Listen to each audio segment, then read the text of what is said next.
Blue Nose Audio presents Looking for Trouble, written by Alexis Winter, narrated by C.J. Bloom and Jack Callahan. Chapter 1. Cyrus. They're backing out of the deal. I drop the paper in my hand and look up at my CFO, Nelson, a panicked expression across his weathered face as he barges into my office. What the fuck do you mean they're backing out? Exactly what it sounds like. He shuts my door and steps further into my office. I told you, Cyrus. I told you your reputation would get the best of you someday. And it has, God damn it. His cheeks grow red with frustration as he narrows his gaze at me over his glasses, sweat beading at his temples. That can't happen. So either tell them it's back on, or get my lawyer Terry on the phone to find a legal loophole. There's no loophole this time, Cyrus. They made sure of it in their morality clause in the contract. He wags his finger at me. I stare at him, his chest heaving. I reach for the intercom button on my phone. Abigail, get Terry Wetzler on the phone for me, please, and let him know that I want to see him standing in my office within the next 20 minutes, or he can find a new big whale for his firm. Nelson rolls his eyes at me, something that irks me in the moment, but I ignore it. I don't pay him $2,000 an hour to allow deals like this to slip through the cracks. We've been in talks with Meridian Telecom for over 2 years to secure this deal, and I'll be damned if they suddenly grew a set of balls and think I'm too immoral. It's the shareholders and the board, Cyrus. You know that. Meridian doesn't just own the largest newspaper and 2 of the largest television networks in the world. They own several family-friendly networks, along with a massive children's movie company. They don't want it to get out that the man who just bought them has a reputation for blackmailing and strong-arming his way into deals, let alone the fact that the last woman you went on several very public dates with was married to your business rival, Peter Frisk. I snap my eyes up and watch as Nelson flinches. He swallows whatever else he's about to say when he sees the look on my face. I let out a huff of a laugh and lean forward, folding my hands on my desk as I narrow my gaze at him. Are these the issues you have with me, or did they tell you all this? Sir, my intercom comes alive with Abigail's voice. I have Terry here to see you. I stand up and reach for my suit coat. Last time I checked, Nelson, I was signing your paychecks, so I suggest you lower your fucking voice when you speak to me. Now, if you'll excuse me, I have a meeting to resolve this mess that you can't seem to handle. Nelson doesn't respond. He spins on his heel and waddles his portly body through my office door, leaving it wide open as he grumbles his way toward the elevator. This isn't the first time I've had to put Nelson in his place, and it won't be the last. He's not wrong. I have a reputation, not only in Chicago, but throughout my industry. Do I give a shit? No. I don't blackmail or strong-arm good, ethical people into deals. Those kinds of people don't have dirt I can use against them. But the dirty lowlifes that think they can manipulate me and then want to back out when they realize they can't get what they want? Well, those are the kinds of rats I enjoy playing target practice with. I tell them all the same thing. You want to be a big man and try to fuck me over? Be my guest, because my dick is twice as big, and I will show you zero mercy when I strip you of every ounce of self-respect you have for yourself. Terry, thanks for coming over so quickly.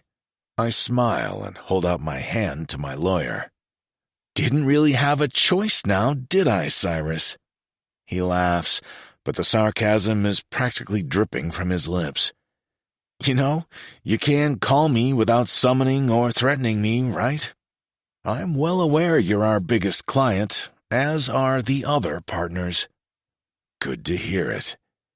We take a seat, and I launch right into the issue, not wanting to waste anyone's time. Look, I've got a little issue surrounding my deal with Meridian.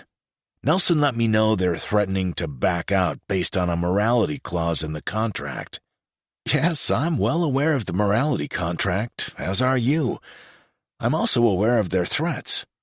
We discussed it, or rather, I tried to discuss it with you a few times, but you brushed it off.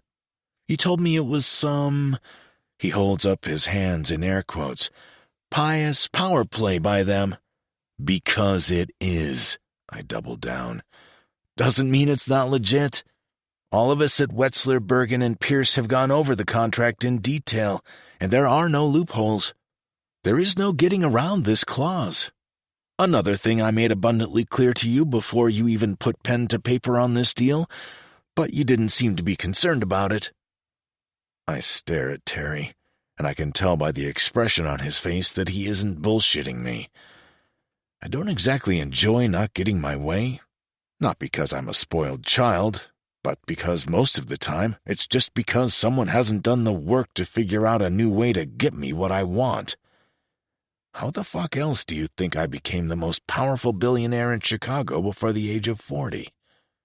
So what's the plan then? I just lose one of the biggest deals in media history because they don't like who I fuck or how I manage my enemies? Terry reaches into the left pocket of his lapel, producing a small white business card. He leans forward, placing it on my desk and sliding it toward me with one finger. Call Lisa Wade, like I told you to do a year ago. I stare down at the name printed in black block letters. She's a pit bull through and through, owner of the most prestigious PR firm in the city. Hell, probably in the U.S. She's the person anyone who's anyone calls the moment they find themselves in hot water. This deal hasn't walked yet, Cyrus. Terry stands up and tugs gently on his cuffs beneath his suit jacket sleeves. If it had, I'd have heard from their lawyers. It's a threat. And if there's one thing I know about you, it's how you level up and come back swinging twice as hard. Lisa is expecting your call. She'll get your reputation in check, and then we'll knock it out of the park with this deal. After we say our goodbyes, I sink back down in my chair, flipping the business card in my fingers over and over. I hate admitting defeat, and I really fucking hate having to pander to people's ideas of who they think I should be. I've never pretended to be a saint or a nice guy. I've been called the bad boy billionaire of Chicago for a reason, and I wear it like a badge of honor. I refuse to kowtow to people and kiss their ass just so they can shake my hand and smile to my face while stabbing me in the back with their other hand.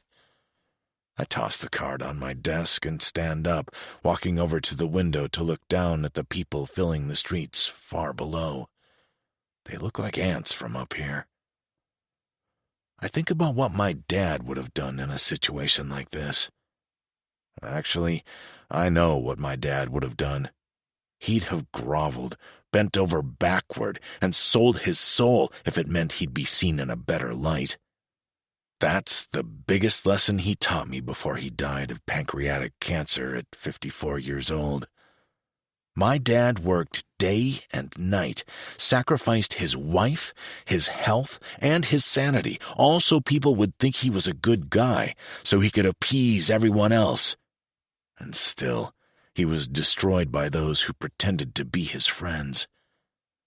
He died penniless. In debt, actually, and not a single one of those soul-sucking leeches even showed up to his funeral. I can feel my pulse in my temples. My blood pressure is through the roof. I reach up and tug at my tie, hoping that by loosening it, I'll find relief, but it does little to help. I glance over my shoulder at the business card on my desk, taunting me. I hate asking for help. I hate admitting that I need help. Fuck it. I walk back over and pick it up, pulling my phone out of my pocket with my other hand and dialing the number. Not the one that's printed, but the one that's been scribbled on the back next to the words, Personal Cell. Lisa Wade. Her tone is clipped, her voice deeper than I remember. Lisa, this is Cyrus. Cyrus Gates. Cyrus. Last time I saw you was at that holiday party where my husband was trying to convince you to buy his boat. She lets out a throat chuckle. How are you? Been better, I suppose, if I'm calling you. Well, tell me what the issue is. This time, I laugh. We both know the answer to that already, Lisa. How bad is it? I squirm in my chair as Lisa pores over her tablet, her tortoiseshell glasses barely hanging on to the end of her professionally sculpted nose. Her white blouse is wrinkle-free, tucked crisply into a pair of slim black pants. Shiny, classic black Louboutin heels adorn her feet that are tucked delicately beneath the chair she's perched on, one ankle crossed over the other. She glances up at me, slapping the cover closed before staring me dead in the eyes. Could be way worse. Honestly, the fact that you don't have any paternity suits and you haven't been caught with any illegal substances or prostitutes is a big plus in my world. I smile, but she continues. That being said, you should have listened to me at that holiday party a year ago when I told you to take that adjunct professor position being offered to you at the University of Chicago. I crook an eyebrow. Seriously? Me? Teaching? Come on now, Lisa. I might have graduated from their hallowed halls, but I'm sure as shit not their golden boy. They do love to cash my alumni checks, though. Just doing a simple search of your name and seeing the top images and articles that pop up about you in the last few months, I'd tell you off the top of my head to stop sleeping with married women, being photographed with women young enough to be your daughter, and athletes who like to break the law. In my defense, Nikki told me they were separated and pursuing a divorce, I say, referring to Nikki Frisk, the now ex-wife of Peter Frisk, the tech giant of Chicago. How the fuck was I supposed to know she was lying and just doing it to get back at Peter for screwing their fourth nanny? She waves away my excuse. The public doesn't know those details. What they saw was a spoiled 46-year-old billionaire with a married 29-year-old woman who is now divorced. That wasn't on me, I say defensively. They made that bed together. I was merely a pawn that was used. And those photos of me with models are old. I haven't been to one of those yacht parties in ages. Every few months the press circulates some old photo of me with some bullshit headline. It's clickbait, Lisa. Bottom line, Cyrus, is that the public passed a judgment on you a long time ago that you can't change. I'm not here to wipe away your past.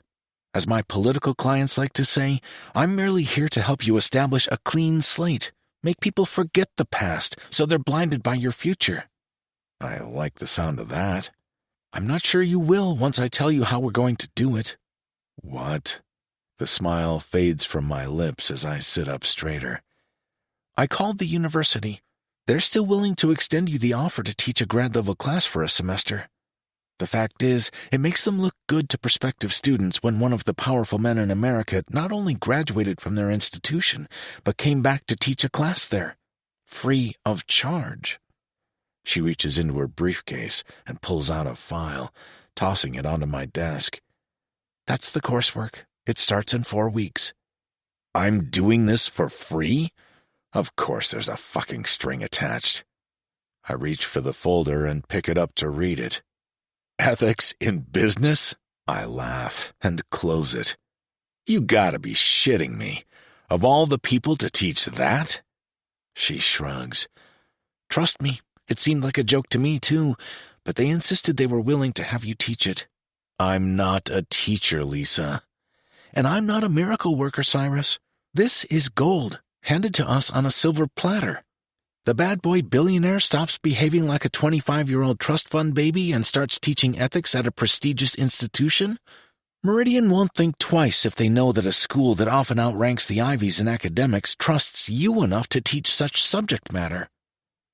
I reach for the folder again and begin flipping through the course information as Lisa stands and gathers her things.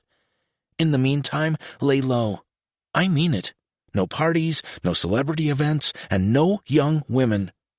She raises both her brows at me, a deep wrinkle filling in across her forehead like she makes this expression often. As you wish. I spend the rest of the afternoon and early evening sipping whiskey and hiding away in my office, sulking.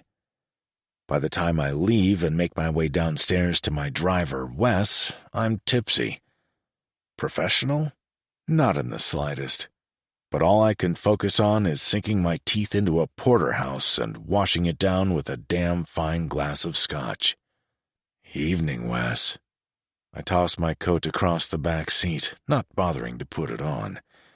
Drop me over at the Waterhouse, craving one of their steaks. Will do, sir. I love the Waterhouse because it's dark and quiet and off the beaten path. I can sit here for hours and not be recognized. I haven't been by in almost 6 months, actually, so I practically devour my steak at the bar. Ready for that scotch? Ready. I nod to Frank as he takes my plate away and pours me a few fingers of liquor. How's business? He asks, handing me the tumbler. Frank knows who I am. He's been the bartender here for the last few years and someone I've grown to trust. Of all the days you should ask. I shake my head. Just another day of some morally bankrupt corporation attempting to trample me on their high horse so they can back out of our deal. The Meridian Telecom deal? They want to back out of selling to you? I've vented a few times over the years to Frank about this deal. Typically, I play my cards very close to the vest, but there's something about Frank that has me talking. Could be the scotch. Yep, something about me being too immoral. Come on, he leans his hands on the bar. You're Cyrus Gates. Surely you won't let them get the upper hand. That makes me laugh. Of course not. I'm just biding my time, trying to find the perfect opportunity to fucking destroy them, and then lowball them with an offer they can't refuse, I say in jest. The reality is, I could do that, but it's not my plan. My plan is to get them to realize that putting some bullshit morality clause into a contract is asinine, and it won't change my behavior or stop me from purchasing them. I bring the glass to my lips, but pause when I hear a huff of annoyance to my left. I turn and look at the woman I previously hadn't noticed sitting beside me. Her gaze is forward, buried in a book, actually. Her auburn hair is pulled over her shoulder opposite of me. Her exposed neck is long and lean. I let my gaze wander down her body for a second, her oversized sweater giving nothing away, but her knee-high boots and short skirt she's wearing have me curious about what's underneath. I'm a sucker for long, shapely legs. I absent-mindedly clench my jaw at the thought. Damn, how the hell did I not notice her? Something on your mind? Just ironic, I guess. She continues staring at her book as she responds dismissively. Do tell. She closes her book, then slowly turns to face me, the dim light of the bar making her look almost angelic. She's young enough that I almost ask if she's old enough to even be in a bar. Now I feel like a creep for looking at her the way I did only seconds ago. Well, it's ironic that you're an infamous billionaire notorious for— Infamous? I laugh, cutting her off as I look over at Frank. This is starting off well. Sorry, continue. I take another healthy swallow of scotch, my head starting to swim, signaling I need to head home, but I'm far too invested in what this young woman has to say to leave right this second. Not to mention, she's stunning. Notorious for being reckless, unmanageable, and oftentimes downright unethical. And yet you're criticizing a company for the same behaviors. A company which you openly admit that you plan to destroy, thus proving their own point to them. I can't hide the shit-eating grin that takes over my face. How fucking adorable. Clearly, this young lady doesn't know the first thing about real life and how terrible most humans are, especially the ones with an ounce of money or power. I don't bother explaining that my comment about a hostile takeover of their company was a joke. She obviously has an already ill-informed opinion of me. What are you reading? She glances at the book in her hand, then slowly lifts it off the bar to show me. The Modern Billionaire. I read the title aloud. Ha! Let me guess. There's a chapter in there about me? Just finished reading it, actually. Turns out, you're not a very nice guy. She gives me a look as if to say, and what do you have to say about it? I smile, finishing my drink and pulling several bills from my wallet. To be clear, I'm not criticizing the company for being unethical or immoral. What I don't like is when they pretend that they don't do the same practices as everyone else because they own a few kid-friendly, family-focused businesses. And then they turn around and try to fuck me up the ass because they want to appear that they're not like me, while gladly cashing my billion-dollar offer. Everybody has a price, miss, and money isn't an issue for me. She opens her mouth like she's about to respond, then shuts it again, turning her gaze back to the book in her hands. Let me guess, they don't talk about that in there, do they? Well, not really, no. Didn't think so. I nod to Frank and slide on my coat. That's the difference between me and all the other billionaires they shit on in books like that. I don't pretend that donating to a nonprofit or political initiative absolves me of my sins. That aside, she says matter-of-factly, the book's goal isn't about shit-talking billionaires. It's to show that there isn't an ethical means to get there. Somewhere along the way, you stepped on somebody to get where you are. Why is it that it's always people who haven't lived my life, will never be a billionaire, and don't know me at all who have the most to say about how I'm living? I mind my business. I show respect to those who show respect to me. I don't step on anyone to get ahead because I don't have to. Like I said, money talks. I don't always handle my enemies like I should, and I don't spare the feelings of people who try to fuck me over. But most importantly, I lean toward her, placing my hand on the back of her stool till our faces are close together. Her eyes drop from mine to my lips, then back up before I hear her swallow nervously. I sure as shit don't pretend to be a nice guy, sweetheart. 4 weeks later. I drum my fingers on the desk in the office the university assigned to me. I told them several times I really didn't need an office, considering I own one of the largest high-rise office buildings in the city. But they insisted. Oh, trust me. Miss, somebody I can't even remember now said to me as she gave me a tour of the grounds at a turtle's pace. You'll need it for grading and student meetings.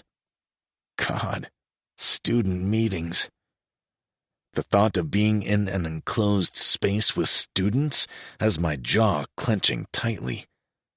I glance around the room, once again questioning what the actual fuck I'm doing here, when my phone buzzes with a text from Lisa. Lisa, you'll be fine. Hope you're already in your class and not hiding out somewhere running late. God damn it, I mutter, realizing class started 4 minutes ago. How the hell? I shake my head and grab my tablet to head into class. The room is large, the rows tiered. Students are mingling, spread out in random clumps around the space. I shut the door, a little harder than needed to get their attention, and immediately the chatter stops, only to be replaced with a few whispers and murmurs. Oh my God, that's Cyrus Gates. He's our guest lecturer this semester? I hear one woman exclaim as she leans toward her friend, both women blushing as they look at me. "Good morning," I say flatly.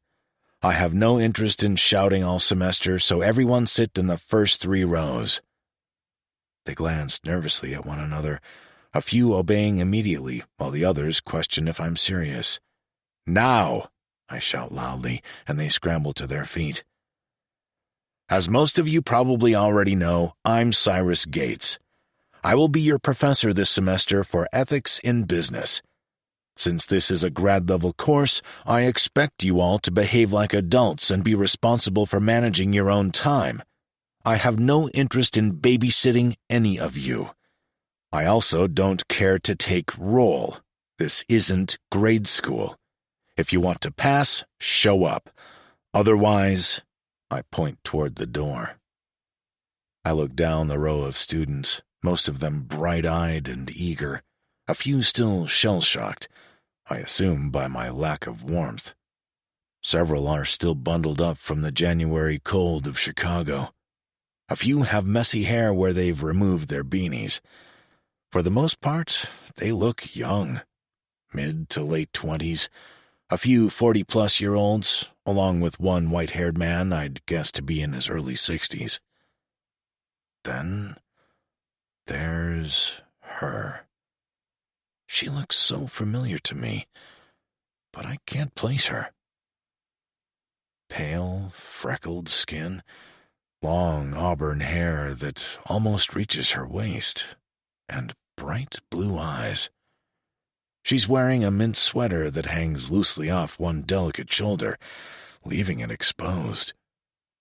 Her lips look like the shape of Cupid's bow, plump and pouty, with a hint of pink. I do a double take, then shift my eyes back to someone else so I'm not obvious. I feel a clenching in my gut, Lisa's words from weeks ago ringing in my ears. "And stop being photographed with young women." I'm not a creep. The reality is she's right about how it makes me look. I only hooked up with younger women in my past a few times because it was an easy one-night stand. They had some daddy issues to work out, wanted to attend a fancy yacht party or two, and I needed to get laid. I wasn't looking for forever, and neither were they. The responsible, age-appropriate women weren't throwing themselves at me, and I was wallowing in self-esteem issues. Not to mention the thought of settling down and forever was about as appealing as a daily colonoscopy. Nikki Frisk happened to be younger at 29, but I didn't actively seek her out. "Anyone care to tell me what the word ethics means to you?" I say, turning my attention back to my class. I glance around the room, but nobody responds. She raises her hand timidly. "Yes, miss?" "Presley. Presley James." She says her name almost as if I should know it, but it doesn't ring any bells. I lean back, sitting on the edge of the desk, crossing my arms neatly over my chest. "And what does ethics mean to you, Miss James?" "It's a moral code of conduct, guidelines for how we should behave." Her voice is angelic, like I imagined it would be, breathy and a touch high-pitched. I nod. "Is that what Webster says, or is that what it means to you?" She chews her bottom lip momentarily. "Both, I suppose. I believe that is what ethics is and should be, morality, because otherwise it's chaos, anarchy." "And who decides what is moral? Who decides what is chaos?" She opens her mouth, then snaps it shut again. "Miss James," I say, and then gesture to the rest of the room, and all of you, for that matter, I encourage you to think for yourself. We all know how the dictionary defines the word ethics or ethical, but in the real world, there won't be the morality police helping you, guiding you through every decision. That is something that you'll have to determine for yourself. Your morality will be based on your own life experiences, your own values, etc. So again, I challenge you to look inward and figure out what you are willing to live with when it comes to what is moral. Life is one big gray area most of the time. Is that what you do, Mr. Gates? She stares at me, unblinking, her spine stiff. Do you make decisions in a vacuum based on your own version of morality, or do you take into account that there's a general idea of what is right and wrong when making your business deals? She's feisty. Or perhaps defiant. I can't decide which turns me on more. Fuck, so not the point, and the exact opposite of what I'm supposed to be focusing on here. I can't hide the grin that settles over my face. I think for a moment, running my fingers slowly over my bottom lip as I contemplate my answer. I want to make it abundantly clear to her, and the rest of the class, that while there are rules that one should follow or abide by, a man like me is far above them. No, I say flatly, staring at her. Because when you're as powerful as I am, when you own most of this city and your name is on the company, you get to make the rules, Miss James. I watch as her throat constricts with a nervous swallow. I lean forward a touch, lowering my voice for emphasis as she clasps her hands tightly in her lap, her knuckles turning white. But you, nor anyone else in this room, has that kind of power, so I would highly suggest that someone like you follow the rules, because otherwise you might be facing consequences that you're not prepared to handle. Chapter 2. Presley. My body tenses beneath Cyrus's Gates' intimidating stare as my cheeks flush with embarrassment.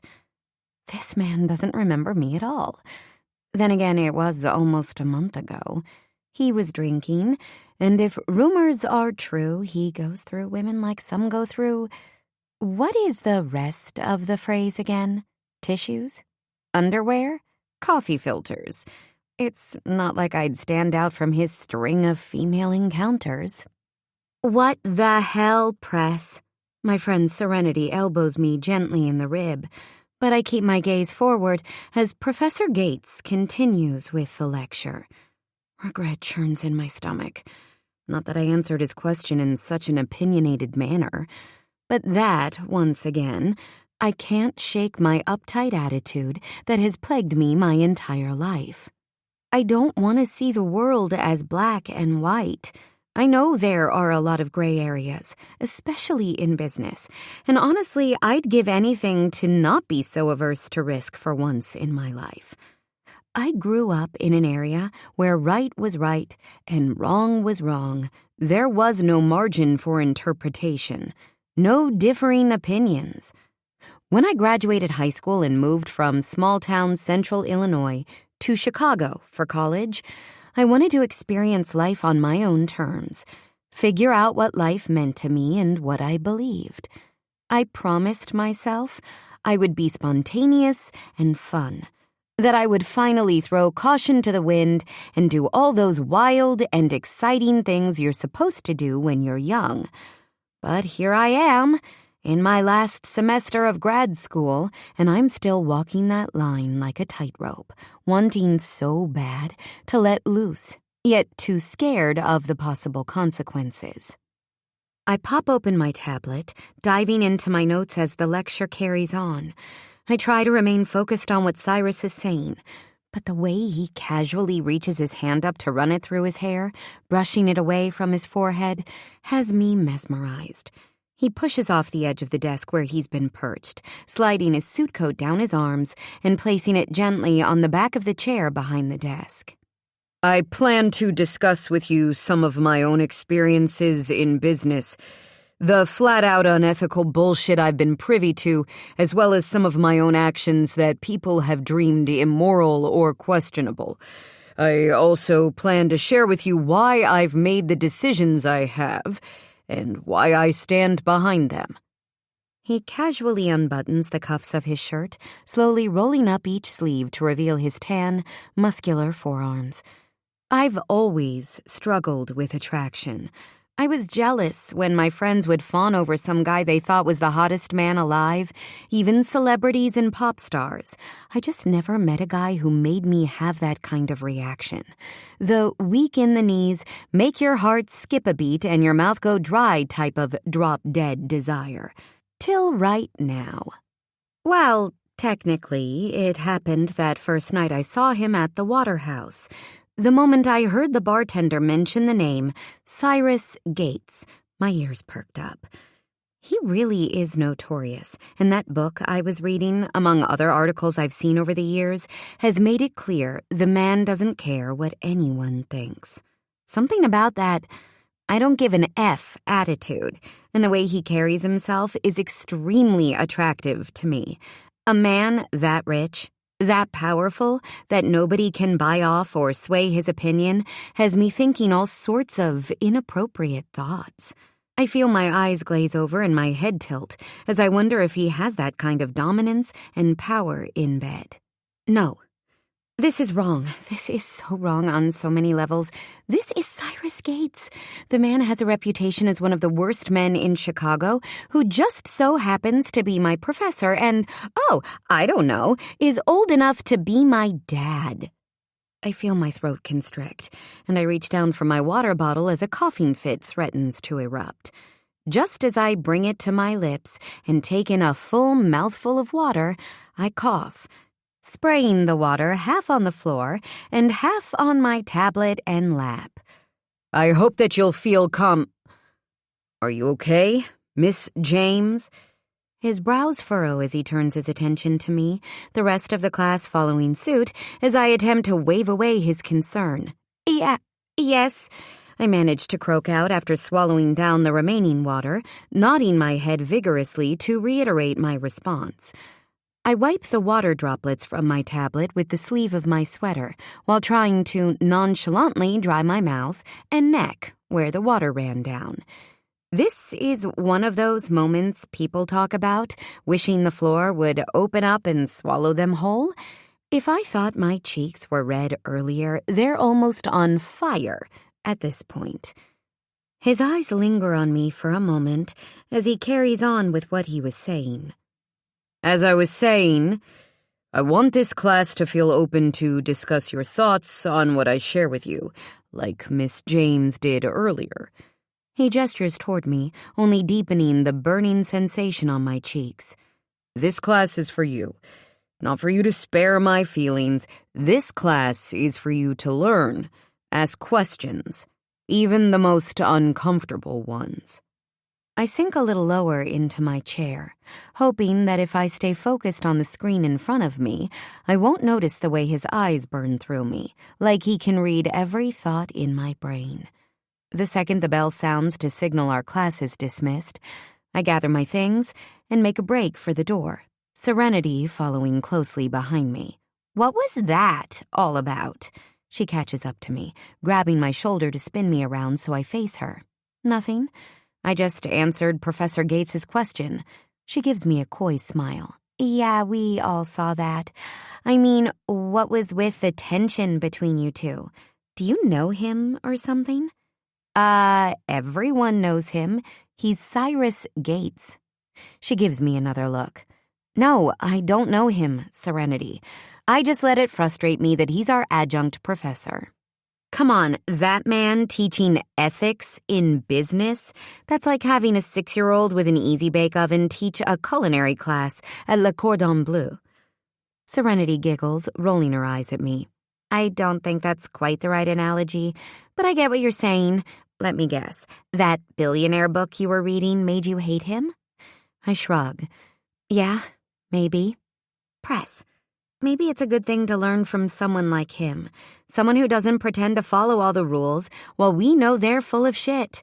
He did tell us that he isn't sane to act like him. He even encouraged us to question his decisions. Besides, she reaches out and touches my elbow. We are getting our masters in public relations. Odds are we'll end up representing someone like him someday. You're going to have to remove your personal feelings from it, or your ass will get fired immediately. You're right. I shake my head, my shoulders falling with the realization that I'm still way too uptight. I need to learn to relax, let go of the things that I have no control over. It's never served me to be so stressed out and tense all the time. Guess I'm still working on that part of it. Ugh, now I feel bad that I overreacted. Why do I always shoot my mouth off like that? She rubs my back.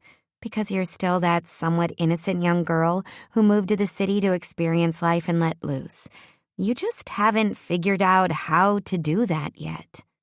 I think back to when I met Serenity my first week on campus at the University of Chicago. We were both studying business with the desire to continue on with a master's in public relations. She was instantly my best friend, even though she's the complete opposite of me. She was born and raised in Chicago, already had a huge network of friends, and knew all the best hotspots and party scenes. I, on the other hand, grew up 3 hours south of the city in a farm town that had one stoplight and kids that drove tractors to school. While she has brought me out of my shell a lot, I still can't seem to shake my good girl persona. I had confessed to her early on in our friendship that I wanted to shed that image, that I wanted to experience life and enjoy my 20s, take a few risks, and explore my wild side. Unfortunately, I became so engrossed in school and my internship that a few frat parties, 2 mediocre short-lived romances, and 1 weekend in Vegas where I spent almost the entire time writing a paper in the hotel room was as wild as it got for me. Besides, she says, pulling me out of my thoughts, we both know you're smarter than him. He's just a man with a shit ton of money, so people admire him. She winks at me. It's our final semester of school forever. Take some notes and learn a few lessons from one of the most powerful men in America.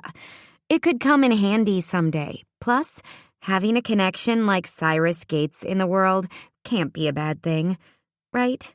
I chew my bottom lip for a second, listening to her. You're right.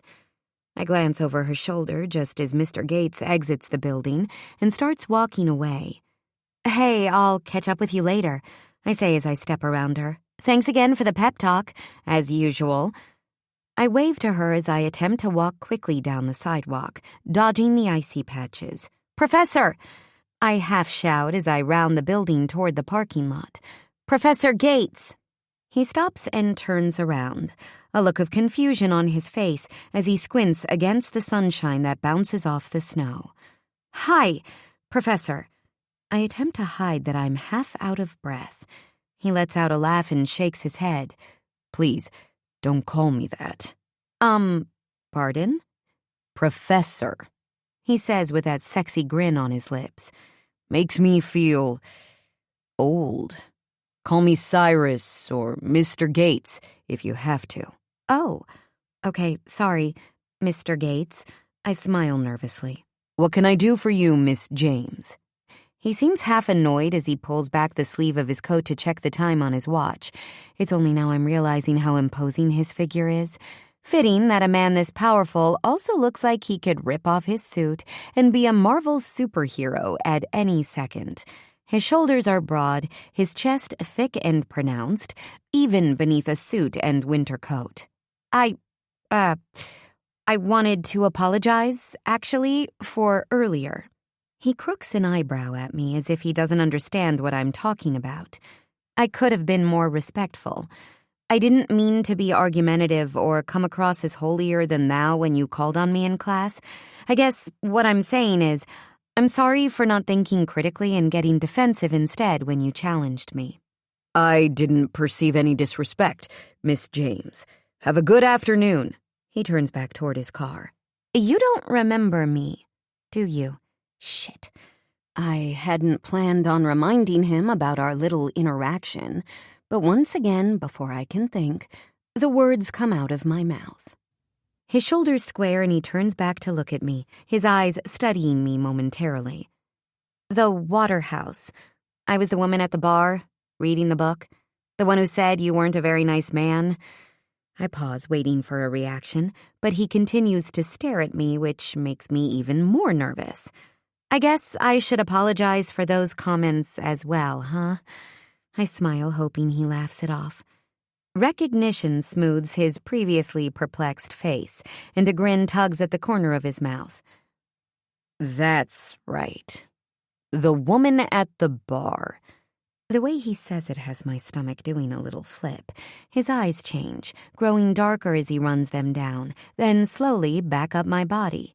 He drags his hand slowly over his jaw like he's contemplating what to say next, then he takes a step closer to me. Don't ever apologize for being honest, Miss James, and don't... He narrows his gaze, and it makes my stomach clench. Ever compromise your beliefs because you think you overstepped a boundary or owe someone an apology for them. He steps back and turns to walk back toward his car, but stops after taking just 2 steps. One more thing, Miss James. He only half turns back to face me. As a young, beautiful woman, never be afraid to stand up to a man like me, no matter how unprofessional or disrespectful it might be perceived, because this world is full of wolves that will fuck you over and toss you aside, and they'll be praised for it. That's the one lesson you need to learn from this class this semester. I might not be one of the nice guys, but I won't lie to you.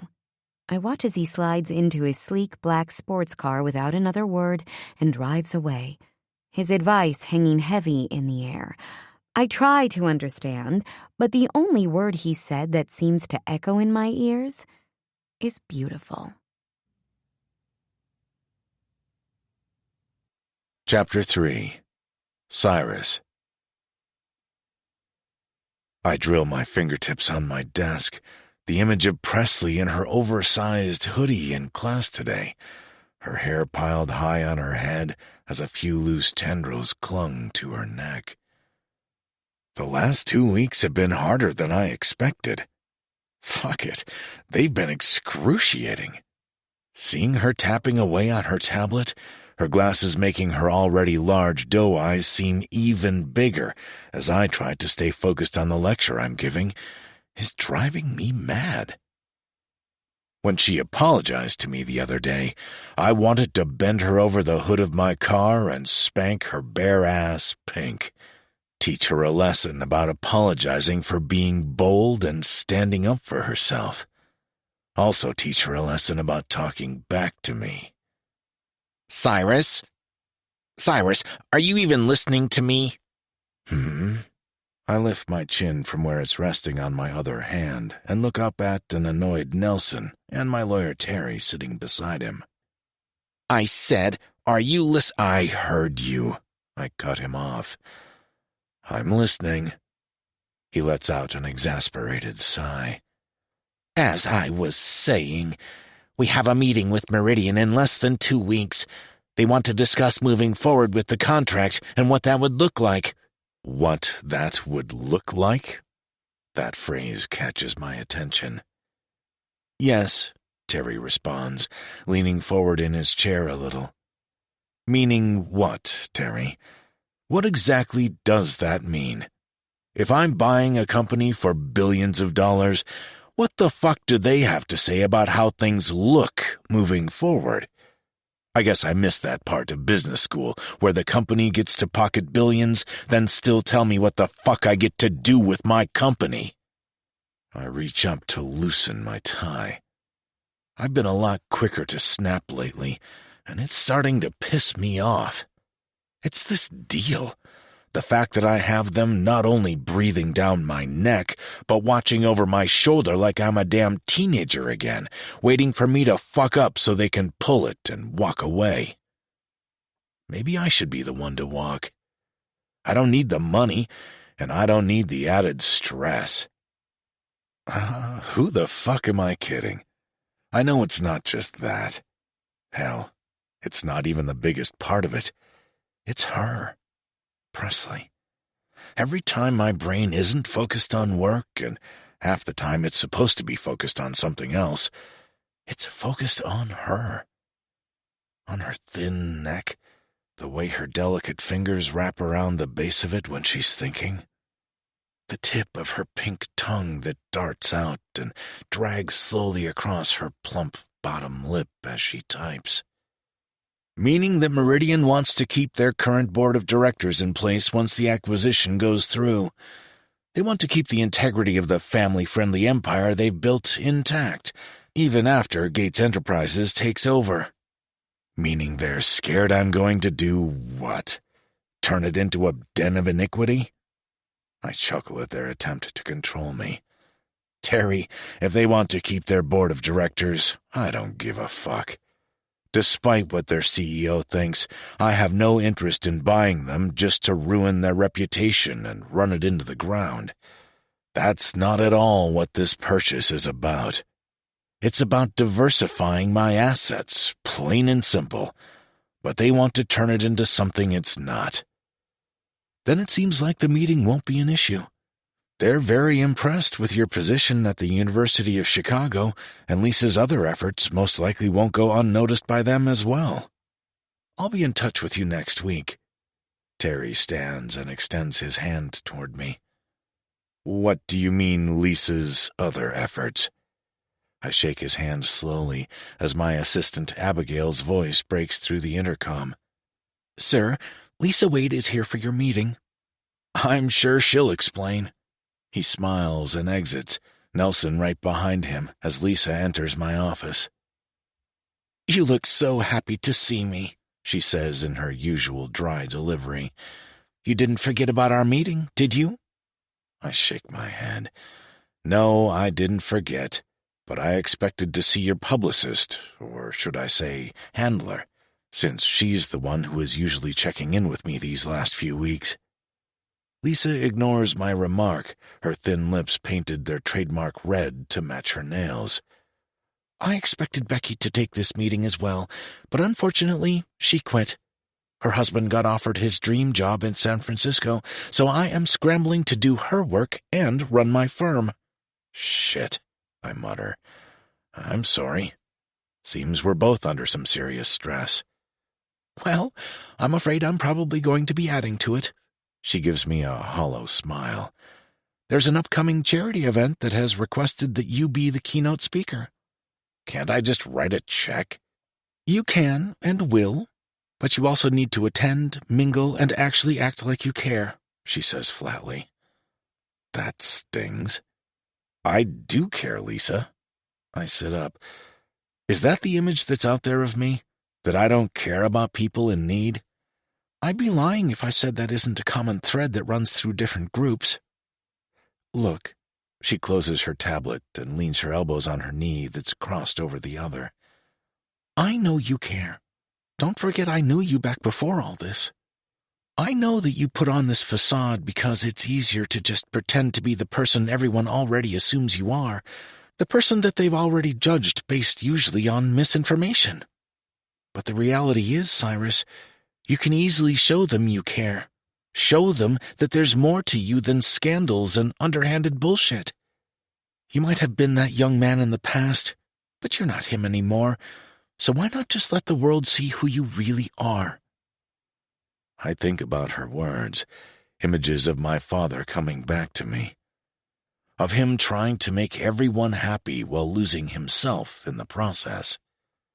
No matter what he did, no matter how much he cared or who he helped, some group somewhere hated him for it. I know you're right. It is easier to just let everyone form their own opinion based on rumors or a picture they saw, because trying to convince them you're not the same 25-year-old who lived to party and didn't care about anything but himself is damn hard. The reality is, I care about people in need, in causes, but I don't give a damn about people's opinions of me. I refuse to be just another schmuck who does performative shit in the name of looking good. Tell you what, think about it. Actually, send me over a list of the organizations or charities that you currently donate to or on the board of, and let's see what we can do to get you more involved with them, instead of just writing a check. And before you tell me that people will just think you're doing it for show, let me worry about that. Figure out what would make you happy, Cyrus, Because apart from this deal with Meridian, it couldn't hurt for you to clean up your image and just be genuine. Maybe think about actually finding a nice woman and settling down? Stop hiding behind that old silly bad boy billionaire moniker. It's tired. Haven't you heard, though? I've got a new one. I'm a living heart donor, apparently. She rolls her eyes and gathers up her things. If you want the world to think you're heartless, there's not much I can do to help you, Cyrus. So I'd suggest you stop reading up on other people's opinions of you. You know, since you don't care. There's a good man in there. You just need to let him out. Thanks, Lisa. I squeeze her shoulder as I walk her to the door. I know I'm not making things easy for you, but you know why I struggle with all this. You know my past. Just keep behaving. Meanwhile, I'm going to attempt to not lose my mind as I try to find another publicist before I have a meltdown. Good luck. I shut the door behind her, Presley's name popping into my head as a potential candidate she could hire. It would be a long shot and probably a conflict of interest, but she's bright and opinionated, just the kind of young woman who would thrive at Lisa's firm. I check my watch, noting I have 15 minutes before my next meeting. I take the time to sit on a couch in the far corner of my office, leaning back and closing my eyes to think about Lisa's comments. The reality is, I'm not the same man I once was.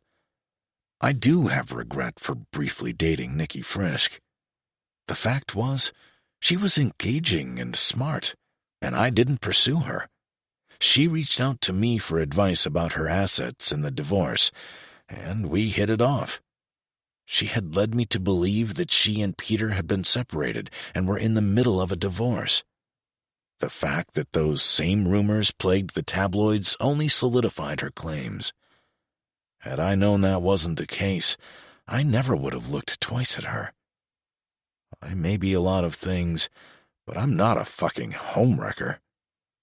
But it wouldn't have mattered if I tried to defend myself and tell people that she lied to me. They already believed that I did it to twist the knife a little deeper into Peter Frisk after I had recently and very publicly walked away from a very lucrative opportunity to partner with him.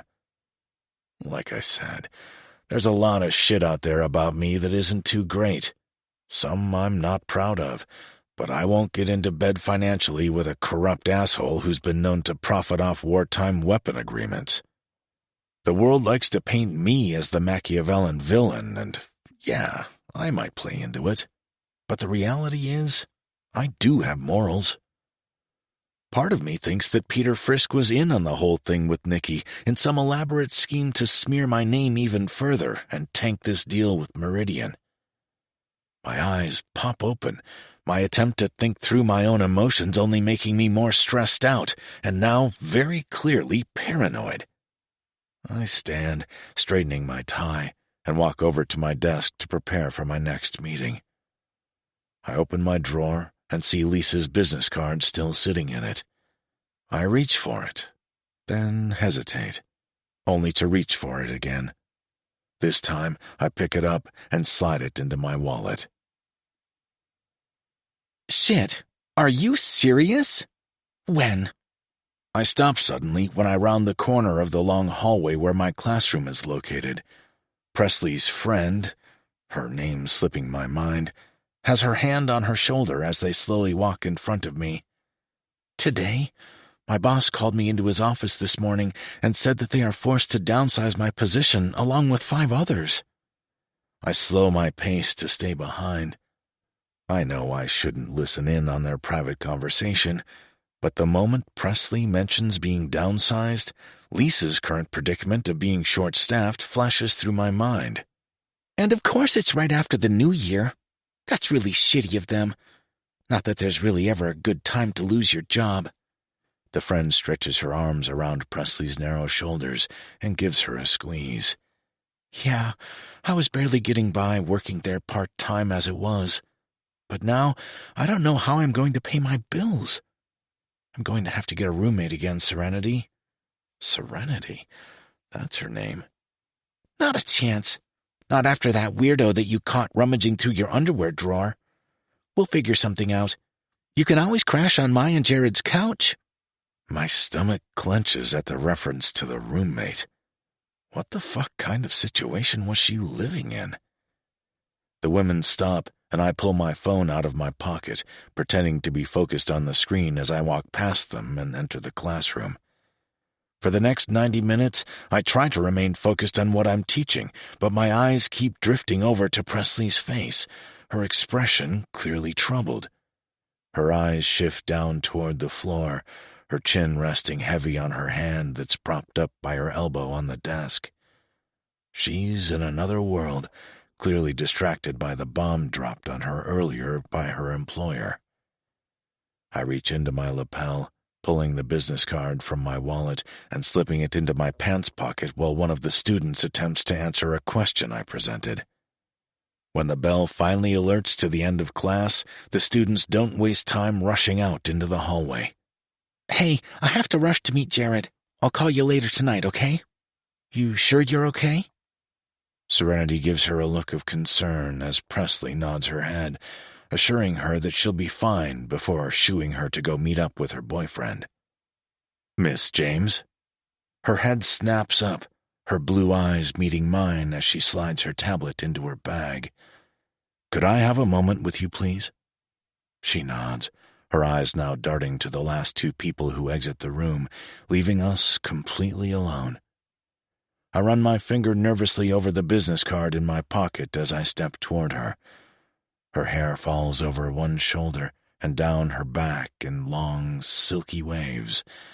Waves I'd like to run my fingers through as my tongue explores her body. Stop thinking with your dick, asshole. That's why you're in this mess. I clear my throat. Miss James, I couldn't help but overhear your situation earlier on your way into class. She looks at me, unblinking. That you lost your job this morning? Oh, yes. Yes, I did. That look of sadness is back instantly, her tense shoulders falling a few inches as she lets her arm that's holding her bag sag a little lower. I may have an opportunity for you. Oh? Lisa Wade owns the best PR firm in Chicago, arguably one of the top in the country. She actually represents me and Gates Enterprises. I pull the card out of my pocket. Yes, she somewhat laughs. Everyone in the public relations field knows about Lisa Wade. She's our LeBron, if you will. Well, it just so happens one of her publicists quit unexpectedly, and it's left her in a serious situation. She's in dire need of help, and I'm sure that she'd be willing to work around your school schedule. Oh? She stares at me in disbelief before her hand comes up to rest against the base of her throat. Wait, are you offering me a job? I chuckle, extending the business card toward her. I'm not, but I'm telling you that I know of an opportunity you'd be a perfect fit for, and I can put in a good word for you. Her mouth falls open slightly in what I assume is shock as she slowly reaches for the card. Her long, slender fingers grasp the card, touching mine for the briefest second, but it's all I need to feel the electricity radiate up my arm and through my body. I look down to where our hands touch, then back up to her to see if she felt it too, but her expression gives nothing away. Why me? I'm still in grad school. Working for Lisa Wade is a dream job for, every person who studies public relations. I don't think I'm qualified. I shrug. Might be, but not everyone is like you. You're the kind of person Lisa hires. You're driven and clearly very smart, something that hasn't gone unnoticed in class these last few weeks. And you're not afraid to voice your opinion, even if it's one of disgust.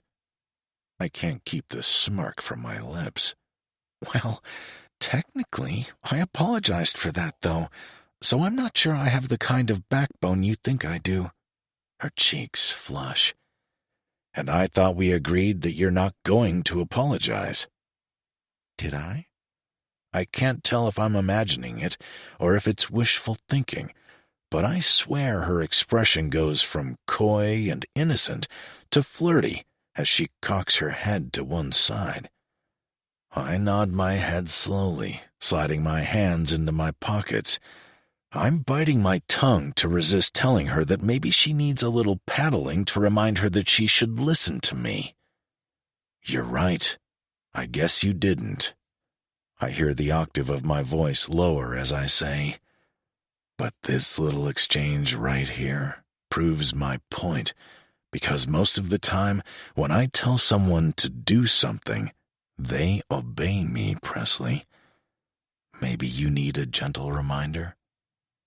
Her breath gets a little heavier, her chest rising and falling visibly, more than before, as the blush creeps from her cheeks down to her neck. My eyes fall down to her exposed collarbone, and I have the most sudden urge to reach out and run my fingertip gently across it. But I don't. Reminder? She stumbles with the word. Don't do it. Don't say what you want to say. I remind myself that I'm a changed man. So I can tell Lisa to expect your call then? I ask firmly, bringing us both out of whatever lust-filled haze had settled between us. She nods her head and slides the card into her pocket as she grabs her bag and hoists it over her shoulder. Thank you, Mr. Gates. She shakes her head at her own correction. Seriously, thank you. She offers a slight nod of her head with a tight-lipped smile and scurries around me to exit the room. I grab my coat and slide it on as I walk down the long hallway toward the exit. I pull up Lisa's name on my phone and hit dial. Cyrus, always concerning when you call me unannounced. What happened? I laugh. Pleasure to hear your voice, Lisa. Nothing happened, but I do have some good news for you. I have a student, my best student actually, who just lost their job. I gave them your card and suggested they give you a call about the open publicist position you have. I know Becky had years of experience under her belt, but I think you should at least interview this candidate. A student? Cyrus, I need someone who can be up to speed like yesterday and already has experience in the industry. I understand. They have experience. Just lost their job this morning at another firm. A mediocre one, but still, it's experience. Trust me, Lisa. If I didn't think she couldn't handle it, I wouldn't have suggested it. She?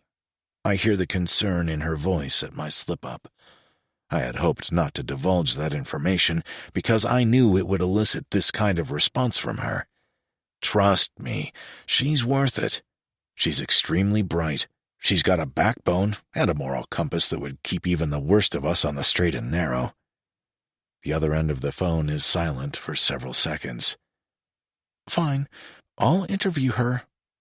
But Cyrus, so help me, if this is some ploy to get this woman into your life, I'll make it my life's mission to make sure you regret the day you were born. You understand me? No ulterior motives. No ulterior motives, I repeat back to her through a half-chuckle. As much as I want to think there's some small chance in hell that Presley James and I could ever be anything more than student and professor, I know damn well that if I value my career and my balls, it can never be anything more than a fantasy. Chapter 4. Presley. I lie in bed, the blue glow of the television illuminating my bedroom as I absent-mindedly flip the business card in my hand, over and over. I noticed the handwritten note on it, indicating Lisa's personal cell, and it made me wonder if Mr. Gates had written that for my benefit, or if Lisa had written it for him. Maybe they're an item, or maybe it's exactly what he said, that her firm represents him. I drop the card down to my side and stare at the television, rewatching an episode of Friends I've seen probably more times than I can count. I smile at a snarky comment made by Chandler, But my mind quickly begins to drift back to my interaction with Cyrus this afternoon. Most of the time when I tell someone to do something, they obey me, Presley. Maybe you need a gentle reminder? Did I read into that exchange, or was there innuendo in his comment? What kind of reminder was he referring to? I feel my thighs squeeze together almost involuntarily as I recall the way his voice dropped an octave when he said it. The look in his eyes made my stomach quiver in the moment, just like the first night we met, when he leaned in to tell me, I sure as shit don't pretend to be a nice guy. I close my eyes as my fingers find their way across my pelvis, settling at the juncture between my thighs as I lightly tease myself. Goosebumps break out across my skin, just like they did when our fingertips touched. I felt like my body was on pins and needles, seconds away from melting into a puddle of goo. But he seemed unfazed, so I quickly pulled my hand away and shook the feelings from my head. My phone rings beside me, startling me. I sit up, glancing around in embarrassment like someone witnessed what I was about to do to myself with thoughts of Cyrus Gates. I slide my finger across the screen when I see Serenity's name appear. Hey, what's up? Hey, Press. How are you holding up? I know she cares and only means well, but the dreaded tone has already settled into her voice. I'm good. Just watching Friends. Are you sure you want me to come over? Jared is playing Call of Duty online, so he's distracted anyway. No, it's late, and I mean it. I'm okay. I hesitate but decide to tell her anyway. Well, things might be turning around for me already. Really? Did they offer you your job back? No, but, I've been presented an opportunity to interview with Lisa Wade. The Lisa Wade? Serenity squeals. One and the same.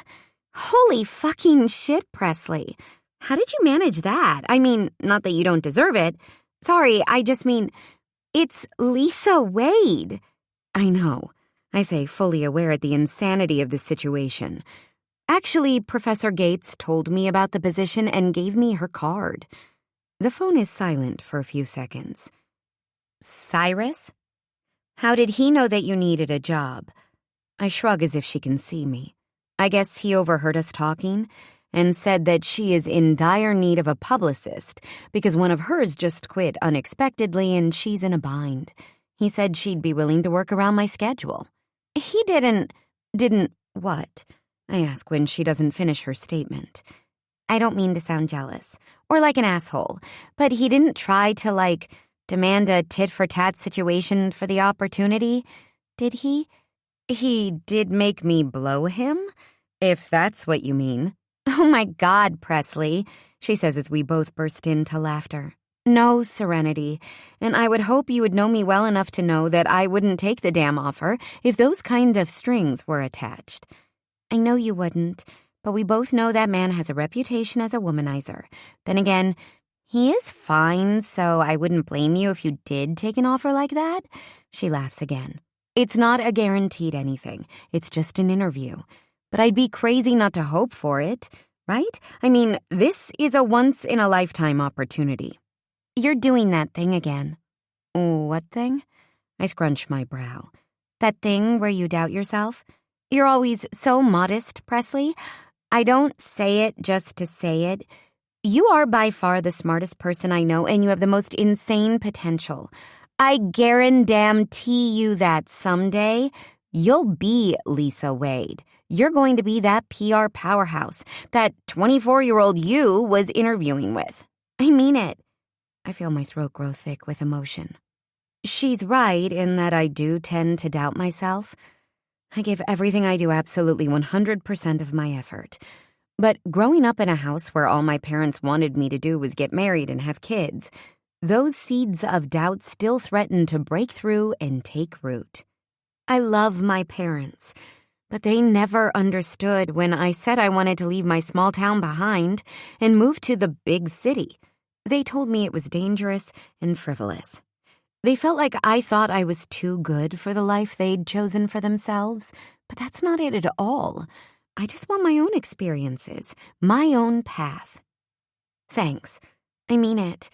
I want this so bad, Serenity, but I'm so scared to get my hopes up because I know I'm not technically qualified, but I want it. And you'll get it. Just watch. We hang up, and I roll on my side, attempting to focus back on the TV, but it's no use. I switch it off, plug my phone in, and make sure my alarm is set before I close my eyes and drift off to sleep. I pace the floor in my studio apartment, taking a seat on my couch as the phone rings. The second I hear a click, I jump back up and begin to pace again. This is Lisa. Hi! My voice is so high I sound like a dog toy. Hi, this is Presley James. I'm calling because Mr. Gates gave me your card. I apologize. Ah, so you're his best student, she says, her voice growing warmer. His best student? Is that what he told her? Thank you for reaching out. Cyrus mentioned that you'd be calling, and I really am in dire need of someone ASAP. So would you be able to come by this morning for an interview? Oh, yes, absolutely. I'm free all day, actually. I don't have class on Tuesdays at all. Perfect. Come by at 11. The front desk receptionist will have a badge for you and tell you which floor my office is on. You know where we're located? Yes, ma'am. Thank you. Thank you so much. I try not to gush, but it just comes out. See you at 11, Presley. The phone goes dead, and I can't stifle the squeal of pure joy that erupts from my throat as I throw my hands over my head and dance with excitement. I glance over at the time on the microwave. It's already 9:30, and I haven't even showered. Shit! I toss my phone onto the couch and rush to the bathroom to start the shower. It's only a few stops away on the train, but still, I need time to pick out the perfect professional interview outfit, brainstorm questions I might have, and brush up on my general interviewing skills. I rush through my shower routine, wrapping a towel around my long hair and a fluffy robe around my body as I make myself a cup of coffee. I grab my tablet and pull up my resume to update it with my most recent work experience. I don't own a printer. Does anyone anymore? So I'm hopeful a digital copy of my resume will do. I can simply email it to their HR team or Lisa herself when I arrive. I read over my resume and I'm happy with it. For only working part-time at Lighthouse Public Relations, I actually had a lot of responsibility. Mostly to do with the fact that they were so small, they had most of us doing more than one job, but also because I enjoyed it and often asked for more responsibility so that I could gain hands-on experience. I'm about to close my tablet and start drying my hair when a thought pops into my head. I open my school email and pull up the syllabus for ethics in business. There, at the top of the page, is Cyrus Gates's school-assigned email address. If I had to guess, he's probably never checked it. We use the online portal for any questions or assignment submissions, but I decide to send him a quick note anyway. Got an interview with Lisa today at 11. Thanks again for the opportunity. I promise to have a backbone. And then, for some unknown and completely asinine reason, I sign it, Your Best Student. Winky face. I have a habit of attempting to be bold in the moment, which usually backfires on me because it's not bold. It's stupid and impulsive and ends up with me cringing in bed at night as I once again pray the earth would open up and swallow me whole. Thankfully, I'm too nervous and excited to allow this slip-up to completely overtake my brain and ruin my day. I close the tablet and rush to the bathroom to finish getting ready, completely focused on my upcoming interview. There will be plenty of time later for me to remember this moment of insanity and wallow in embarrassment or perhaps craft yet another apology to Mr. Gates. I arrive at my interview 15 minutes early. Okay, more like 30. But I paced outside in the cold January wind for 15 minutes until my face went numb before going inside. 15 minutes is an acceptable amount of time to be early. 30 sends the message that I just can't manage my time. I sit rigidly in a chair outside of Lisa's office, looking down for the 5th time to make sure my visitor's badge is straight. It's straight. I tap my fingers, then my foot, then cross and uncross my legs again. I can hear voices on the other side of her office door nearing closer, so I stand up. The handle turns, and the door begins to open when I recognize the voice, and Cyrus Gates emerges from her office. "You don't give me enough credit, Lisa." He laughs, looking back at her as they both walk out of the office. "I'm not always the bad guy." "Mr. Gates." I smile nervously as he finally turns, his eyes meeting mine. "Miss James," he says calmly, clearly already aware that I was meeting with Lisa today. "Hello, Presley, I assume," Lisa says as she extends her hand toward me. "Pleasure to meet you. I know you already know Cyrus. I'll be right with you. I'm going to grab a cup of coffee before our interview. Would you like one?" Is she asking to get me coffee? I shake my head, my words caught in my throat. "Great. Go ahead and step into my office and I'll be right back. Cyrus, I'll be on the lookout for your email. Don't make me call you for it," she says, her back already toward us as she walks down the hall. I stand nervously, unsure if I should step into her office or say something when Cyrus steps closer to me, his spicy cologne hitting my nostrils, causing me to groan internally. The last thing I need to fuel my forbidden professor fantasies is to know how damn sexy he smells. "You're more than capable to handle this position, Presley. I hope you know that." I nod my head, not in agreement, but because I'm unsure what to say. I glance down at my feet and see his hand jut out, one finger touching my chin so slightly, I think for a second, that I imagine it. I jerk my head upward and look at him. "Don't overthink it in there. You'll be fine, kid. Don't forget to show that backbone." He gives me a wink, then turns around and nonchalantly walks toward the elevators. "Kid?" An image of Han Solo saying it snarkily to Luke Skywalker causes my nose to wrinkle. My stomach does that flip thing, but not in excitement, more like humiliation. Suddenly, that little fantasy in my head that he was flirting with me fizzles out. This man sees me as an innocent little fawn, all wobbly-legged as she tries to navigate her new life. Focus on the interview, I say to myself as I march into her office. The last thing I need to be worried about is if my professor has the hots for me or not. Not only is that highly unethical, but I'm pretty sure he could get fired and Lisa could blacklist my name all over Chicago. "Sorry for the wait," Lisa says, interrupting my thoughts. "Okay, let's jump into it." She spends the next 20 minutes discussing the position, explaining the responsibilities that it would entail. That all sounds extremely doable and honestly very similar to what I was doing at Lighthouse, only on a much smaller scale and with lesser-known clients. I'm extremely detail-oriented and I can juggle a lot, even though I'm still in school. My class load is light this last semester, and I managed much more working almost 30 hours a week previously. I did bring a copy of my resume if you'd like to see it. I open my tablet and hand it over to her. She places her glasses on the tip of her nose and reads over it before handing it back to me. She slowly removes her glasses, folding them in her hands as she lowers them to rest on the desk. My nerves are on edge. I can't tell what she's about to say, but it's not at all what I expected. Look, it's completely unorthodox and not part of my practice at all to do this.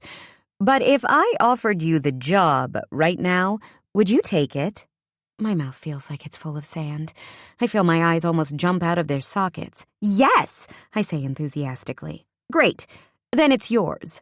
She stands and holds out her hand again. I shake it firmly, a smile stretching so widely across my face, I feel it reach the corners of my eyes. "If you can, head down to floor 7 where HR is located. You can start paperwork and email over a copy of your school schedules so we can work around it. They'll also have the payout line down there. If it's not to your liking, we can renegotiate." I'm sorry. I'm speechless. I was just grateful for the chance to interview with you. I don't think I actually expected this. She smiles genuinely. "Thanks, Cyrus." He spoke very highly of you. Oh, speaking of, that's the account you'll be managing. I, of course, will be on it as well, signing off on everything, but you'll basically be his case manager. Day-to-day babysitter, if you will. Oh, I can feel my face grow pale. Is that okay? She asks, her eyebrow hooking upward. Yes, of course. Of course. Thanks again, so much. I'll email over my schedule as soon as I'm done with HR. I smile and practically run to the elevator. My legs shake as I step in and the doors close behind me.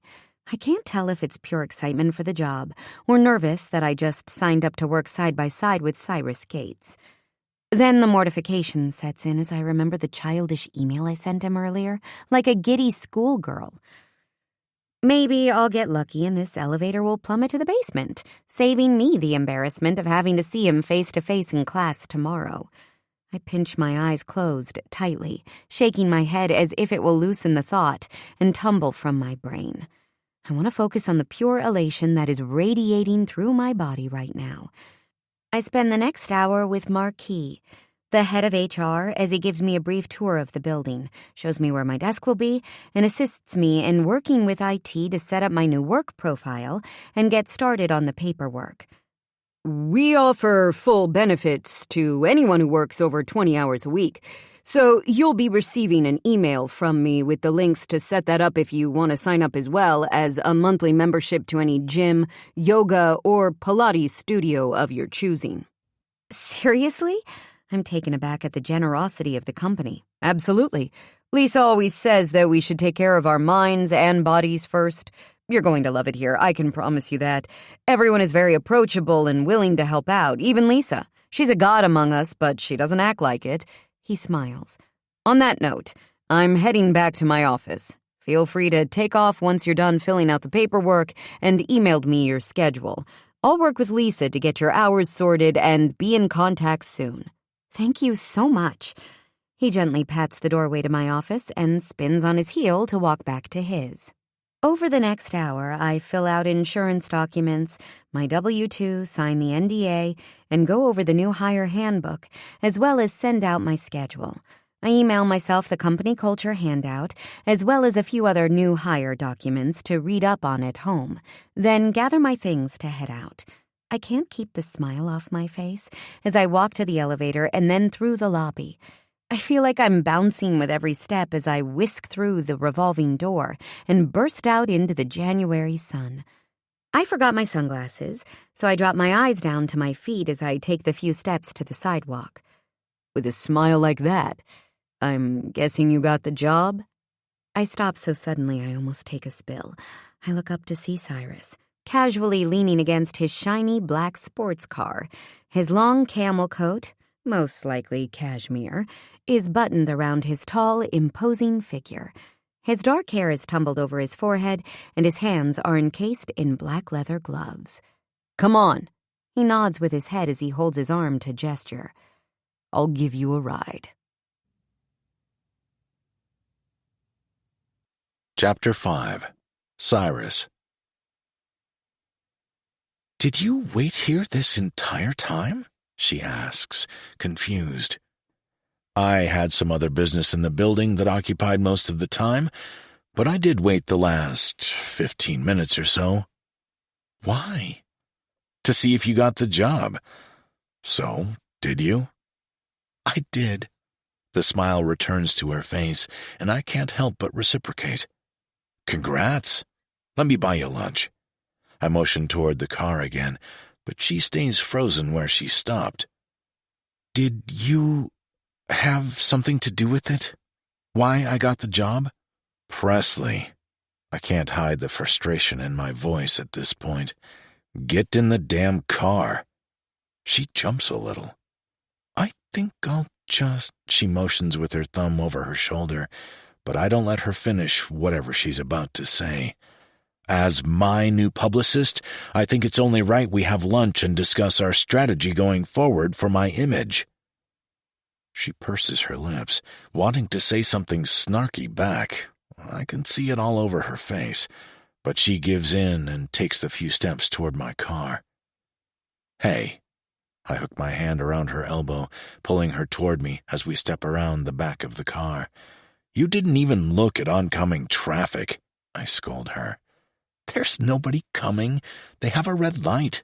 She motions toward the line of cars waiting behind the white line. And it's a one-way street, so no cross-traffic. She's right, but I still hold her arm as I walk us to the passenger side and open the door for her. She slides inside. I've never been in a Mercedes before, she says, as she glances around the car, running her fingertip gently over the soft leather of the armrest on the door.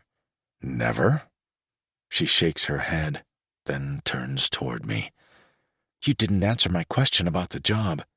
Is that why you were here this morning? To make Lisa hire me?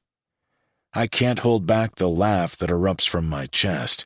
Trust me, nobody can make Lisa Wade do anything she doesn't want to do. Not even me. So that's not why you were there, then? I contemplate lying to her, or at least bending the truth a little by mentioning the other business I had in the building. But I don't. I was there to see you. I navigate the car through Chicago traffic, pulling up to one of my favorite bistros and opening the car door before she can ask me why. Afternoon, Mr. Gates. Austin, one of the regular valet attendants, opens Presley's door and ushers her out of the vehicle before walking around to take my place behind the wheel. Austin, I say, tipping my head toward him. What is this place? Presley tilts her head to look up at the name on the sign as I gently press my hand to the base of her spine. The best damn French bistro in the city. I've been a regular at Bistronomic since they first opened over a decade ago. I nod to the host, who also recognizes me, leading me back to my regular table, tucked away from prying eyes. The last thing I need right now is someone's tongue wagging about the new 20-something on my arm. Allow me, I say, helping remove Presley's coat. It's unintentional, but the front of my fingers drag down her arms as I slowly slide it off her body. She turns just as I finish removing it, sending her hair over my hand. It's just as silky as I imagined, and it smells like warm vanilla. I curl my fingers into my palm to resist reaching out and grabbing a handful of it, tugging it to bring her body back against mine so I can lean over her, devouring her mouth with mine. Fuck me. I pull her chair out, allowing her to take a seat before removing my own coat and sitting down myself. How did you know I'd be at Lisa's this morning? The waiter has barely left our table after placing down a pitcher of water before she asks. She's really not letting this go. Have you checked your email today? Her brows knit together. Check it, I say, as she continues to stare at me. Check it, I say again, slowly this time as I lean forward and grab my glass of water. She reaches into her coat pocket and produces her phone, her face still twisted with confusion as she taps around.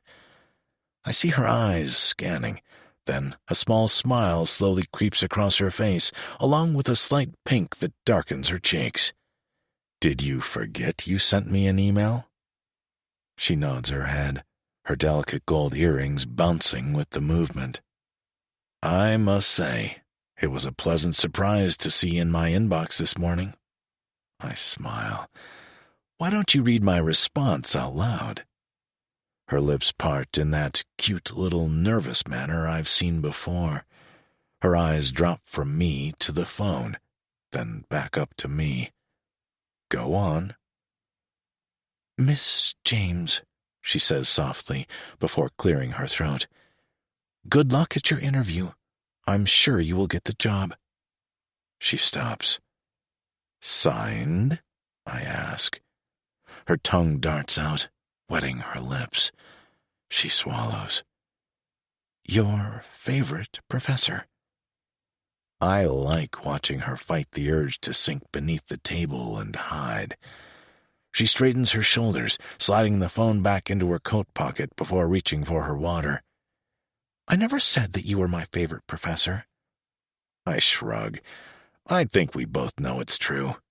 Some might call that arrogance. Not arrogance if it's true. She stares at me. Is it true? Will I get fired if I say no? She gives me that cocky little grin. Of course not. I think you don't want to say it's true because you hate that you like me. It goes against every moral fiber of your being, since I'm the big bad immoral wolf of Chicago teaching your ethics class. My answer clearly shocks her, but we're interrupted by the waiter reappearing to take our order. Oh, I didn't look at the menu yet. Do you want me to order for us? She looks at me, then to the waiter, who smiles broadly at her. Mr. Gates has excellent taste and has been coming here since we opened. Okay, she says. Then I give our order to the waiter before turning my attention back to her. So why do you need a publicist, Mr. Gates? Seriously? I laugh. You know why? She shrugs. She's playing that innocent game again. I lean back in my chair, crossing my ankle over my knee as I narrow my gaze at her. I contemplate keeping it surface level, telling her that some not-so-upstanding decisions in my past are impeding a very important business deal I'm trying to close. But I go for the truth instead. If she's going to be my publicist, she needs to know who I really am. Plus, there's an underlying hope that I'll scare her enough that she won't want to push the limits of these flirty little exchanges between us, because I know my resolve is hanging by a thread already. While a lot of the rumors about me are untrue, I have certainly done my fair share of what people would consider shady business practices. Not toward the innocent, I say emphatically, but I don't play fair when it comes to selfish, spineless assholes who would fuck their own mother over to get ahead in life. Why even deal with those kinds of people in the first place? I want to laugh at her naivete, but the reality is, a lot of people think that way. If I didn't do business with people like that, there'd hardly be anyone to do business with, if any at all. That's the unfortunate truth.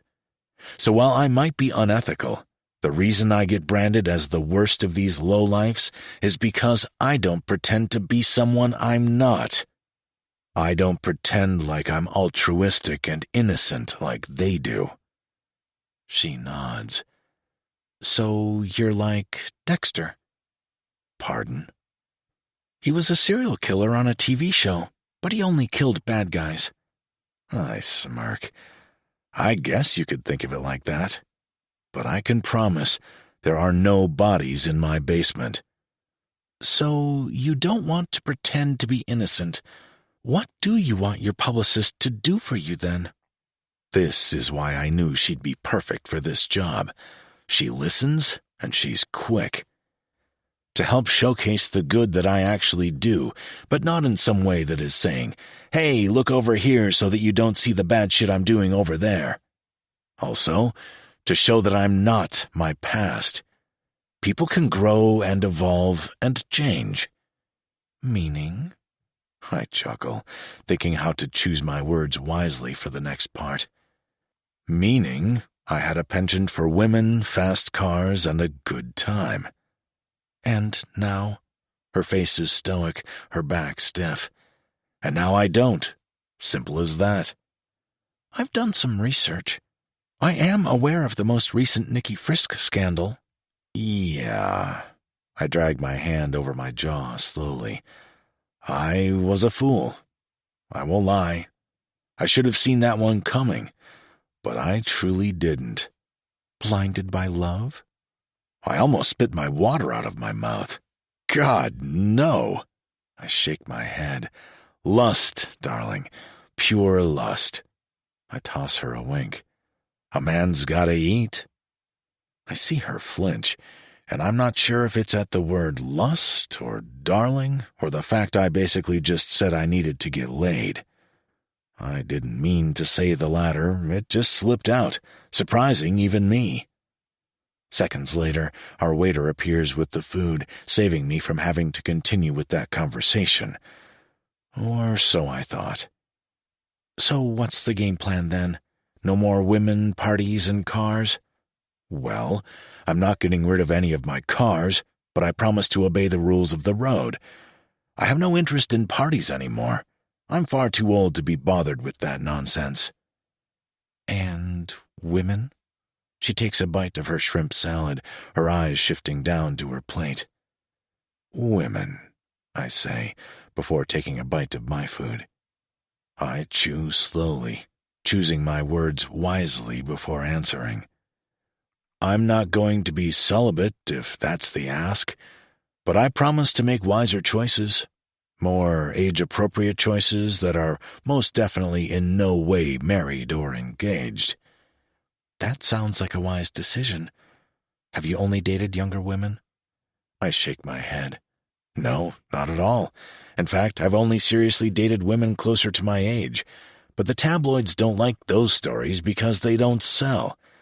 I've certainly been photographed with more young women than I've dated.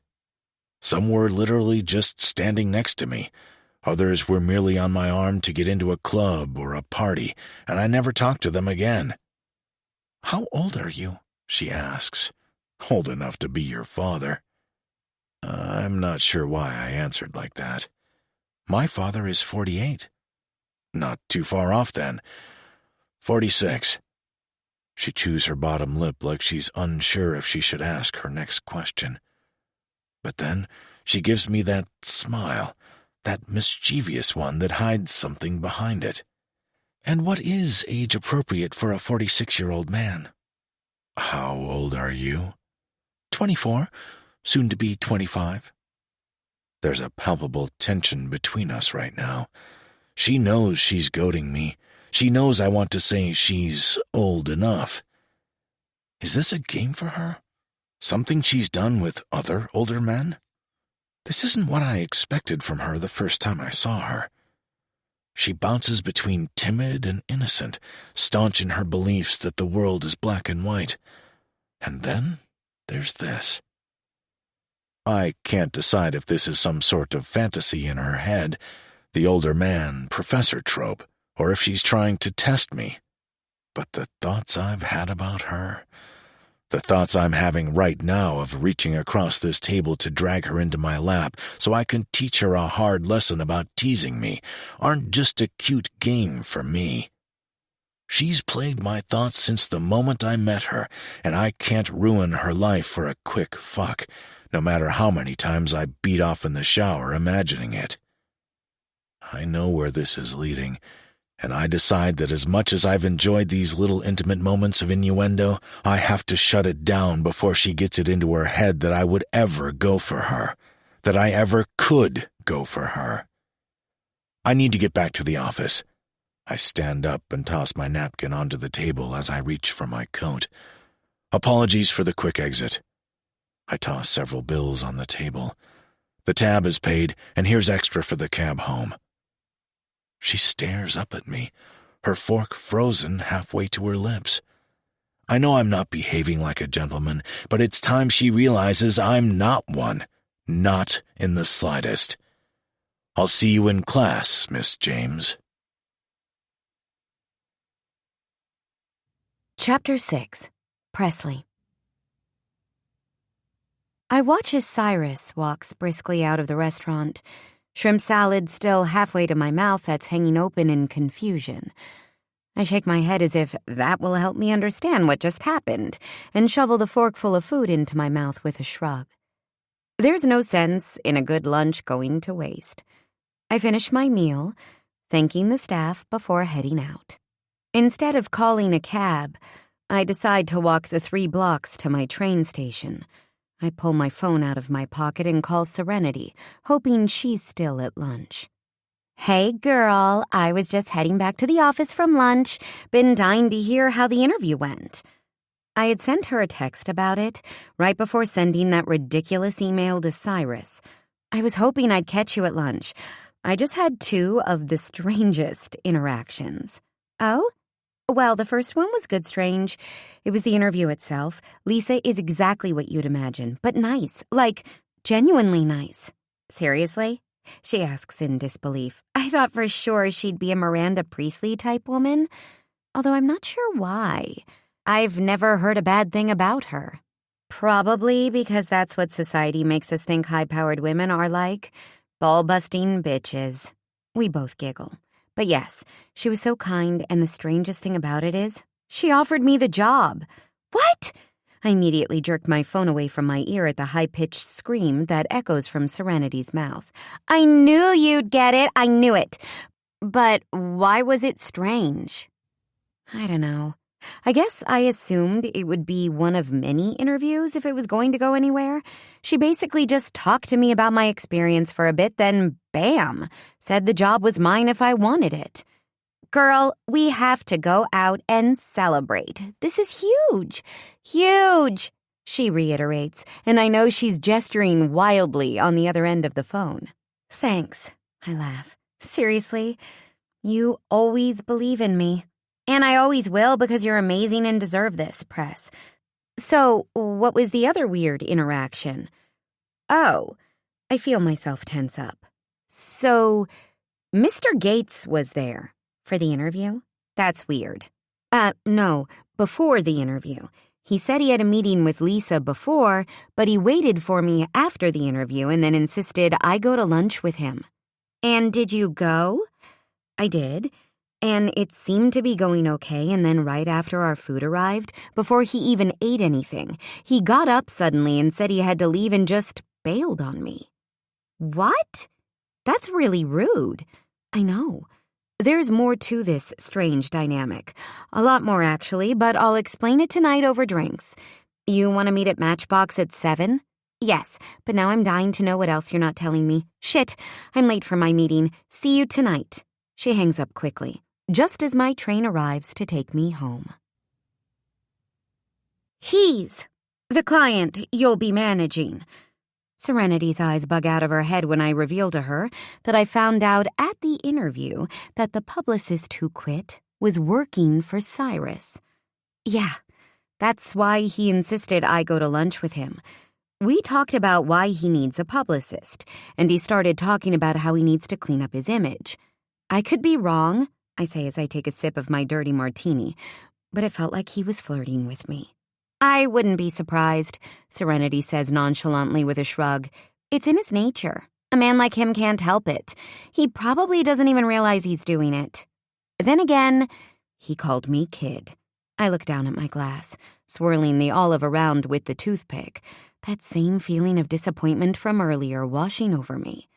Presley? She says slowly. What's with that look? Please tell me you weren't hoping it was something more. I shake my head, attempting to be convincing. No, I'm sure you're right. It was just innocent flirting. Or at least it seemed like it was, but most likely he wasn't even trying to flirt. As long as that's all it is, because trust me, you don't want to act out that good girl gone bad fantasy on a man like that. What about that little speech you gave me after our first class with him, saying maybe it would be good to learn from a man like him? Learn as in education, not a hard lesson. Look, I get it. He's sexy and older, and that whole forbidden professor thing is so hot, but at the least, you could lose your job, and at the worst, a man like him can not only break your heart, but ruin your life. I nod my head and focus on enjoying the rest of my martini. Serenity fills me in on the current gossip that's going on at the magazine she works for, where she manages their social media, and I push every last thought of Cyrus Gates out of my head that's now swimming in vodka and olive juice. I raise my hand higher, but Cyrus does everything in his power to avoid acknowledging me. I tried pushing the whole interaction out of my head after my talk with Serenity last night, but I'm starting to wonder if I said or did something that upset him. To add on to what Jeremiah said, I interject before he can cut me off or change the subject. I do think that we should consider society's rules that are put upon us and decide if the risk is worth the reward to break them. If we always just go along with what was done previously, because there's this unwritten expectation or rule that is deemed the right way, then we risk never having progress. Mr. Gates stares at me for a moment. He opens his mouth like he's going to respond, then turns and walks back toward the lectern. Miss James, while I do agree with you, I think your point comes from a place of inexperience and ignorance. His words are curt, and I feel my face flush with embarrassment as a few students turn to look at me. So only experienced people like yourself, people with power and wealth, can be game changers? Can disrupt and be the voice of progress? My tone is a lot sharper than I intended, but it gets my point across. I see his jaw clench as his fingers wrap tightly around the edge of the podium he's standing behind. And until we become those people, if we ever do, we should just, what, bend over and take it? Serenity's elbow hits my ribs gently as she turns to smile at me, speaking through her teeth. What the fuck is going on? I don't look at her. I keep my eyes trained on Cyrus as he does that thing again, smirking while he drags his hand over his jaw like he's biding his time before he rips my head off. But before he can answer, the bell dismisses us. He doesn't say another word. He grabs his coat and tosses it over his arm as he marches hurriedly out of our classroom. I gather my things quickly, holding my book in my hands instead of putting it in my bag so that I can catch up with him. Mr. Gates, I say his name as I walk briskly after him. Cyrus, I opt for his first name, saying it louder, but he's clearly ignoring me. Professor, I finally shout, and it causes him to stop. What can I do for you, Miss James? He says my name like it leaves a bitter taste in his mouth. You can explain to me what the hell is going on? What do you mean? My frustration has reached a boiling point. Care to explain why you refused to call on me in class today? After your very rude behavior at lunch yesterday when you, I point my finger at him and I can see he doesn't like that at all, forced me to go to lunch with you. He looks down at where my finger is still extended, then slowly drags his eyes back up to mine. It's seductive and intimidating at the same time. I drop my hand and let it rest on my hip. I came to tell you I start the job tomorrow, and we need to discuss setting up a meeting so we can go over your expectations of me. And you thought harassing me in the hallway would be the best time to do that? Call my secretary. He turns to walk away again, but I don't let him. I walk in front of him and stop. Seriously, what the hell is going on? You tell me to have a backbone, and then when I do, you punish me by ignoring me, or playing some game, or whatever this is. If I did something to offend you, then just be a man and tell me. But if it's that you can't stand working with a strong, confident woman, then this is going to be a problem. A smile slowly spreads across his face before he lets out a laugh. A real laugh. Trust me, that's not the issue. He grabs my arm, looking around before pulling me down a narrow hallway. He reaches forward and opens a door, gently pushing me inside and closing the door behind me. Where are we? I look around the small dark room as I sit down in a chair. My office, he says, tossing his coat on the desk, then turning back around to face me. I like when you have a backbone. He slides his hands in his pockets as he looks down at me. Probably too much. What does that mean? I tilt my head up to look at him, but he doesn't answer the question. What questions do you have about the job? He steps backward, crossing his arms over his chest as he perches on the edge of the large wooden desk in the center of the room. I guess what you need from me? What Becky did? I think Lisa will be best suited to answer those questions. In fact, I'll set up a meeting with the three of us in my real office so we can talk through it. How does that sound? I nod my head. Good. Thank you. As far as I know, I'm your only client, correct? Yes. Good. I think it will work best between us if... His eyes grow heavy and his lips curl at the edge, like there's something going on in that head of his that is far more sinister than what he's actually saying. You're completely at my disposal. I feel my breath hitch in my chest at the way he said that, and I know that's the reaction he was going for. I clench my hands tighter together in my lap as I stare at him. So now we're back to this? He tilts his head at my question. This game of playing nice, then pretending I don't exist later. Oh, I think you have it the other way around, young lady. I'm not the one playing games. You think I'm playing games? How is it that you go from the confident woman in my classroom who's ready to bite my head off, demanding my attention in the hallway by shouting at me, to this timid, meek little thing with her hands folded in her lap, like I could get away with anything? My lips fall open as he pushes himself off the desk, coming to stand directly in front of me. He towers over me, another intimidation tactic, I'm sure. Speechless. Just like you were at the interview yesterday morning. Then you go asking naughty little questions at our lunch yesterday, teasing me. Look at me. My eyes dart upward at his command. Naughty questions? The words barely squeak out of my throat. Is that what this is about? Mm-hmm. You know exactly what you're doing to me, don't you?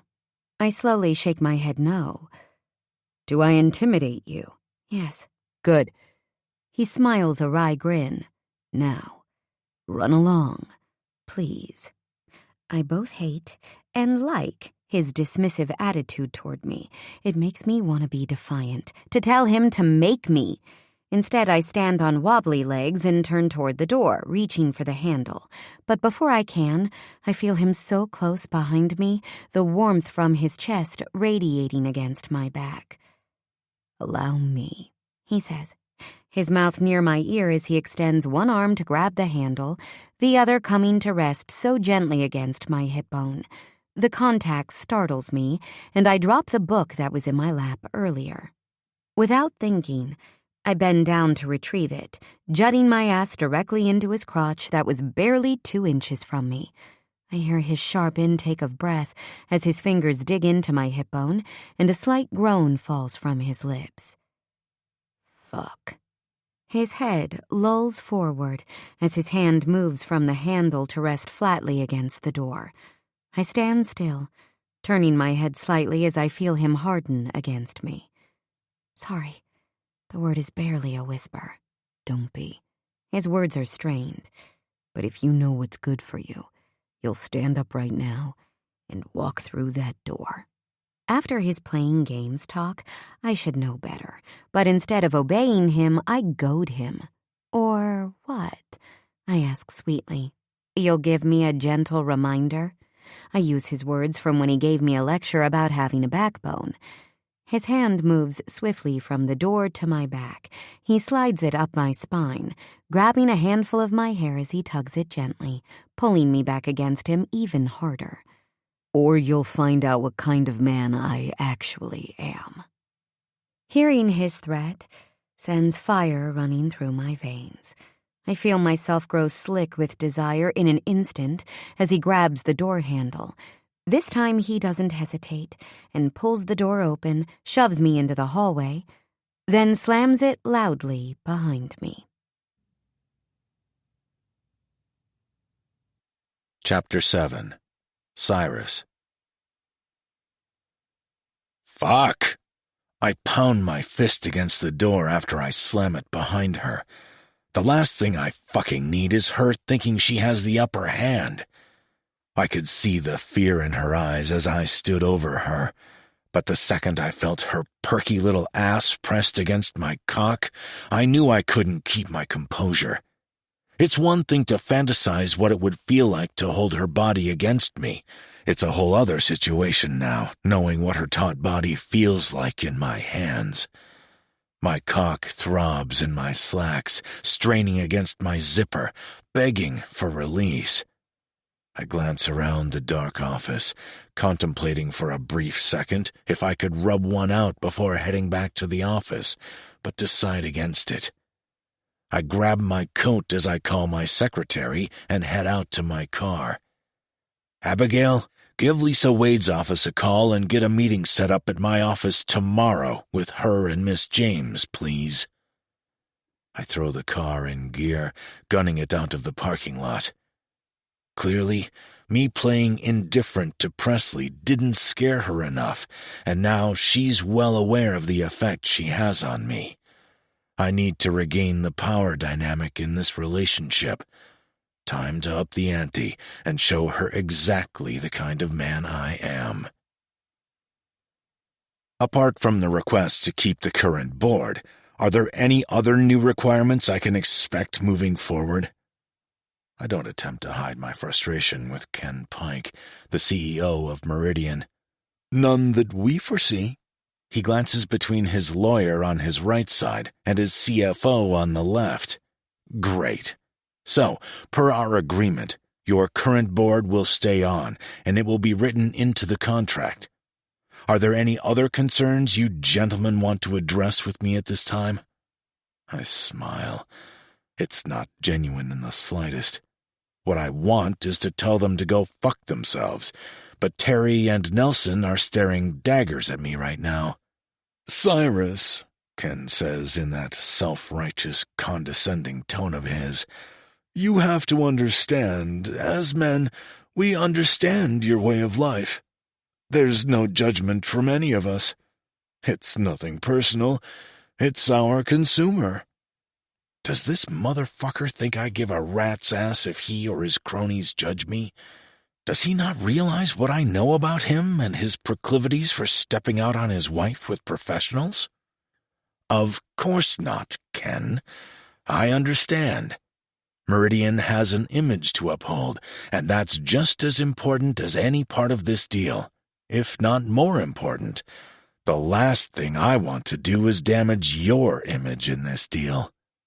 As long as we are in honest communication about expectations and there's no hidden agenda, this will all be a piece of cake.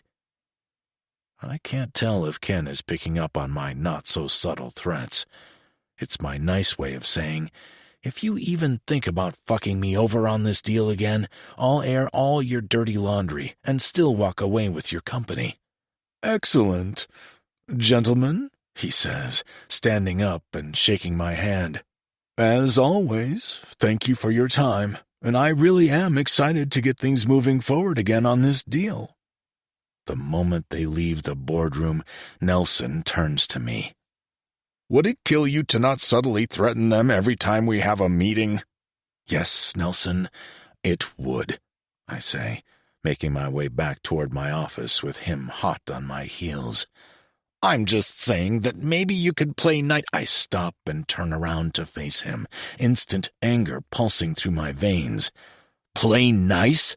Is that what you're going to say? Well, yes, he chokes out. No. No, I can't play nice, Nelson, because they're not. If they want to play hardball, I'll come out with both barrels blazing. Because when you're soft, like I was thanks to you on this deal, and you concede anything, they always come back asking for more. I guarantee you that because we said yes to keeping their board of directors, they're already scheming what else they can keep in this deal. So what? You're willing to lose it? After everything we've done? After all the goddamn hard work I've done on this deal? Relax, Nelson. We aren't going to lose the deal, I say, reaching out and placing my hand on his shoulder. But, yes, I'd be willing to walk away before I'd let them strong-arm me into something I don't want to do. I know you're working hard on this deal, and trust me, you'll be rewarded when it goes through. But in the meantime, let me play hardball with them.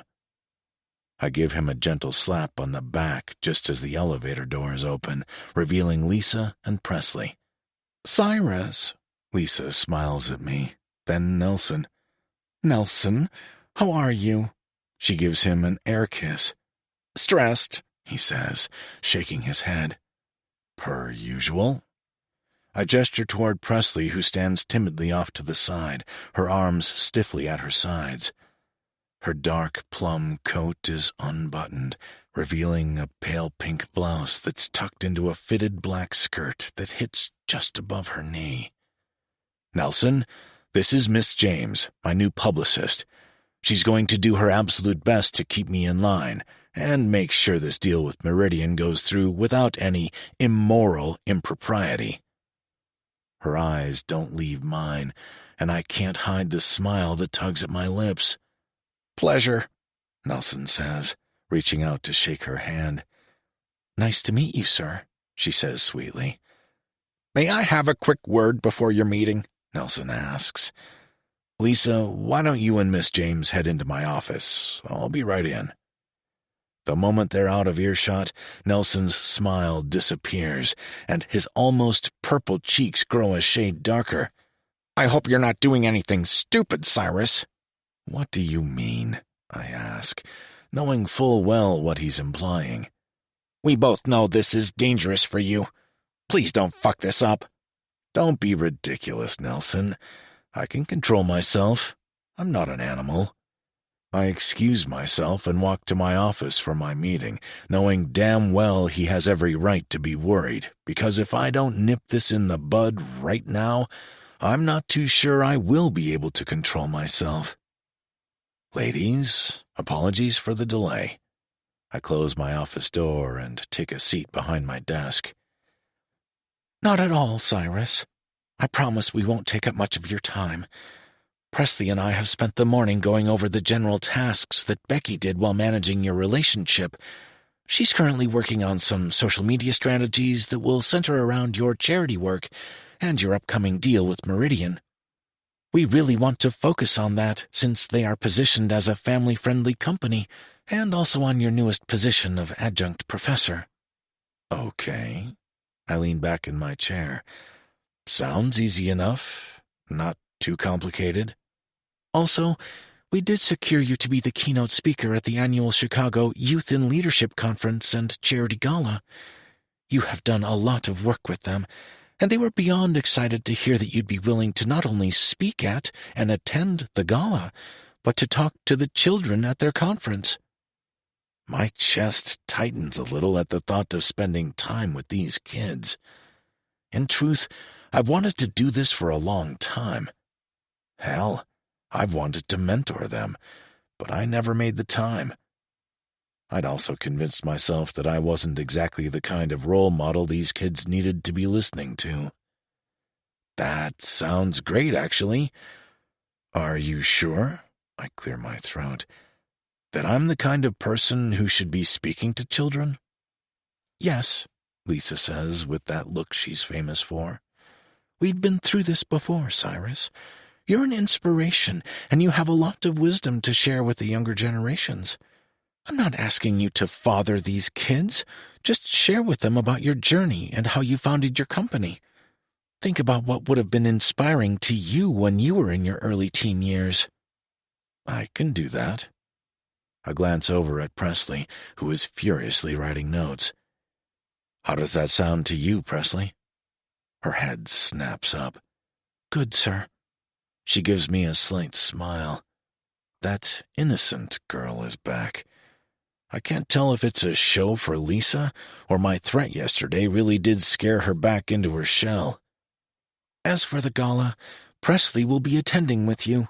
She has a list of some key people that I think you should spend some quality time speaking with.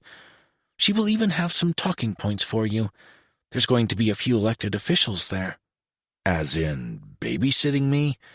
I'll attend, and she and I can go over the list of people the day before, but I don't need a handler, Lisa." She pulls her glasses from her nose. "You'll do it my way, Cyrus. This isn't a negotiation. I'm the expert here, not you. So you're going to trust me, and you're going to follow orders, okay?" "No negotiation?" I drum my fingertips. "You might be the only person who can get me to agree to that." "Agree or fire me?" She shrugs. "Fine," I say begrudgingly, just as her cell phone rings in her hand. "I need to take this," she says, glancing down at it before darting out of my office. "I'll be quick." Presley snickers beneath her breath. "Something amusing, Miss James?" "Just that for all your backbone talk, yours seems to have disappeared with Lisa." I stand up slowly and walk over to where she's seated. There's a difference between being obstinate and listening to sound advice.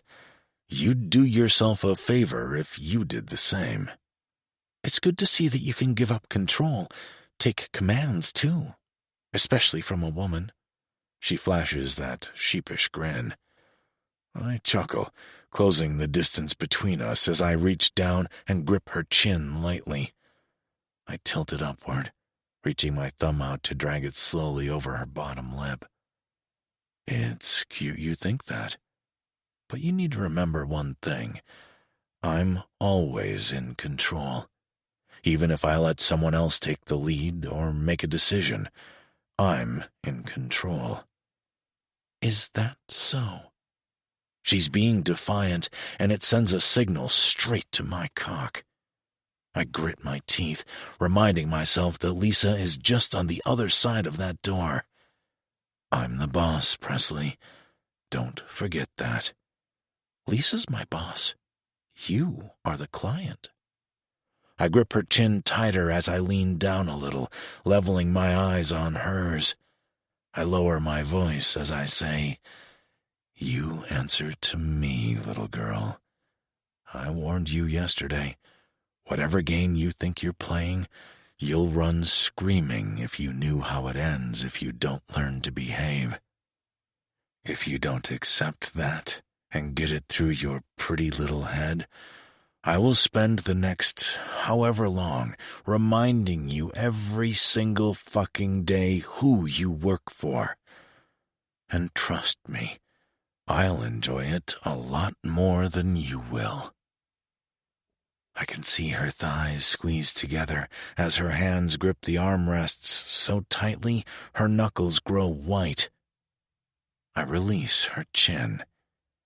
Sliding my fingertips down the front of her throat, I let my hand drop down to her lap, her eyes still burning into mine as my fingers slide down her lap till I reach the edge of her skirt.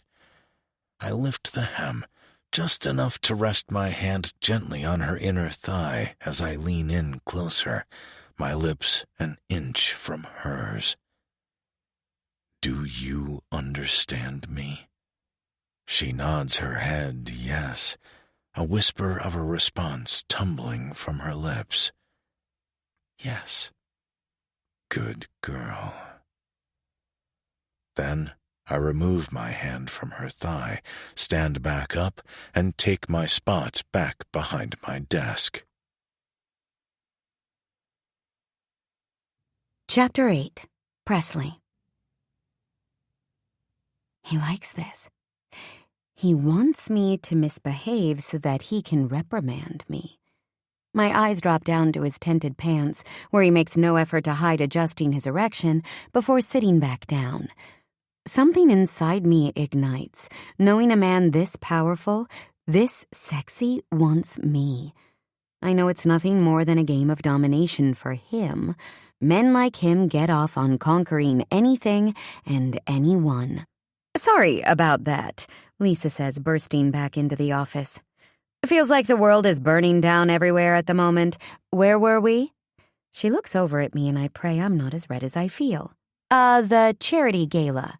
"Right. So Presley will get you the details for it, and she will do an introductory speech for you at the event, highlighting some of your achievements with the organization and the community."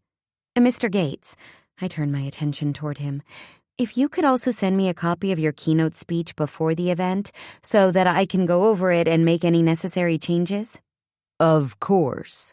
He offers a strained smile, and I have to bite my tongue so I don't giggle again. He might enjoy watching me squirm under his gaze, but I enjoy watching his discomfort just as much. We finish up the meeting quickly and say our goodbyes before heading back down to Lisa's waiting car. The great thing about taking meetings with her is she always has a driver. That went better than I expected. Don't stress about Cyrus. His bark is bigger than his bite. Trust me. I was thinking that maybe I could get the University of Chicago to run a profile on him in the Chicago Booth Review. "That is a genius idea," Lisa says with excitement. "One of the editors, Forrest DeVry, is actually in my class, so I'm going to mention it to him this week. I'll also reach out to a few of the other organizations that Mr. Gates has had a relationship with over the years and see if there are any press opportunities there. You're natural at this, Presley. I see why he recommended you to me. Once you get a few things on the books for him, let's schedule a press release as well. The main thing you have to know about Cyrus is he truly doesn't care what people think about him, which can be a good thing and a bad thing. Bad thing? He'll self-sabotage purely out of spite. It's his biggest flaw. Can I ask? I hesitate, not wanting to overstep a boundary, but also feeling like I need to have a better understanding of him as my client. Why is he the way that he is?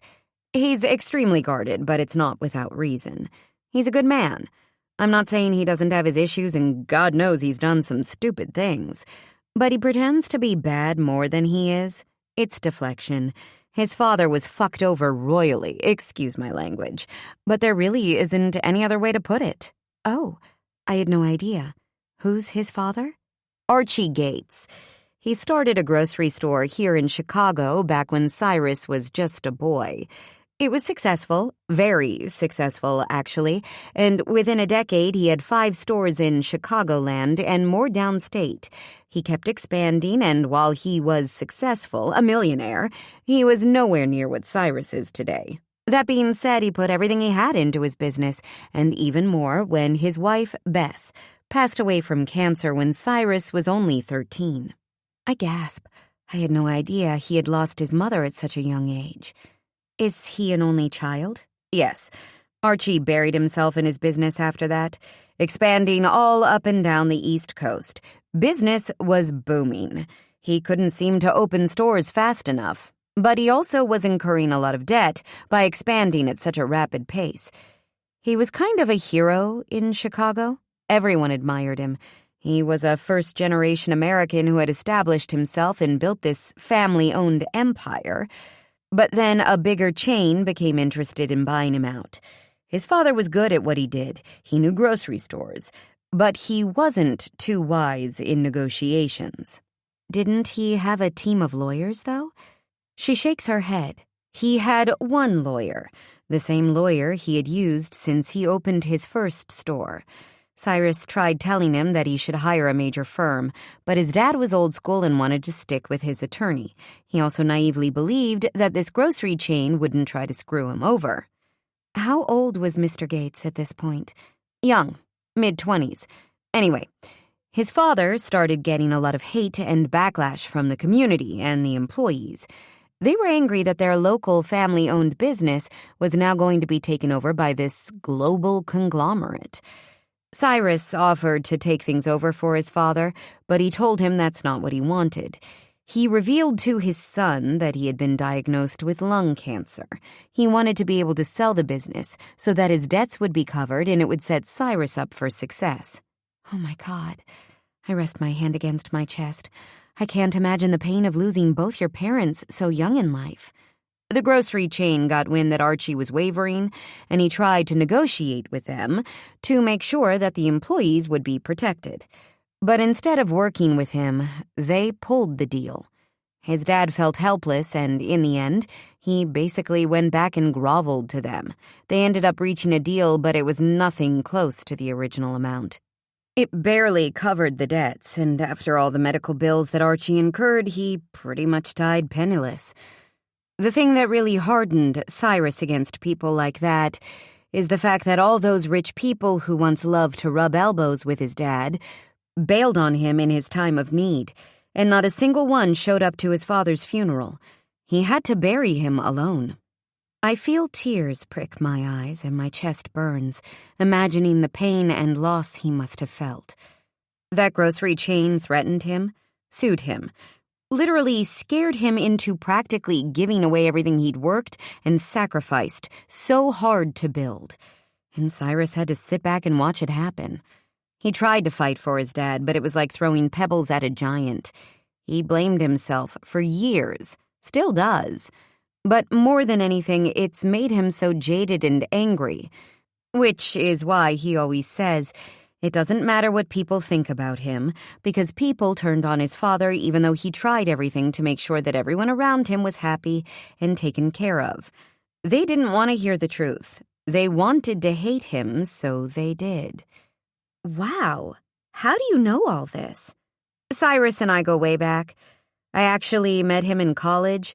We've worked together over the years and run in a few of the same circles, but as you can imagine, he tends to keep to himself these days, and when he does venture out, he tends to make a mess of things." She laughs and shakes her head. "But that's why we're here." She pats my shoulder. "To keep him in line, since he can't seem to pull his head out of his own ass most of the time. He wants to project this facade of being a careless asshole, because then he feels like people can't make him out to be worse than he is. It's convoluted." The car stops in front of our office building and we make our way inside. My head is swimming with information, but at the same time it all makes things a little clearer regarding Cyrus Gates. Now I understand why he made those comments about how he doesn't pretend to be a good guy like a lot of the companies out there. Meanwhile, they're screwing people over left and right. I spend the rest of the day brainstorming ideas to get Cyrus out into the community. I send over an email to Forrest DeVry explaining my role at Wade Public Relations and how I think it would be great if the school ran a publication highlighting Mr. Gates's new adjunct professor position, as well as some of his outstanding achievements and ways he gives back to Chicago. I go through a couple drafts of my speech as well for the upcoming charity gala. I keep it short and sweet, making a few notes along the way. I'm about to finish up my day when I decide to look through the list of organizations that Cyrus is on the board for when I see a nonprofit for animals. I smile at the thought. I hadn't pictured Cyrus as an animal lover or pet kind of guy, but maybe I'm wrong. I look on their website to see if there's any upcoming events when I see a race that takes place in early April. The annual 5K Paw Trot. I find the email for the organizer and send them over a quick note mentioning that Cyrus is interested in running this year. I smile when I think about how he's going to react when I tell him about this. "You're still here?" I glance up to Lisa poking her head in my office. "Yeah, I wanted to knock some things out. I'm just about to send an email over to Mr. Gates with the rough draft of my speech, along with the idea I had for the Chicago Booth Review article. I also found an unconventional opportunity I feel like he will immediately shoot down, but it's worth a shot." I shrug. "Unconventional?" She raises her Botoxed brow the tiniest amount it can move. "A 5K race." I smile. "Ha! I would love to see his face when he sees that. Well, I'm heading out. Have a great night." She walks away, then reappears seconds later. "And by the way, if he does give you any shit about any of the PR opportunities you present to him, unconventional or not, tell him to take it up with me and that I'll make him do them. So there's no point in fighting it." I type up the email to Cyrus, letting him know that my speech is still a work in progress, but he's welcome to make changes or omit things. I fill him in on the article that's in the works and end with a little note about the 5K. I hit send and shut down for the night, ready for a glass of wine and a soak in the tub to relive every delicious second of my interaction with him today and the way my thigh still burns, where his fingers touched me. Chapter 9. Cyrus. It's getting late, but I decide to check my email once more before heading to bed. I tip the crystal tumbler back in my hand, finishing off the whiskey I've been nursing. I scroll through, making note of a few emails I need to respond to, when I see one from Presley's new work address. I click on it, my balls tightening just reading her name. Get a fucking grip, I mutter to myself, reaching down to adjust my already hardening cock. I open the email and read over her message. I read through her introduction speech for me, and it brings a smile to my face. I imagine her saying it, and wonder if it pisses her off that she has to make me sound like a fucking saint. I'm about to click out of the email when I see a little note at the bottom that makes me do a double take. P.S. I noticed you've been involved with Paws for years and thought it would be the perfect opportunity for you to run their upcoming 5K. I have reached out to the organizers for you, so all you have to do is show up on race day. My head lolls back as I laugh. Of course she did this. If she thinks for 1 second I'm going to run a damn race, she's out of her mind. I lean back in my chair, debating and then deciding to have another finger of whiskey. I pour a little more into my glass, then put on a record of the Dave Brubeck Quartet and settle back into my chair. I feel exhausted. These days have been taking a toll on me lately. This deal with Meridian and the way Nelson has been on my ass, pushing me to my limit. I close my eyes and let my head fall back against the chair as the music fills my home office. An image of Presley's flirty smile and big round eyes as she looked up at me today drifts through my brain, and instead of pushing it aside, I indulge. I imagine what could have happened if Lisa hadn't been with her. Would I have pushed it further? Tried to scare her a little more so she understands the kind of things I fantasize about doing to her? I'm not frustrated by my attraction to her. She's breathtakingly beautiful, stunning. It's the mix of naivete and her bold tongue that's quick to say something she knows will elicit a response from me. It drives me wild, and I can barely contain my desire to own her, to act out my most fucked up desires when I'm near her. It's why I bolted at lunch. It's why I shoved her out of my office the second I felt her pressed against me. I have no self-control just being near her, let alone if I actually allowed myself to act on it. I wonder what kind of woman she is in bed, in a relationship. My stomach curdles at the thought of her in a relationship. I haven't heard her talk about a man in her life, but then again, neither of us have divulged much of anything about our personal lives. Pushing that thought aside, I think back to the feeling of her silky skin beneath my fingertips today. I knew I was risking losing control when I touched her thigh, but I couldn't tell myself to stop.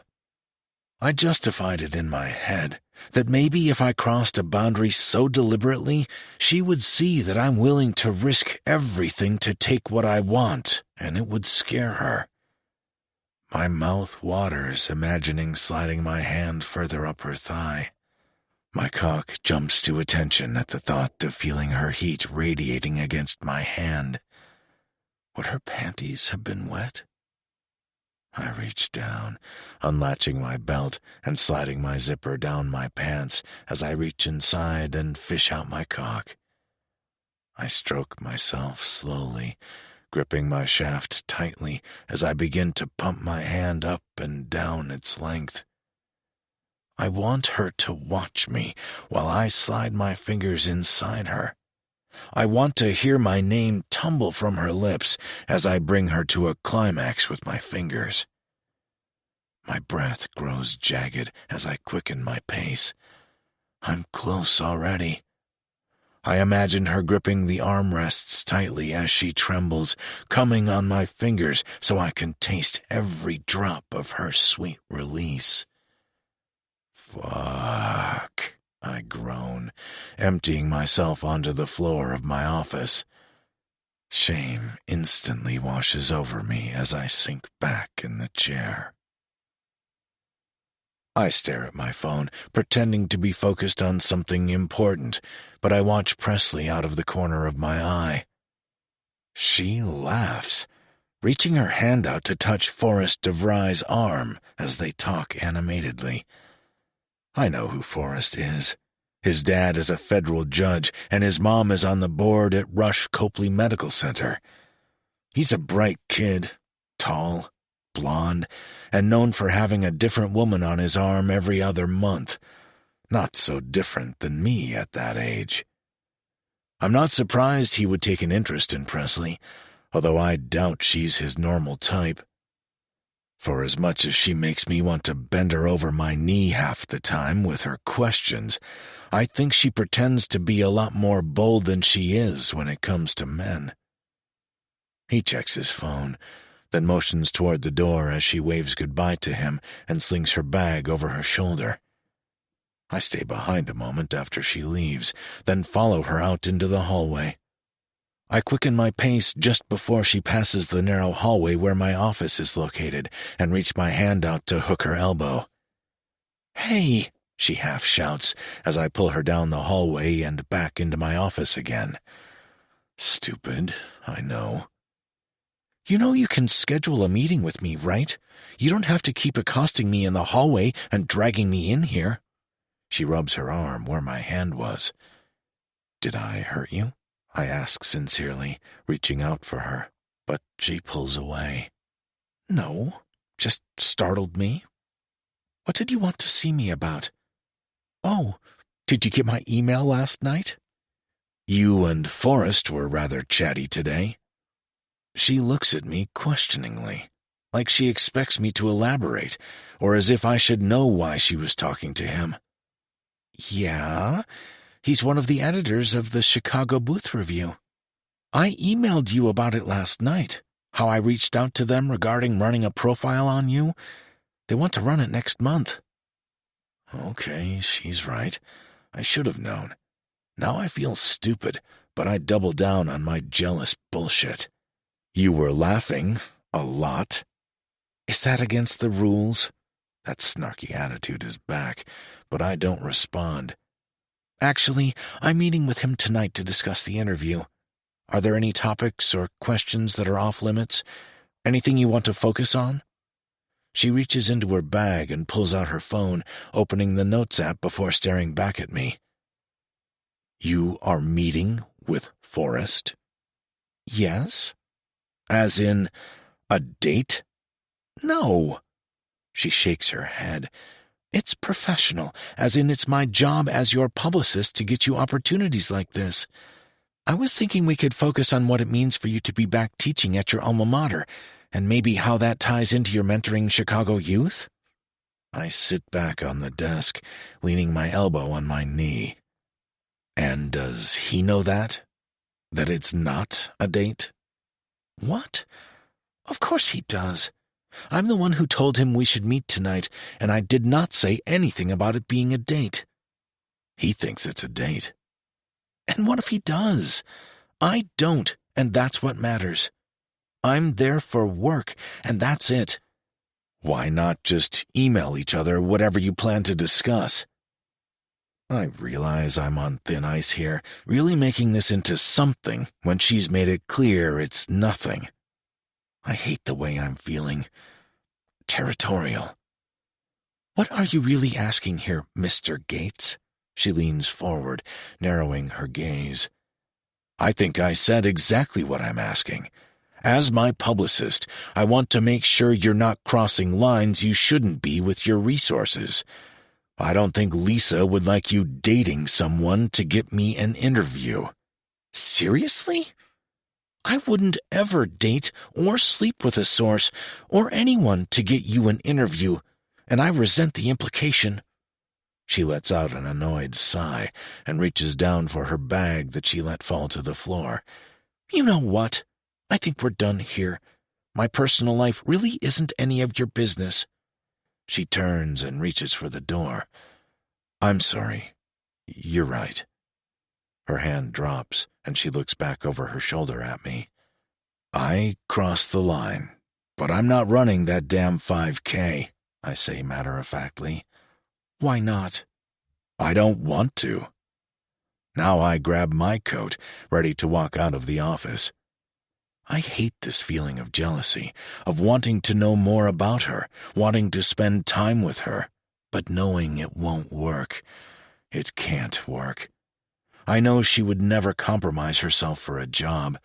I'm just angry that she can casually hang out with Forrest and date him if she damn well wants to, but I don't have that option because no matter how many ways I try to justify it or make it work, she's off fucking limits.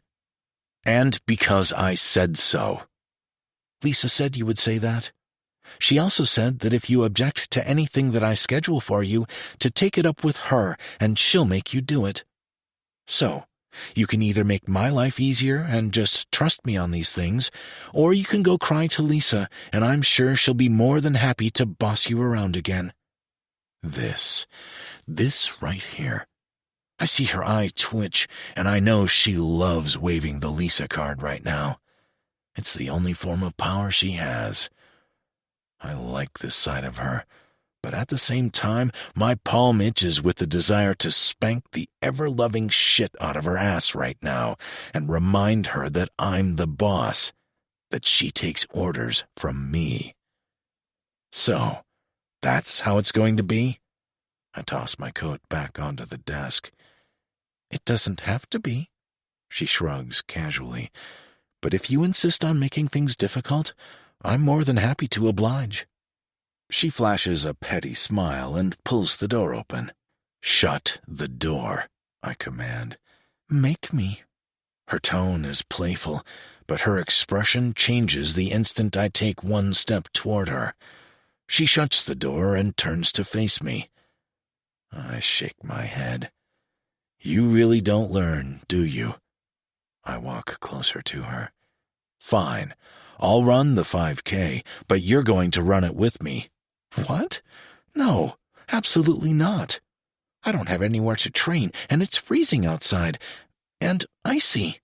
It's a 5K, Presley. You're 24. You can manage just fine. She glares at me. What's your level of...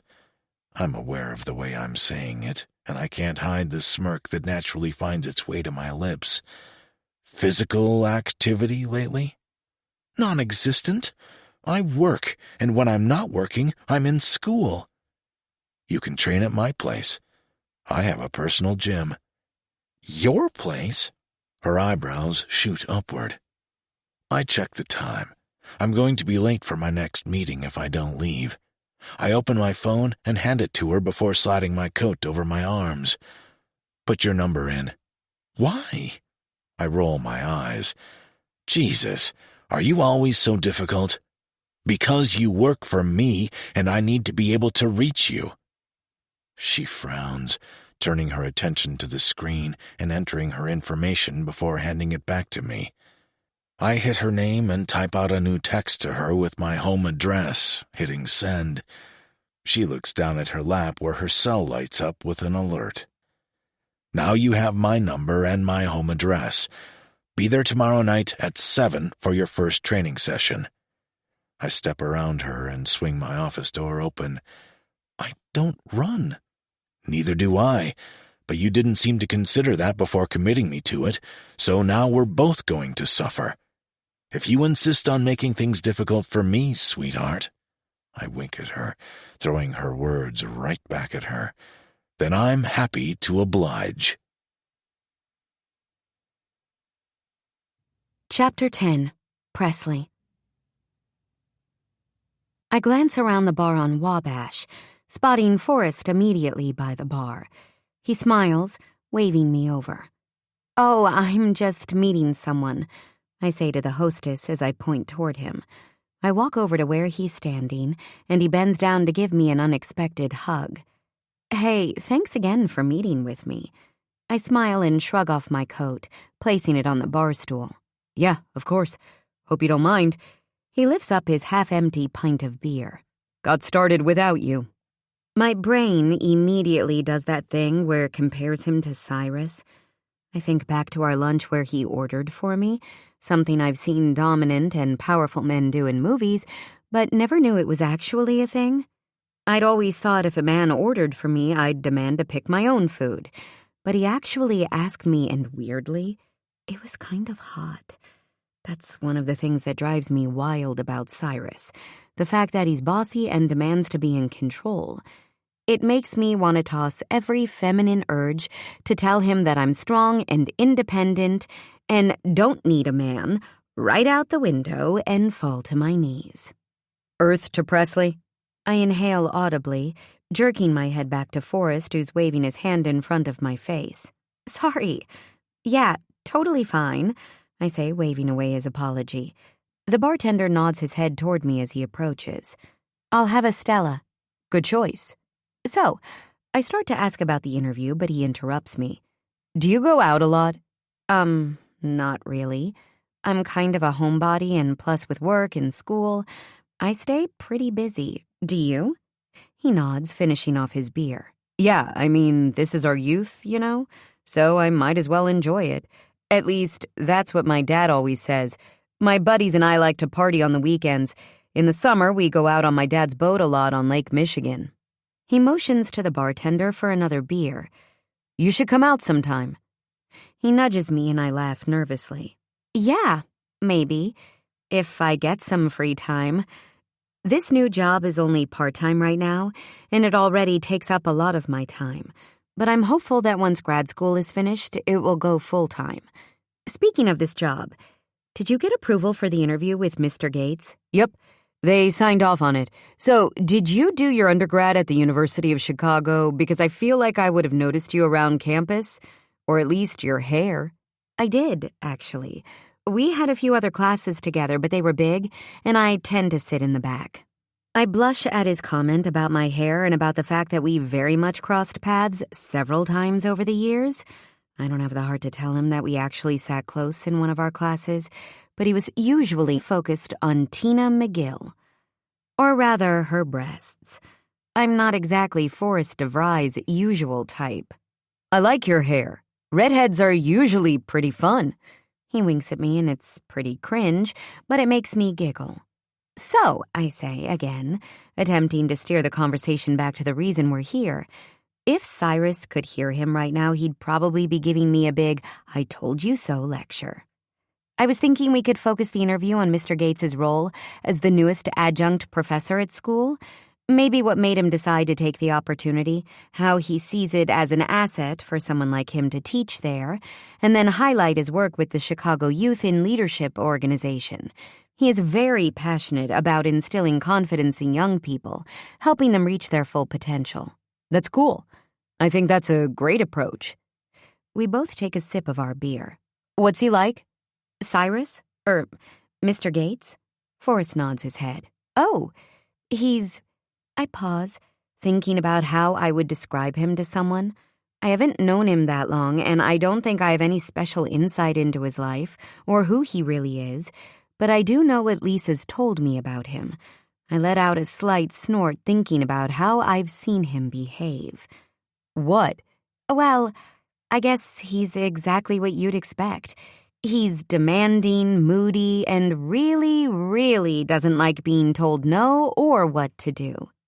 Sounds like a real pleasure to work for. I blush, my mind instantly thinking about all the things I didn't say. My hand absent-mindedly settles on my thigh where he touched me briefly the other day. I'm still second-guessing if that actually happened or if I imagined it. I know for a fact that our little mishap in his office happened, though. I close my eyes for a brief second, reaching for my beer to cool off as a bead of sweat runs down my back.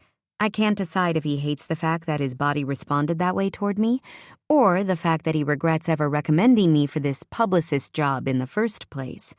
He's not that bad. He's going to be the keynote speaker at a charity gala next week. I have to give his introductory speech, and I'm trying to slip a little joke into it because I know it'll piss him off. But it'll be funny to watch him get pissed at me. Wait, is it for the Chicago Youth in Leadership you mentioned? Yeah, it is. Why? He grins wryly. I'll be there too. My parents are big donors. Oh, cool. Small world. What do your parents do? My dad is federal judge and my mom is a surgeon. Head of surgery at Rush Copley, actually. Impressive. I raise my glass toward him. Hey, since we're both going, you want to be my date? That's sweet, but I can't. I'll be there in a work capacity, so it wouldn't be very professional of me. No worries. Totally get it. We should most definitely go on a date, though. Oh, yeah? I say in my most flirty tone. Yeah. Would be a shame not to. He gives me a look, bumping my shoulder playfully as we both laugh into our glasses. I would love to. The moment I say yes, my stomach feels like it's twisted into knots. I don't know if it's because I feel guilt for agreeing to a date while in a meeting I swore to Cyrus was strictly professional, or because I know that for as nice as Forrest DeVry is, I feel no attraction toward him. Instead, I'm lusting after my very unavailable and way too old for me professor. The moment I leave the bar and head home, I get an alert that I have a new follower on Instagram. It's Forrest. I haven't posted anything on my profile in almost 2 years, but I open the app and follow him back. His profile is filled with current pictures, mostly of him and his friends partying, at sporting events, and of course, on his dad's boat. I decide to call Serenity, hoping that if I tell her about Forrest, her excitement about him will make me realize that he's the right choice. The smart choice. "Hello," she sings into the phone when she picks up. "Hey, I hope I'm not interrupting your night." "Nah, Jay just got home from the gym and I'm currently folding laundry like a housewife. What's up?" I had that meeting with Forrest tonight about doing the interview. I told her about it in class, and she had actually teased me about how cute he is. "Oh, that's right. How'd it go? Is it happening?" "Yeah. He got approval, so we're going to get it on the books. I just have to find time in Mr. Gates' schedule. I found out he's going to be at that charity gala I have to attend as well, and he, asked me to be his date." "Oh my God, did you say yes? He's so cute." "I didn't," I laugh. "I told him I'm there working so it wouldn't be professional, but he said we should definitely go on a real date, though." She gasps. "You said yes, right?" "I did." I try to sound excited, but I can hear the hesitation in my voice. "He also followed me on Instagram the second I left the bar." "Of course he did. Is his profile full of shirtless thirst trap pictures?" "Some. Lots with his bros." "So what's with the tone? You don't sound excited." I try to brush it off, but she knows me too well. "Press, I know you." I don't know. I guess I'm just super out of practice when it comes to dating. It's not like it has to be anything serious, and with a guy like Forrest, no offense to him, but we both know he probably isn't looking for something long-term. When's the last time you got laid? Ugh, I groan. I don't even know. Maybe summer before grad school? Holy shit, that long? Girl, time to take Forrest for a ride and let loose. Maybe he's just the man you need to let that inner bad girl out once and for all. I hang up and walk the rest of the way home. Serenity's words haunting me because the only man I want to release my inner bad girl with is a man I have no business wanting. I stare at the message I've typed out on my phone. Me. Mr. Gates, apologies for the short notice, but unfortunately something came up tonight and I won't be able to make it. The cursor blinks at me as I hover my finger over the send button. I highlight the text, deleting it before tossing my phone on my bed in frustration, knowing full well there's no use in fighting Cyrus Gates. He's going to get his way one way or another. I stomp over to my dresser, rifling through my workout clothes that I haven't put on in months. I pull out several pieces, holding them up before choosing my most flattering pair of black leggings, a pink sports bra, and black tank top. I crane my neck in my floor-length mirror, my ass looking flatter than I remember when my phone dings. Nothing I can do about it now, I grumble, throwing on a hoodie and pulling my hair into a bun piled on top of my head. By the time I pull on my sneakers and coat and head out the door, I'm already late. "Miss James?" "Yes?" I glance around as if that's going to explain the suited man standing outside my building next to an expensive-looking car. "I'm Wes. Mr. Gates sent me to pick you up." I roll my eyes. Of course he did. He holds the door open, closing it after me once I'm inside. We arrive outside a stunning, Gothic-looking house I've seen probably 1,000 times in my years in Chicago. It's a piece of history here, something I assumed was either a museum or had been bought out by one of those wedding venue companies. "This," I point out the window, "this is Mr. Gates's house." "It is," Wes responds as he pulls the car into a multi-car garage. In my mind, Cyrus Gates lived in some modern skyrise penthouse, but this is an architectural landmark in the city. I follow Wes through the garage, which looks more like a high-end exotic car showroom, and into the house. He leads me down a hallway that opens into a stunning foyer, complete with marble floors, a chandelier that looks like it belongs in an opera house, and 2 staircases that wind their way up to a large landing. The ceilings in the entryway are probably 20 feet tall. I'm completely engrossed in taking it all in, and I barely notice the tapping of someone walking up behind me. "You're late." I spin around to see Cyrus standing in the doorway. He's still in his suit pants, his shirt partly undone, his tie missing as he unbuttons his cufflinks. My eyes fall to the small patch of dark hair on his chest that's usually not visible. I love a hairy chest on a man. Hell, I love hair everywhere on a man. It's so different than the 2 guys I've been with in college. They were practically waxed clean. I used to joke with Serenity that it was like hooking up with a seal. Didn't trust me to make it here on my own? I smirk. "Not in the slightest," he smirks back. "I apologize, I'm also running late. Let me show you to the gym before I go change." He holds out his hand. "Your coat?" "Oh," I pull it off my shoulders and hand it to him. He holds on to it while he starts walking down a different hallway. We wind our way through the house a little until he opens a door and reaches inside to turn on a light. This isn't just a room with a treadmill and some weights. Let's take a moment to pause from the story and enjoy a few peaceful minutes of music, just for your relaxation. This free audiobook is our gift to you. Thank you for being here.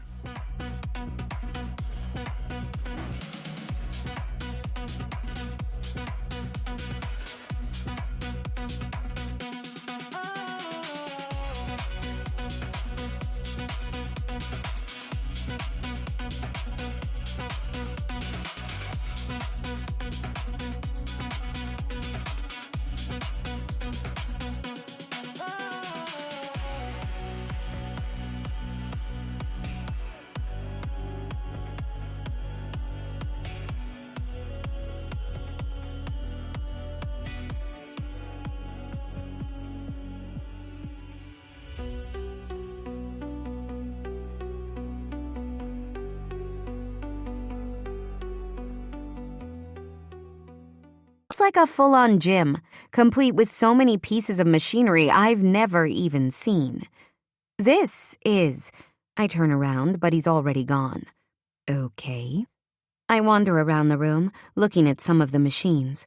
I sit on one and try it, then another. I pick up a weight and do a curl, realizing just how noodly my arms have become. I glance into another room off to the side that has a sauna in it. "We can use that after." Would you stop doing that? I clutch at my chest, my heart racing. I'd say him startling me is to blame, but that's not the only thing that has my pulse elevated. He's changed into a slim pair of shorts that showcase his muscular thighs and a t-shirt that's had the sleeves ripped off, leaving 2 very large openings that dip down his sides. His arms look like pythons, a visible vein running down the front.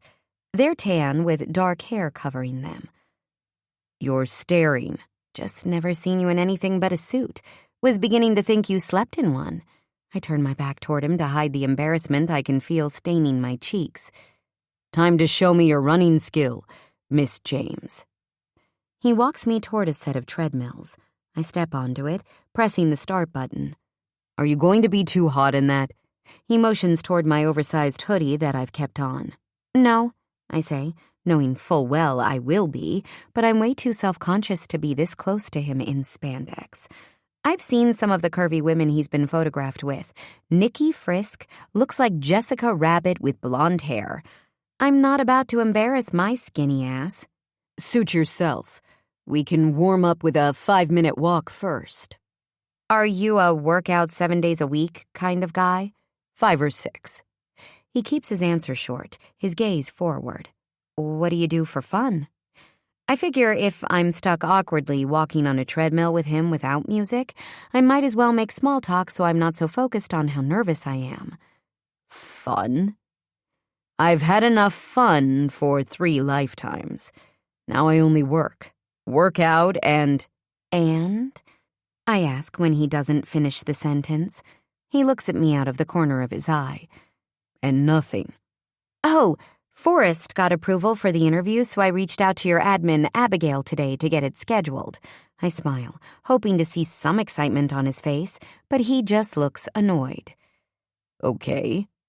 Get this. He's actually going to be at the charity gala next week. I guess his parents are some big-shot I know who they are. He snaps, cutting me off. What the hell did I do now? He punches the buttons on his treadmill, increasing the speed till he's running. Turn yours up, he barks. I turn it up a little, picking up my pace to a slow jog, but it's clearly not enough. He reaches over and hits my button a few times till I'm running. Hey, that's too fast.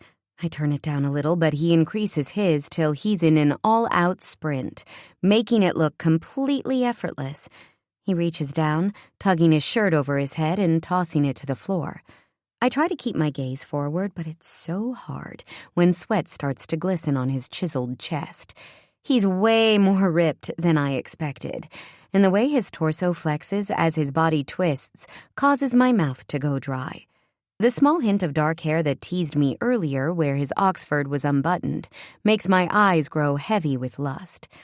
Dark hair trailing across his pecs, down his abs, and disappearing beneath his low-slung shorts sends me into orbit, and I trip, one foot catching on the other. I yelp, darting my hands out as I attempt to catch myself, but it's no use. I fall on my hands and knees, the belt of the treadmill shooting me backward into a crumpled ball on the floor. Shit! Cyrus jumps off his treadmill seamlessly as I attempt to right myself. I am beyond mortified. Are you okay? He reaches his hands beneath my arms, pulling me up and onto my feet effortlessly.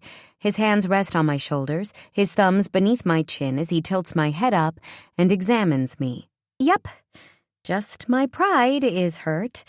My attempt to play it off is useless. My ass and hands really do hurt. Lose this. He reaches down, pulling the hoodie up and over my head in one swift move. I cross my arms nervously. Somehow, I missed how low-cut this tank was when I put it on. My breasts are pushed together by my bra, giving me way more cleavage than I'm used to having. His eyes turn back to me, dropping from my line of vision right to my chest, before slowly inching their way back up. Walk for 2 minutes, then bump it up to a slow run for 1 minute. It will help you increase your stamina. Repeat that for as long as you can. He turns and walks over to the weights as I climb back onto the treadmill. I catch glimpses of him in the floor-length mirror on the opposite end of the gym, but he's too focused on what he's doing to notice. After 15 minutes, I'm exhausted and sweaty. I hit the stop button on the treadmill. I think I'm done. Already? He walks over, handing me a towel as he takes a drink from his water bottle. Sweat glistens on his body, and I have the indescribable urge to reach out and run my hands down his abs. You're going to have to put in some serious work if you plan to keep up with me. His flirty demeanor is back. Maybe it's that switch, or maybe it's the endorphins coursing through my body, but I boldly reach out, taking the water from him and bringing it to my lips. His eyes stay on mine as I tip the bottle back and drink before handing it back to him. He's standing at the end of the treadmill, only a few inches between us. I reach out and press a single finger against his chest. Move, I say playfully, pushing him back a few inches so I can step down off the belt. He looks down to where my finger is resting against his bare chest. We're so close, I can smell the remnants of his expensive cologne mixed with sweat. I don't know what makes me do it, but I slowly start to drag my finger downward. He darts his hand out almost instantly, wrapping his hand around my own and shaking his head slowly. Don't. His voice is deep, gravelly almost. When he lifts his eyes to mine again, they're dark, his eyelids heavy. Don't what? Look at me like that. Like what? I know I shouldn't tease him, but I want to. The excitement feels like a ribbon unfurling in my stomach. He tugs my arm, pulling me forward before walking us backward. My back hits the mirrored wall behind us as he grabs my other hand, pinning them both above my head. An audible huff of shock leaves my chest. I can feel his firm length against my thigh. Like you think you can handle me. You're exhausted after 15 minutes on a treadmill. He chuckles, running his nose up my neck until his lips are at my ear, his warm breath tickling me. Imagine what you'd feel like if I had my way with you. I'm biting down on my bottom lip so hard to keep from groaning, I wouldn't be surprised if I tasted blood. My eyes flutter closed, my nipples hardening at the feeling of his hands gripping my wrists so tight. I warned you not to play this game with me. He pulls back, his eyes finding mine. This is the last time I'm going to hold back. You pull this shit with me again, and I swear. He's studying me, like he's contemplating if he should finish what he's saying, or if he should shut it down.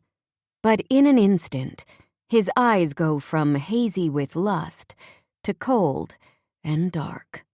He drops my hands and steps back. Go home, Presley. And do us both a favor and stop embarrassing yourself like this. Wes will give you a ride. He tosses his towel in the basket near the door and walks out of the gym. I stand there mortified, even though I should know better by now. Cyrus Gates likes to play the game too, but the second it starts to get too real, he's over it. Maybe this fantasy of mine is one-sided. Maybe it's not that he wants me. Maybe it's the thrill of the forbidden. But the second I become something attainable, he loses all interest. Chapter 11. Cyrus. Cyrus, is there a reason why Miss James reached out to my secretary to see if I would be interested in giving a quote about you for some interview? Nelson peers at me over his reading glasses from across the boardroom. I glance at him, then turn my attention back to the report in my hand. Presley, your new publicist. I hate the way he says publicist, like it's not actually her job, and this is all some ruse. What about her? I ask firmly, tossing the report onto the table. What's this interview she has you doing? It's a profile for the Chicago Booth Review. As an alumni and now professor there, they want to interview me. Simple as that. She and another student, Forrest, who is an editor, set it up. She's a student? I don't know why this is so shocking to him. Your new publicist is one of your students? Yes, I say, continuing to fiddle with my phone. Seems a touch unethical, don't you think? A conflict of interest? How? She wasn't hired by me. Lisa Wade hired her. Not to mention, she wasn't hired to be my competition's publicist. That would be a conflict of interest. This is not. And things are going well with her? He nods his head, pulling his glasses off and chewing the earpiece for a brief second. What the hell are you trying to say, Nelson? I really don't have time for this shit. She's my publicist. She works for Lisa. You didn't seem to have all these suspicious concerns when Becky was my publicist. If you don't want to give a quote, don't give one. Simple as that. I stand up and button my suit coat. Get me the final numbers for Meridian by the end of the week. I have that gala this weekend, and I don't want to be worried about anything else while I'm there. Miss James has a list of people I'll need to speak to, and I want to make sure I can be focused. Miss James is attending the gala? If I thought his ears were burning before, they're on fire now. Yes? Peter Frisk will be there, he says quickly, shooting up out of his chair. And? Peter is always at these things.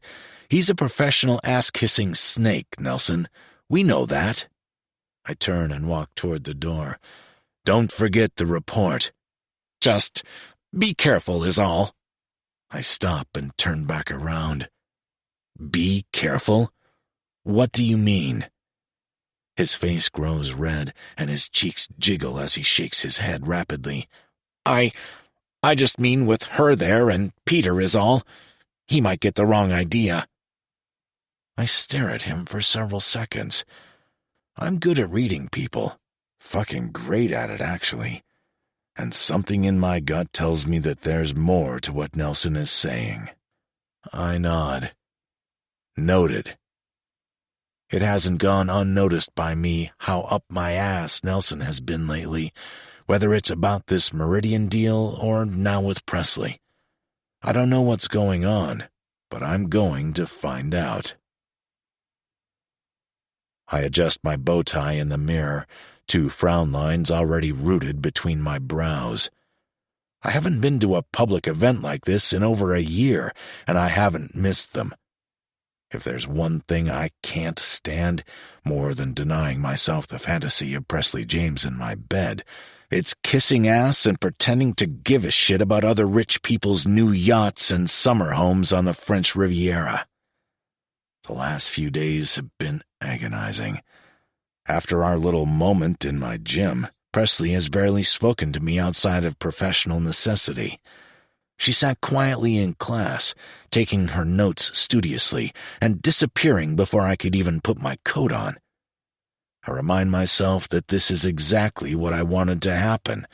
She needs to realize that while a flirty comment here and there won't push me over the edge, tempting me with a look that's begging me to defile her will. My phone buzzes, and I slide my thumb across the screen to answer it. Wes? Everything okay? Sir, she's already left her building, I think. I've rang the buzzer several times, and there's no answer. Would you like me to wait longer, or come back and get you? I rub my temple. Of course she didn't listen to me. I told her yesterday that I would send Wes by to pick her up for the gala, and then he would swing by and get me so we'd arrive together. No, don't wait. Just come back and get me. By the time we arrive at the function, my frustration is through the roof. I smile and nod as I walk inside, my focus on the dozens of people milling about as I try to find her.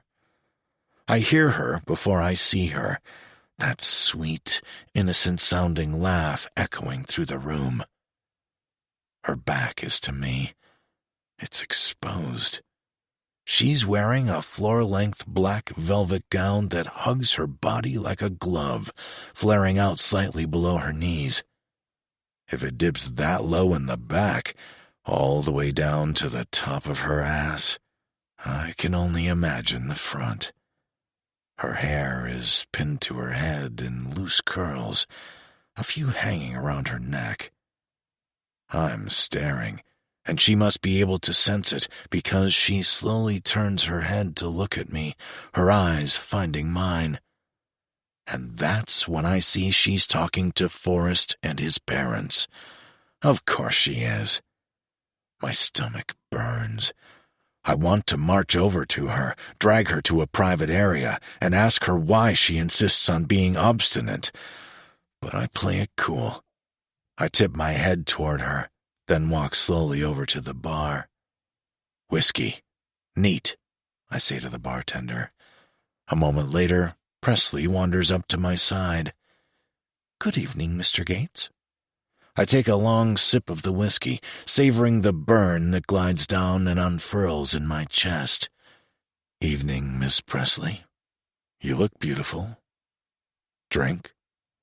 I want to linger on the compliment, tell her she looks stunning, mouth-watering, sexier than any woman I've ever seen.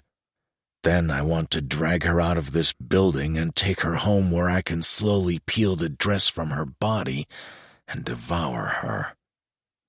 She shakes her head, no, smiling politely. Not when I'm working. And thank you. You look very handsome. Her cheeks look rosy, and her eyes dart from me down to her feet. We're in a room full of people, yet instantly, the second my eyes settle on her, it feels like we're alone. I want to step closer to her, to push the silky curls away from her neck and softly trail my lips over her tempting skin. Is there a reason you disregarded my instruction about Wes picking you up this evening? I didn't agree to being picked up. In fact, I told you previously I would meet you here, and I expected my wishes to be respected. This is a work function. My boss doesn't give me a ride to work every day, so this is no different. I roll my eyes. I want to tell her to cut the shit and ask her how the view is on her high horse. How soon can I leave? You just got here. Her head swivels around to look at me. Exactly, and I don't plan on staying a second longer than I have to. Your speech is the first thing tonight, so once that's over, I'd like to have you speak with a few people and mingle, please. She reaches for my glass. And try to keep this to a minimum. You met the parents already, I see. I tried not to bring it up, but I'm petty. Forrest's parents? Yes, they're lovely people, and I think you should go spend a few moments with them as well. I reach out and snatch the glass of whiskey back from her. She attempts to reach for it again, but I grab her arm and hold it while I tip the glass back and finish it in one swallow. Seriously? If I have to be here, I might as well make it fun. Shall we? I say, motioning toward the floor to go mingle. She takes a step, and I place my hand at her lower back. The second my fingertips touch her skin, I know it's a mistake, because now it's all I'm going to be focused on this entire evening. Every time I'm talking to someone, I'm not really listening. I'm too lost, focused on who is keeping Presley's attention. If it's not Forrest, it's some other man making her laugh or offering her a drink. I've already had 3 whiskeys, which doesn't affect me too much. I'm a big man and I can handle my liquor, but I grab a bottle of water and chug it before my speech. I watch Presley graciously introduce me. You wouldn't know that she's pissed at me by the way she's smiling. Her bright eyes are sparkling, her alabaster skin glowing. Her lips are a deep red tonight, her cleavage begging me to run my tongue over it. Looking at her, the almost unbearable desire that's coursing through me right now feels hopeless, like I know it's only a matter of time before I snap. I've never craved a woman like I do her. This feeling of jealousy, of wanting to spend time with her, to get to know her, is more than just lust, and it's starting to scare me. Ladies and gentlemen, Mr. Cyrus Gates. The room erupts in applause as I walk onto the stage. For as much as I hate this shit, I care about this organization, and I'm more than willing to kiss these people's asses if it means they'll donate. I'm finishing up my speech when out of the corner of my eye I see Peter Frisk. He's wormed his way through the crowd and sidled up beside Presley. Thank you. I finish the speech and try to exit the stage quickly, but it's no use. A few people surround me, and I'm stuck answering questions. I watch as he flirts with her, his hand resting gently on her arm as he leans in to speak with her. I turn my attention back to Denise and Paul DeVry, who have made their way over to me with Forrest. Our son tells us he's about to interview you for the review. They smile like 2 proud parents should, looking at their son, then back to me. Yes, he is. I reach my hand out to Paul. You've got a great son here, very driven and sharp. You both did well.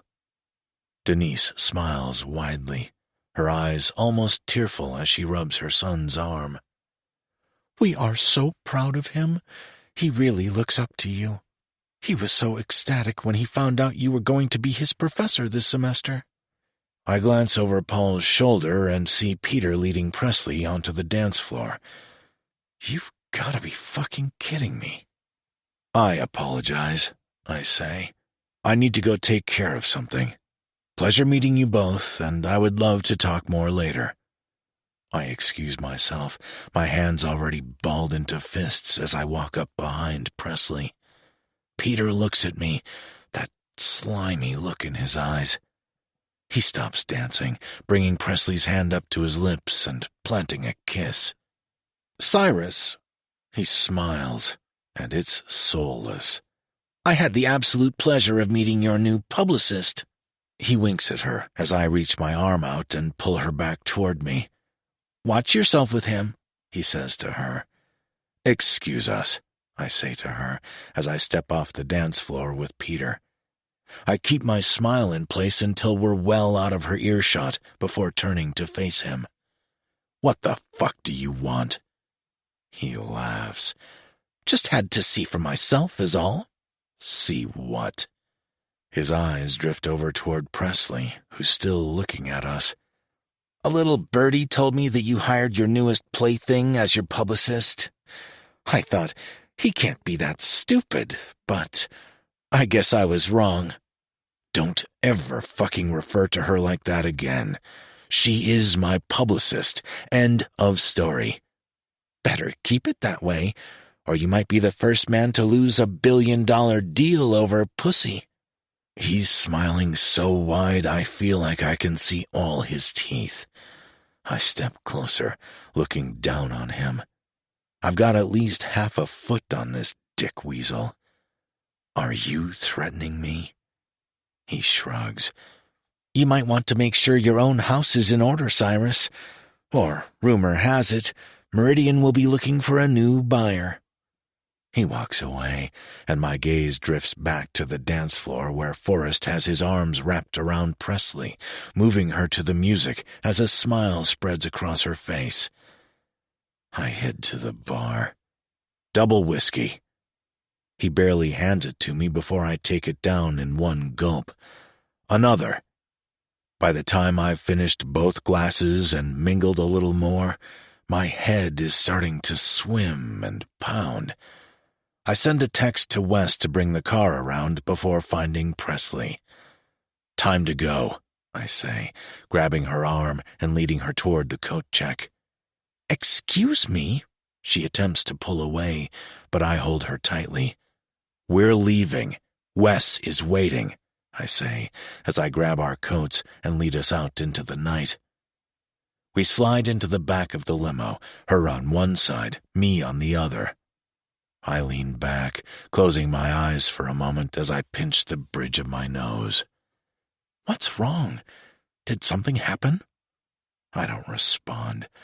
I reach into the small liquor cabinet and pour myself another drink. After a few minutes, I ask, "What did Peter say to you?" "Nothing really." She shrugs one shoulder. "Introduced himself and asked me how long I'd been working for Lisa." "You mean me? How long you've been working for me?" She rolls her eyes. "No, working for Lisa." I laugh, taking a sip of my liquor. "Yeah, but you answer to me. If I wanted you gone tomorrow, you would be." "That's a messed up thing to say. Are you threatening my job? Is that how this plays out now? If I don't behave exactly like you want, you fire me?" "No, I'm not threatening your job. I'm threatening to remind you who's in charge here." She scoffs. "Let me guess, another empty threat." "Excuse me?" I pause, the glass halfway to my lips. "You're constantly threatening me to remind me what happens if I don't obey you, if I touch you, if I say the wrong thing or question you. I'm starting to think you don't even know what those threats are." She leans forward. "You're just so used to intimidating people to get your way, threatening them into submission, that you can't stand that it doesn't work on me. Are you dating Forrest?" And then you deflect. She sits back. "Answer me." "No, I'm not dating him." She crosses her arms over her chest. "But he did ask me on a date." My chest tightens. "Are you going to go?" "Maybe." I keep my eyes on her, and I can tell it's making her uncomfortable. "What are you thinking?" I shouldn't say. "I thought you did what you wanted, Mr. Gates. Didn't care what people thought." She's acting like a spoiled brat, but she's right. Fuck it. I toss back the rest of the whiskey and place the tumbler on the cabinet. I lean back, stretching my arms out over the back of the seat. I'm thinking the same thing I've thought all night, or really since the moment I saw you in class. No, actually that night at the Waterhouse. Which is?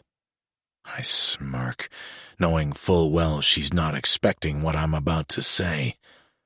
What your pussy tastes like. What your lips would look like wrapped around my thick cock. What sounds you'd make if I fucked you for hours on end. Hell, if you could even handle all 9 inches of me buried inside you. We both know you'd be gagging if I even half attempted to fuck your smart mouth. That smart-ass look on her face slips away as her lips fall open slightly. You want me to go on? She doesn't say anything, but she doesn't have to. Her desire is written all over her face. I'm clearly 3 sheets to the wind right now, all inhibitions gone. Now, what I can't entirely figure out about you, I spread my legs out, placing one on either side of hers, is if this is a facade, or if the other version of you is an act. When you sit there doe-eyed, your hands neatly folded in your lap as you timidly agree to be a good girl, is that the real you? Or is it this woman sitting across from me tonight, bold, pushing the limits, begging me to reveal what I want to do to her, what I can't stop thinking about? Is that the real you, Presley? This woman right here, looking for trouble? She doesn't respond, and it makes me chuckle. Gone is that false bravado. Back is the meek little woman with her big eyes, chewing her bottom lip. I'm not looking for trouble. Then why don't you run away? I lean forward in my seat. Every time I challenge you, push the limits, make an innuendo about having my way with you, you keep coming back for more. But you're afraid, too afraid to actually act on anything. You want to push me to do it, don't you? I shake my head. You don't fool me, Miss James. I spotted your innocence from a mile away. I know you want to be that version of yourself, that good girl who wants to unleash her naughty side, but you're too scared of the consequences, aren't you? I slowly remove my suit jacket, undoing my bow tie, then one of the cuffs on my shirt. Consequences? The question sounds like a squeak. You didn't think there wouldn't be consequences for pushing my limits, did you? This is what you wanted, isn't it? To tempt me until I can't take it anymore? Didn't I warn you last time that I wouldn't hold back again? I flip up my cuff, then reach my other hand out to grasp her throat, tugging her gently to the edge of the seat. You've been a very naughty girl, Miss James. I think you need to learn a lesson about your bratty little attitude. I'm sorry. Tisk, tisk. It's too late for apologies, sweetheart. I smile as I squeeze her throat a little tighter. Her hands dart out to rest on my thighs. Are you ready to obey me and pay your penance? She slowly nods her head, yes. That's my good girl. I reach my hand down beneath her dress, slowly dragging my fingertips up her warm skin. Are you wet? I don't know. Let's find out. I push her thighs apart, my fingers finding the edge of her panties. I run my thumb over her warm center a few times, the wetness already seeping through the silk. I slide her panties to the side, my fingers running straight up her slit, which causes her eyes to roll back in her head and a moan to slip past her lips. You're soaked. You do like this, don't you? You like being punished. I tease her, then slide my finger deep inside her, causing her to instantly clench around it, her fingers curling into my pant legs. I pull her closer to me, our lips so close, but I don't touch. Look at me, Presley. Her eyes pop open. Keep your eyes on me. Don't you dare close them. Look at what you made me do to you, you filthy little girl. If you'd just behaved, I wouldn't have to do this to you. I slip a second finger inside her. God damn, you're tight. Sweat beads at my temple as I hold myself back. There's no way in fuck I could even get an inch of my cock inside you. Oh, she pants, her fingers digging into my legs so hard it hurts, but I don't care. She's getting close. Her eyes struggle to remain focused on me. My cock throbs, rock hard against my thigh. I need a release so bad, but I know it won't happen with her. At least not tonight. She's going to come. Her body trembles. Her pussy quivers. But just as I feel her release start to take over, I slide my fingers out of her, releasing her throat as well. I bring them to my mouth, licking them clean. Fuck me. I reach down and adjust myself. You taste sweeter than I imagined. She looks at me, confused. Oh, you didn't think I was going to let you finish, did you? What? Her chest rises and falls rapidly, and her hands release from my thighs as she stares at me blankly.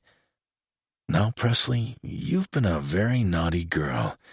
Did you think my punishments, my threats, were that I was going to let you come?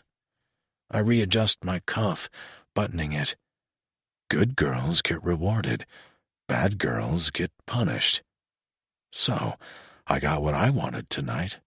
I got to taste your sweet, wet cunt, and I got to teach you a lesson that if you push me, I will use you in whatever way I see fit, for my pleasure.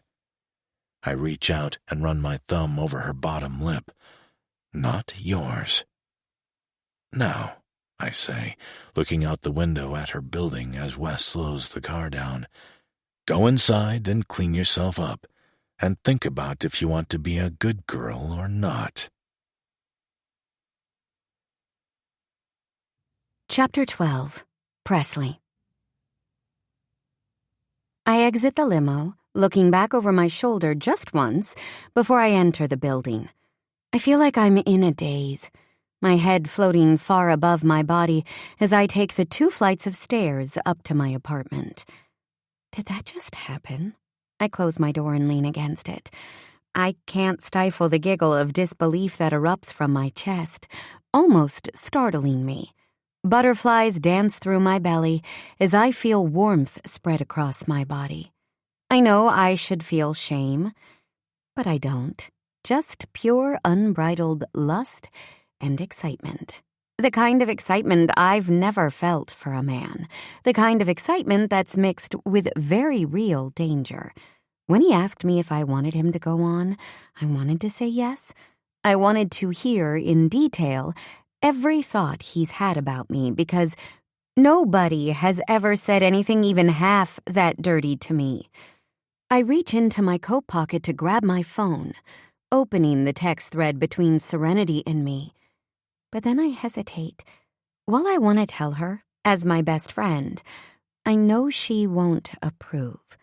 She's already made it abundantly clear that Cyrus Gates has trouble written all over him, and she's not wrong. Even though we're the same age, Serenity has always seen herself as my big sister. While she grew up in the city, I was the country bumpkin who has been attempting to navigate her way through life. I know it comes from a good place. She's always so protective of me, and while she's always encouraged me to get out there and experience life, whenever I would meet a guy at a party or start dating someone, she would often threaten them if they hurt me, or tell me they weren't worth my time or energy, which she was always so right again. It's not like I can be upset with her for being protective. I shrug off my coat, placing my phone on my studio kitchen counter. For now, I want to keep this naughty little secret all my own. I drift through my apartment listlessly. Like a ship on the ocean, a smile on my face as my mind replays the way Cyrus touched me, the way his eyes burned into mine as his fingers toyed with me. I touched my neck where his fingers gripped my throat. I've never had a man do that to me before. If that's how he chose to punish me, I can't imagine how delicious it must feel to be praised by him, to allow him to worship my body. I'm lost in thought as I strip out of my dress, letting it fall to the floor before I make my way to my bathroom to draw a bath. It's late already, and I do have to work tomorrow, but I need to unwind, to sink beneath a lavender bubble bath and try to figure out where my head is right now. I glance over at my bedside table, debating on if I should allow myself the indulgence of finishing where he left off. Before I can second-guess it, I slide open the drawer and reach for my waterproof toy. The amber glow of the candles I've lit bounce off the white subway tile walls of the shower. I reach down, running my hand through the warm water, the calming scent of lavender and vanilla reaching my nostrils. I remove my panties and dip my toe in the water, inching down slowly until I'm fully submerged. The bubbles swirl around me as I wonder if he's thinking about me right now, if he's wishing he would have kissed me the way I was begging him to in my head. I could smell the whiskey on his breath and see it in his eyes, so part of me wonders if he'll even remember this tomorrow. Think about if you want to be a good girl or not. His words echo through my head. Does he want me to be a good girl? He said that my punishment would be for his pleasure, so clearly he enjoyed it, right? Maybe I should ask him what being a good girl entails, or maybe I should focus on what I want to do. I close my eyes and hold my breath, sinking beneath the water to escape my thoughts, but it doesn't help. My thoughts keep drifting back to the way my body came alive under his touch, how close I was to coming before he slid his fingers out of me. I feel my pulse quicken at the image of him, bringing his sticky fingers to his mouth and wrapping his lips around them. His eyes rolled back in his head as his tongue cleaned up every last drop. Grabbing my toy, I turn it on and slide it between my thighs, the buzz turning into a low hum beneath the water. For the rest of the night, all through my bedtime routine, my head and my heart are in an all-out war between what I want and what I should do. I turn out my lights and double-check the lock on my front door before slipping between the cool sheets of my bed. I lie on my back, staring up at the ceiling, knowing what I'm going to choose. What I should choose. I'm going to be a good girl. Presley is submitting the interview questions over to Cyrus today, correct? And the interview is taking place this week? Oh, yes. I nod my head, sitting up straighter. I'm trying to stay focused in our weekly staff meeting, but my thoughts are still consumed with last night. Perfect. And how did the gala go last night? Great. I half cough the response as I dart my hand toward my water bottle. Great. I repeat, my cheeks feeling like they're 2 seconds from catching fire. I sent the press release to publication this morning, highlighting some of Mr. Gates's speaking points, as well as talking about his upcoming work with the Chicago Youth in Leadership Conference. Excellent, Lisa says, ticking something off on her tablet. I'm sending you over the file with the photos right now from our photographer, Grant, who attended last night. She taps furiously on her tablet before looking back up at me. I need you to choose 2 photos that will be published with the press release. I trust your discretion, so once you've chosen them and signed off, send them to publication as well. Yes, ma'am. I smile. Photos? We had a photographer there last night? I don't know why I suddenly panic, like he was inside the limo with us. Natalie, did you finalize that contract with Norris Publishing? Lisa turns her attention to the next person in the room, so I pull up my email. I open the file and scroll through the images. Most of them are of Cyrus speaking on stage. He looks beyond sexy, like a young George Clooney mixed with Henry Cavill. How the hell is this man real? I select the 2 that look the most candid and download them, attaching them to the email I've drafted to Cyrus with his interview questions, then attach the folder with the remaining photos and hit send. I slide my thumb across my phone screen and go to the text he sent me with his address. Me. Good morning. Just sent you an email with the interview questions. If you could sign off on them, that would be great, or let me know if you want me to omit any. Also, I included the 2 photos of you from last night for the press release that's going out tomorrow. Just need your approval on those as well. Thanks. Moments later, he responds. My breath hitches in my chest when I see his name appear on my phone. Cyrus. Questions look good. I read the response, and I'd be lying if I said I hadn't hoped it would be different. Although I know it goes completely against what I decided, I'd hoped that some of the tone from last night might linger. But then, a second later, he texts again. I prefer this photo. I click on the image he chose. It's us, by the bar. My back is to the camera, my face turned to look at him. His eyes are looking at my back. It's intimate, almost like a stolen moment that I didn't even know was captured. I feel the butterflies again, the excitement making my heart race as I bite my lip to keep from grinning. I know he isn't serious about choosing that photo. It's the one he likes the best, but he knows it can't go to print. How about any other questions? Should we add more?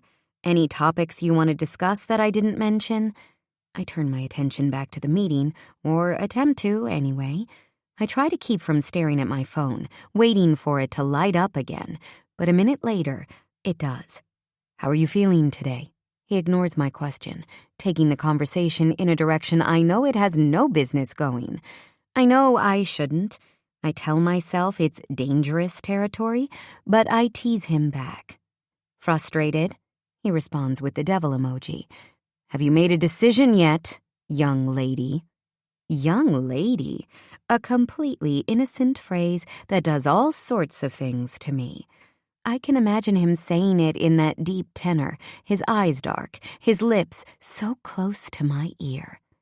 Still thinking about it? Honestly, I think a lot of last night was the liquor talking. I know exactly what I'm doing, and so does he. You're mighty bold with that tongue over text, Miss James. I strongly encourage you to reconsider that kind of behavior. Oh, shit. My stomach does a flip at his threat. The meeting is drawing to a close, and as much as I want to continue that banter, I have a lot of work to get done today. I type out a response that I know will not only drive him wild, but will leave him hanging. Yes, sir. See you in class tomorrow, Professor Gates. I sling my bag over my arm, making my way toward the classroom exit, Cyrus's eyes burning through me. My office. Now, he growls, grabbing my arm as I walk past him. Hey, I have to go chat with Mr. Gates, I say to Serenity as he walks past us down the hallway. Okay, we'll catch up later. When I reach his office door, I take in a deep breath before turning the handle and slowly opening it. He's already leaning against the desk, his arms crossed over his broad chest. Please. He motions toward the chair in front of him. Have a seat. I sit down slowly, my nerves on edge, as he slowly uncrosses his arms, wrapping his hands around the edge of the desk. His fingers are long and thick, my body instantly remembering what it felt like to have just 2 of them stretching me wide open. Something on your mind, Presley? My eyes dart upward to look at him. No. Don't lie to me. He smiles. I'm not. I've made my decision. You have. I'm going to be good. I'm going to behave. I say the words confidently as I can under the circumstances. Are you sure about that? His voice grows deeper. Yes. Why? My throat is dry, but I slowly nod my head yes. Why do you keep staring at my hands? The heat from my core spreads rapidly through my body. It must show all over my face, because it makes him chuckle almost beneath his breath. Did you finish yourself off when you went inside your apartment? My shoulders dart upward toward my ears, as the rest of my body clenches tightly at the memory of what I did that night. I don't think I should answer that. Why not? A good girl wouldn't. It's okay. You don't have to. Your body already told me the answer. He reaches his hand out, placing it under my chin. That being said, a good girl will obey me and answer my questions, but what I really want to know, did you use your fingers or a toy? A toy, I blurt out. Just on your clit? Or did you fuck yourself with it? Both. I feel like I'm 2 seconds away from melting into a puddle in front of him. This has to be the most turned on I've ever been in my life. I can feel my panties growing wetter by the second, and all I want to do is to beg him to take me. Fuck. He groans, squeezing his eyes shut momentarily while reaching down with his other hand to adjust himself. That's an image that's going to be in my head all day. You see what you do to me? I look down at the bulge in his pants, threatening to rip through the fabric at any second, then drag my eyes back up to meet his gaze. I know what you're thinking, sweetheart, but no.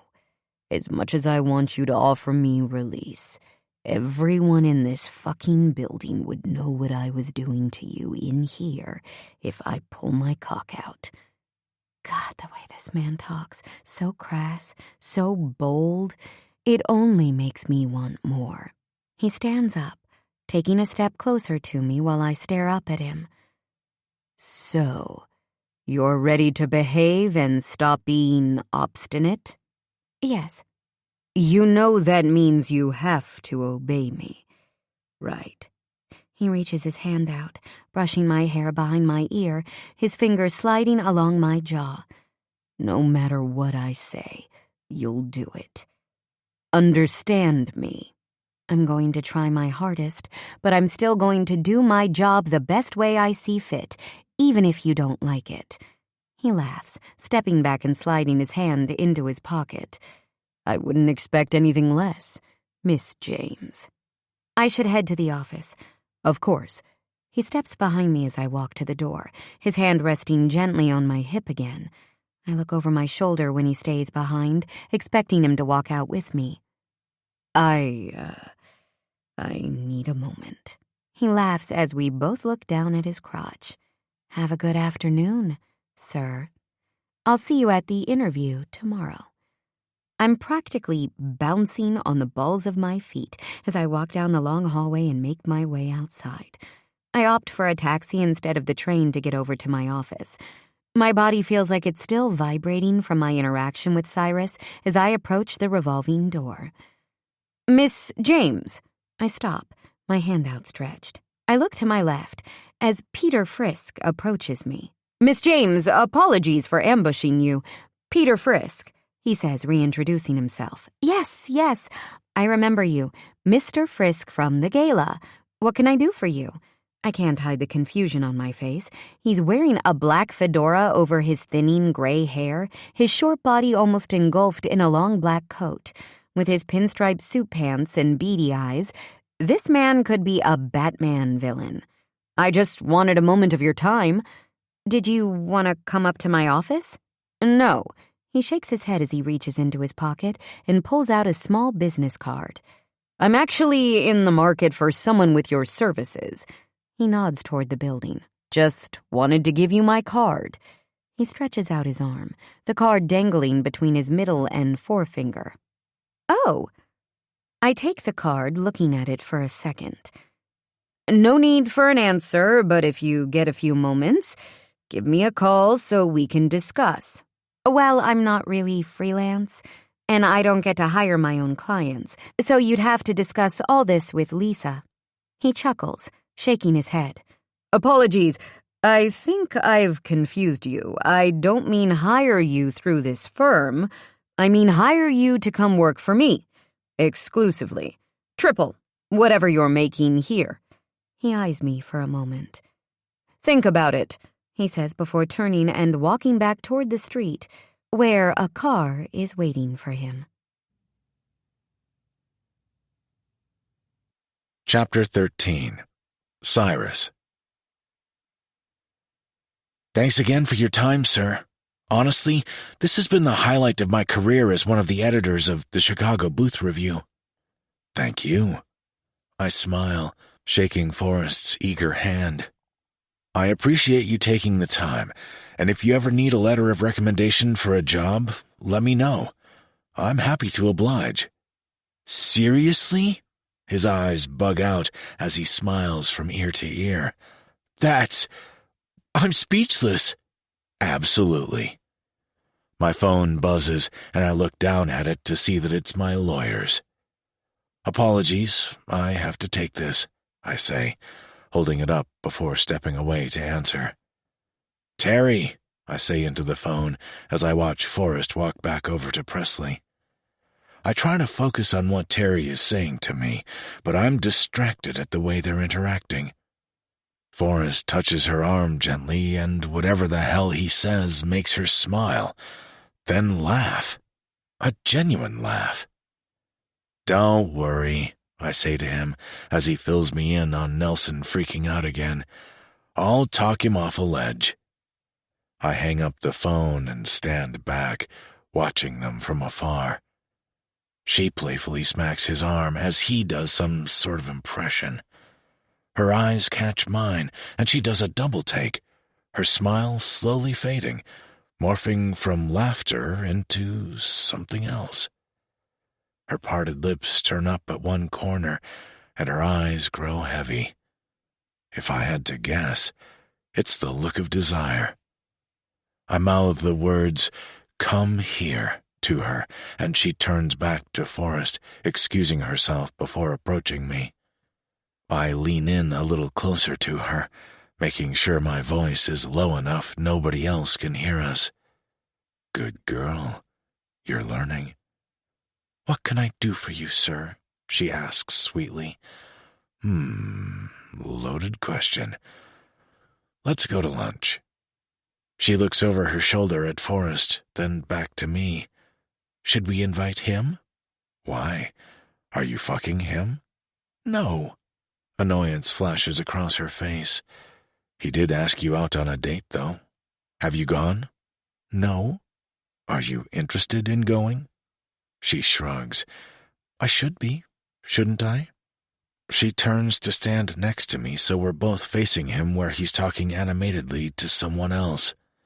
He's attractive, accomplished, comes from a good family, ticks all those boxes, and isn't old enough to be your father, I interject.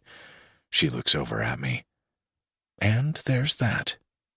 Although he'd probably still let me call him Daddy. She can't hold in her giggle.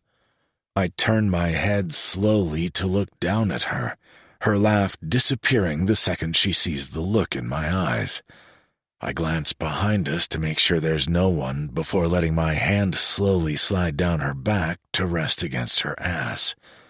There are only a few other people in the large classroom where the interview took place, and they're completely engrossed in conversation.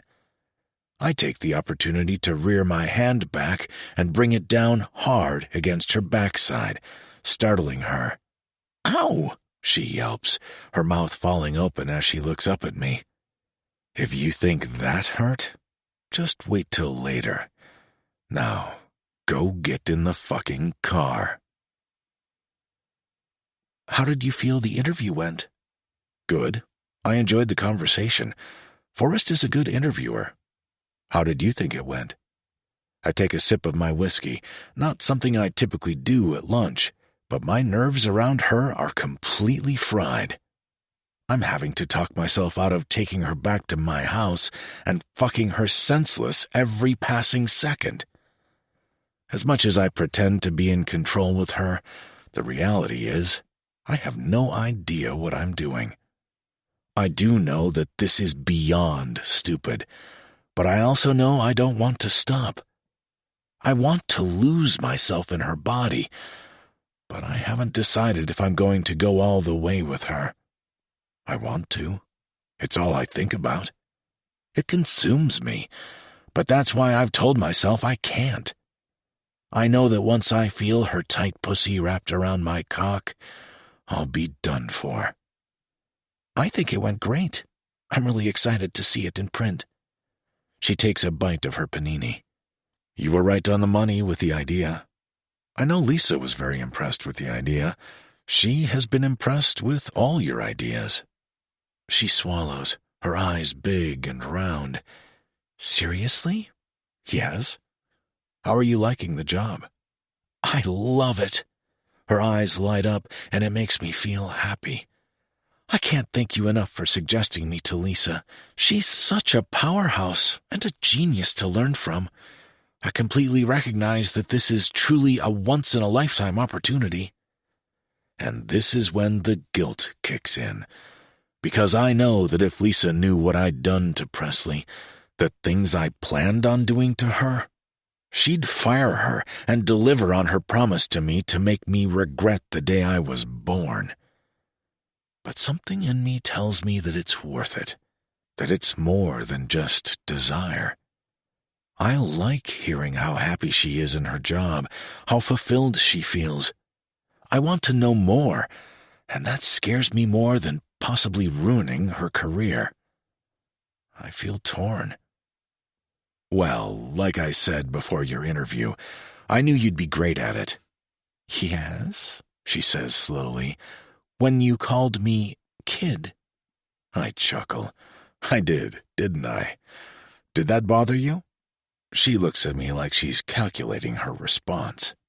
But instead of answering, she looks down at my untouched plate of food. You haven't eaten? No, I haven't, I say, looking at the plate before bringing the tumbler to my lips for another sip of whiskey. Not really hungry for food. So, she clears her throat, are you enjoying teaching? Enjoying it? I wouldn't go that far. Then again, I met you through it. Ah, yes, your favorite student, she says in a teasing manner. You think I don't mean that? It's not that. I think that I'm your favorite for a reason, though. I lean forward, resting my hands on the table. And what reason would that be, Miss James? She blushes. Something I've come to realize is a tell when she's turned on. Well, the reasons you listed in the car the other night? I'm afraid I don't know what you're referring to. I give her a look that says, I have no idea what you're talking about. She doesn't give in. Her eyes dart away from mine like she's too embarrassed to say the reasons out loud. Oh, you mean because I wanted to know what your pussy tastes like? Or because I've imagined your face when you're coming, probably 100 times by now? She shifts nervously in her seat, glancing around the restaurant. People can hear you. I shake my head. Relax, sweetheart. They're too caught up in their own conversations to listen to us. I take another sip of my liquor, finishing it off. Tastes fucking delicious, by the way. Exquisite. Mouth-watering. I lean back in my chair again, reliving the flavor of her, my jaw clenching as I salivate. So, is that the only reason? That I'm your favorite? No. Far from it, actually. You are bold, and as much as you are hard on yourself, you do think for yourself. You navigate your way through your own arguments, starting off with a preconceived idea, then worming your way through it till you find your own thoughts and opinions on it. It's refreshing. You are refreshing, Presley. We need more young people like you to run this world. Her blush is back, and this time it's because of a compliment, something else that I've come to recognize about her. She doesn't quite recognize her own worth yet. Thank you, she says quietly. Now we both know that I'm not actually your favorite professor, but for now, let's just keep letting me believe that. I wink, and it makes her giggle. I'll have Wes drop you at home on the way back to the office if you're finished. I am, and thanks. That would be great. We exit the restaurant and slide into the back of my car, then Wes navigates into traffic. I would apologize for making you uncomfortable at lunch talking about how tasty you are, but I'm not sorry. I didn't ask you to apologize, or to be sorry. Good. And don't forget about our workout date tonight. Ah, she groans. Tisk, tisk. You're the one that chose to be a good girl, so that means you show up and you don't complain. I never agreed to no complaining. We'll see about that. I glance down at her breasts. And make sure you wear one of those giant hoodies again. What? Why? Because it's not very well behaved of you to tease me with your tits on display like last time. Her mouth falls open. Excuse me, you're the one who pulled my hoodie off. I had every intention of keeping it on. And why's that? I ask, genuinely curious. I guess I was self-conscious? You? Self-conscious about what? How the fuck could a woman this sexy be self-conscious about anything? Her body has me wanting to do backflips just for a glimpse of what's beneath her blouse. I'm a little thin.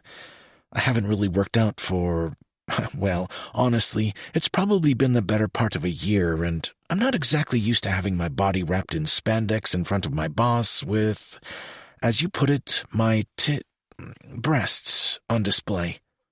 Trust me, you have absolutely nothing to be self-conscious about. I mean, fuck, I say, reaching down to adjust myself for probably the 5th time today.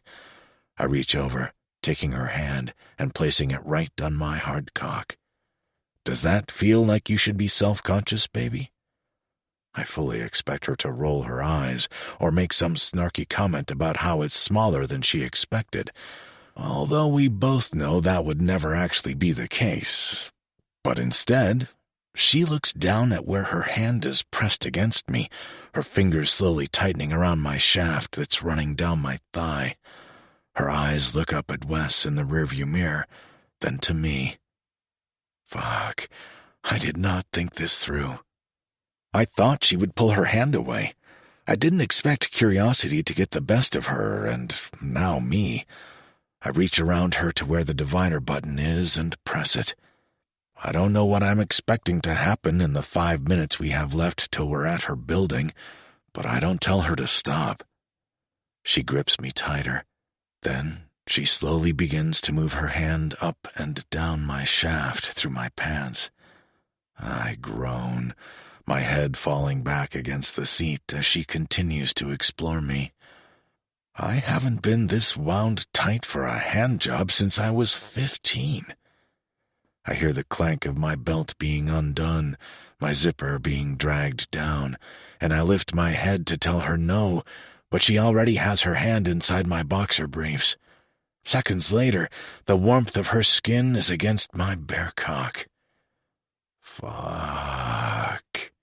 I reach my hand overhead, pressing it against the ceiling of the car as I bite down on my fist. I've never in my life been ready to come after 30 seconds of being stroked, yet I'm about to explode. But just when I think I can't handle any more, she lowers her head and the sweet, wet warmth of her lips wrap around me. Oh, shit. Oh, fuck. I feel my balls tighten as her tongue swirls around the underside of my head and her lips suck me harder. I want to reach down and grab a handful of her hair and force myself deeper down her throat, but just as I'm about to, she pulls away. What? No, I say as the car slows to a stop and I look out the window, realizing we're at her building. Now you know how it feels, she says in a sultry voice as she opens the door and swings her leg out of the car. I reach my hand out, grabbing her arm and tugging her back in the car till we're almost nose to nose. This isn't over, sweetheart. Wes will pick you up tonight. She closes the door and I lean my head back, debating if it would be terribly fucked up to jerk off in the back of my car, before redoing my pants and counting down the hours until I can take out my frustration on her. This time, she's on time, and I'm already dressed, waiting for her. I told Wes to have her meet me in the gym when he brings her back to the house. I hear her walking down the long hallway and step toward the entry of the gym. I lean against the doorframe, stopping her from entering. Evening, Miss James. Evening, Mr. Gates.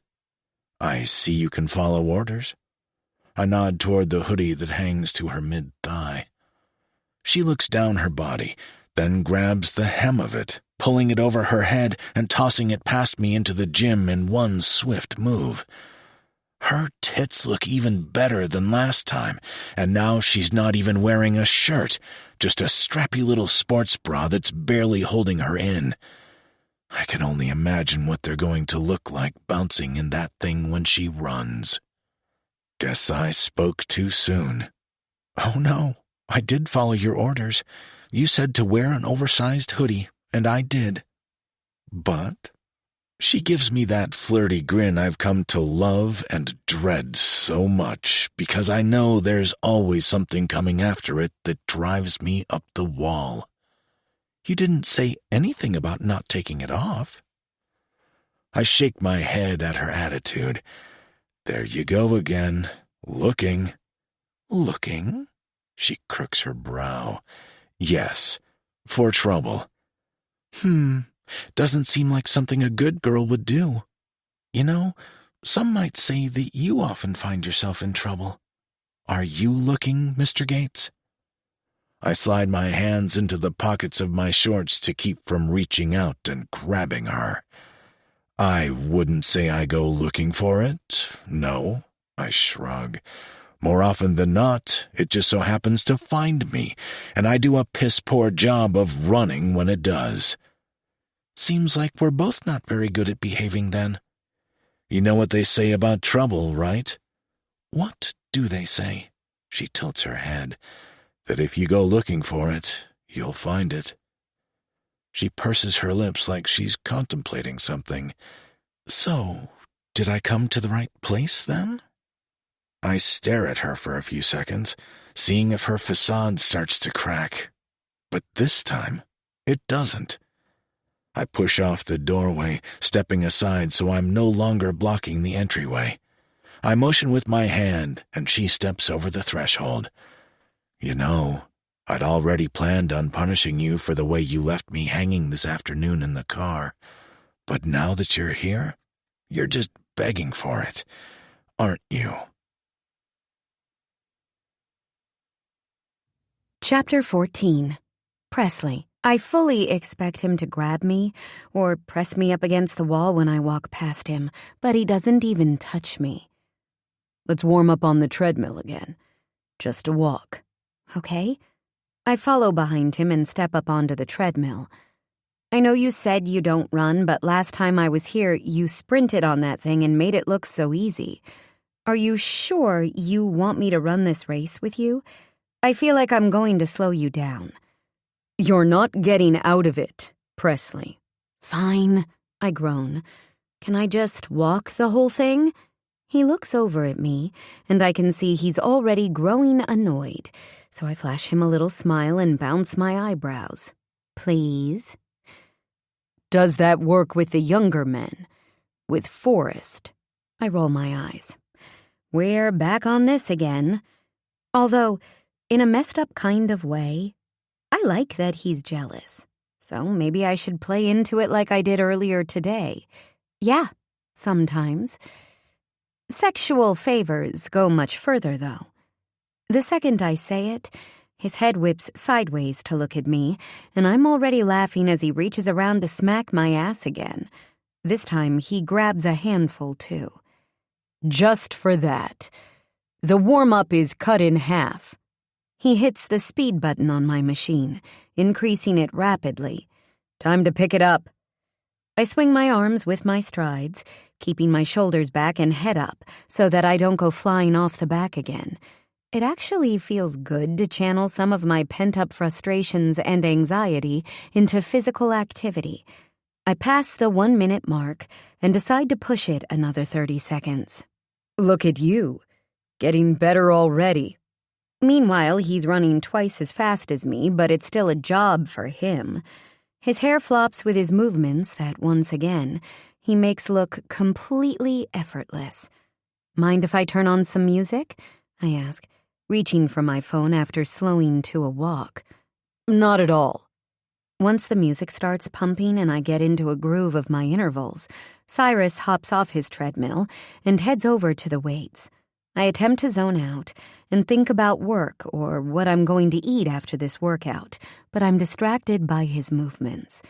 He reaches for the pull-up bar, his body moving in one swift motion up, then back down, over and over again. I can guarantee that even if I jumped, I couldn't reach the bar, let alone pull myself up even an inch. I watch the muscles of his upper back and shoulders ripple with the movement, but his shirt blocks most of it. "Take your shirt off." I don't know what possesses me to say it, but the words are out of my mouth before I realize it. I pray that he didn't hear it over the whirring of the treadmill and the pounding of the music. But he dismounts from the bar, reaching over his head to grab the shirt and pull it off, tossing it to the ground. That electric current shoots straight down my body again, right to my inner thighs. He turns to face me, this time keeping his arms extended long as he hangs from the bar, as his legs swing from side to side in a very slow and controlled motion, like a windshield wiper.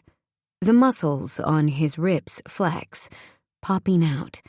This man looks unreal, and all I want to do right now is crawl to him and beg him to let me finish what I started earlier today.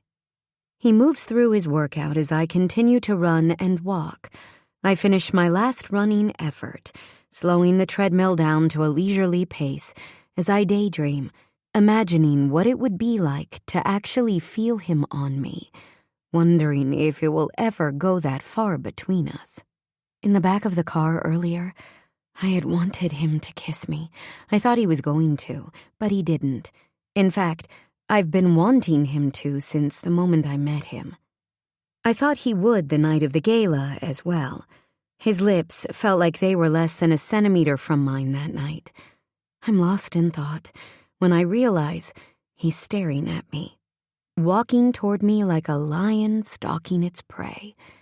His pupils are dilated, his shorts slung low on his hips as he runs his hands through his hair. He steps up on the edges of the treadmill belt behind me, reaching around to turn it off. My pace slows, finally coming to a stop just as he steps onto the belt. My back hits his chest as his hands slide over my hips, his lips feather-light against my neck.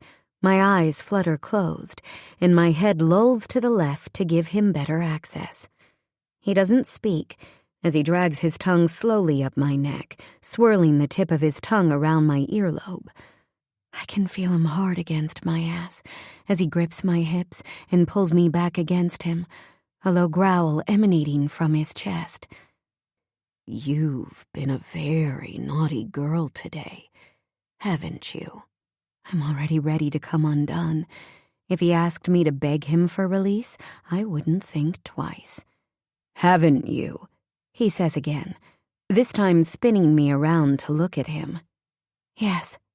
He leans in, his large hand sliding up the front of me, my chest, my throat, till he wraps his fingers around my jaw.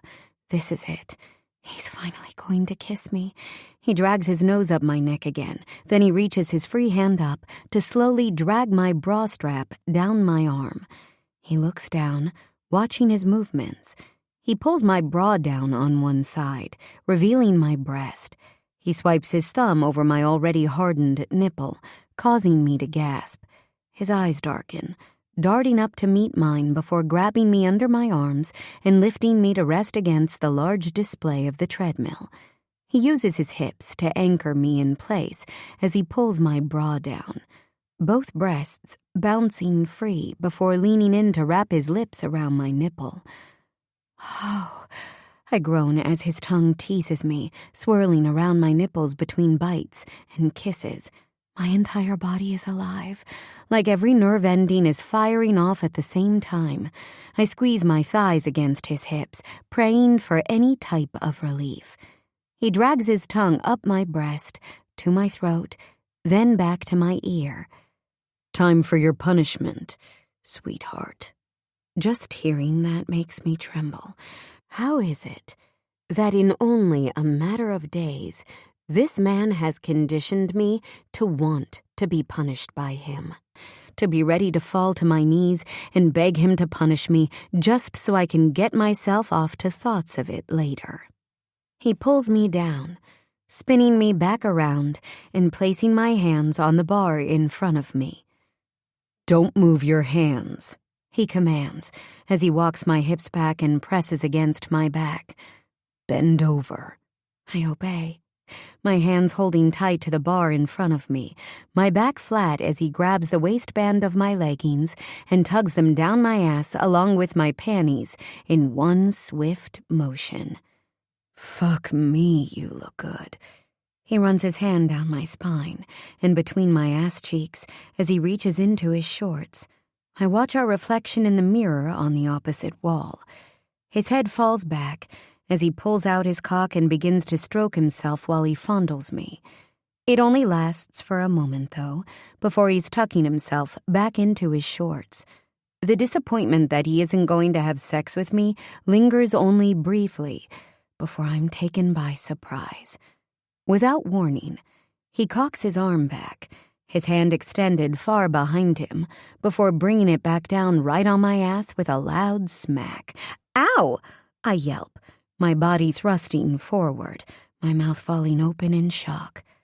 "I told you. You're going to be punished." He repeats the motion again and again, my ass stinging with the smacks that land on each cheek.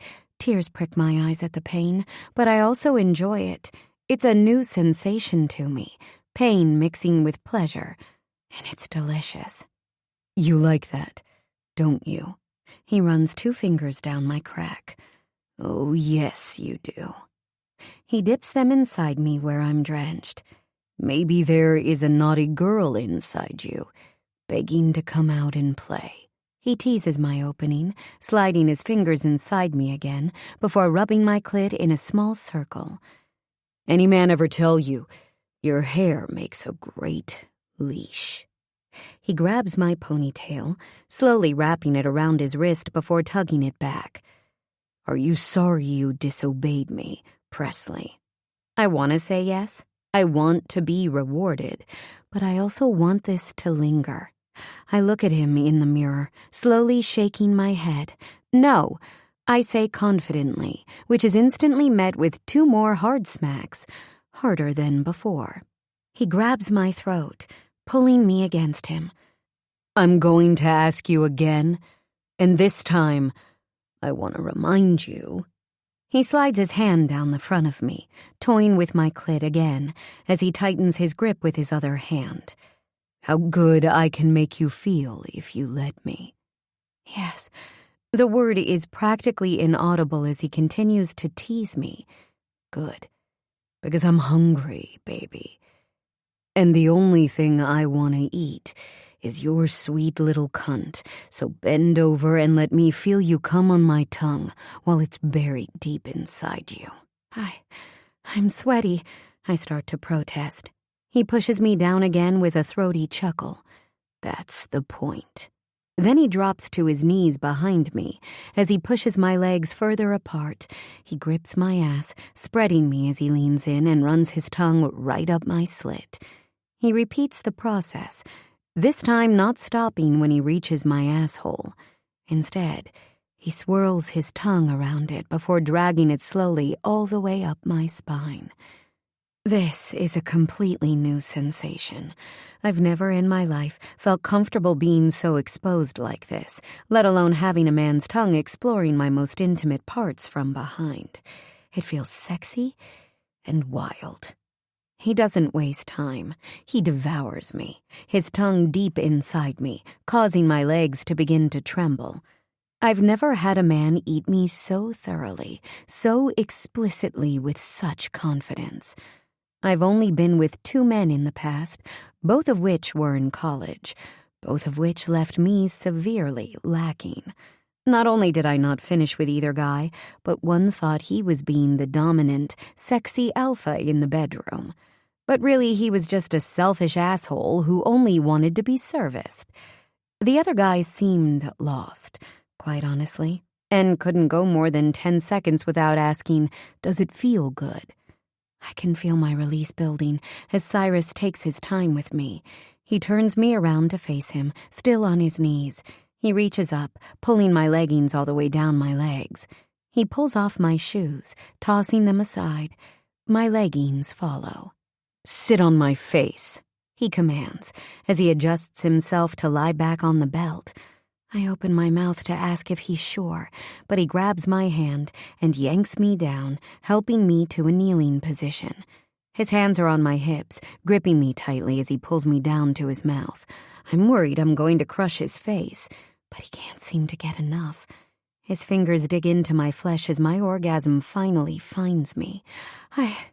I can't even get the words out. I'm panting, shaking, my body ablaze with ecstasy. I barely recognize that he's standing me up after I come down from my release. He walks me toward the mirrored wall, his hands coming up to cup my breasts as he leans his lips down toward my ear. "Look at you." He plumps my breasts in his hands. My ponytail has fallen to one side of my head, my cheeks flushed, my nipples hard. I barely recognize myself. "I don't want you to ever feel ashamed or self-conscious for one fucking second. You have the most mouth-watering, sexy body. All I want to do when I look at you is use you in every way possible." I feel his other hand slide down between us. He pulls his cock out again, stroking himself before pushing me forward slightly. "Plant your hands," he commands, as he runs the tip of his dick between my ass cheeks. "Oh, yes," he groans the second he finds my entrance. "I promised myself I wouldn't," he moans, almost as if he's talking to himself. He presses the tip against me, sliding it a few centimeters inside me. "Please," I beg.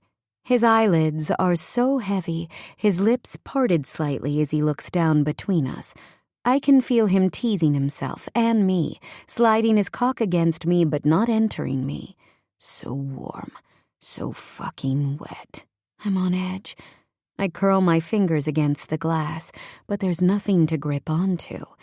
This time when he slides against my entrance, I push back against him. He growls, grabbing my hip so hard, I know there will be bruises tomorrow. Fuck. He spins me around again to face him. "On your knees, you little tease." He grabs my shoulder, pressing me down to my knees. He's gripping the base of his cock, his other hand coming to rest against the glass above my head. His hand begins to pump up and down his rigid shaft, his head falling forward as his breaths become rapid. Veins bulge from his neck as he stares down at me, his pace growing erratic. I glance down at his cock. He wasn't wrong. It has to be 9 inches at least, and too thick for my fingers to fully wrap around it.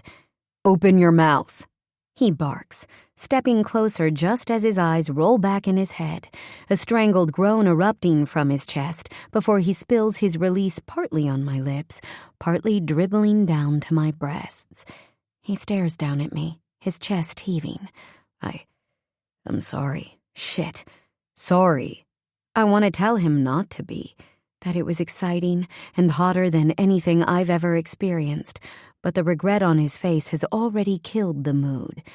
Without another word, he tucks himself back into his shorts, stepping off through a doorway before returning with a washcloth. He bends down, cleaning me up before helping me to stand. "There's a full bathroom and shower over here." He reaches down to grab my leggings that are still on the floor as he walks me toward the bathroom. "I'm sorry I don't have any clean clothes for you to put on."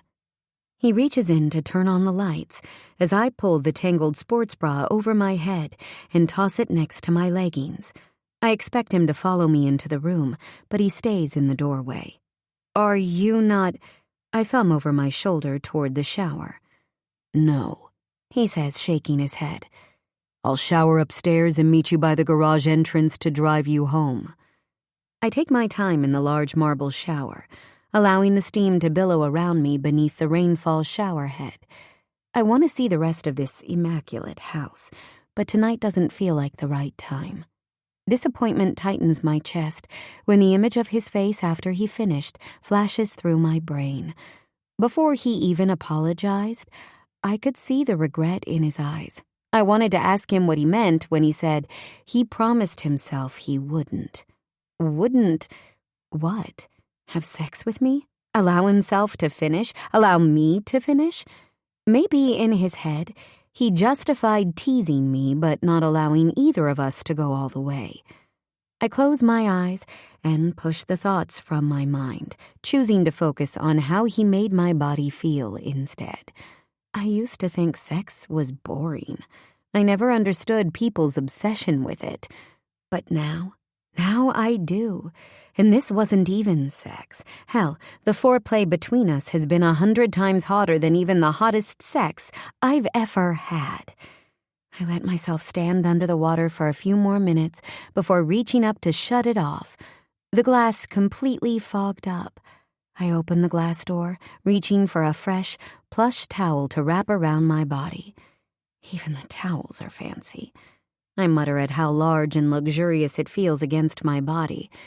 That's when I notice a neatly folded pair of gray sweatpants and a black t-shirt on the counter. I glance around, like Cyrus is hiding from me in the room, but it's still just me.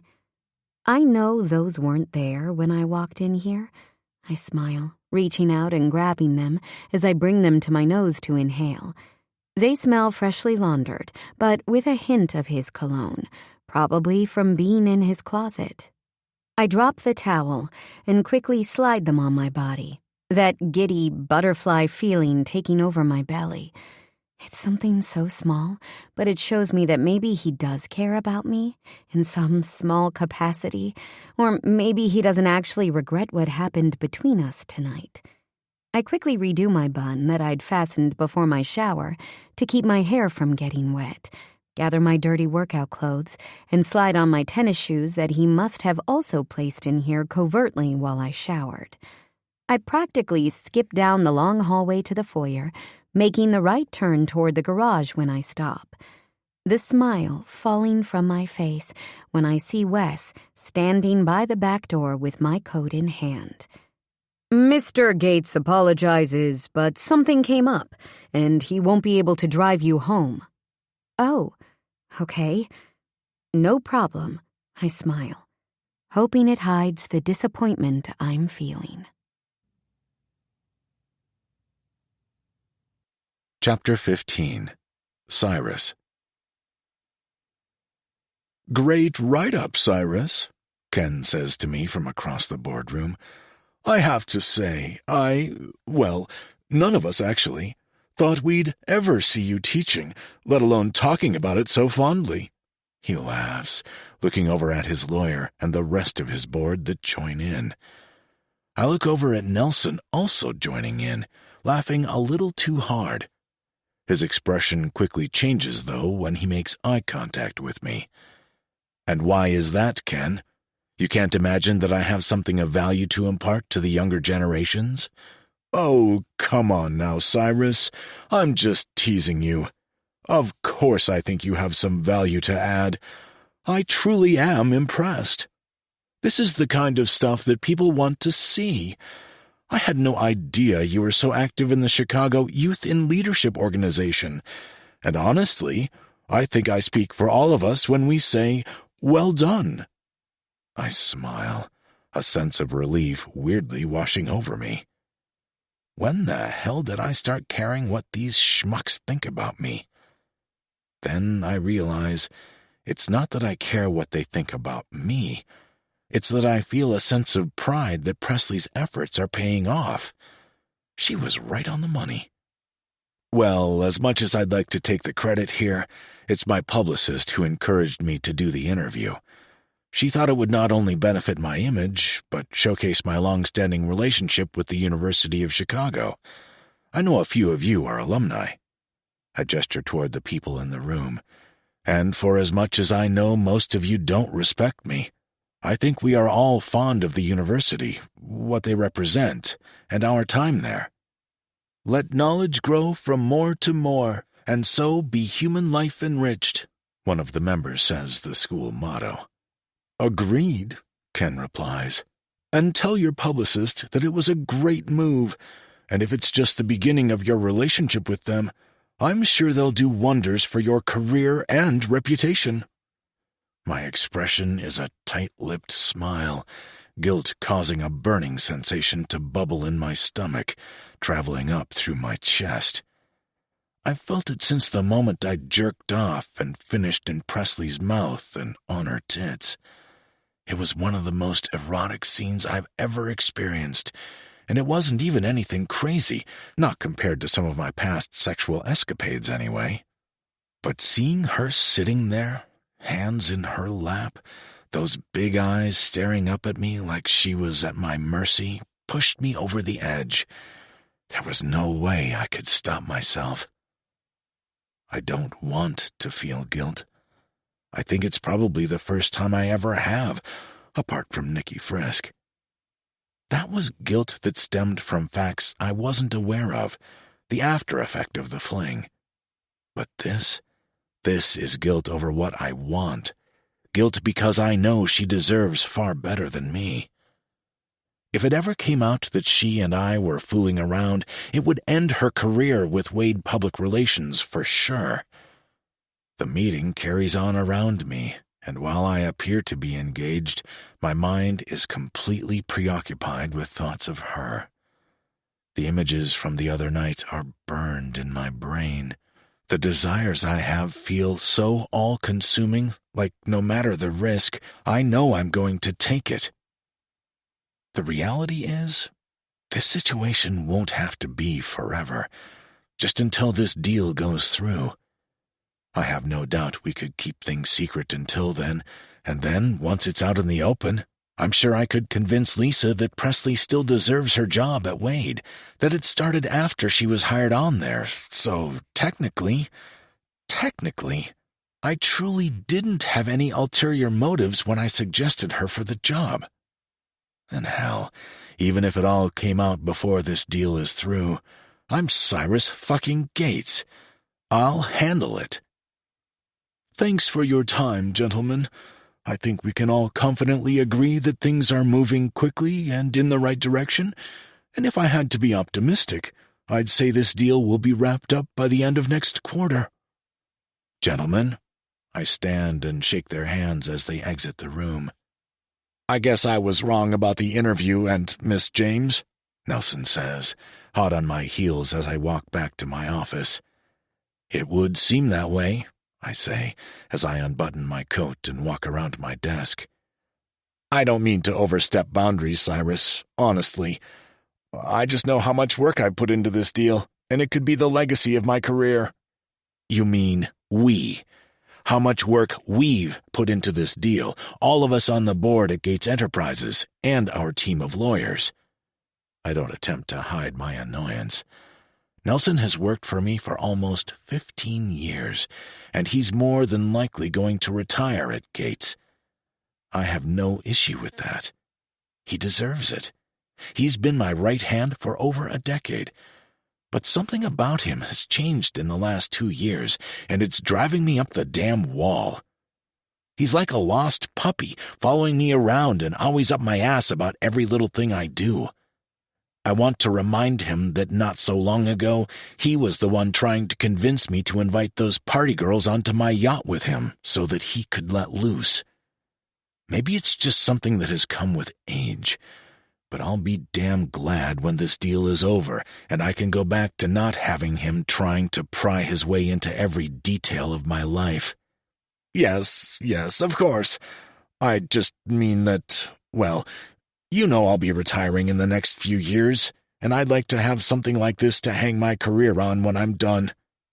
It just means a lot to me, Cyrus. The fact that you've trusted me to really run with this deal as much as you have.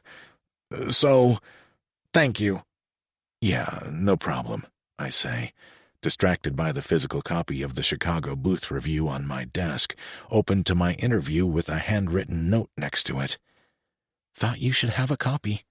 Meet for celebratory drinks tonight at the Waterhouse, 7 p.m. Don't be late. It's not signed, But there's only one person it could be from. One person who, without even signing their name, causes a firework of excitement to explode in my chest, all feelings of doubt and regret instantly disappearing. "Good news?" Nelson asks, craning his neck over my desk to attempt to see what has me smiling. I grab the note and slide it in my pocket. "Just the interview," I say, holding up the paper before taking a seat at my desk. "Shut the door on your way out," I say to Nelson, who takes the hint and sheepishly walks out of my office. I've thought of nothing but our drink tonight the rest of the afternoon. I work until 6:30, instructing Wes to drop me at the Waterhouse when I finally leave the office. I feel giddy, a feeling I don't think I've ever experienced. I also can't get this damn smile off my face. But the moment I walk past the threshold of the bar and spot Presley, my excitement fizzles when I see who's sitting next to her. Forrest. Her eyes light up when she sees me, and she lifts her hands slightly to wave at me. Right on time. Well, I was instructed pretty thoroughly not to be late. "Forrest." I reach my hand out to shake his. "Good to know you can follow orders, then." She flashes me a flirty grin, and I flash her a look that says, "Don't fucking push it." "Thank you both for inviting me out, and once again for the interview. It has been the most viewed interview the review has ever done." "Well, it seems like we should toast to that," I say as I nod toward Frank, who's already walking over with my tumbler of whiskey. "To both of your hard work and your futures," I smile, lifting my glass as they both do the same. "I can only stay for one drink," Forrest says apologetically toward me. "It's my parents' anniversary, and me and my siblings are throwing them a surprise dinner at the Capitol Grill. I already told Presley." "No worries at all. Sounds like a much more important celebration." Relief washes over me as I catch Presley's eye. If I'm reading her expression correctly, she's hoping I'll stick around after Forrest leaves, and vice versa. The three of us talk about their plans after school, how the football team did this year, and summer plans after graduation. "Well," Forrest says, looking at his phone, "I have to get going. Thanks again, and I really am so sorry." "Not at all," Presley says, reaching out to touch his forearm. "You were amazing in all this, and there's some work stuff I need to run by Mr. Gates anyway." My eyes are glued to where her hand is still resting on his arm. "Great. Press, I'll call you?" he says questioningly. "Sounds good." I wait till Forrest is clearly out of earshot. "Why aren't you dating him again?" It's a question I don't want to hear an answer to, but it's one I need to ask if I plan on pursuing anything with her. I don't want her missing out on something with him, if that's what she wants. She shrugs, taking a sip of her champagne cocktail. "Someone else I'm interested in?" I study her eyes. They're not shifting or nervous. They're confident, looking right at me. I can't hide the smile that threatens my lips. "Oh, yeah?" Tension hangs between us. It's palpable, charged with desire. I haven't had a flirty exchange like this since God knows when. I think I even feel warmth spread up my neck. Am I blushing? "Well," I hesitate, not wanting to ruin this perfect mood, but wanting to be honest with where my head is right now. I have a confession. I've felt a tremendous amount of guilt since the other night in my gym. I study her expression, expecting to see disappointment, but she just listens as she sips her drink. Trust me, it was probably the best fucking orgasm I've had since I can remember, so it's not that I regret it. It's just that, well, we both know the circumstances with us aren't great, and frankly, I'm not exactly the kind of man you should probably even be having these kinds of conversations with." "Since you're being honest, I have a confession as well. Now my ears perk up. Do tell. You were right about me. That night in the limo after the gala, I am a good girl. Always have been. But there's a side of me, a naughty side I've always wanted to explore. Her confidence wavers a touch, her cheeks flushing at her admission, but she continues on. I've never wanted someone the way I do you. I've never felt that kind of excitement or sexual desire that I have with you. So, what are you saying, Presley? The cocktail she's drinking has certainly given her liquid courage, but I'm hoping to press her for more. That I want to explore that side of myself with you more. Fuck me.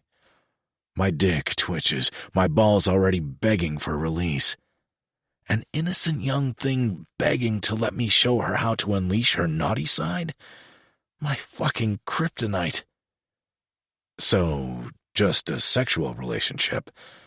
An exchange. She nods her head. Even though it doesn't have the smallest chance of being anything more than that? Yes. I think for a moment, savoring the smoky burn of the liquor I'm sipping on. We shouldn't. Not only am I your client, but I'm your professor, and as much as it pains me to acknowledge it, I'm far too old for you, sweetheart. Those are all the things that excite me about it. They should scare you. I'm not a nice guy, remember? She gives me that coy smile. I'm not scared of you, Mr. Gates. A throaty chuckle rumbles through my chest. You should be. Maybe you need a... I lean in closer. Not so gentle reminder. My eyes drop down to where her thighs squeeze together. I look over her shoulder to make sure nobody is within listening distance before I reach my hand out and place it at her knee. I slide my fingers beneath the edge of her skirt, letting them linger before I drag them up at a snail's pace. Would you let me clear everyone out of here, baby? Just so I can indulge myself a little? I tip her chin upward. Would you let me sit your pretty little ass up on this bar and spread you wide open, devouring your sweet little pussy till you squirt on my face? She doesn't respond, but I can see her nervousness start to reveal itself, so I reach over and grab her hand, placing it directly on my hardening cock. Careful what you ask for, Miss James. I'm not the take you home and make love to you kind of guy. I'm the take you home and fuck you till you can't walk in ways you've never imagined, and one more time for good measure kind of guy. It's my birthday this weekend. Really? That is not the kind of response I was expecting to my threat. My 25th. Guess I should get you a present then. She smiles, squeezing my cock a little tighter as she leans toward me, like I've done to her so many times. All I want is for you to accept my offer. Our lips are almost touching. I want to kiss her. I'm so close. I smile, reaching down to remove her hand. I'll certainly consider it, Miss James.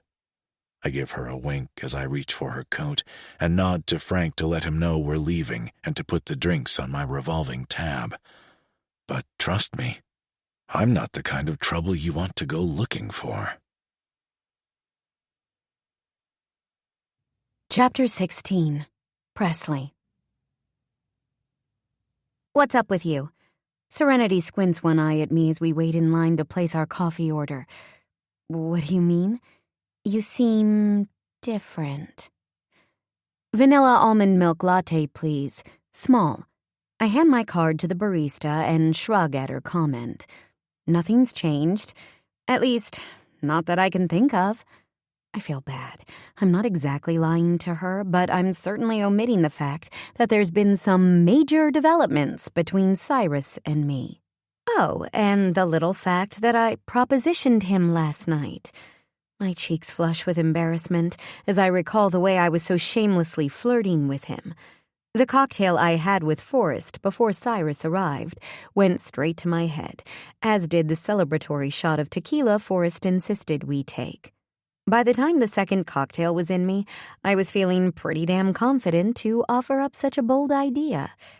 "You're blushing." She points at me after placing her coffee order. "See, this is what I mean. There's something going on in that head of yours." My mouth hangs open like a fish, and I truly have nothing to say. Oh, is it Forrest? Did you guys... She wriggles her eyebrows up and down at me. No, we did not.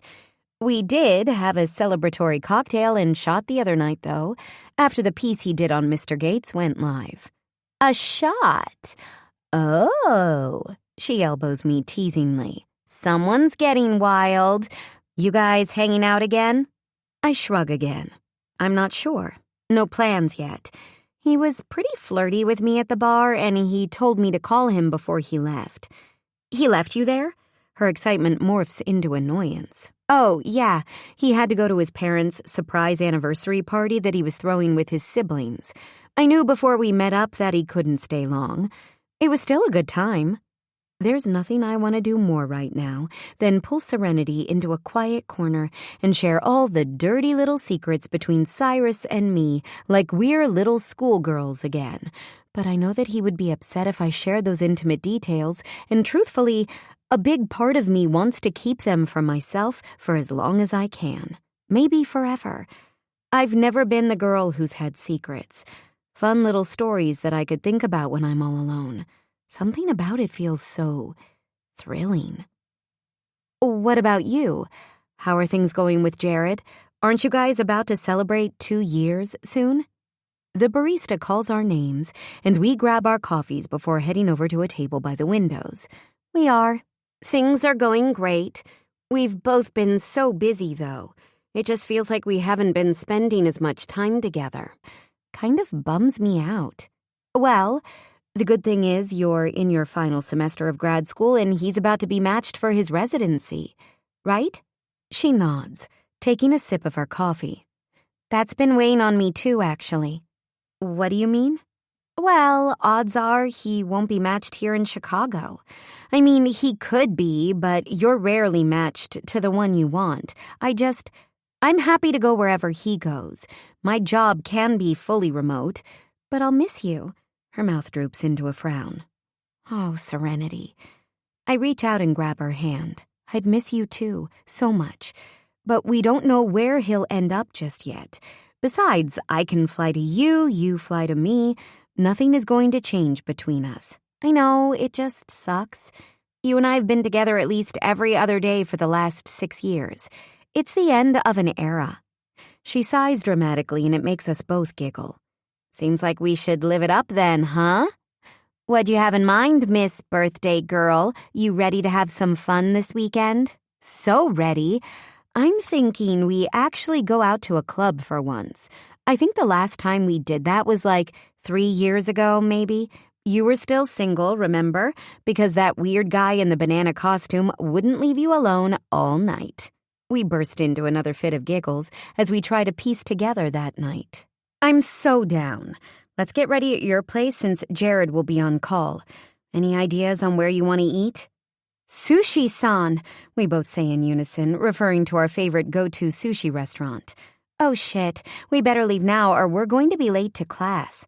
Serenity hops out of her chair and grabs her bag as I do the same. Little butterflies are already forming in my stomach at the thought of seeing him again. All through the lecture, I feel like I'm trying to walk a fine line between acting normal and casually trying to catch Cyrus's gaze to toss him a flirty smile. But the reality is, I feel like I'm either looking embarrassed, my eyes darting weirdly around the room to avoid his gaze, and then overcompensating by staring way too hard at my screen like I'm trying to shoot lasers out of my eyes. By the end of the class, I'm relieved. You ladies have any weekend plans? I turn to see Cyrus standing by his desk, his coat casually over his arm. Moments like this melt me. His hair is no longer neatly combed into place after running his hands through it a few times in class. His shirt sleeves are rolled up to expose his tanned forearms. He looks mussed and sexy, making me want to crawl into his lap. We are, actually. It's Presley's 25th, so we're going to go out, celebrate, and hopefully get into some trouble. My eyes dart to his at her mention of trouble, but his expression doesn't change.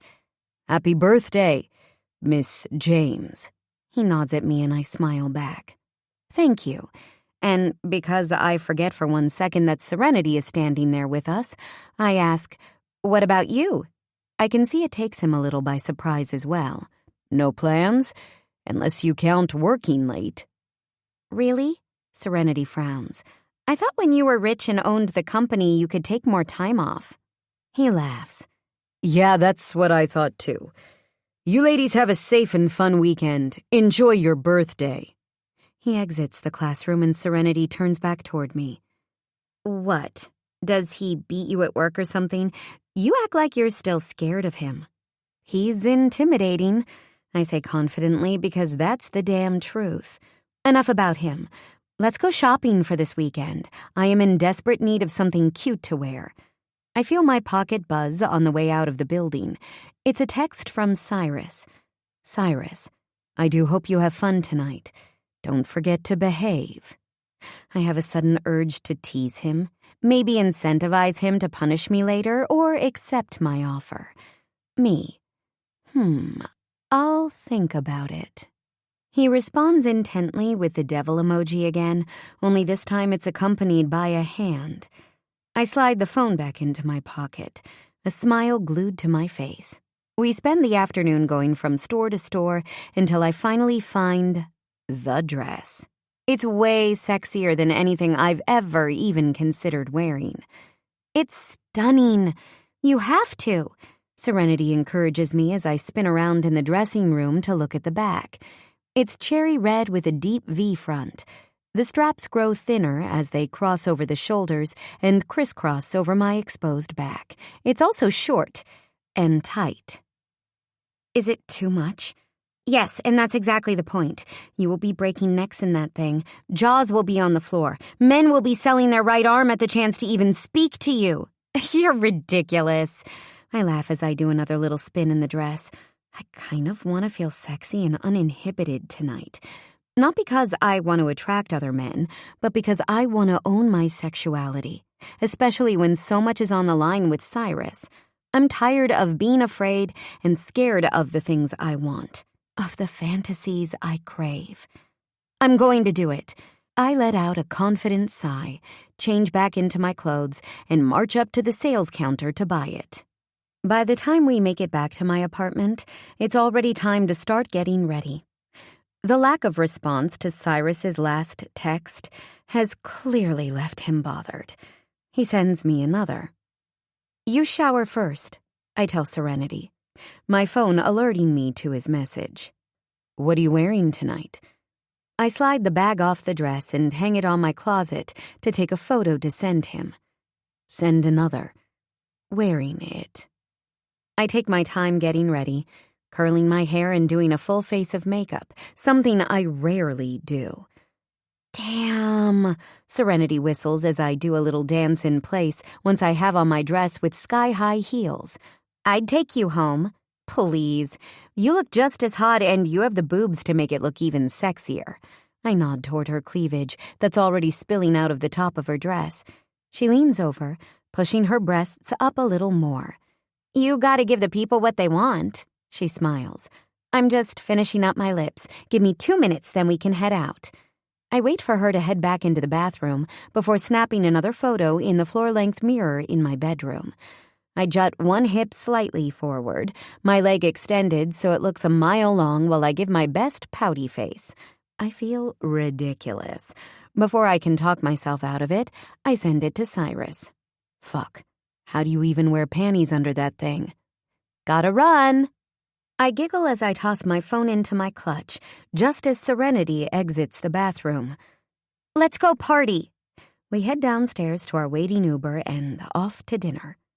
I have no idea how many hours have passed since dinner, but I'm having the time of my life. Serenity gives me her best model walk across the dance floor, a martini in each hand as she reaches our high-top table.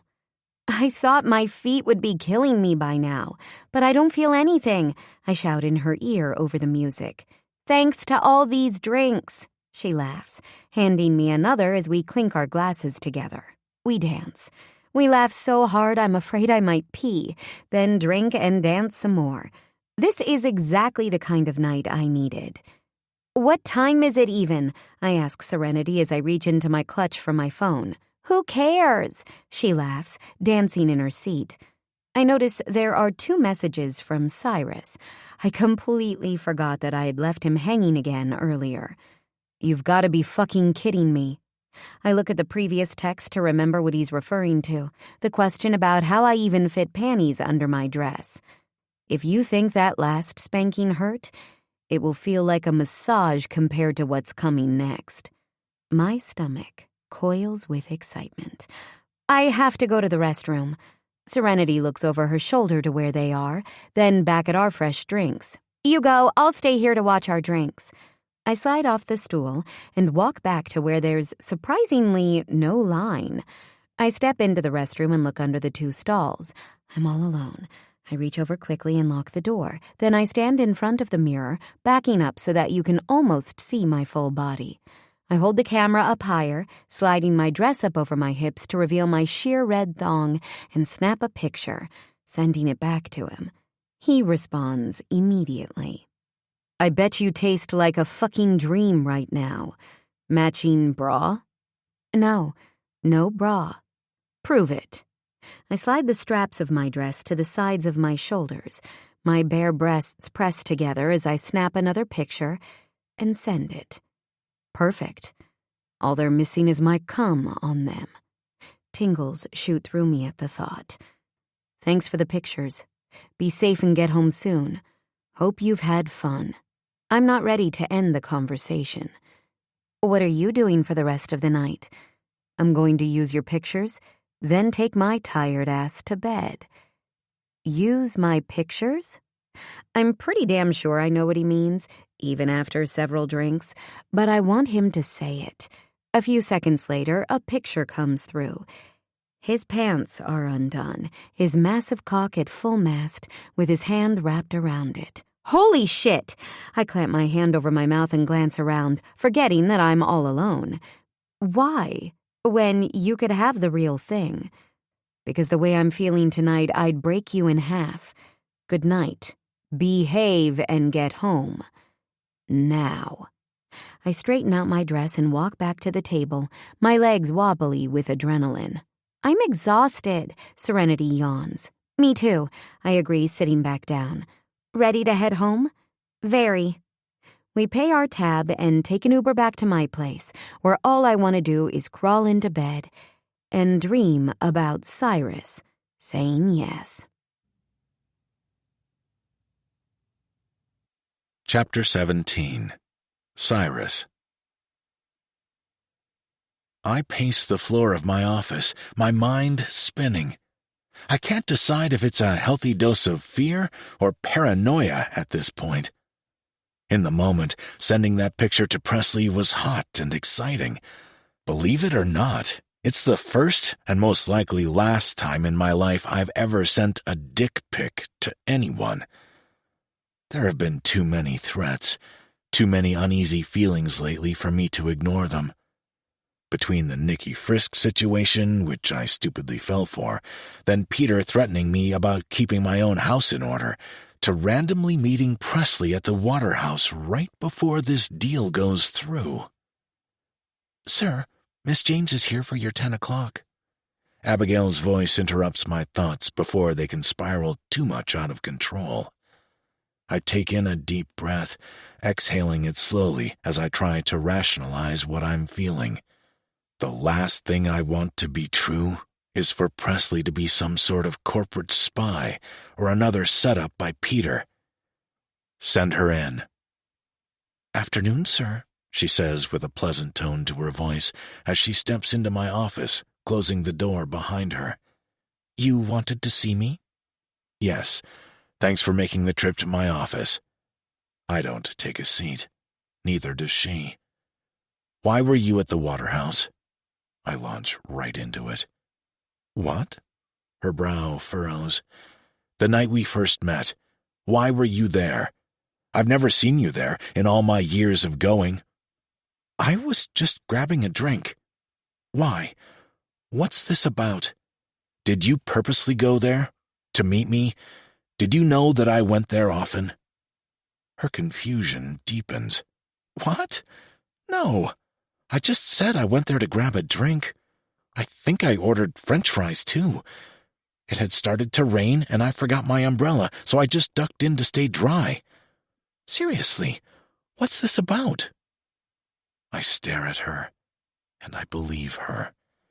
Not just because it's clear that she is completely caught off guard and has no idea what I'm insinuating, but because I trust her. I shake my head in embarrassment, rubbing my forehead with my fingers. Sorry, I let my brain get tangled around itself and fall down a rabbit hole of paranoia. So your fear was that I sought you out that night to do what? I don't know, honestly. I can't help but feel like Peter made Nikki Frisk seduce me, make me believe she was getting divorced so he could smear my reputation a little more right before this big deal, and then he threatened me at the gala. He threatened you? She takes a step toward me. How?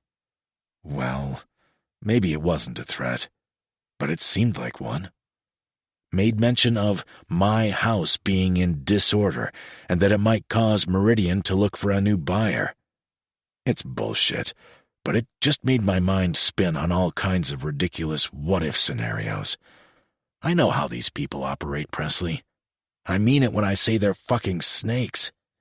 I don't doubt that, but I can honestly say I'm not trying to trick you at all.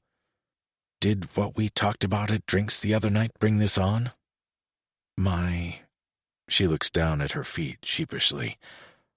Offer? I step closer to her, reaching out to tilt her head back up so I can see her eyes. Yes. I've thought of pretty much nothing besides what you offered me and the photos you sent me. Her hands come up to cover her face, and it makes me laugh. Oh, God, she groans. I had momentarily forgot about that. Don't be ashamed. I'm the one who should be. Nobody wants to see a man's dick in their text, let alone an unsolicited one. You, I say, reaching to brush a tendril of her hair behind her ear, looked absolutely beautiful that night. Sexy as hell, too. But you just looked radiant, happy. Did you have a good birthday? I did. It was fun, but I think those days are over for me. She laughs. I felt awful the next day. She reaches down and intertwines our fingers together. I understand why you were uneasy and have questions, but to put your mind at ease about all of this, remember that you came to me about this job with Wade. I never would have gotten the job without that. I never would have even known to apply. I can promise you, our meeting right before finding out you were my professor was a total coincidence. I can't help but smile at that thought. A lovely one. She returns the smile, but it quickly falls from her face. Actually, speaking of weird things, she steps away, looking off like she's remembering something. I meant to ask you about this. I've just been so focused on the interview and school and everything else, I completely forgot. But the other week when I went back to work after class, Peter Frisk was waiting for me outside the building. What? That gets my attention. What do you mean, waiting for you? Yeah, he said he was waiting for me. I offered for him to come inside and talk in my office, but he wouldn't. My hands curl into fists at my sides. The thought of that piece of shit even speaking to Presley again, let alone in her office, makes my stomach curl. I try to tamp down my emotions, uncurling my fingers slowly as I try not to let my emotions take over. He gave me his card and offered me a job, I think. A job? I don't understand.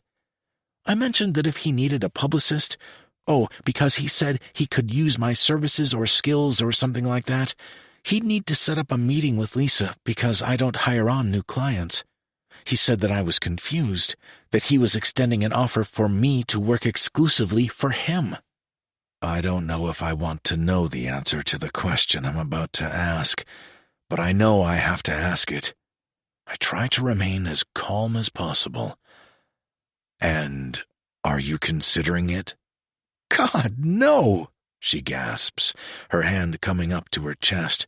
First of all, my allegiance lies with you and Lisa. I would never leave a job like that just because he's offering more money. Second, he gives me the creeps. More money? Yeah, he said he'd pay 3 times what I'm making now. Now I know this is just some sick, fucked up game by him. I don't know why, but I know he wants Presley in his pocket, and he'll do anything to get her there. Okay, I know why. It's to fuck me over somehow, but I can't seem to figure out his game yet. An image of the way he kissed her hand that night at the gala while he looked in her eyes and warned her to watch out for me has my blood boiling. That thought pushes me over the edge. I take 2 large steps to close the distance between us, backing her against my desk as I snake my hand up around the back of her neck, the other resting on her waist. You're mine. The words just come out, low and deep. I'm not even sure in what capacity I mean them, but it doesn't stop me from continuing on with the sentiment. You work for me. You belong to me. You understand me? She's startled, her eyes wide as she nods her head, yes. I lean in closer. I can smell the warmth of her perfume, the sweet notes making me want to bury my nose in her hair. Yes. Her eyes grow heavy. I'm yours. I can't fight the urge any longer. The desire to taste her plump lips has been burning inside me for weeks, months. I close the distance, pressing my mouth against hers softly. Her lips begin to move against mine as I slide her up onto the desk. Her thighs spread as I step between them to deepen the kiss. My hands reach up to tangle in her hair so I can tilt her head, my tongue snaking past her lips and mingling with hers. She moans, pressing her thighs against me as her hands reach out to clutch my chest. I can't get enough of her taste, her scent, her warmth. Why did I ever deny myself? I mutter, finally breaking the kiss for just a moment before pulling her back to me. My cock feels like it's itching to explode already, just from the taste of her lips on mine. I've never been so turned on from just a kiss before. The build-up to it has been worth it all. Finally, I pull back. Her lips are swollen, her breathing rapid as her fingers clutch my shirt. Have you ever had a man tell you in explicit detail the things he wants to do to you? No. I brush her hair away from her face as I contemplate how I want to proceed. I've thought long and hard about your offer, and I want you to know one thing first. You didn't tease me into this agreement. Your flirty and downright naughty texts you sent me were very much appreciated, but don't think for 1 second that you have the upper hand with me, because you don't. I'm in control here. Okay? Her big eyes stare at me like she's hanging on every word I'm saying. The innocent look in her eyes right now is what always does me in, like she's just waiting for me to do whatever I want to her. If you knew the thoughts I have when I look at you. My words trail off as I lean back in to plant a whisper of a kiss against her lips. Like what? I chuckle. Like every time I look at your ass, I lean in and kiss her again. Touch it, another kiss. Spank it, and another. I picture biting it, licking it, bruising it, coming on it, fucking it. Her eyes grow wide. Won't that hurt? Probably. But the pain would give way to pleasure. It's not an on-a-whim type of thing. Don't worry. It's something you work up to. Does that excite you, Presley? Her eyes dart away from mine, her teeth gnawing that bottom lip again. I reach up and place my hand around her neck, my thumb coming to rest beneath her chin. Look at me. She obeys. I know that excites you. I lean into her, gently running my tongue up her neck as she releases a slight gasp.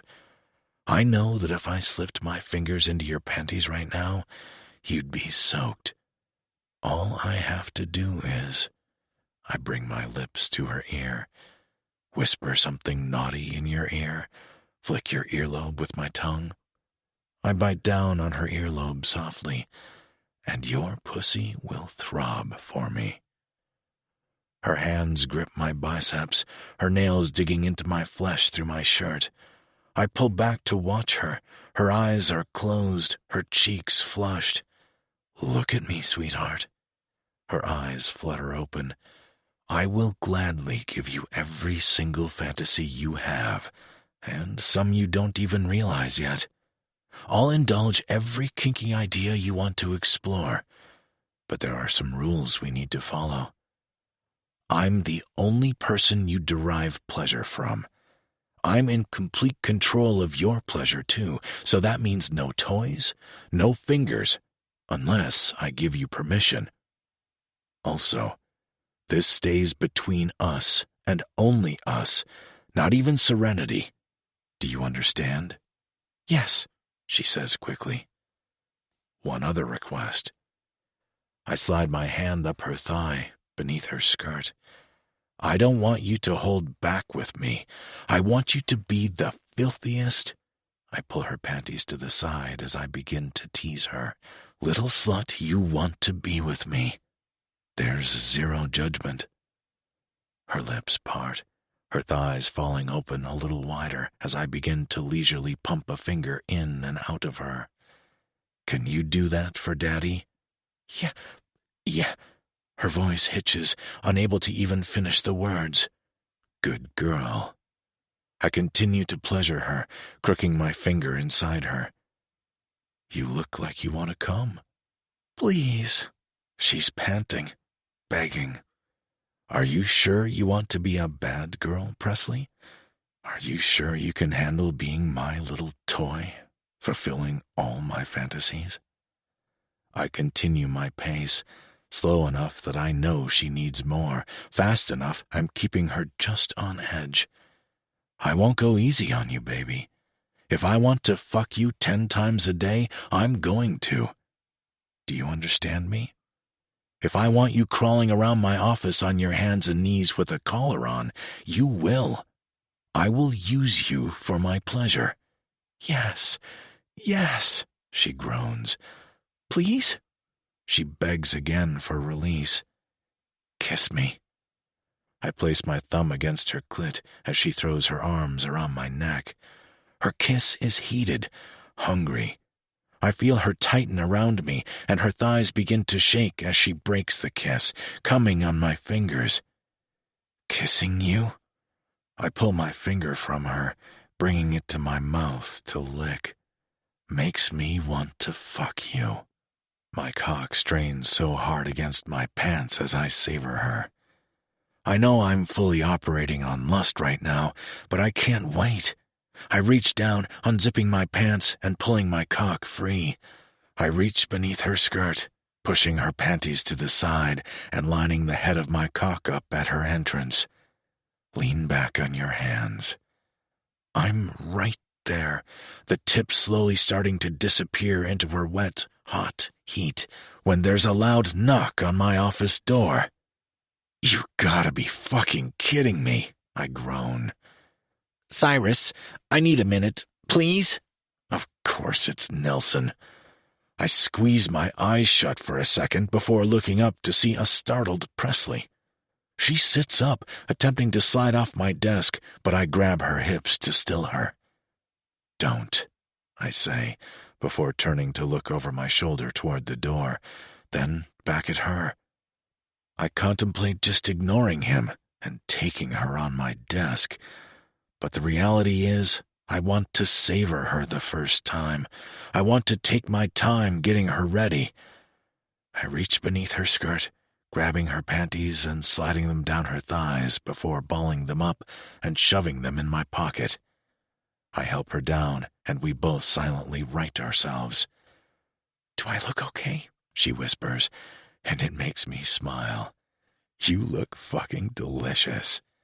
I reach out and grab her, shoving my hand into her hair as I take her mouth a little more forcefully than I intended. "Sorry," I pant, stepping back as my cock reminds me to cut it out. "I mean, do I look like I was just... like you just came on my desk? I mean, a little. I'm sorry, baby, but you definitely look pleased." She giggles, then clamps her hand over her mouth. "Okay." She lets out a shaky breath and straightens out her dress, running her hands through her hair before grabbing her bag. "I can do this." I'm going to sit behind my desk. I point down to my raging erection. You walk out and let Nelson know I can see him.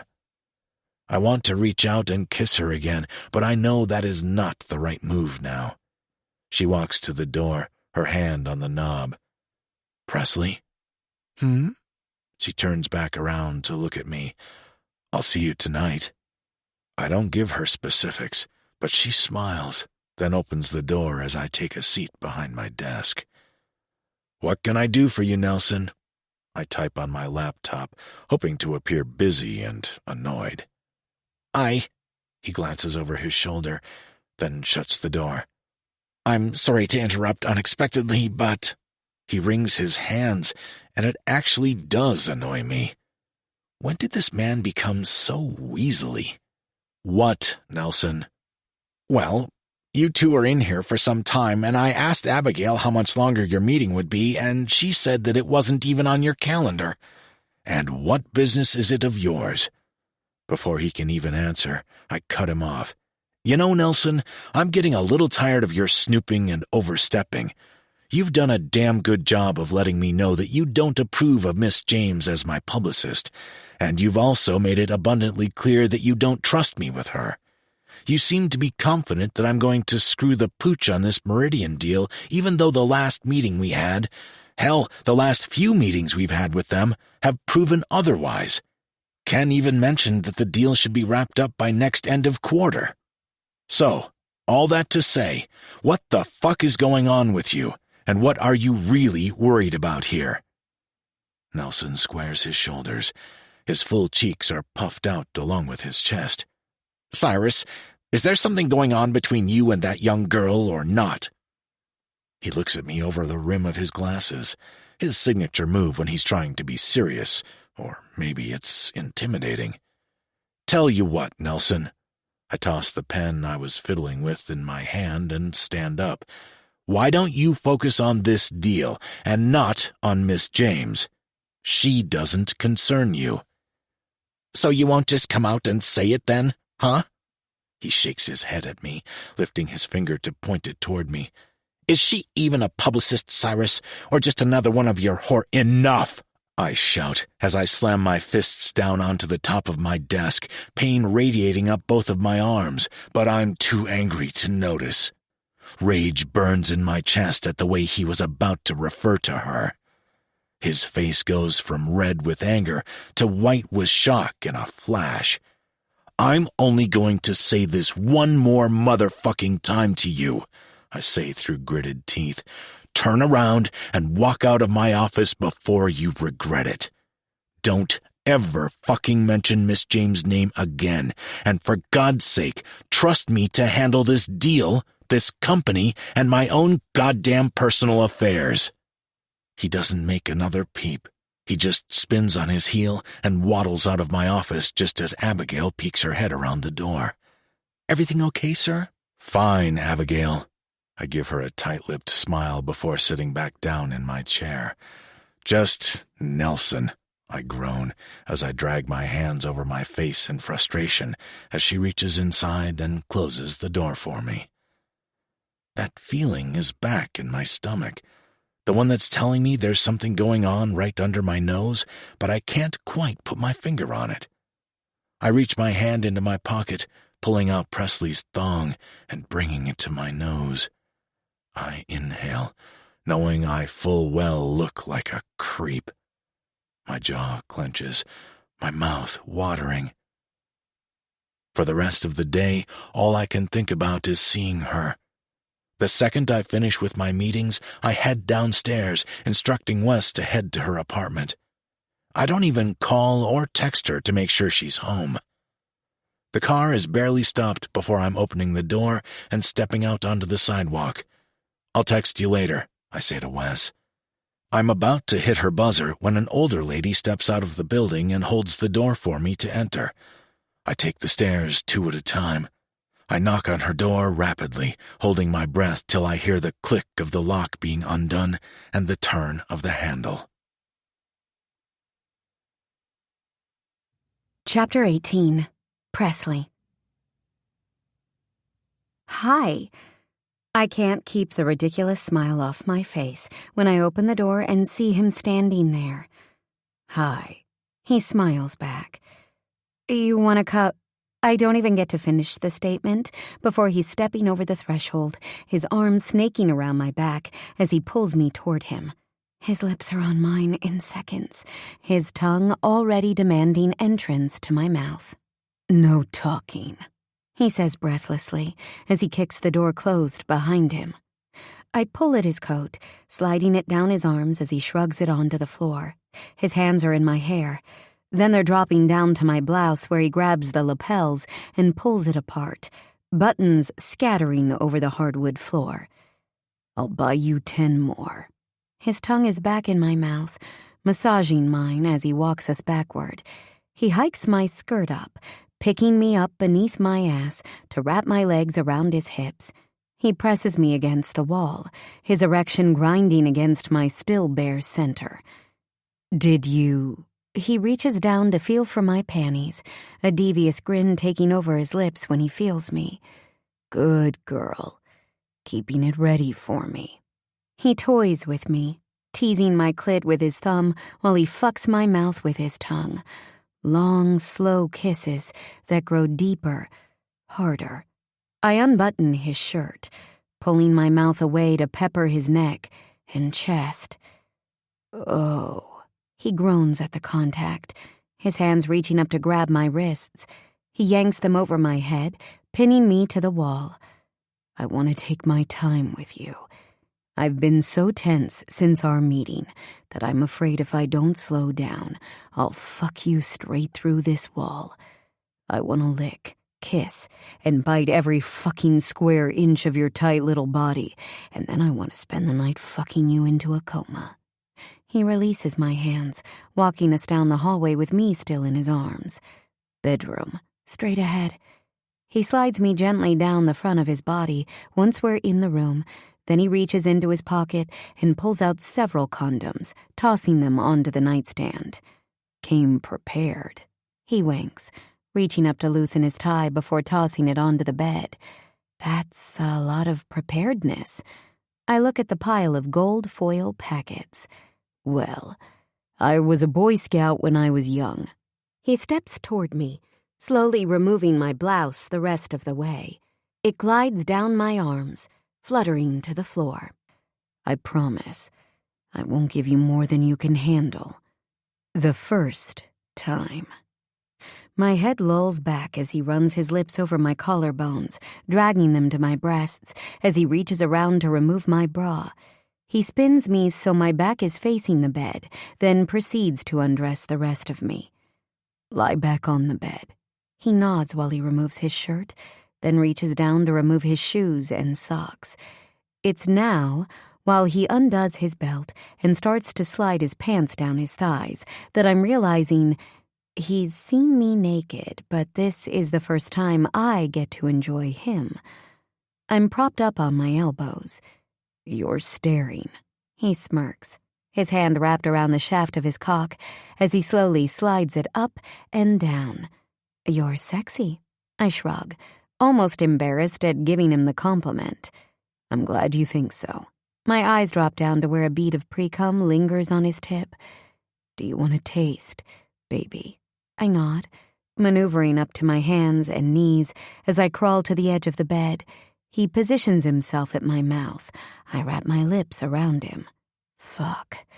Yes," he hisses, his head falling back as he begins to move his hips in time with the movement of my head.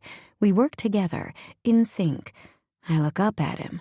His eyes are dark and glassy as he stares down his body at me. His mouth hangs open. He's panting. His eyelids begin to flutter, and then without warning, he steps back. "Sorry, I don't want to come yet." He takes a few steps away, running his hands through his hair, his cock bouncing with the movement. My eyes fall to the round globes of his ass, so taut, his thighs thick. This man is a god among men. My turn. He marches over to me, pushing me back and grabbing my ankles to pull me to the edge of the bed as he drops to his knees and leans in to devour me. He swirls his tongue around my clit, then slides it inside me, spreading my thighs apart with his broad shoulders. My hands are in his hair. I know I'm tugging, but I can't control myself. My body shakes and quivers, my back arching off the bed as a garbled groan that doesn't even sound like me echoes through the room as I explode on his tongue. "Fuck me. I could eat your pussy for hours." He drags his tongue up my belly, between my breasts, stopping to circle my nipples. He nips, biting down hard till I yelp. "Ouch!" He smiles up at me, sucking the nipple into his mouth, then biting down again. "Maybe another way I can push you when you're being obstinate, Miss James." Biting me? He crawls up my body, running his lips along my neck. Maybe. Does it turn you on?" "Yes." My head falls to the side. "What else turns you on, Miss James? What other avenues of your sexuality do you want to explore?" His fingertips trail back down my body, between my breasts, till he reaches my slit. He slides 2 fingers in this time. I struggle to focus as he slides his fingers in and out of me. "I haven't experienced much." "No? How many men have you been with?" 2. I arch my back again, the tingling starting to build in my body. "Really? And did they make you come?" I shake my head no, not able to answer as goosebumps prick my skin, a thin sheen of sweat breaking out as well. "That's a shame." He crooks his fingers, pressing the heel of his other hand down against my lower belly as his thumb swirls around my clit. Oh, stop. I clutch the sheets, a sensation I've never felt before taking over my body. "Why, sweetheart?" He doesn't stop. "I think I need to pee," I say, half embarrassed, but not as embarrassed as I'll be if I actually pee the bed with him in it. He chuckles. "You don't need to pee, baby. That's your orgasm. Trust me. Just relax and let it take over. Don't be embarrassed by what's about to happen." "What's about to He presses his hand down harder as he quickens his pace. My entire body tenses as my legs begin to shake, and a stream of liquid shoots out of me as I fall apart. I'm in shock. I refuse to look down at what just happened, but I also can't deny that it was the most intense orgasm I've ever experienced. That's what was about to happen, and that was hot as fuck, so don't be ashamed. Did I? Was that? I can't even bring myself to say it. You squirted, sweetheart. He winks at me, sitting up and walking to the bathroom to come back with a towel a second later. I understand, he says, positioning himself over me after cleaning me off, that there's a lot you've never experienced. He places his cock at my entrance, reaching my hands over my head. I want to explore all of it with you. He pushes against me, my hips coming off the bed a little as he slowly enters me just an inch. If you want me to just have free reign over your body, to explore and use you in any way I see fit, just tell me, baby. I wince as he slides out of me, then back in even further. I know it hurts, baby, but Daddy needs to fuck you now. I can't hold back any longer. He pulls back again, and this time he slides in deeper and harder. It hurts, but the pleasure is building, taking over, mingling with the pain and bringing my body to life. Is that what you want? You want me to use you? His pace builds as he slides in and out of me harder and deeper, but still not to the hilt. Yes, I groan, my fingers wrapping around his hand that pins them to the pillow above me. I can do that for you. His head falls forward, his hair tickling my face as his breath grows labored. He grunts with each thrust. Oh, fuck. I'm so close, baby. Just hearing his words, my body is already so primed, I feel myself start to come again. I squeeze my thighs around his hips, lifting mine in rhythm with his thrusts. He releases my hands, pressing his palm down beneath me so that he's hovering over me. His free hand wraps around my throat to use his leverage, pulling me down onto his cock harder. Seconds later, he groans as his head falls back. His hips stutter, finally stilling as he blinks rapidly. Shit. I think I almost blacked out. He leans down, kissing me before slowly pulling out of me. Are you okay?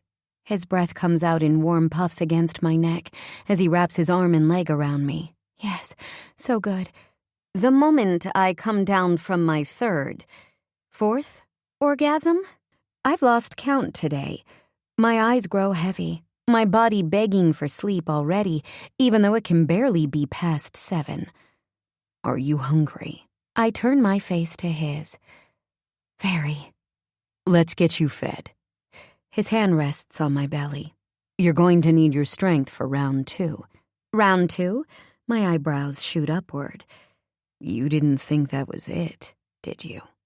He leans in to kiss me, biting my bottom lip softly. I'm just getting started with you, baby. I'm a very greedy man and I intend to be a glutton tonight. We order takeout, eating at my kitchen island since I don't have a dining table. It feels easy, natural even for us to talk and share food like we've been doing this for years. I wear his button down and he's in his boxer briefs.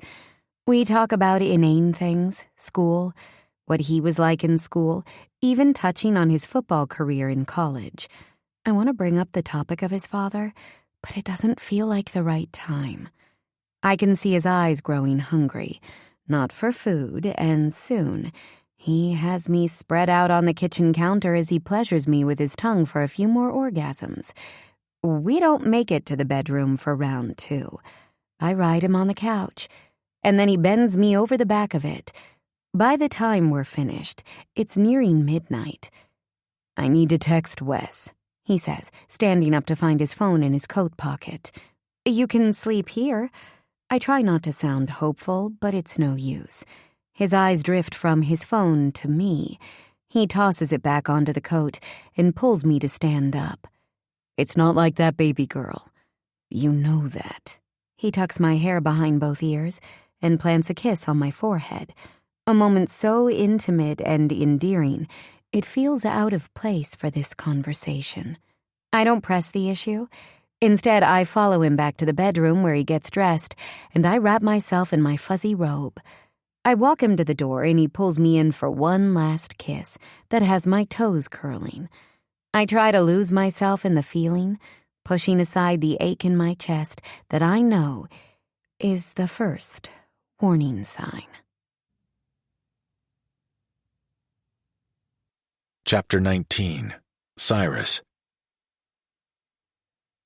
I can't hide the spring in my step this morning, or the fact that my eyes keep drifting toward Presley. I feel like I slept for 15 hours and just got back from a month-long vacation. Kira, give us your take on the matter. I gesture toward one of my students who has raised her hand in response to a question I posed to the class.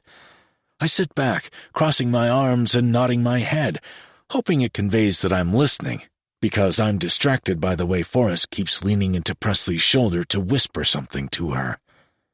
My stomach curdles, a burning sensation starting to climb its way up my chest when I see her giggle and shake her head at him. I hate this feeling. I know that this is what I should want for her, to find a young man who makes her truly happy, not just satisfies some latent sexual fantasy that she's failed to get out of her system. I turn my attention back to Kira as she finishes speaking. Several good points there, Kira. Anyone else have anything they want to add to her comments? I scan the room, Presley's hand slowly lifting above her head. Yes, Presley? I agree with Kira, but I do think that oftentimes we can make decisions that at the time aren't altruistic. They might even be completely for selfish reasons, but can develop into something more. Okay, expand on that. Well, for example, say you donate to a specific charity or organization or start up your own foundation because of the tax implications for yourself and your business. But then it actually turns into a passion project for you, and you find yourself truly believing in this cause. What started out as a once selfish decision has blossomed into something more, something meaningful because you took the time to nurture it and allow it to reveal itself to you. All the feelings of jealousy disappear as I see the glimmer in her eyes, the little smirk pulling at her lips. Is she trying to tell me something here? Is she the selfish decision I've made that has the potential to be something more if I just open up to the possibility of it? Yes, I say, looking down at the floor when I realize I've just been staring at her without replying. I agree. That can certainly be the case. I don't think it's often that it happens, but we can certainly hope that it does. The bell rings seconds later, my smile back in place as I reach for my coat. I glance up at Presley, who's already looking at me. I wait back for everyone to leave, and she does the same so that we exit the room together. Aren't you cheeky? I say, patting her ass softly as she steps over the threshold. You seem to be in an especially good mood today, Professor. Yes, I do, don't I? Can't imagine why. I playfully bump her shoulder. Are you flirting with me, Mr. Gates? I don't know about that. I laugh. The thought of me flirting seems a bit foreign. I can be charming, that's for damn sure. I can be suave and extremely seductive, and it's not often that I've flirted. Yet, right now, that's exactly what it feels like. Don't forget, I remind her, you're coming over for your workout tonight. I thought last night was my workout. Think I might be a little too sore for the gym. I unlock my car as we approach it.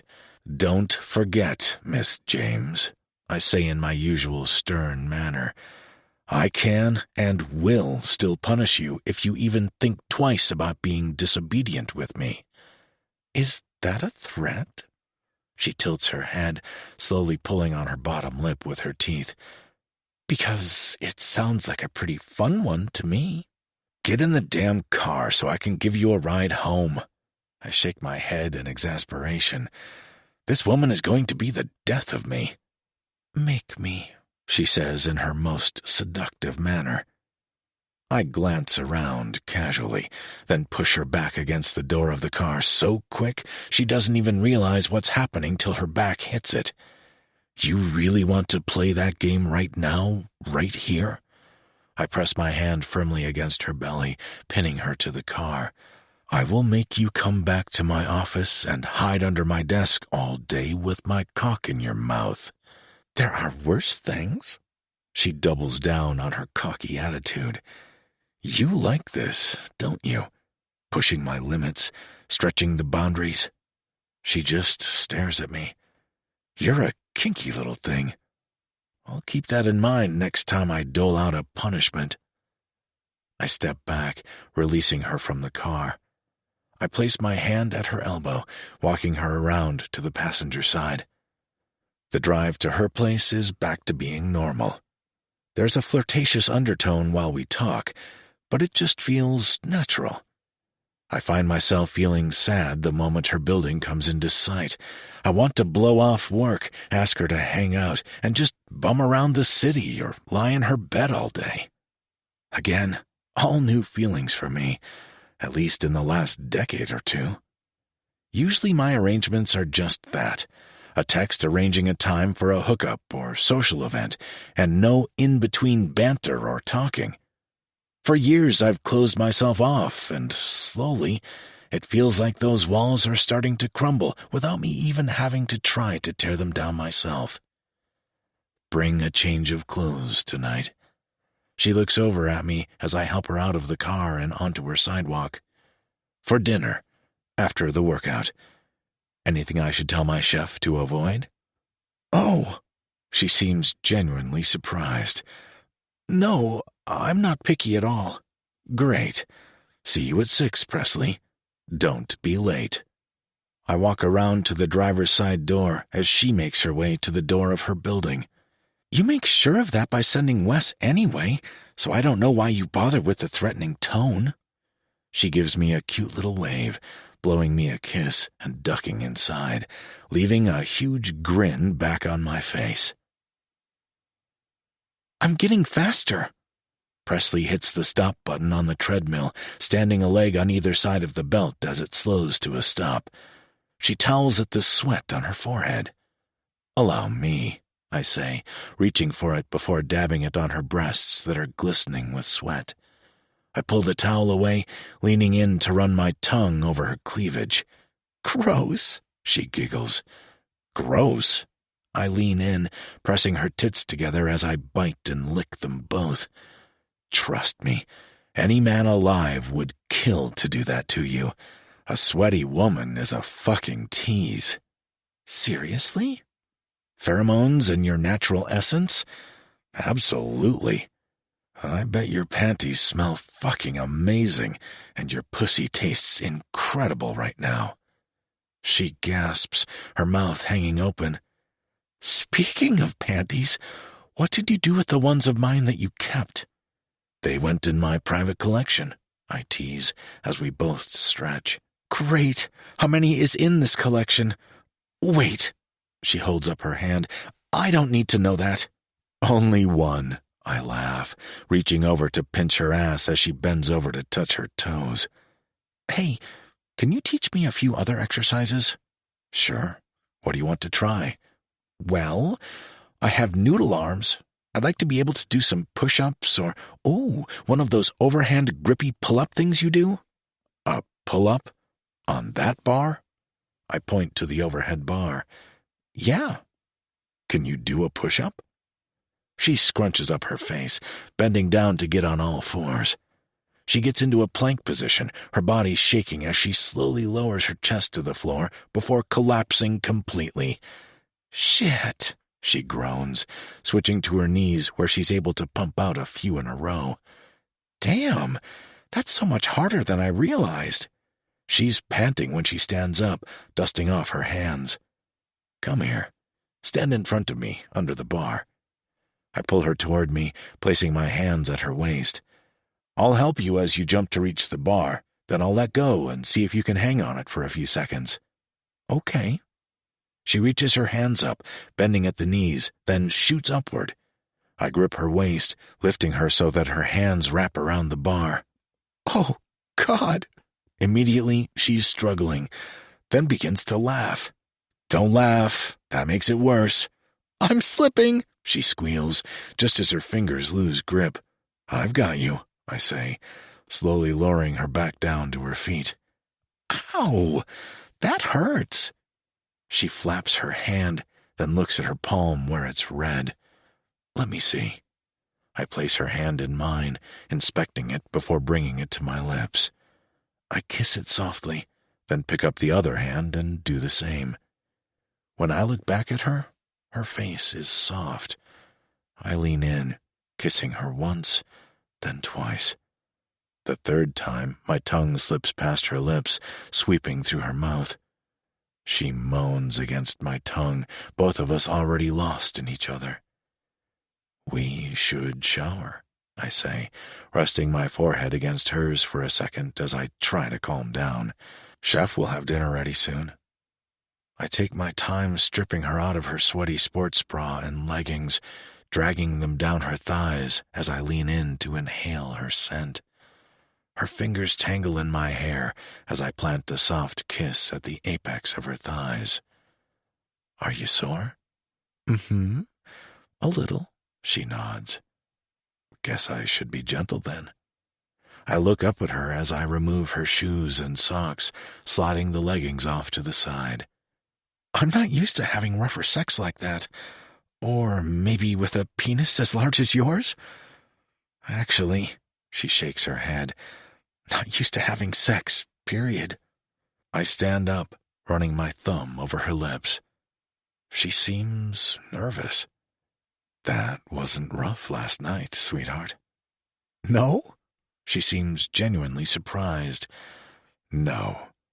I think that my size did probably cause you the most pain, and the fact that I took you several times. But it can get much rougher than that. It can? Mm-hmm. Does that interest you? I study her face, not wanting her to agree to something because she thinks it's what I want. How? I can tie you to the bed. I can tie your hands behind your back, to your ankles.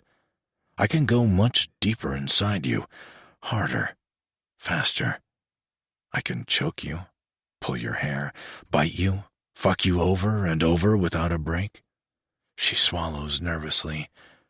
Do you want to do those things to me?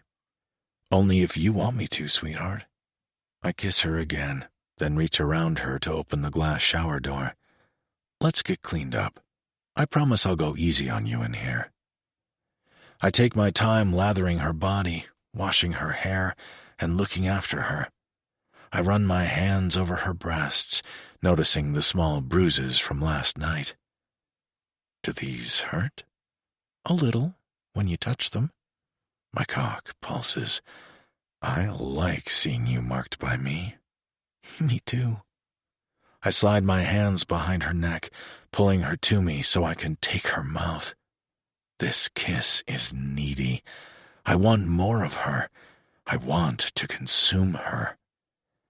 I'm going to do something to you that you haven't experienced before. I want you to just relax and trust me, okay?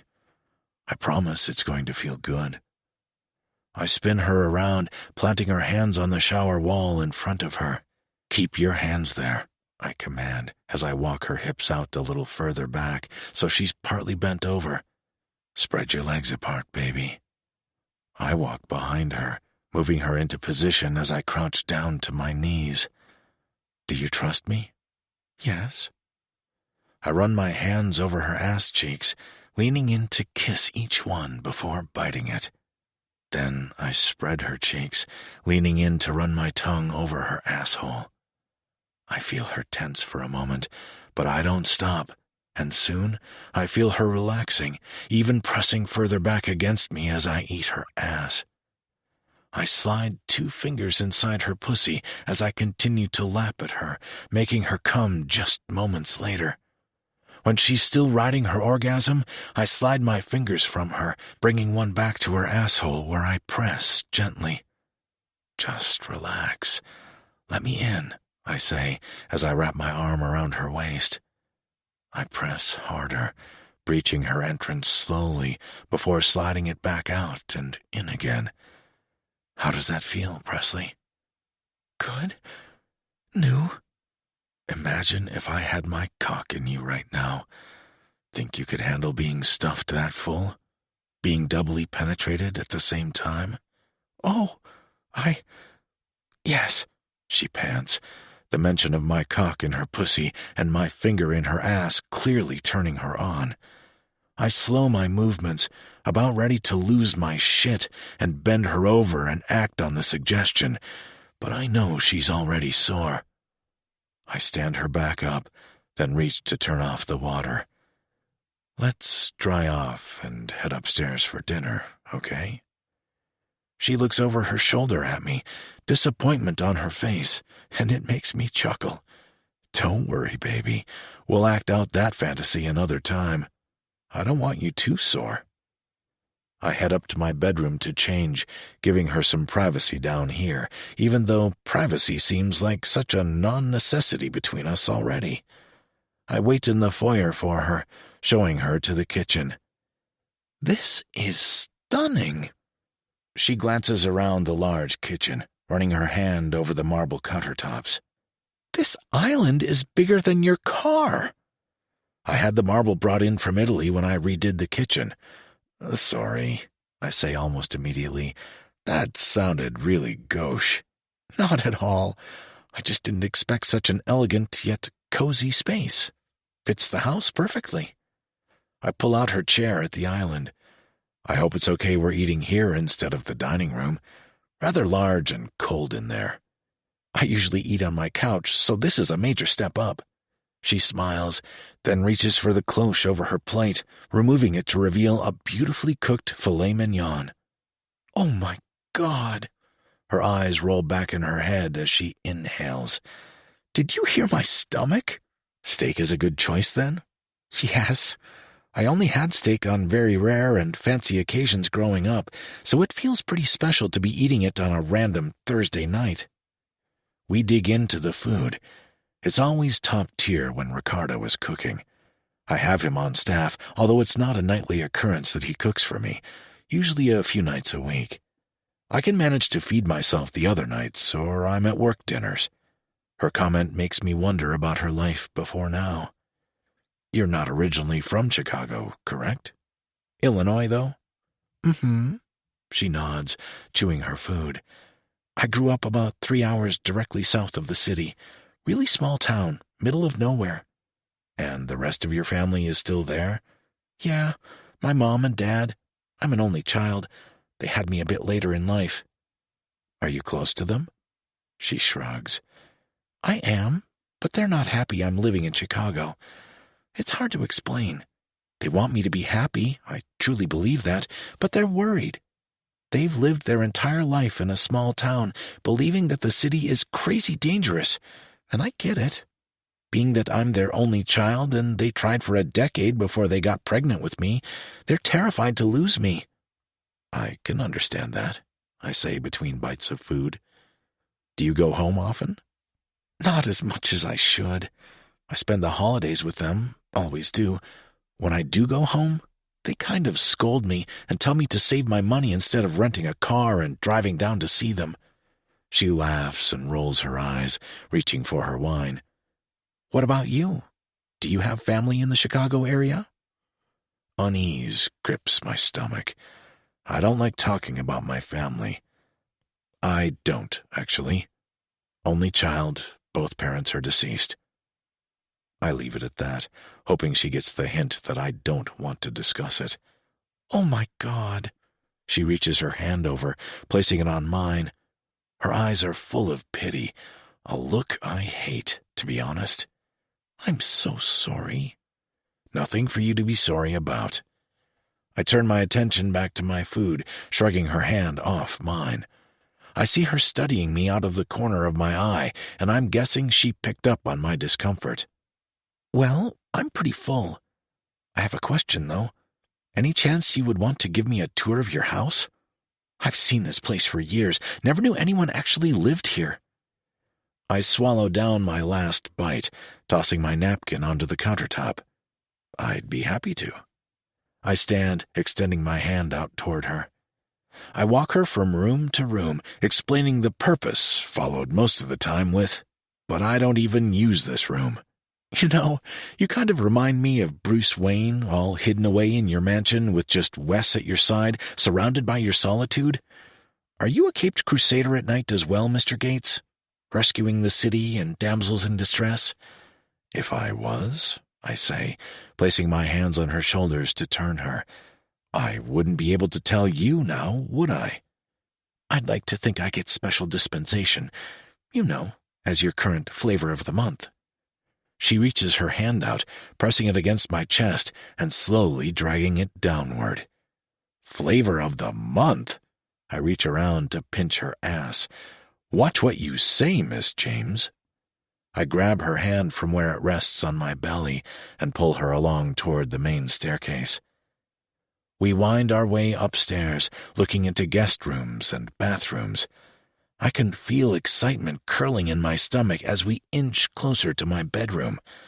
The thought of Presley James in my personal space is alluring, like I'm giving her some insight into my private world. Mostly because I am. I've never brought a woman home to this bedroom. And this room? She says, stepping in as I flick on the lights, dimming them. This is my bedroom. She looks at me, then gingerly steps into the room. I kept the original hardwood floors. My California king bed doesn't even look that massive compared to the size of the room. There's a real wood-burning fireplace on one end and a bay window with a seat that stretches all the way along one wall. The room is dark but warm, with a large ensuite off to one side and his and her walk-in closets on the other. I've opted for very minimal decor, a set of 2 large chairs near the fireplace, the bed, and 2 nightstands. So, what made you buy this place? She walks along the bed, turning and taking a seat on it. The first time I came here, I was completely shocked. I thought for sure you'd live in one of those cold, sterile high-rises far above all us peasants down here. I just put in an offer. It was a private sale. I had gotten wind the original family was looking to sell it, and I took one look at it and just knew. And no, the thought of living in a high-rise surrounded by thousands of other people is the exact opposite of the peace and tranquility I crave. Here, it's just me, and like you said, my solitude. I walk over to where she's seated on the edge of the bed. It dwarfs her petite frame.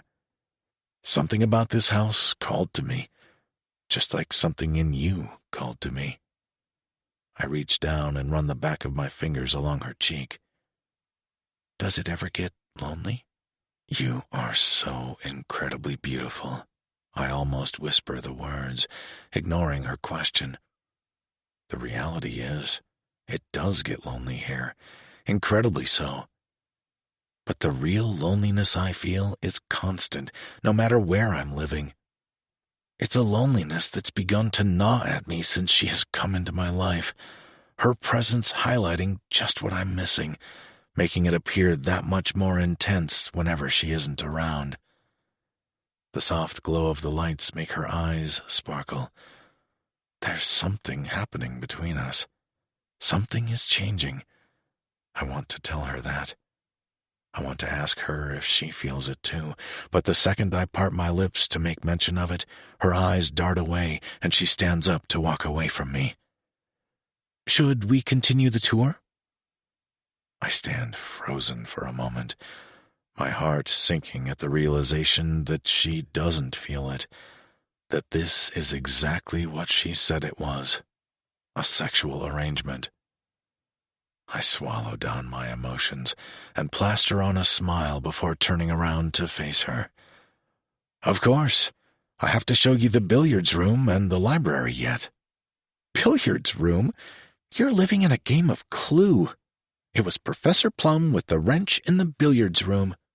She laughs and almost skips down the hallway, no idea that my heart feels like it's having the life squeezed out of it.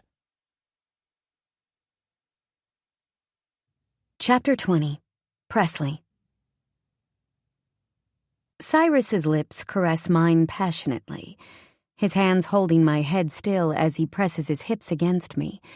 This kiss feels different, like an extension of the way he was looking at me in his bedroom earlier. "The car is ready, sir," Wes says after clearing his throat slightly.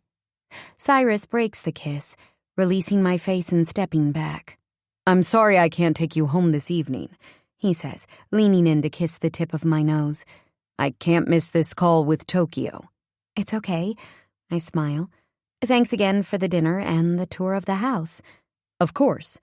He stares at me for a few more seconds, like he wants to say something, but then he turns and takes my coat from Wes, sliding it up my arms. Are you excited for the workshops with the Chicago Youth in Leadership Group this week? I am. He zips my coat, and this all feels so intimate. He's helped me several times now to remove and put on my coat, opened car doors for me, held out chairs. But this, weirdly, feels like he's taking care of me. Grant, Lisa's photographer, will be there. I thought it would be nice to get some candid photos for the community portion of your company website, as well as the organization's website. Sounds like a good plan. He looks over at Wes as if to say she's ready to leave. Have a good night, Presley. He squeezes my hand, then turns to walk up the stairs toward his home office. Miss James? Wes smiles at me, and I follow him out through the garage to the waiting car. I stare out the window of the back seat, the city glowing with lights as groups of people rush from the warmth of their cars to inside buildings. I spot a couple, walking hand in hand, seemingly oblivious to the bitter chill in the air. They smile at each other. Then the man stops abruptly on the sidewalk, the woman being pulled back into his arms for a kiss. He dips her, making her laugh as she throws her arms around his neck. Tears prick my eyes, and my chest burns from the emotions I'm choking back. I close my eyes, the image of Cyrus's expression from earlier playing over and over in my mind, the way he looked at me, the way he touched me. I had hoped to end up in his bed tonight, but he wanted me to rest, to not be too sore. A stark contrast to his words and threats from only days ago about using my body, pushing my boundaries. It feels like there are two men living inside him, and they both have me confused. One minute he's rough and demanding. Then tonight, he's gentle, more concerned about my needs than his. I had hoped to get him to open up to me about his father, but just asking him about his family changed his mood in an instant. I could see the unease in his eyes, and I didn't want to push the topic. There's so much more to Cyrus Gates than I ever realized, and I can feel myself falling for him. The way he looked at me in his bedroom had me convinced in that instant that he feels it too, that he wants more, but he's too scared to say it. But almost as quickly as that thought entered my head, Serenity's warnings about him came rushing back when I had told her I thought he was flirting with me. It's in his nature. A man like him can't help it. Probably doesn't even realize he's doing it. A single tear tumbles down my cheek as the car slows in front of my building. Thanks, Wes. Have a great night. Good night, Miss James. I climb out of the car and rush inside my building. It's too early to go to bed, so I grab my laptop, distracting myself with work as I go over the workshop schedule this week. The last thing I need to deal with is hurting my own feelings because I pursued someone who warned me that this would never be anything more than physical, told me I was much too young for him and emotionally unavailable. Then I go and fall for him. I actually laugh out loud thinking about it. Serenity would be shaking her head right now if she knew. I can't keep the smile off my face as I watch Cyrus interact with these teenagers. I like that attitude, Lionel. That kind of belief in yourself is key to any success in life. You have what it takes, and so do you, Sharon and Elle. Each of you has potential beyond measure. He speaks animatedly, engaging with each kid, looking them in the eyes and speaking passionately to them with belief and conviction in his voice. My chest tightens with emotion, maybe even pride. Just in the few months that I've known Cyrus, it's like he's slowly emerging from his hard exterior, his walls slowly crumbling. He's given me the strength to develop my backbone, encouraged me to stick to what I believe and stand up for myself, and I can't help but feel I'm showing him that it's okay to be vulnerable, to embrace the things that bring you joy and fulfillment. You guys are not only the future of Chicago, but the future of this country. Each of you bring a special gift and a priceless value that nobody can take from you. There are going to be a lot of adults that try to diminish these dreams you have, that tell you to be reasonable or realistic with your goals. But I don't adhere to that. I think you should set goals so high they seem impossible to attain, and then go for it. That's one of the things we want to teach you here at Chicago Youth in Leadership. We want to equip you with the tools you need to set these goals and go after them. I've been working on something for each of you for some time. This is something that I haven't told anyone about, not even your sponsors here. What is he talking about? He looks over at me, then over to the leadership. I look over at them as they look at me. None of us have any idea what's coming next. I have established the Chicago Youth in Leadership Scholarship Fund that is giving every single one of you a full-ride scholarship to any school of your choosing. The room goes silent. My mouth falls open. The head of the organization, Miss Loretta, suddenly bursts into tears as the kids burst into cheers. I can't fight back the tears this time. They run down my cheeks as I smile at Cyrus, who is being rushed by dozens of kids running up to him, throwing their arms around him. How long have you been planning that? Cyrus and I walk through the city since it's an unusually warm day in Chicago. I am still in complete shock. For a while, I've wanted to do something for those kids for so long, apart from just donating money and helping fund programs. I wanted to make a difference in their lives, and I don't want money to hold them back from achieving their dreams. They deserve to accomplish everything. They deserve every opportunity, and I hate that so many of them never would be given the chance, all because of money. I loved watching you with them. They were so engaged. You really are making a difference in their lives. It's incredible. Thank you, he says sincerely, looking over at me, for encouraging me to be more open. I would kill for a coffee right now. I nod toward a cafe up ahead. Well, let's not go to those extremes, he laughs, opening the door for me. We grab our coffee and take a seat in the back of the almost empty cafe. He stares out the window, taking a sip. Can I ask you something? Of course. Did you ever consider having kids? Briefly, yes. I guess I assumed I would, but, He looks down at his cup, fiddling with the lid.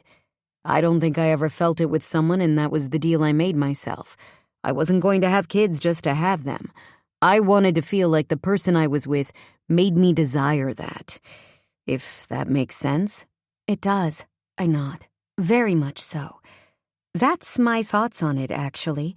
I've always just felt like I wouldn't have them unless my partner and I desired it together. And have you? With partners in the past? I almost choke on my coffee.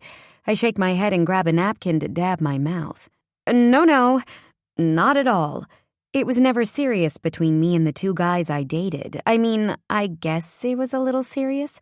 I dated one guy for 11 months, the other for about 2 years on and off, but settling down with them was never a thought that crossed my mind.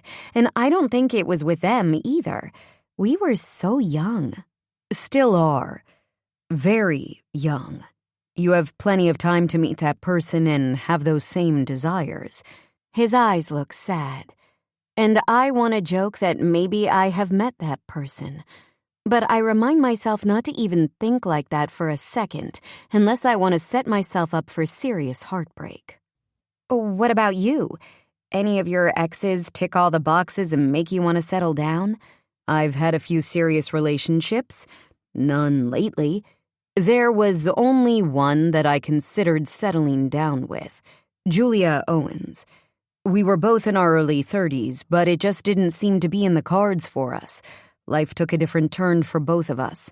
The one that got away?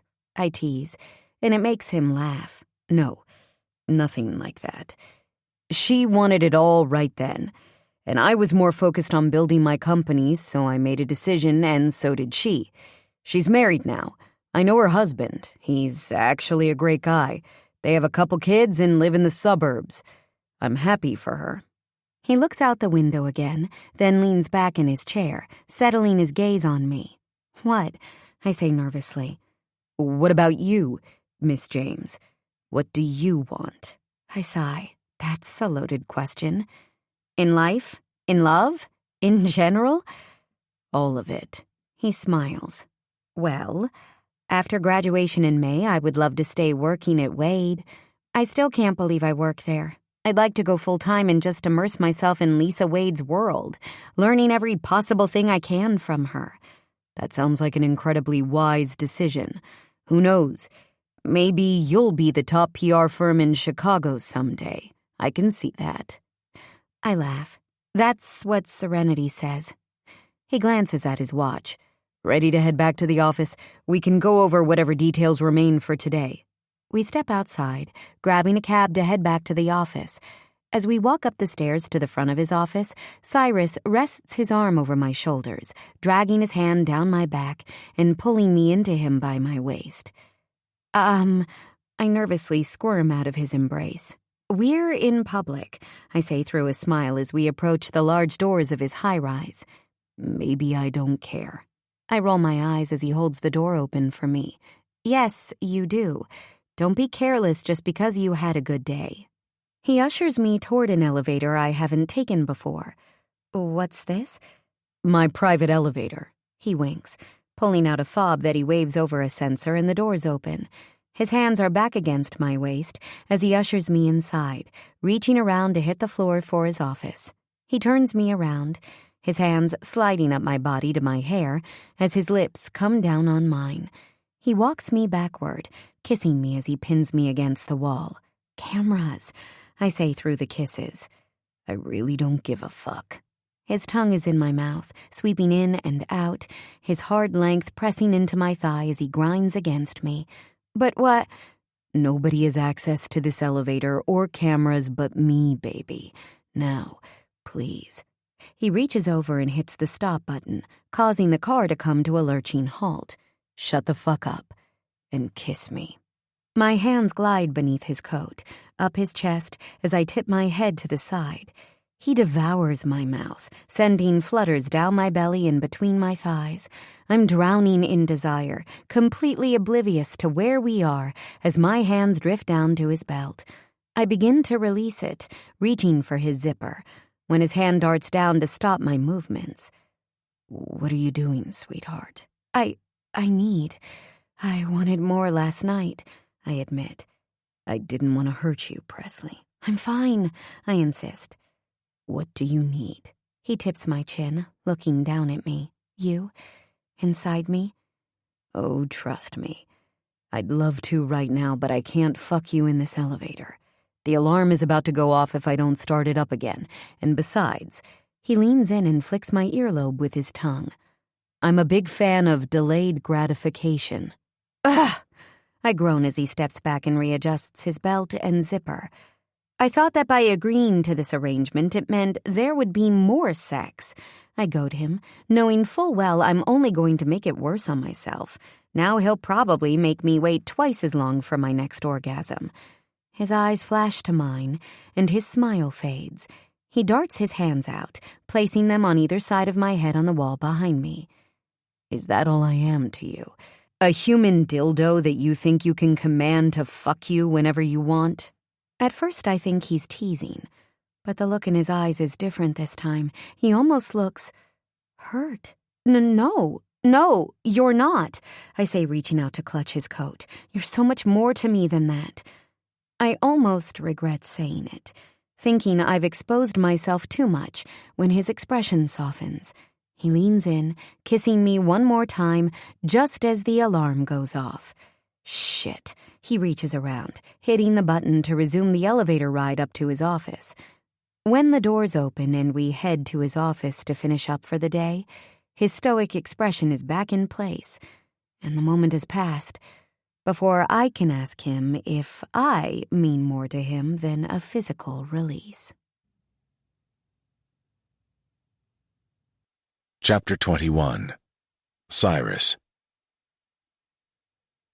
Clearly, my attempt to keep Presley on pins and needles by withholding orgasms from her has backfired. She chews the tip of her pen, her hair flipped over her shoulder as the oversized sweater she's wearing droops down, exposing her collarbone. She knows exactly what she's doing to me.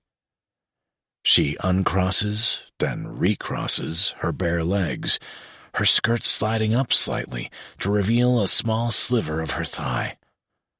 My eyes drift down, images of her thigh-high boots up by my ears flashing through my brain as I drag my gaze upward. She's staring at me, a seductive grin on her lips. The only reason she's getting away with this is because Serenity isn't in class today, and everyone else is too buried in their own notes to notice. I grip the podium, my cock way too alert for me to move away from it. No matter how hard I try to look elsewhere, my eyes keep finding their way back to her. There's less than 15 minutes left of class, and it's all I can do to make it through. I pull my phone out, typing out a quick text to her while one of the students answers a question I proposed. Meet me after class in my office. I don't give any context. I stare at her as if trying to mentally tell her to check her phone. It must buzz because she reaches into her bag and slides her thumb across the screen. Her eyes dart up to meet mine, and I give her a look that says I'm not fucking playing. The second the bell sounds, I grab my coat and head straight to my office. I stand outside the door in case she decides to disobey me. She rounds the corner down the narrow hallway. "Miss James," I say, stepping aside as I hold the door open. I shut it behind her and lock it, walking around to take a seat at my desk. "Please take a seat. Do you know why I called you into my office today?" I play the role, wanting to make her sweat. "I'm not sure, Mr. Gates." "That's Professor Gates," I correct her. "Professor," she corrects. "You were being very naughty in class today, Miss James. Now, I think I've made it abundantly clear to you that I don't tolerate misbehaving. Haven't I?" "Yes, sir," she says, her eyes staying focused on mine. I stand up, walking casually around her as I speak.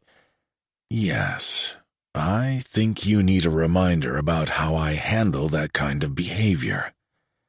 I pause, resting my hands on the back of the chair she's sitting in as I lean down toward her.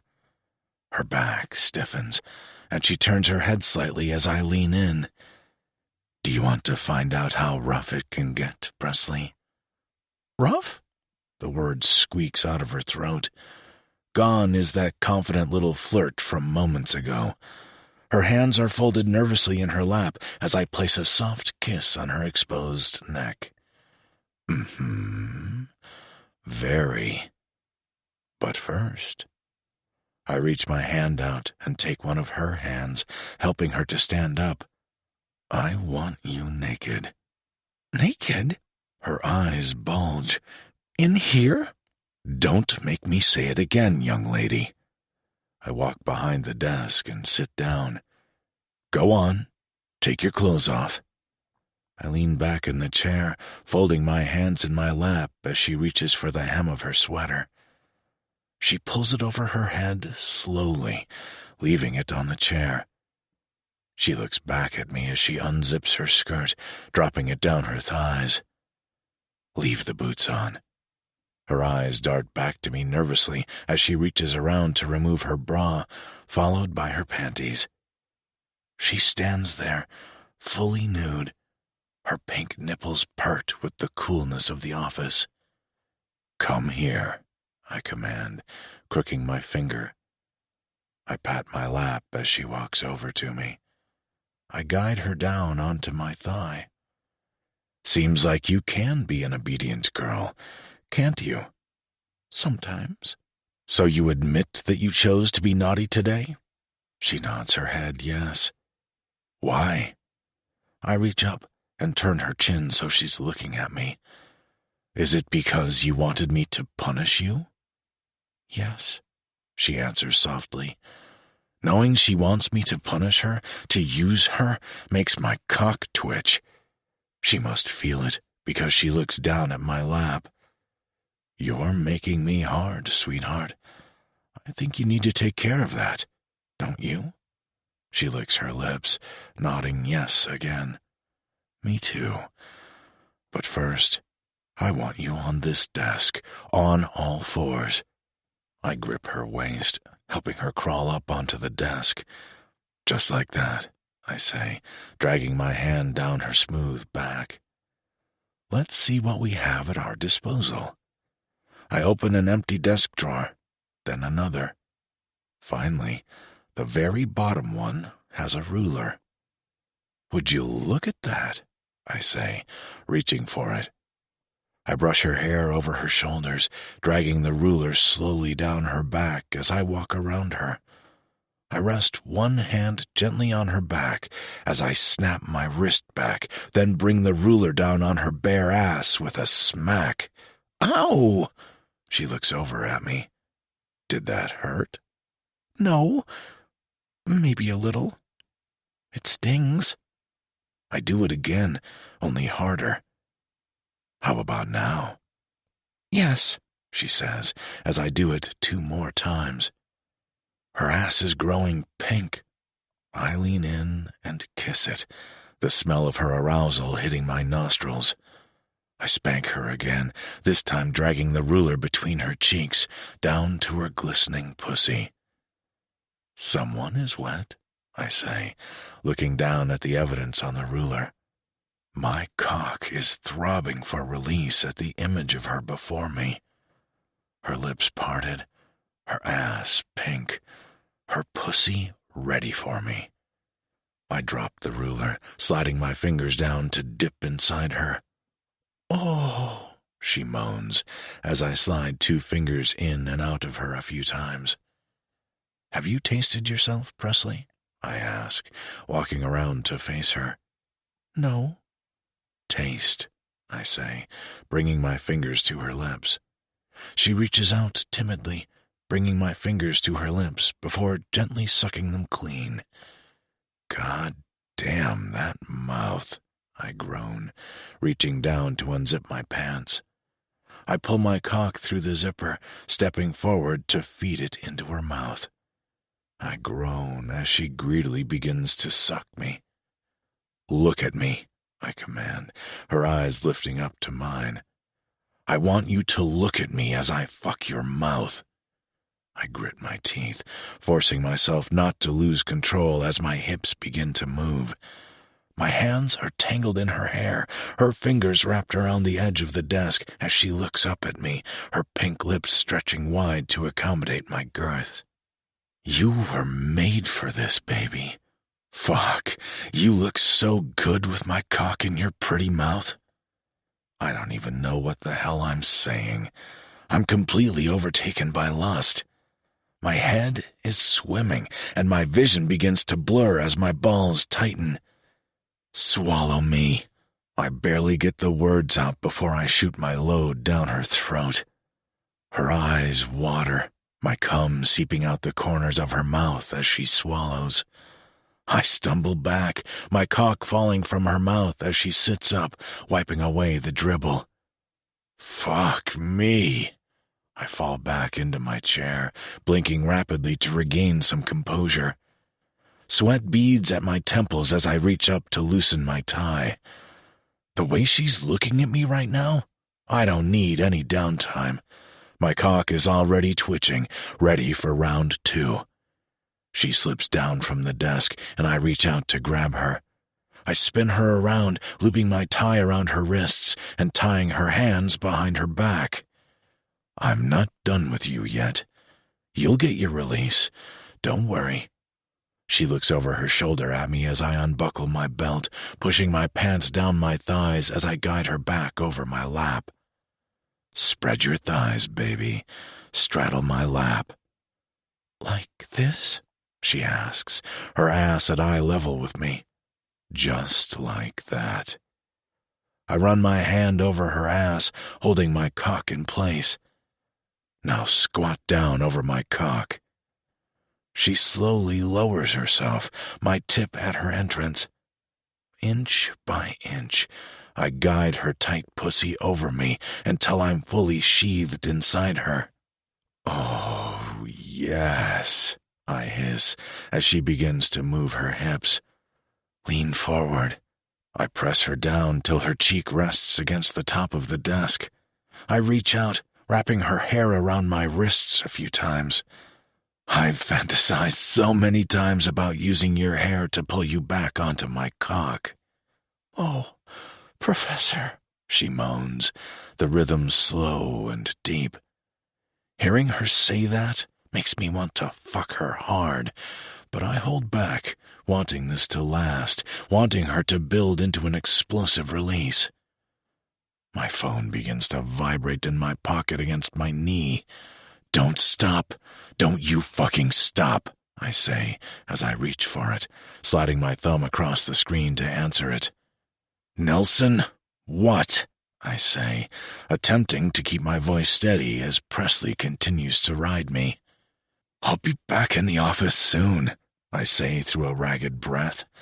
I don't have a clue what he's talking about. I can't focus on anything but the grip she has on me right now. I release my hand from her hair, bringing my thumb to my mouth to get it wet. I drag my hand down, placing my thumb over her asshole and pressing against it. Ah, she groans, and I press in harder till I'm knuckle deep.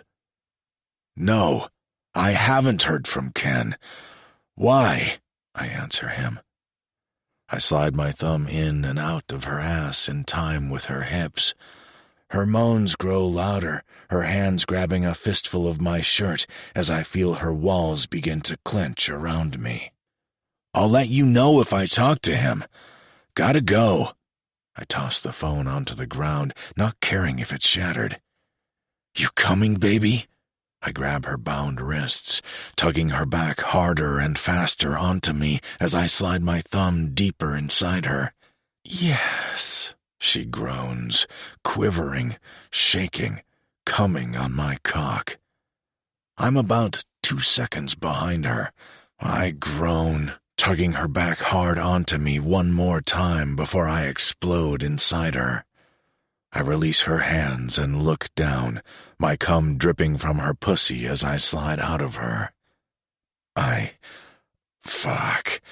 I didn't use a condom, I pant. I didn't even think about it in the heat of the moment. Her thighs are sticky, slick with our combined releases, and as much as I'm realizing I fucked up, I can't deny how incredibly hot it is to see myself dripping out of her. I'm on birth control, she says, as she rests her hands on the desk, bent over, catching her breath. Well, in that case, don't move for a second, because this is the hottest fucking thing I've ever seen, and I want this image in my brain forever. She looks over her shoulder at me, my hands resting on her ass as I spread them, watching myself drip from her slit. I reach down to the floor, grabbing my phone. She looks at me. Are you taking a photo? I am, I say, opening my camera app before snapping a picture of her bent over. And what do you plan on doing with that, Professor? Her voice is low and sexy. I toss the phone back down, leaning forward to bite her ass. Use it when I don't have access to you, I say, standing up, my cock bouncing right at her entrance. I step forward, pressing against her entrance again. Again? She moans, her fingers curling against the surface of the desk. Again, I say, as my head falls back and I slide deep inside her. It's already been 24 hours since I last saw Presley, and all I can think about is her. Only this isn't sexual. It's need. I knock back the rest of my water after a hard workout, sweat still running down my chest as I catch my breath. I thought I could get her out of my system by now, but she's only managed to worm her way deeper into my every thought. I'm consumed by her.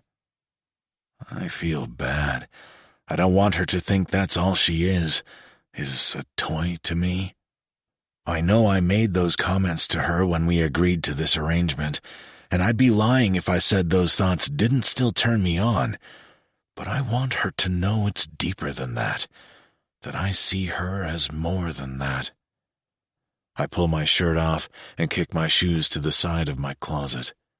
I strip out of the rest of my sweaty clothes and walk to the shower. I don't let it warm up, letting the cold water wash over my body. I contemplate texting her, explaining what's going through my head, but I don't think it will be conveyed correctly.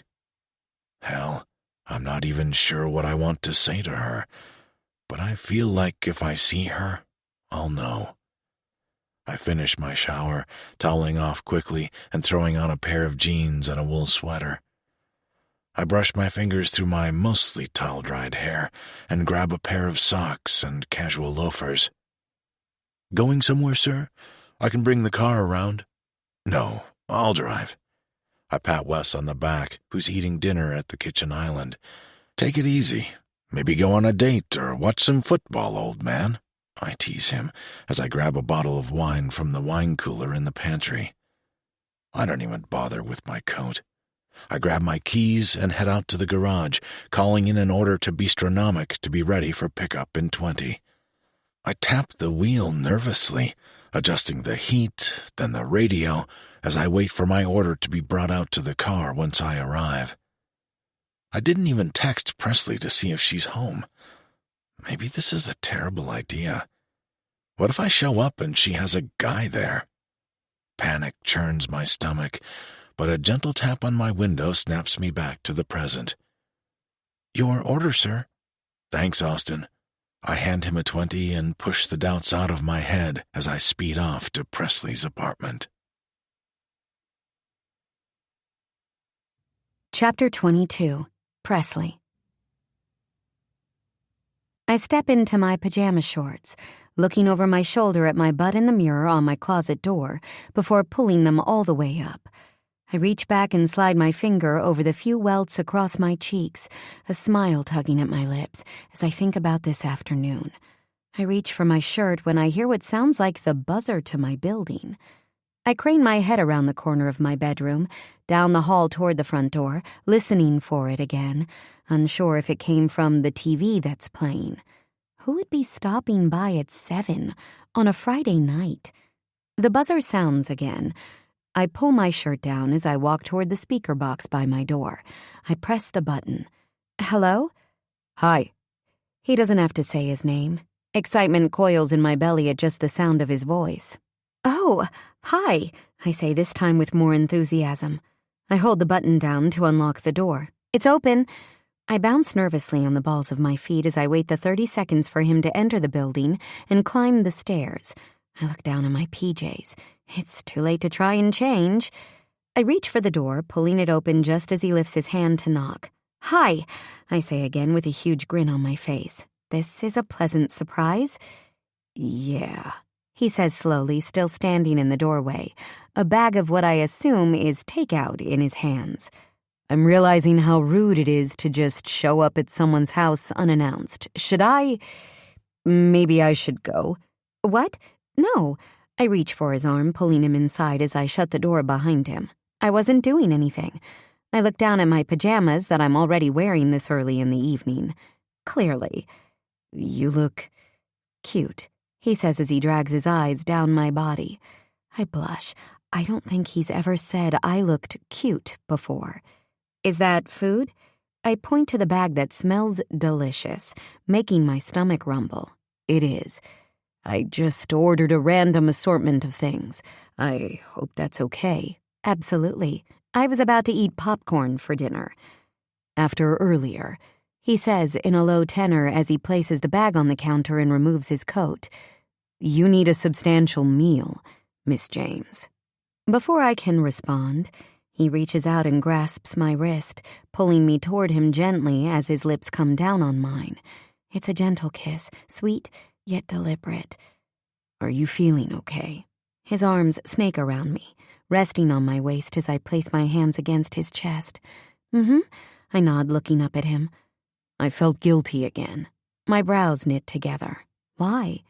Because he reaches his hand up to tuck my hair behind my ear, something he does often when he's being intimate with me. I didn't reciprocate what you said in the elevator in my building the other day. About me meaning more to you than just sex. And then earlier today, I know I handled you a bit rough. I just wanted you to know that you're special to me, Presley. I care about you. His eyes search mine and I can see the vulnerability in them. He leans in, planting a kiss on my forehead, then the tip of my nose.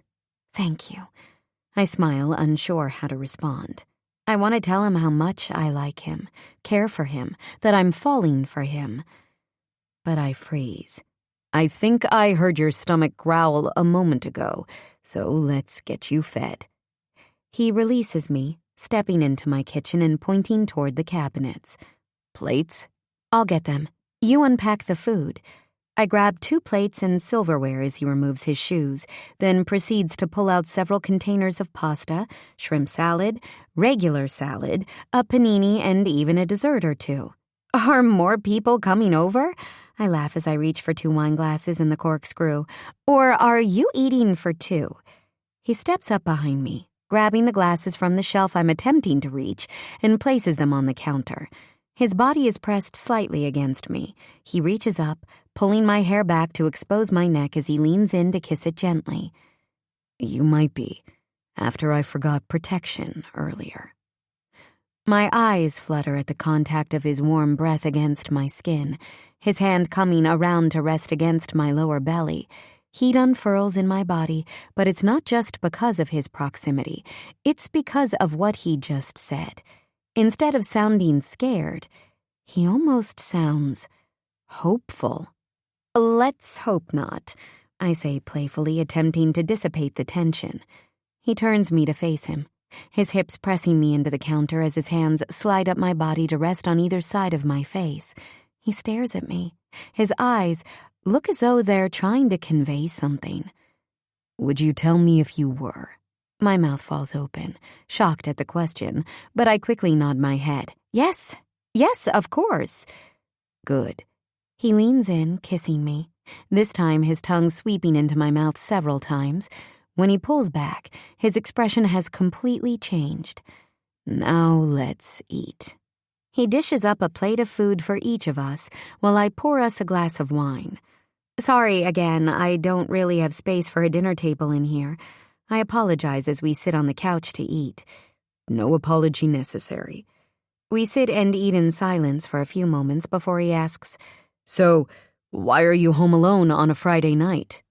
I'm usually home alone on a Friday night. I laugh. My birthday celebration was the first time I've gone out in almost 2 years.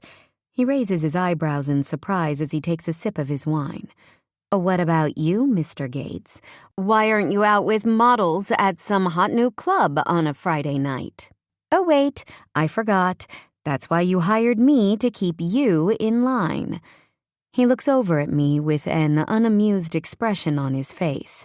That is not the reason why I'm not out doing those things. I'd much rather be here with you. Besides, I'm an old man now.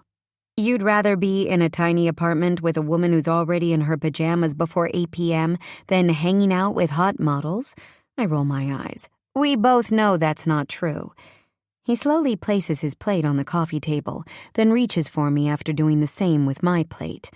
Hey, I wasn't, Before I can finish, he's grabbing my arm and pulling me to my feet. I stumble and he pulls me down so that I'm sitting on his lap.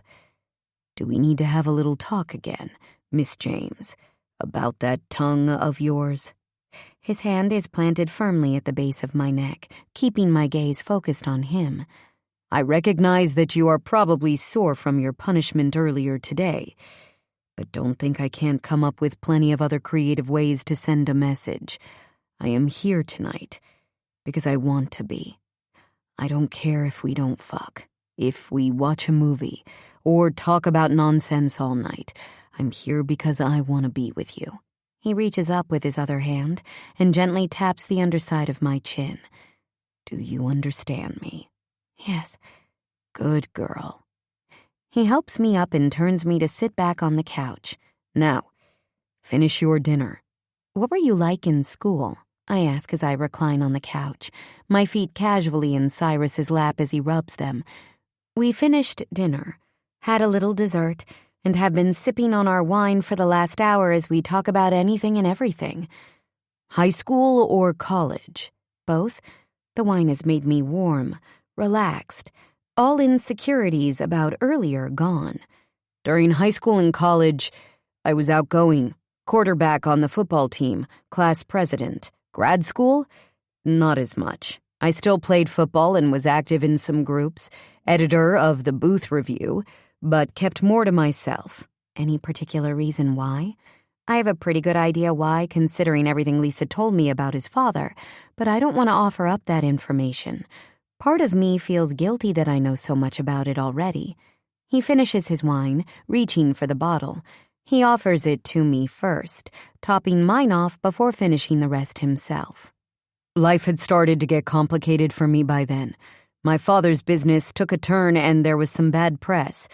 I just wanted to remain focused on school, and at that point, I had started to develop my own plan to become an entrepreneur.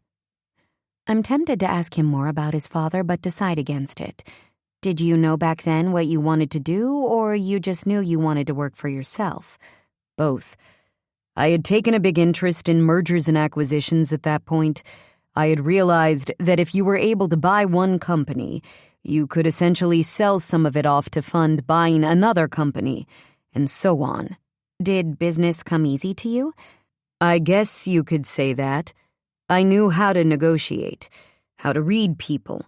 Not to say there wasn't plenty of trial and error along the way, but I guess that's another thing I had in spades, thick skin. I never let a setback deter me or convince me that I couldn't do something. It only lit that fire inside me all the more. That's attractive. He looks over at me, his thumb rubbing my insole. And here I thought that's what you hated about me, the drive to conquer and subdue. He's teasing me, the slow, deep massage of his thumb into my foot, sending a tingle straight up my leg. Or do you have a thing for bad men? I giggle, remembering the night I first met him and told him he wasn't a nice man. Maybe I do. I've always been attracted to confidence. I think that's what my issue with men in the past has been, actually. Intriguing. Go on. I take another big gulp of wine, the alcohol already lowering my inhibitions enough that I feel I can open up to him more than I ever thought I would on this subject. In college, or since I can remember actually, I've struggled with attraction. My friends would be head over heels in lust with some guy, going on and on about how hot he was, and that they wanted to rip his clothes off. The usual, you know, but I never felt that. Not even with the guys I dated. Any particular reason why? Confidence?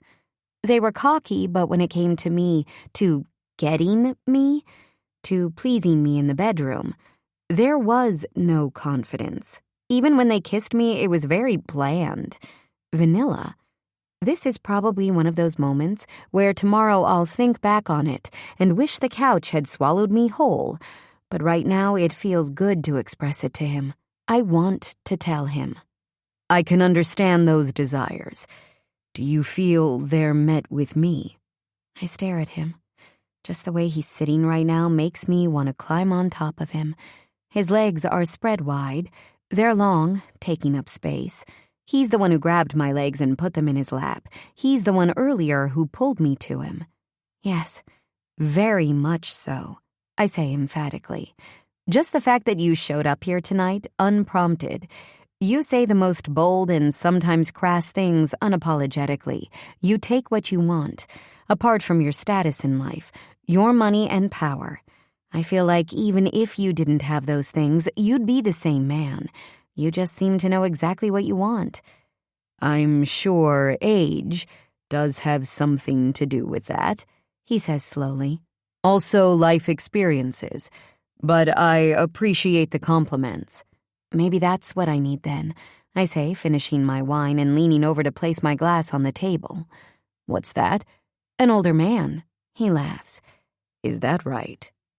Perhaps one who's also your professor? That little flutter of excitement is back. Is it bad that the professor factor makes it even hotter? Not bad. No. Not surprising, either. You seem to have an affinity for the forbidden. He smirks. Must be all those years of being the good girl. It's finally catching up to me. All those years of denying myself. I wriggle my eyebrows playfully. Denying yourself of old men.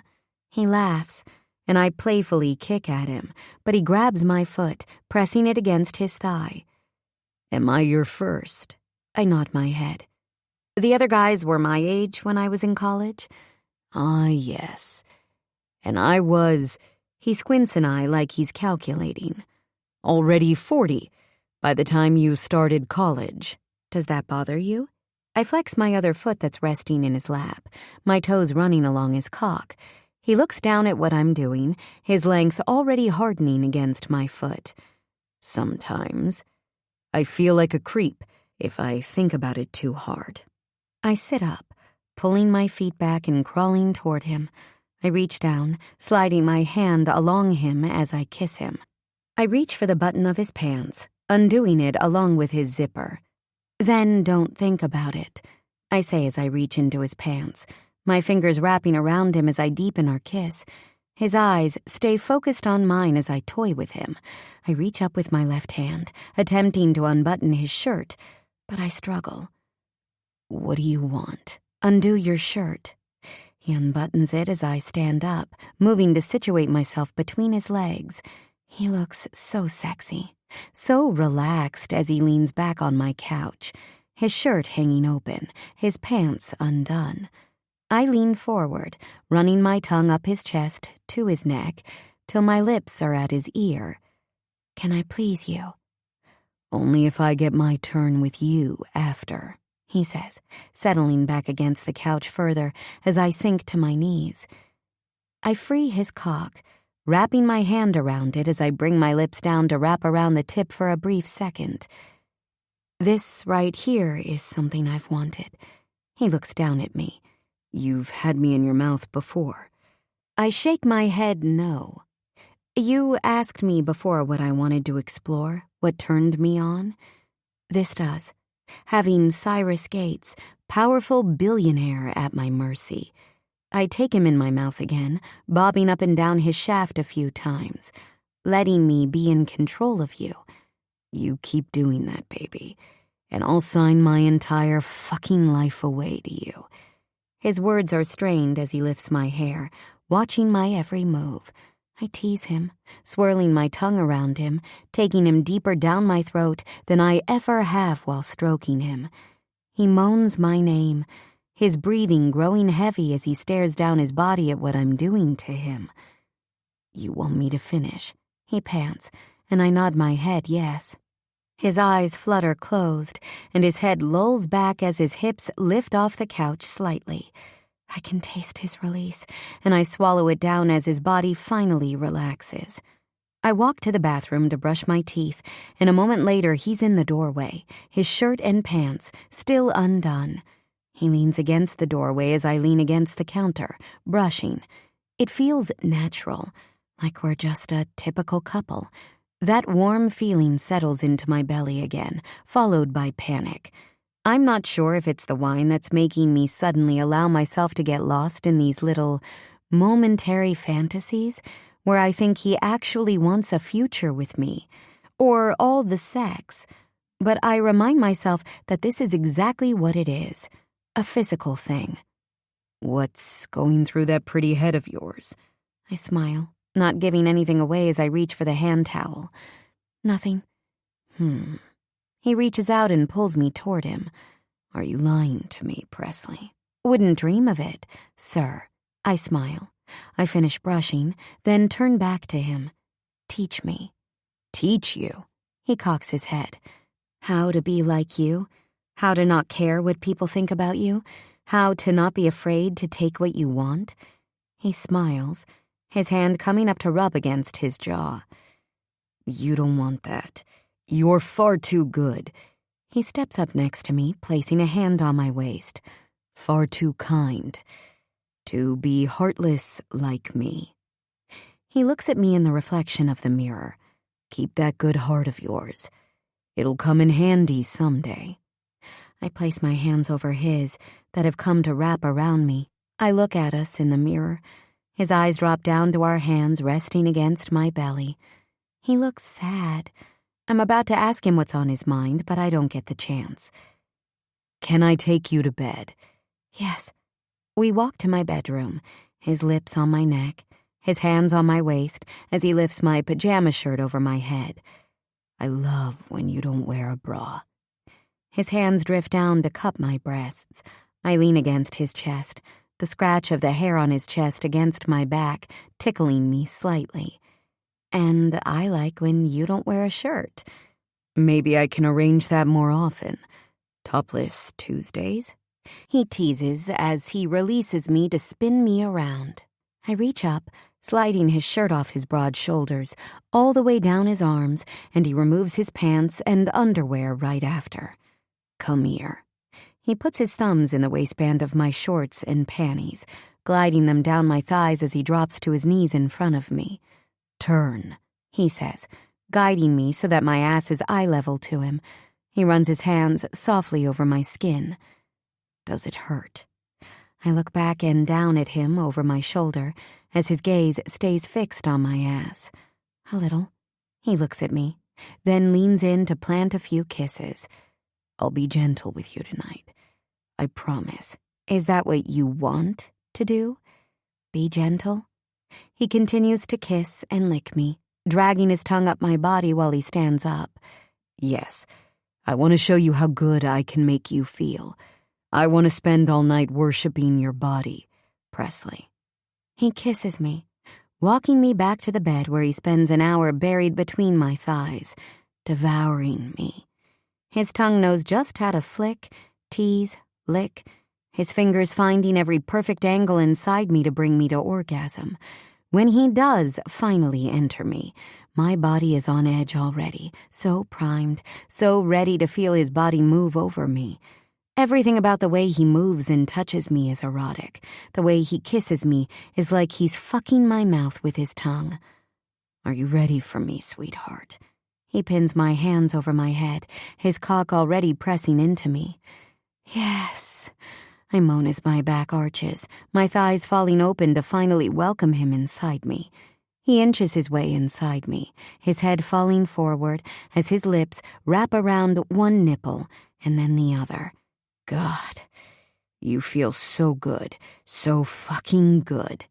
He grunts, sliding out and back in slowly. His movements are slow and long, nothing rushed or rough. Look at me, Presley. I open my eyes, his staring into mine right above me. His lips are close to mine, his breath warm against them as he continues to move inside me. Something about this is different than any other time we've been together. It's not just slow, it's romantic, emotional. My chest tightens as I try to decipher what his eyes are saying, but I'm scared to read into things. I know he meant it earlier when he says that I mean something to him, that I'm special and he cares for me. But this feels like so much more than that.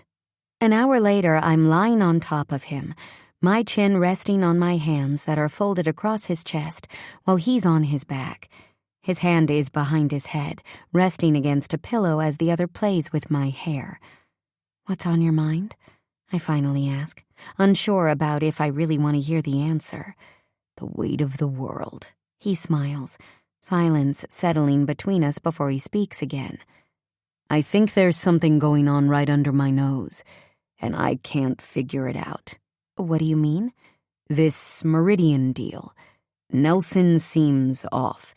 He's been particularly up my ass lately, to the point I had to raise my voice at him, something I don't like doing.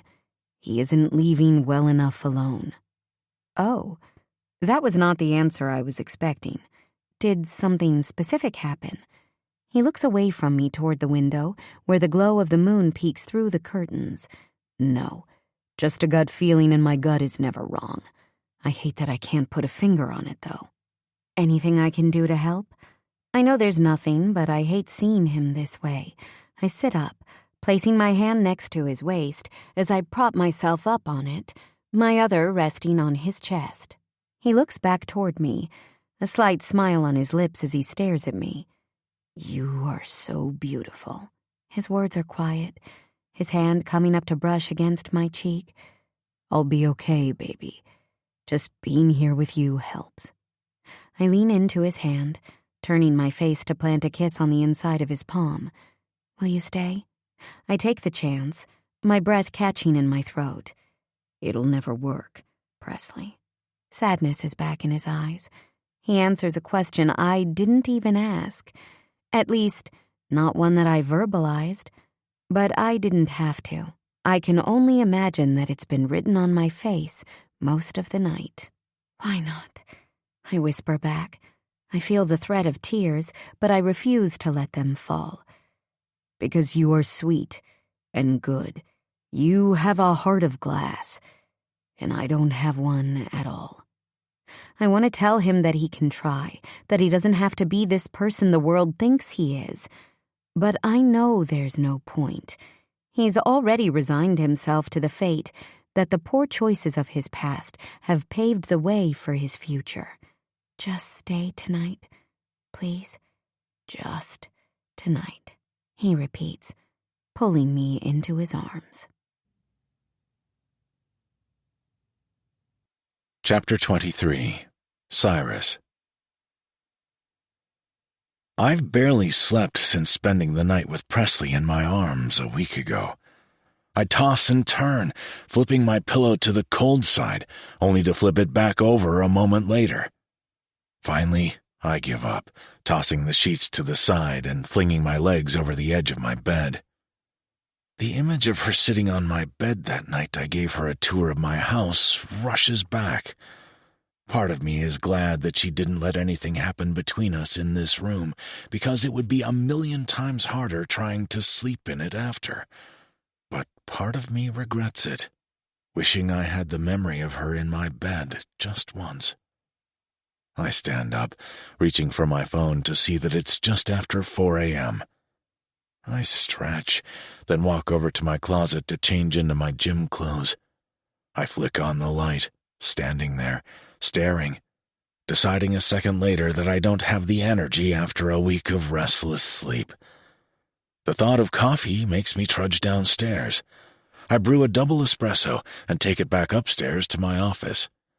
I sink back in my chair, sulking at the fact that not only have I been left an insomniac since leaving Presley's apartment, but because of both of our busy schedules, I've barely seen her since. Hell, I haven't even kissed her since the morning I left her sleeping with just a peck on her forehead. I had left her a note, explaining that I had an appointment to get my car serviced that morning. A half-truth, because I called the dealership as I left her place to see if they could, in fact, squeeze me in for an oil change. I had wanted to stay in bed with her, lazing through the morning with perhaps a late brunch. But after our exchange the night before, I needed some space, or I knew I'd be the one to let the words slip. The words we both know were hanging between us all night. Not surprisingly, the following Monday in class, Presley acted as if nothing had happened. A coping mechanism, I'm guessing. Or perhaps it really didn't mean to her what I thought it did. She smiled, talking animatedly to Serenity, and offering me a flirty wave and smile as she exited the classroom. She even sent me a funny text on Tuesday with a meme comparing me to Frankenstein, since I told her I didn't have a heart. What the fuck? I groan, feeling sorry for myself. In a matter of only a few months, this woman has become my friend, the only person I want to share my thoughts and feelings with, the person I want to call or run to when I'm feeling frustrated or need to talk through what I'm thinking. She always knows what to say to talk me down or help me make sense of something. I wish she had questioned me further that night about why things wouldn't work between us. I wish I'd been man enough to just tell her why. It's not because of this Meridian deal, which is what I'm sure she thinks it is. It's because she deserves someone who can give her a real life, not someone 20-plus years older that she'll have to take care of someday. Not someone who's already destroyed his reputation, and she'll inherit it, living her life trying to defend it or ending up resenting me because of it. This is when the pity party really starts to settle in for me. I want her to know that I'm not tossing her aside because some deal or money is more important to me. I'm falling in love with her. I think I'm already there, and that terrifies me because she's far too good for a man like me. By the time I'm on my second coffee and thoroughly exhausted from the mental gymnastics I put myself through this morning, it's been 2 hours. I watch the sun peek over the horizon, casting a bright orange glow over Lake Michigan. It's that time of year in Chicago where we have officially entered spring, so we're blessed with a 60-degree day or two in a row with sunny skies, only to have a weekend of snow and clouds as winter rears its ugly head again. Today looks like it's going to be one of the good days. I head down the hall to my bedroom, reaching for my phone to check the time, when I see a text from Presley. Presley. Good morning, sir. Don't forget our run tonight. I was thinking we could do it on the lakefront since it's supposed to reach 60 today. I'll meet you earlier at your place. 4 work? I have a date with Serenity later. My heart almost falls through my ass when I see the word date, but I'm quickly relieved to see it's with Serenity. I smile, typing out a response and hitting send. Me. Good morning, beautiful. 4 works great. See you then. I owe you an apology, Presley says, wiping away a few beads of sweat from her forehead. 4. You told me that I'd be fine running this race, and you're right. I can't believe how easy 4 miles is after only a few weeks of training.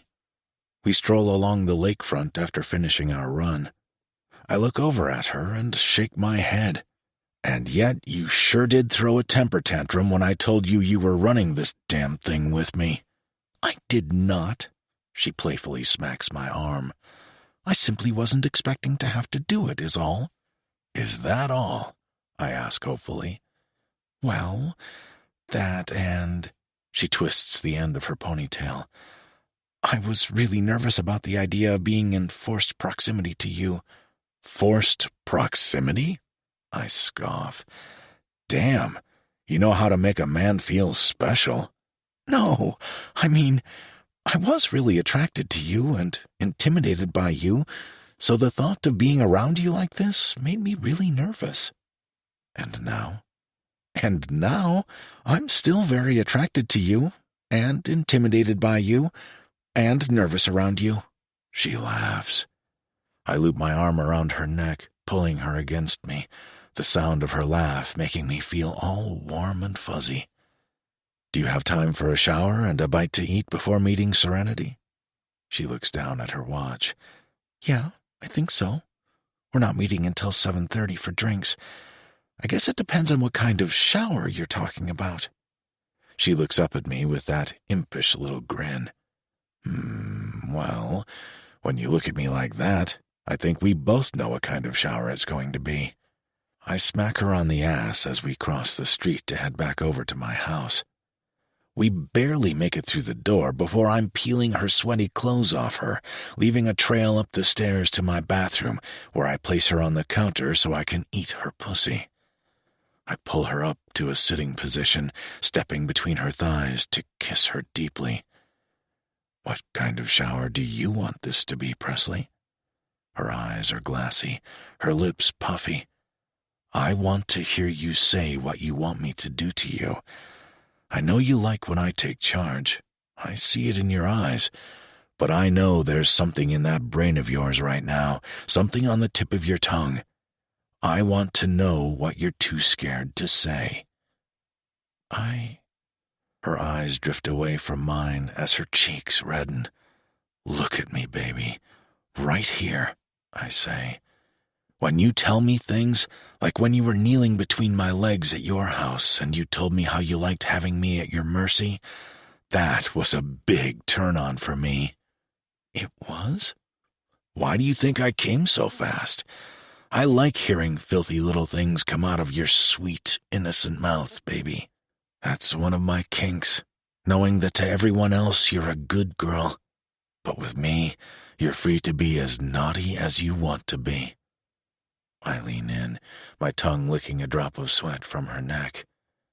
I can't tell you how hot it gets me to teach your class and look at you, knowing that I've heard you tell me you like to suck my cock, knowing that nobody else in the room has seen you stuffed with my cum dripping out of your cunt.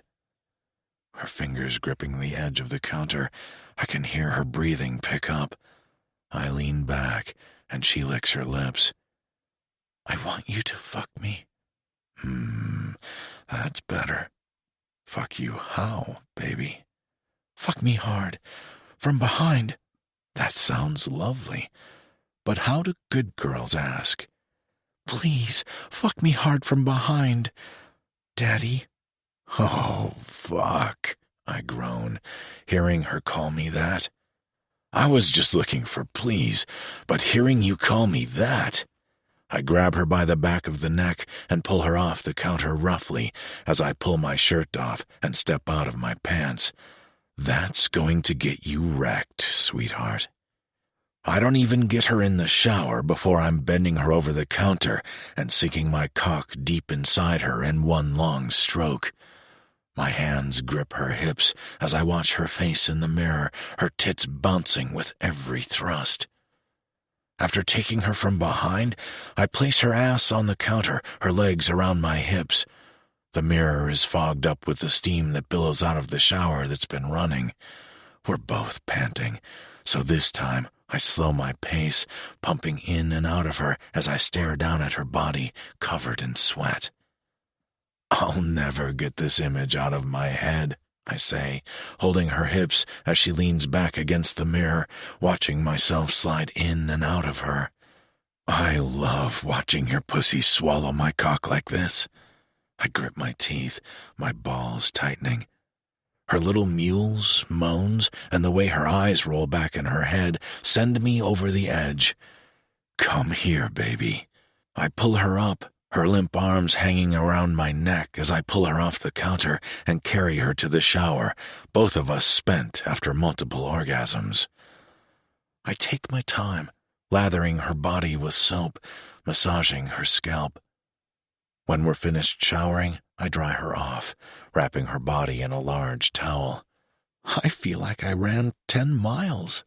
She smiles lazily as she walks out of my bathroom toward my bed. She flops back on the bed, her towel parted slightly. I tighten the towel on my hips, my cock already stirring again at the sight of her bare legs. You look like you just spent the day at the spa. I stand over her. She lifts her foot, pressing it gently against my belly. I grab it, massaging it slowly. I can feel those same feelings welling up again, seeing her in my bed. It feels like she belongs there. I don't want to leave.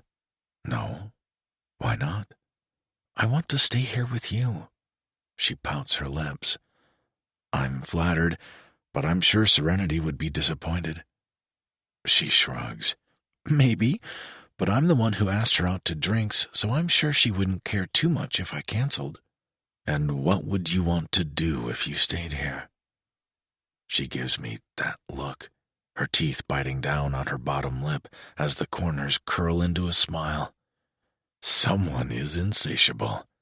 I drop her foot and crawl over her. You're a greedy little thing, aren't you? It's your fault. We're inches apart as I hover over her body, my feet still on the ground, my arms propping me up. My fault? You're the one who teased me. A man can only take so much sweet temptation. I drag my nose up her neck. Do you want me to stay? I pull back to look at her, contemplating my answer. I do, but it feels selfish.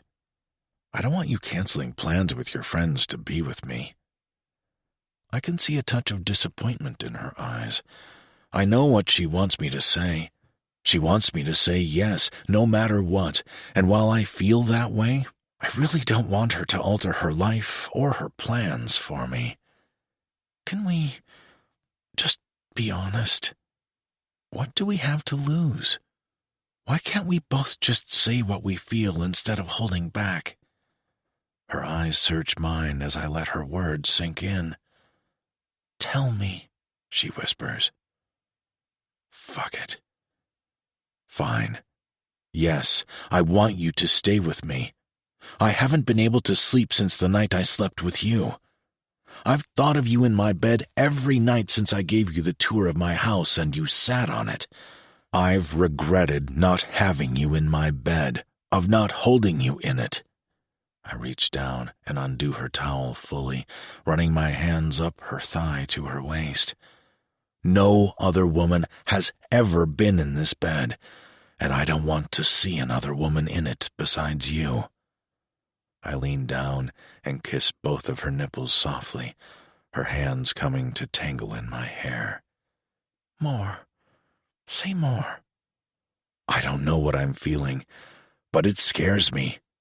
Since the moment I saw you in class, I haven't stopped thinking about you. You make me want to run away from everything and get lost in you. I drag my lips down her body, my mind drunk on lust. I know that I might regret saying all this, or maybe I won't, but the outcome between us is still the same.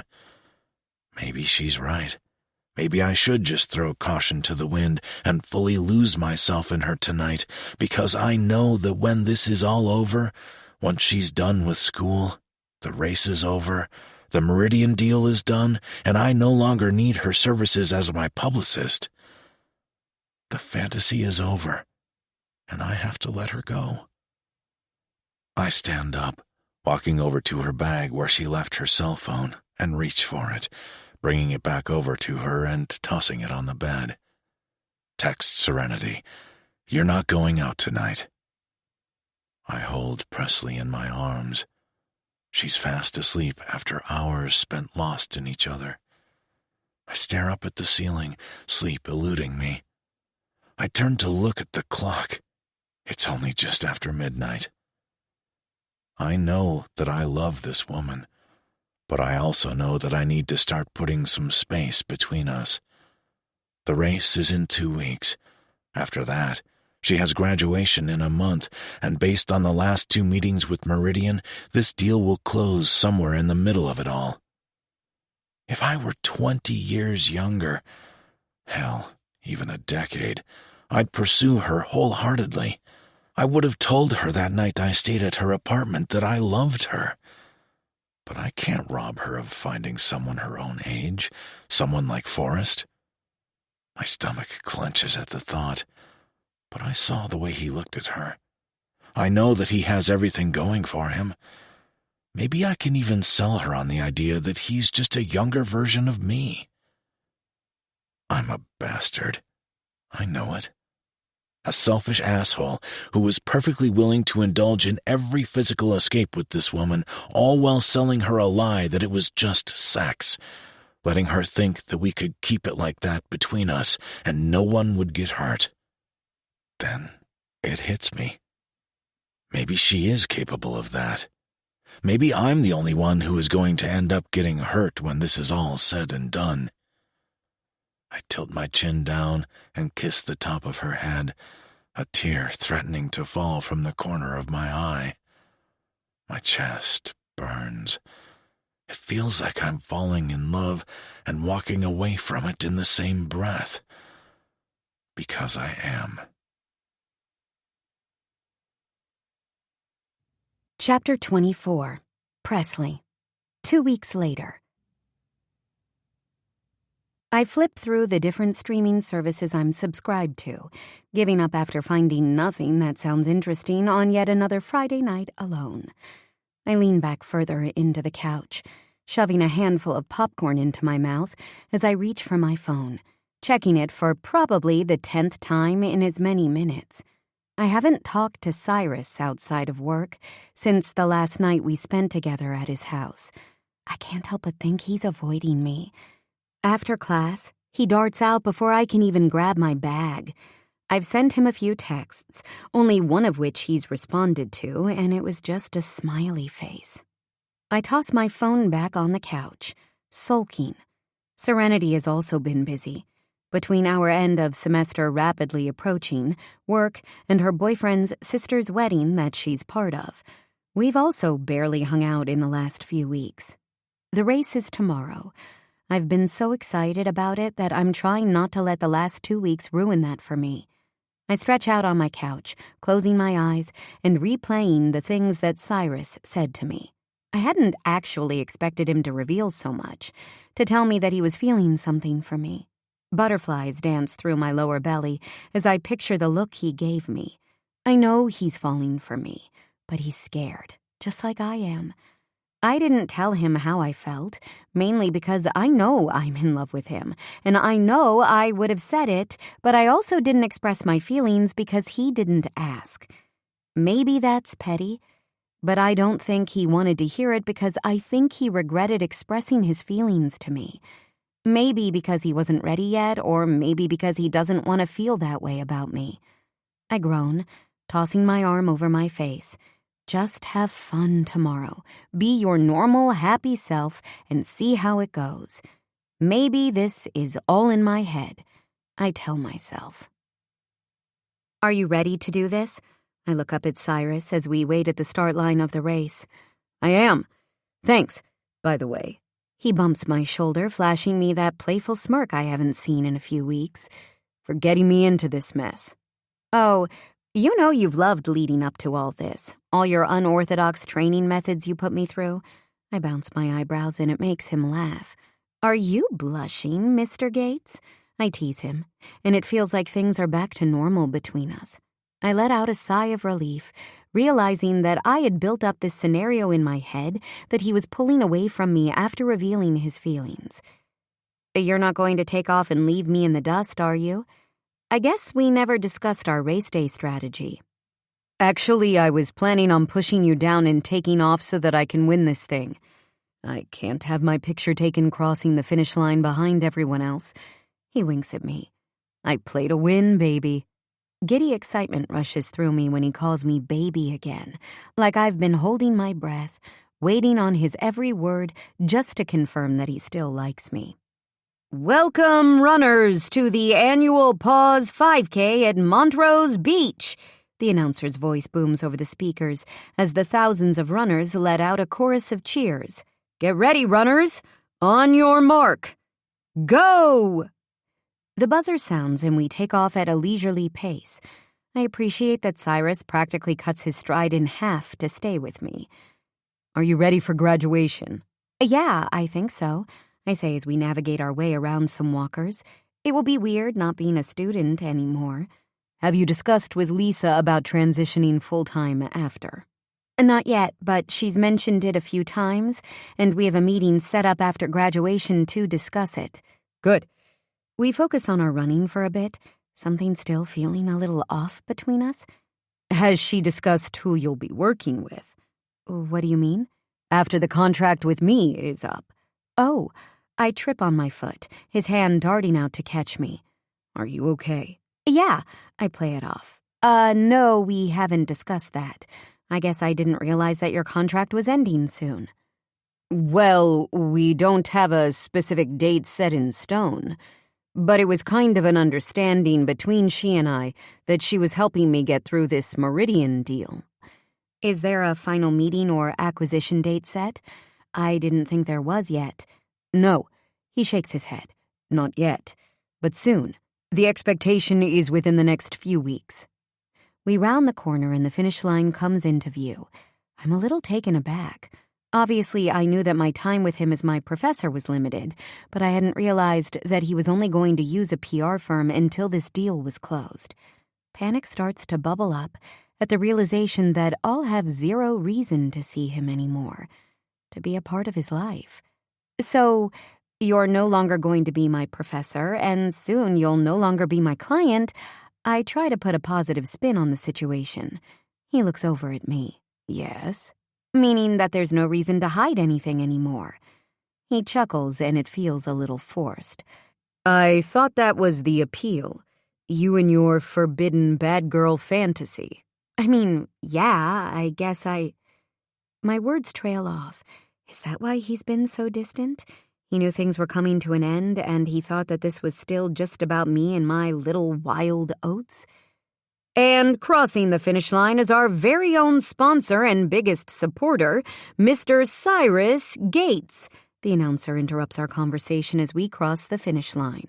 Cheers erupting for Cyrus as several photographers snap photos of him as a medal is placed around our necks by volunteers. I smile and clap, catching his gaze briefly before he turns to be interviewed by a local news station. I stay back, watching him smile and talk about the cause that he cares so much about.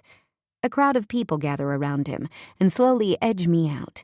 It feels like a very realistic depiction of the feelings I'm experiencing. Standing on the edge of his world, just on the outside, not really part of it, but wishing so badly I could be. There's no point in waiting around for him. I did my job, which was getting him to the race and finishing it with him. I pull out my phone and send him a text to thank him and let him know that I'm heading home. Cyrus, can we talk? I stare at the message on my screen as I lean against my kitchen island, waiting for my microwave meal to finish cooking. My appetite is suddenly gone. After our conversation during the race today and the ominous "Can we talk?" text, I know it's not good. Me, yeah, of course. Now? A moment after I hit send, my buzzer sounds. Hello? Hey, it's me. I hold down the button and let him in. Sorry, I once again just showed up here unannounced. He steps inside and I close the door behind him. It's always a pleasant surprise. I smile, attempting to hide the fear that is brewing inside me. Coffee? I ask, gesturing toward the fresh pot I just brewed. No, thank you. So you wanted to talk? He nods, shrugging off his coat and kicking off his shoes. A good sign, I think, meaning he plans to stay and not just ditch me and run. Can we sit? I follow him to the couch, both of us taking a seat. Thanks again for signing me up for that race. I mean it. I actually had fun, and not just training for it. He smiles, and it gives me hope. I felt bad, though. We were kind of having a serious discussion, or about to, it seemed, when we finished and I got caught up in that interview. No apology necessary. It wasn't exactly the ideal time to have a serious conversation. He looks over at me, his one arm resting on the back of the couch, the other coming up to do that thing where he runs it over his jaw. Panic grips me. I already know what's coming next, and in a last-ditch effort to make him see that I'm worth it, that he should take a chance on me, I just blurt out the words I've been holding in. I'm in love with you. His eyes give nothing away. He doesn't flinch or seem surprised. He just looks at me, then calmly replies, You shouldn't be. Why? We both already know the answer to that, Presley. It's not just one reason. It's a multitude. Why? Because you're my professor? That's ending. You're not going to be my client after a few weeks. You're too old for me? Who cares as long as neither of us do? I thought that you didn't care what people thought. Cyrus, I can feel my voice rising an octave as I fight back tears. It's more than that. I know you don't care that I'm older, but you're 25. You have a lifetime ahead of you, and I won't saddle you with being tied to someone like me, someone whose life is already laid out. It's not like being with me is just about a few more people hating me or judging me for being with a younger woman. It's about you. I've lived a life of being judged in the public eye. You haven't, and I won't put you through that. So that's it. You just get to make my decisions for me? I can feel myself becoming defensive, angry. You know what's best for me. Yes, I have age and life experiences you've never had. I've told you so many times how terrible people can be. that they'll destroy you. Is this about what happened to your father? He stills, his eyes narrowing at me. What? I know about him, Cyrus. I know about how he was fucked over by people. Even his friends didn't stand beside him. No, that's not what this is about, and frankly, that's none of your business. My father was destroyed by, not just your father, I interrupt. You let those people destroy you too. You've taken on this burden that isn't even yours. You saw what happened to him and decided that the only way to prevent it from happening to you was to shut everyone out, to cut off any chance of happiness, because if you have nothing to lose, they can't take anything from you. I can't hold back the tears any longer. He reaches over to hold my hand, but I pull it away. The messed up part is, you do feel something for me. I've seen it in the way you look at me. You're in love with me too, and you think that you're protecting me. But you're hurting me and yourself. You thought that you were preventing others from ruining this, from taking away what we have, but you're the one who's doing it. You made me believe. I choke on my tears. You made me want things that I didn't know I wanted. You made me believe that I could have those things with you because you wanted them too. I'm a mess. My vision is blurring through the tears. I swipe at them furiously, but they're falling faster than I can stop them. Cyrus reaches for me, this time pulling me into his arms. I don't have the energy to fight. Instead, I sob into his chest as he rubs my back. I'm sorry. He pulls back to look at me. I didn't mean to hurt you. I tried to be honest from the beginning, telling you that this couldn't be more than just a physical thing between us. Then why did you ask me if that's all it was? I pull back, angry again. In your elevator, you asked me if that's all you were to me, someone who you could command to fuck you whenever you wanted. Why bait me then? That's cruel. It wasn't to bait you. I knew I was falling for you. I wanted to know that you were too. It is cruel. You're right. He releases my arms, standing up. I'm fucked up and cold-hearted. I was beyond selfish in this exchange, Presley. His face hardens, like his walls are going back up. I used you. That's the bottom line. I wanted to be more to you than just a physical release. I wanted you to need me, crave me, and I wanted to be the only man who could satisfy those needs. But you didn't want to feel anything? He nods his head yes, and it feels like my heart is being destroyed. I thought I could remain unattached. I won't lie to you and say that's what happened. We both know that. But I'm also not going to pretend that my feelings make all the other shit disappear. This is what I mean. You don't want a man like me. You deserve someone far better. I roll my eyes. That is such a cop-out. If you think I deserve a better man, then be that better man. It's that simple. I wish it was. So, what was your end game in all this? Seriously, what did you think was going to happen? That you were going to fire me from being your publicist after I graduate, so then you could just wash your hands of me and walk away? No, Presley. Anger flashes through his eyes. I didn't and don't want to hurt you. I wanted you to see through me. I was a coward and should have been honest with you, but I wanted you to see that you can find someone like me, but better, younger, who can make you happy. Let me guess, Forrest?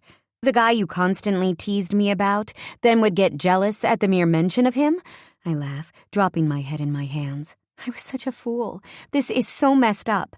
I stand up and walk over to the front door, opening it. Please leave. Presley, I'm sorry, truly. Now, I say coldly. He walks over and puts on his shoes, sliding his coat on his arms. He turns to look at me one last time as he walks through the doorway. You're not the man I thought you were, and congrats. You not only proved that you are exactly like the men you pretend to be better than, but you're also the first man to break my heart and teach me a very valuable lesson about what my self-worth is. I don't wait for a response. I slam the door in his face and lock it behind him.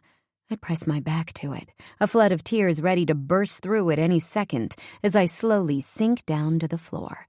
As much as I want to hate him, and as angry and hurt as I am, I cling to the hope that maybe he'll realize what he just lost. and come running back to me. Chapter 25. Cyrus. 1 month later. I want to take a moment to thank each of you students for this last semester. In truth, I did not want to teach this class at all. A few chuckles echo through the room as I sit on the edge of the desk, my eyes falling on Presley, whose mouth is turned into a slight upward smile. We haven't spoken since that night at her apartment, at least not outside of a few words here and there regarding this class or work. But I have learned a lot from this class. It's also been refreshing to hear from the younger generation. I have every confidence in each of you, some of you more than others. The class laughs again. And on that note, since you all handed in your final when you walked in, I hold up the stack of reports that the students wrote. You are free to leave. Congrats to those of you graduating in a few weeks. The assignment was one question. After this semester, what does ethics mean to you? There was no minimum word requirement, no expectations other than I wanted them to think through every discussion we had, every scenario we worked through, and to figure out for themselves what that ideology means to them. Thanks, Professor Gates, a few students shout as they leave. It was amazing to have you as a professor. Forrest stops at my desk, extending his hand toward me. Thank you, Forrest, I say, shaking his hand. I glance over his shoulder as Presley walks by. Oh, Press. He turns to face her. I have to change the plans a little tonight. Is it cool if I pick you up at 8 instead of 7? My mom needs help with some furniture delivery thing. Yeah, of course. She nods, clearly trying not to make eye contact with me. Cool. Anyway, Professor, it's been real, he says before turning to half jog out of the classroom. Miss James? I call after her, and she freezes, turning back around to walk toward me. I wanted to thank you for everything. That speech was mostly directed toward you. She clutches her bag on her shoulder tightly. How are you doing? I'm okay. Good, actually. She smiles, and it gives me a bit of relief.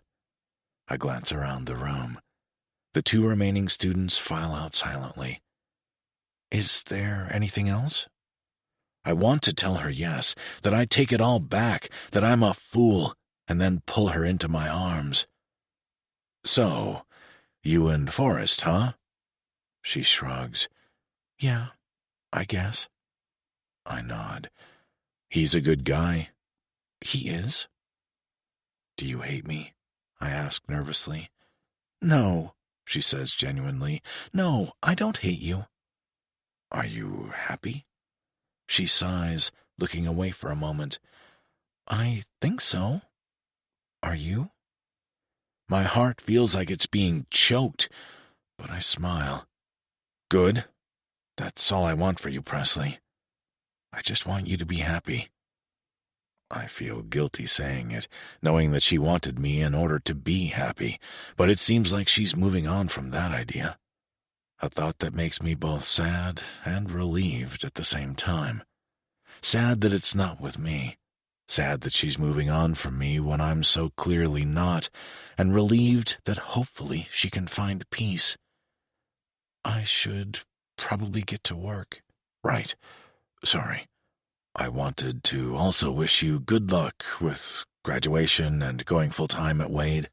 Thanks. Good luck with Meridian and everything. She smiles again, then turns and walks out of the room. My heart sinks. Everything feels so wrong, even though I thought I was making the right decision. I thought this is what's best, that I'd feel validated when I saw her again. But I just feel worse. This can't be the last conversation. It feels like there's so much left unsaid. This can't be the end of us. I grab my coat, and I'm about to run after her when I see 6 missed calls from my lawyer, Terry. Fuck, that's not good. I slide my thumb across the screen and call him back. Hey, What's going on? You need to get over here, now. His voice is hushed, and he sounds panicked. Your office or mine? Mine. Meridian is here, with lawyers. It's not good, Cyrus. It's not good. I hang up the phone, running down the hallway to my car and racing across the city to Terry's office. I can hear someone's booming voice before I even reach the conference room they're all gathered in. It's gone too far, Ken. This is beyond inappropriate. I walk through the door, the man yelling, turning his red, pudgy face toward me, his eyes narrowing. You're done, he says, wagging his finger at me.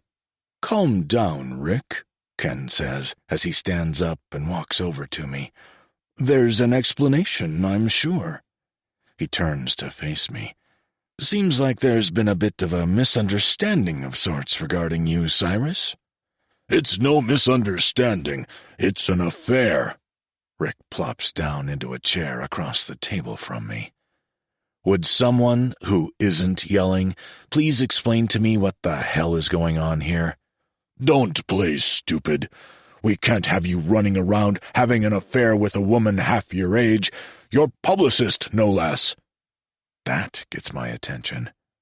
I look over at Ken. It seems that there's a rumor that you and your publicist, who also happens to be one of your students, if I'm not wrong, have been having an affair? Based on what, exactly? I attempt to play it cool, taking a seat in one of the high-back chairs. There's a source, Cyrus, Terry says, looking at me seriously. A source. Someone has come forward with accusations, Rick says smugly. Look, son. Instantly, that annoys me. This man has to be within 15 years of me. Frankly, I don't give a shit who you flounce around with or bring into your bed, but the moment it threatens to interfere with my money, then we've got a problem. Gentlemen, I say, holding my hands up to quiet them. I'm not sure what source or evidence you think you have, but I can assure you it won't interfere with your money. And frankly, I still can't understand how you think that my personal life will impact anything to do with Gates Enterprises taking over Meridian. I let you keep the board, didn't I? They'll still be making whatever decisions you think they should be making, am I right? You really think your stock is going to plummet just because the parent company who owns them has a CEO who doesn't fit into some perfect ideal they've created? That's exactly what we fear will happen, Ken says. You remember what happened with Centrix, right? Centrix? You mean the company that turned out to basically be a Ponzi scheme and their CEO was funding terrorism? That's what you're comparing me to? I can't hold back the laugh. This is a fucking joke.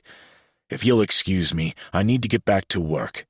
So unless you have an actual concern or proof of any of these accusations, I'll be on my way.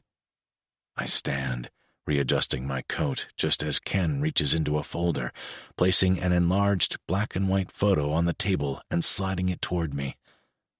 I look at it, then back up to the men in the room who are all staring at me. What the... My words trail off as I reach out and pick up the photo, taking a closer look at it. It's a picture of me and Presley kissing in an elevator. My private elevator. How? Who could have gotten this? The evidence of your affair you demanded.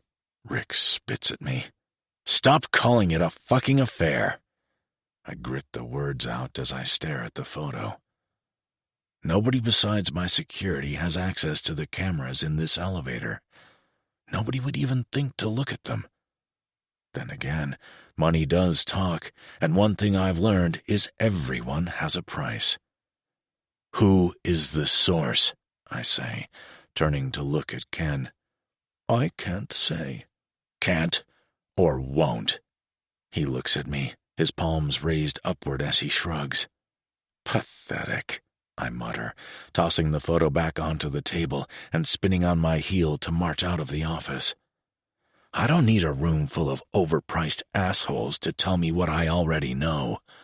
I yank my car door open harder than necessary, sliding behind the wheel and pulling into traffic to head to Peter Frisk's office. "He in?" I ask his secretary, not stopping to give her time to warn him as I march toward his office. "Mr. Gates, sir, wait!" She scrambles up from her chair, attempting to chase me down, but it's no use. I swing the large double doors of his office open. "You've crossed the fucking line!" I point to Peter, who's sitting back at his desk, a smug smile on his ugly face, like he was expecting me. "Cyrus," he says in that drawn-out nasal accent, "to what do I owe the pleasure?" "I know it was you. Did you really think I was just going to bend over and take it?" He laughs. "Trust me, I would love to take the full credit here. But it wasn't me who did the dirty work.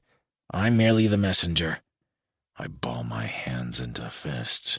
I hate these fucking games. "Who was it? Who's the source?" He stares at me, enjoying having the upper hand. "Oh, what the hell. It was Nelson." I almost take a step back in shock. Did I hear him correctly? "He came to me, said he knew you were going to lose this deal, and made me an offer. He said he could provide me with what I would need to go to Meridian with a better offer." I knew my gut wasn't lying to me, but I sure as shit wasn't expecting this. "So that's it? He told them about Presley and me? And what, you guys think you're going to snake this deal from me because of that? And he's going to sit at your right hand once you sign the deal with them?" "Oh, come on now, Cyrus. You're smarter than that. The photograph in the elevator was just the icing on the cake, a personal vendetta against you from Nelson. The real information was all the nitty-gritty details of your plan for Meridian once the ink was dry. He provided me access to information nobody else had, and it allowed me to craft the perfect offer to them with a 15% higher price tag, better stock options for the board, and no plans to sell off divisions of their company. There were never any plans to sell off any part of their company. Well, Meridian doesn't know that. But when your CFO comes to them and me and says otherwise, it doesn't look good, Cyrus." "So what now? Nelson is your new CFO?" He laughs even harder. "Not a chance in hell. I wouldn't trust that rat with my ex-mother-in-law, and that says something, because that woman is the spawn of Satan himself. I got what I wanted from Nelson. He can rot for all I care." I shake my head in disbelief. I've dealt with a lot of bottom-of-the-barrel type people in my day, but this is a new low, even for you. It's almost like none of you actually give a shit about NDAs or non-competes or insider information laws. And yet, I'm the piece of shit in this deal, according to Meridian? I don't care about my feelings. They're not hurt. But you're willing to throw away so much more than your reputation. You're willing to have charges brought against you? Fuck this deal. And fuck you, Peter.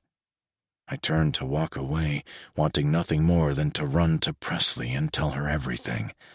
She's the only person who can give me any sort of relief right now. The only person who can make me feel better about the fact that I really did miss all of this happening right under my nose. That's what I'm angry about here. Not because they're trying to fuck me over, but because I ignored my gut and gave Nelson the benefit of the doubt when I knew there was something going on. I did you a favor, you know. I stop, turning back around. How do you figure? I revealed a fox in your henhouse, Cyrus. You should be thanking me. Is this your way of trying to be altruistic or sell me some silver lining? He smiles. I tried to warn you at that gala, didn't I? You thought it was a threat when I told you to get your own house in order. A man you thought you could trust, a man you did trust for a decade and a half, sold you out. That's a pretty damn priceless lesson, if I do say so myself. I sigh, my shoulders falling. Peter, I learned a long time ago that all of this really is just business, and not to take it personally, because no matter how well you think you know someone, everyone has a price. I don't know what I'm going to do, but if it means I have to walk away from this deal to keep Lisa from thinking that it had anything to do with Presley, I'll do it. As far as I know, she hasn't found out, and I'll make damn sure that this information doesn't get out, or I'll use every last bit of information I have on each and every board member of Meridian. I don't give a shit about this deal anymore. I've lost the only real thing that ever mattered to me. Chapter 26. Presley. So, any after-graduation plans? Spend a few weeks in Italy? Head to Bali? How rich do you think I am? I laugh, taking a bite of my gelato. You could come with my family to Spain, Forrest says in all seriousness. My parents would love to have you around. I don't think Alicia, your new girlfriend, would be too fond of that idea. Probably not, he laughs, finishing his cone. While Forrest and I never ended up actually dating, after our one date that we eventually went on, we both agreed that we thought we were better off as friends. It kind of feels like I have a big brother, even though he's only a year older than me. Speaking of, how are things going with you two? Good. Better, for sure, now that you two have met and she finally realizes there's nothing to worry about. He met Alicia the night he had to leave our celebration early for his parents' anniversary party. She was one of the waitresses at the restaurant they hosted the party at. He had come to me for advice about her after only 2 dates. He was head over heels and terrified he was going to screw it up. It was cute. But she saw my name on his phone once, and it concerned her since he hadn't told her about me. It was all a big misunderstanding, something I helped him realize is a pretty big deal in a relationship with a woman. Total transparency about other women in your life. Since then, I've met her and we've talked, and she's realized that he and I are truly just friends. I, on the other hand, knew that Cyrus thought Forrest and I had finally taken the plunge and started dating, especially after the way he mentioned our plans right in front of him earlier today, and I let him believe that we are. Petty? Yeah, probably, but I want him to hurt a little. It was a little validating to see jealousy in his eyes. I worried that he had moved on already. I won't lie. A few nights I've had a bit too much to drink and spent the night searching the internet to see if he's been spotted out and about with any models or socialites. So far, nothing. Have you thought about inviting her along? I ask him. I have. But? I dunno. I'm worried it will freak her out to be going on a vacation with her boyfriend's family this early on. We've only been official for 7 weeks. I get it. But you guys also seem to be really solid in your communication now. Couldn't hurt to just offer it to her and let her know that you understand if it's moving way too fast. True. He looks out the window of the cafe we're at. I told her I loved her last night. Shit! I swallow down the bite of gelato I just took. And you're worried that a vacation is moving too fast? I laugh. What did she say when you told her? He can't hide the huge grin that spreads across his face. She said she knew it, and that she loved me too. Aw. Oh my God. He blushes, waving away my sentiment. He hates when I get sappy about his relationship. Just to ask her on the vacation. I promise she's going to be excited. So, what are you doing after graduation? I assume stay with Wade? I mean, that's kind of a dream job. I shrug. Yeah, it really is. But, I've actually been thinking about moving. Away from here. Really? To where? I haven't discussed it with Lisa yet. We have a meeting tomorrow, actually, but I was hoping she could recommend me to a few firms in New York that I want to apply to. Damn. New York? I mean, I get it. It's a great city. But are you sure you want to leave Wade behind? Couldn't hurt to put in at least 2 solid years there first. Who knows? Nothing is set in stone. It's just an idea I'm rolling around for now. I smile, not wanting to go into detail just how serious I am about leaving this city behind. I did my best to pretend that things between Cyrus and me didn't hurt me as bad as they did. But the truth is, it feels like I'm drowning here, and the only way I can save myself is to get out. Well, how are you feeling? You have very nearly seen through an extremely successful contract with Cyrus Gates. She looks over her glasses at me. Not a very easy task, might I add. You're about to finish grad school with honors, I hear. Yeah, I let out a long sigh. Seems like it all flew by. What's wrong? Her smile fades as she studies me. Nothing, I'm just exhausted, is all. In need of a vacation. I laugh, trying to sound convincing, but I don't think she's buying it. You can take some time off, Presley. Don't think you have to jump into full-time just because your semester is finished. You can stay part-time through summer, even. With the close of this Meridian deal, I think we both know that Cyrus won't be renewing, so I can move you over to a different account, or let you choose. I appreciate that, Lisa. More than you know, honestly. But I see why she's the best. This woman is beyond perceptive. But I have been considering moving. Oh. She leans back in her chair, removing her glasses. To New York. What's in New York? A change of scenery. I shrug. Just something new. I feel a little burned out in Chicago, but I also don't want to leave here. You have given me the opportunity of a lifetime, and I feel like I'm being ungrateful and foolish to even consider walking away from it. Listen, ungrateful and foolish are the last words I would ever use to describe you.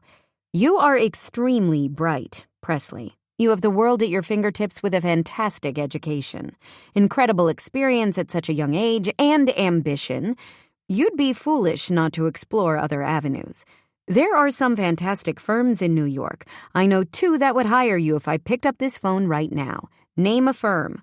I'll write you a letter of recommendation. I'll be your reference. Whatever you need, consider it done. You can even stay in my condo on the Upper West Side for as long as you want. That means so much to me, and again, I can't thank you enough for taking a chance on me, even if it was out of sheer desperation. I make her laugh. Cyrus was right about you. He has his flaws, but that man is a good judge of character. I hope he didn't scare you too much working with him. She lifts an eyebrow suspiciously. No, not at all. I can't help but smile thinking about my time with him. He was great, and I learned so much. Good. I'll send you over the information for those 2 firms I mentioned. If you're interested, let me know which one and I'll put in a call. Thanks, Lisa. I can't believe 48 hours ago you told me you're considering moving to New York, and here you are packing for an interview already. Serenity pouts, refusing to help me pack in protest. Who was it just a few months ago telling me they might be moving to who knows where because of their boyfriend's residency? Yeah, that was before he got the one he wanted here in Chicago. She flops back dramatically on my bed. Now what am I going to do? I'll be stuck having happy hours with my lame coworkers. You know you can come visit me. Girls' weekends in the Hamptons. She sits up. Oh, I like the sound of that. See? There's an upside. Plus, it's New York. I mean, come on. I just don't understand why you feel like you can't find yourself in Chicago. I know I'm being a shitty friend by wanting you to stay here, but realistically, you've only lived here for 6 years, and that's all been through college and now grad school. There's still so much living we have yet to do now that all that stuff is over with. Guilt tugs at my heart. I haven't told her the real reason I need space to breathe. I plan to tonight. I place the last of my items in my suitcase and zip it up. Well, you ready to open that rosé you brought over? I'll explain where my head's at once I have a glass in my hand. Yes, please. I follow her to the kitchen, and we both pour a generous glass and walk to the couch. There's another reason why I'm considering moving. I sort of made some decisions that pushed me in that direction. I swallow down the nerves, telling myself that I have to tell her about Cyrus. I have to tell someone, or I'm going to lose my mind. I need to tell you something. If you tell me you've already signed a lease in New York and this is your last night in Chicago, I'm going to throw up and then cry my eyes out. No, I haven't done that, and most certainly would not do that. It is about as shocking as that, though. I stare at her with a wincing grimace. Tell me already. I'm 2 seconds from freaking out, Press. I fell in love with him. I just blurt the words out with zero context. With who? With Forrest? But I thought he was dating someone else. Oh, God. Is this a love triangle now? I purse my lips, shaking my head slowly. No, not Forrest. Before I can say his name, she gasps loudly, her hand clamping over her mouth. No. With Mr. Gates? Yeah. That's about the reaction I expected. I take a few gulps of wine as Serenity's mouth hangs open. How? When? Oh my God. Did you? Easily, pretty much right away, and oh yes, a lot. She places her glass down on the coffee table and stands up, then sits back down, then stands up and begins to pace. I can't compute. Seriously, my mind is melting right now. Wait. Her face softens, and she slowly sinks back down on the couch as she puts 2 and 2 together. Is that why you're leaving? You have a broken heart, don't you? I nod, tears welling up even though I start to laugh. I know. You told me, and trust me, you were right. He's not the kind of man I wanted to learn a lesson from. Oh, Press. Oh, sweet girl. She pulls me in for a hug, a warm, big Serenity hug that makes this all so much harder. I'm so sorry. She rubs my back, my tears falling in big drops onto her shoulder. I'm such an idiot. I choke, starting to laugh again. No, you're not. He's an asshole and he took advantage of you. He didn't, I say, shaking my head. We both fell in love. But he was honest with me from the beginning. He told me there was no chance it could ever be anything more than a hookup. And a few times throughout, he said something similar. I wanted to blame him. I did blame him, pretty unfairly too when things ended. But I know that I set myself up for failure with all of it. Serenity gives me a knowing look. Listen, girl, I know how you are. You want to believe the best in everyone, but don't act like you're not hurt if you are. If he led you to believe there was a chance at something more or encouraged it, then that's not okay. She's right. I feel the hurt and anger start to bubble up again. You're right.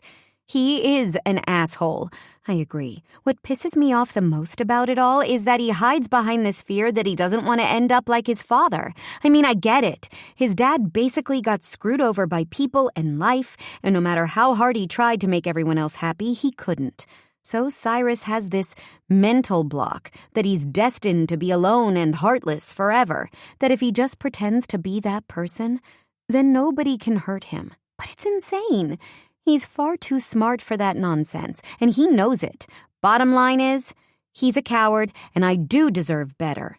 The wine is starting to hit me already. I deserve a man who's going to show up and be proud to be with me, a man who knows what he wants and isn't afraid to go after it and get it, no matter the cost. Preach it, Serenity chimes in, laughing at how worked up I've gotten myself. The real question is, if he showed up right here, right now, and said he fucked up and he's sorry, would you take him back? I think about it for a second. Yes, but I'd make him work for it. How so? Actually, seeing that it's Cyrus, I can't imagine I could make that man do anything. If he showed up here, or anywhere for that matter, because he wanted to take me back, he probably wouldn't even give me a chance to say otherwise before he took control of the situation. If you know what I mean.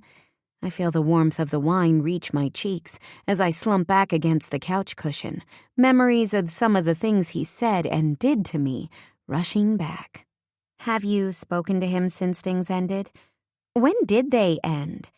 About a month ago. And yeah, just on the last day of class. Since you handed in your assignment early, you weren't there, but it was very cordial and short. He wished me good luck and asked me if I hated him. He thinks I'm dating Forrest. I chuckle. He does? I bet he's jealous. He should be. You're a hell of a catch to lose. This is going to sound rude, maybe, but did you want it to last? Did you really want a future with him even though he's older? I did. I nod.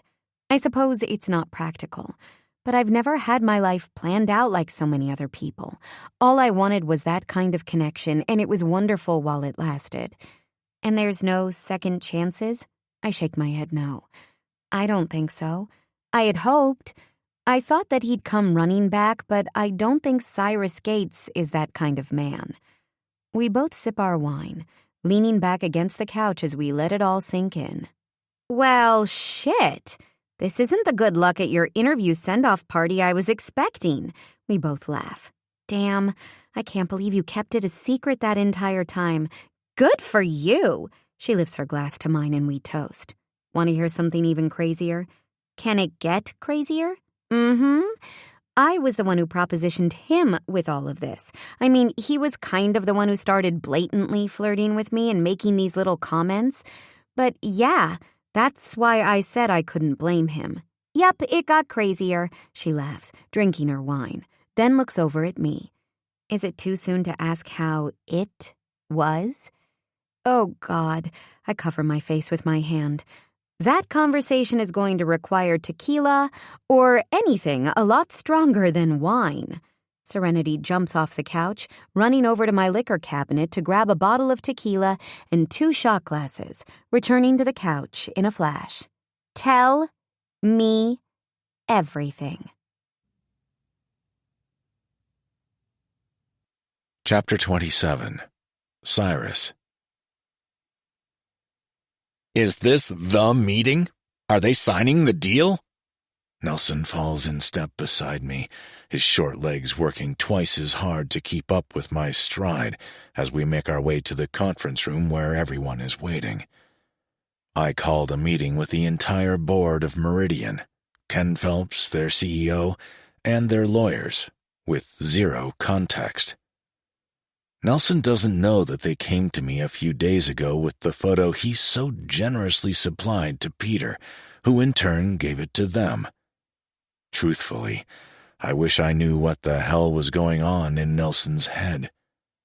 How did he think this was going to play out? That they'd pull the deal, offer it to Peter, and then he'd quit and go work for him, and I'd be none the wiser? He clearly takes me for a fool.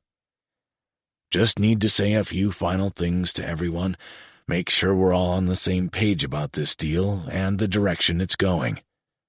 I offer him a tight-lipped smile as I punch the button to call the elevator. How are you feeling about things, Nelson? I grab his shoulder, giving it a squeeze. Solid, sir. I think we are moving in the right direction, and I have to say, I have a good feeling about our future. He smiles back at me, and it takes everything I have not to laugh in his face and tell him to cut the shit. Good deal, I say, stepping into the elevator after him. And, sir, can I just say I'm sorry if I overstepped with things regarding Miss James? You're right. I had no business getting involved in that, and you clearly were able to handle things professionally. Going forward, I'll stick to my business and let you handle yours. I can hear the smug tone of his voice, the arrogance practically dripping from his lips. He thinks he's gotten away with it. That little spark of excitement begins to burn in my chest. If there's one thing I love, it's holding my cards close to the vest and at the last minute, revealing them, after my victim thinks they're safe. But by then, it's too late. They realized that this entire time they were being stalked by a predator more vicious than they could have imagined. Gentlemen, I acknowledge the men sitting at the table as I enter the conference room. There is a stack of folders already in the center of the large wooden table, a request I made to Abigail before the meeting convened. I use that term very loosely, because I think we can all agree that none of you in this room are actually gentlemen. Their faces immediately morph from smiles and head nods to anger and confusion. They glance around at one another, seeing if they misheard me. Let me just cut to the chase as to why I've called this meeting. I'm not interested in a deal with Meridian. Gasps echo throughout the room. Ken laughs nervously. Cyrus, what? What's going on? There's no deal. I'm pulling it. You can't do that. You can't back out of a contractual obligation. We'll sue, Rick, their lead attorney, says, already raising his voice. I stand up, chuckling at the idea that he thinks I haven't thought of that. I'm aware of the contractual obligations. I'm also very prepared for your threat to sue me. So, here's my counteroffer. I place my fingertips on the table, leaning forward and leveling my eyes at Rick. Take the deal with Peter Frisk. The room is dead silent. Ken glances at Rick, who looks back at him, then to a few of the others. If you thought that I was going to fight to keep this deal while you attempted to blackmail me into your demands based on a private relationship I had with my publicist, meanwhile you were going behind my back to Peter Frisk and shopping for another deal, then clearly you don't know who the fuck you're dealing with. You can take your threats and your offer and shove them up your ass. Nelson is glowing red, his eyes about to bug out of his head. I'm still waiting for the right moment to reveal to him, in front of everyone, that I know it was him. Cyrus, we didn't make any decisions. We were simply pointing out a concern we had about you and this publicist. Come on. Ken's voice is growing frantic. He's almost begging, and it would be flattering if it weren't so pathetic. Now, another reason why I know that all you soulless assholes in here forgot who the fuck I am, I say, leaning over to grab the stack of files from the table and placing it in front of me, is because I've had a file on each and every one of you since before this deal happened. The second we even mentioned the idea of Gates Enterprises acquiring Meridian, I did my due diligence, and then some. I see the panicked look spreading from face to face in the room, everyone wondering just how deep my digging went. God, I love this part. I know more about each of you than your wives, girlfriends, mistresses, secret love children, hookers, drug dealers, bookies, mob friends, cops you have in your pockets. Should I keep going? Nobody says a word. That's what I thought. So here you all are, riding on your moral high horse, trying to strong-arm me into conceding things along the way of this deal by holding a morality clause over my head. Meanwhile, I could have destroyed you all professionally, personally, and financially years ago. Yet I chose not to. I chose to play fairly in this deal, even though you didn't. I wag my finger at them. They're like a bunch of scared little kids, staring at me, praying for mercy. I have no interest in dealing with people like you. I begin to walk around the room, placing everyone's file down in front of them. If you think for 1 second that I was going to sell out the woman I love to gain this deal, to make all of you happy, you're out of your damn minds. But there's one of you that went above and beyond. I save the last file, Nelson's file, still holding on to it as I slowly walk toward where he's sitting. One of you is the epitome of a spineless, blood-sucking leech that I was actually fooled by, silly me. I place the file down in front of a shocked Nelson, his mouth falling open. Cyrus, please, I didn't know. I was just trying to— I hold my hand up to silence him. I can't tell you how uninterested I am in hearing your excuses. Oh, and by the way, I spoke with your new boss, Peter. Turns out he's pulling the offer he extended to you. Seems like you not only threw away your retirement after 15 years here at Gates, but you don't have another job. And you violated at least 4 different laws concerning your contract here, your non-compete, and the NDA you signed. Cyrus, please, he begs, literally pressing his hands together, almost falling out of his chair. I can't hide the disgust on my face as I look down at him. I hope it was worth it. I turn to look back at the rest of the men in the room as I button my suit coat. Now get the fuck out of my building. I march out of the conference room, pulling out my phone to call Presley, but it goes straight to voicemail. I don't bother trying again. Instead, I head downstairs to drive over to Lisa's office. When I arrive, I look up Presley's name on the registry and find where her cubicle is located. I nod at a few people in passing, taking the elevator and heading to her floor, but when I approach her desk, it's empty. I check the time. It's nowhere near lunch. I don't really have a choice. I decide to head up to Lisa's office to find out where she is. "Hi, Mr. Gates." Her assistant smiles at me warmly as I exit the elevator and approach her office. "I didn't see you on the schedule today. Did I mess that up?" "No, Wendy. I'm here unofficially." "She wouldn't happen to be in, would she?" "She is. Let me just buzz her." I nod. "Lisa, Mr. Gates is here. Any chance you have a few minutes?" She doesn't respond. Instead, her door swings open and she stands in the doorway. "Cyrus, everything okay?" "Yeah, I think so." "Thank you, Wendy." I walk around her desk and head into Lisa's office, closing the door. "Is Presley in today?" I tried calling her and it went to voicemail. I didn't see her at her desk either. "She's not, actually. Is there something I can help you with?" I slide my hands in my pockets, trying to think about how to explain that I just need to talk to her. She clearly reads the expression on my face. She pulls her glasses off and sinks down into her chair. "You're the reason, aren't you?" "Pardon?"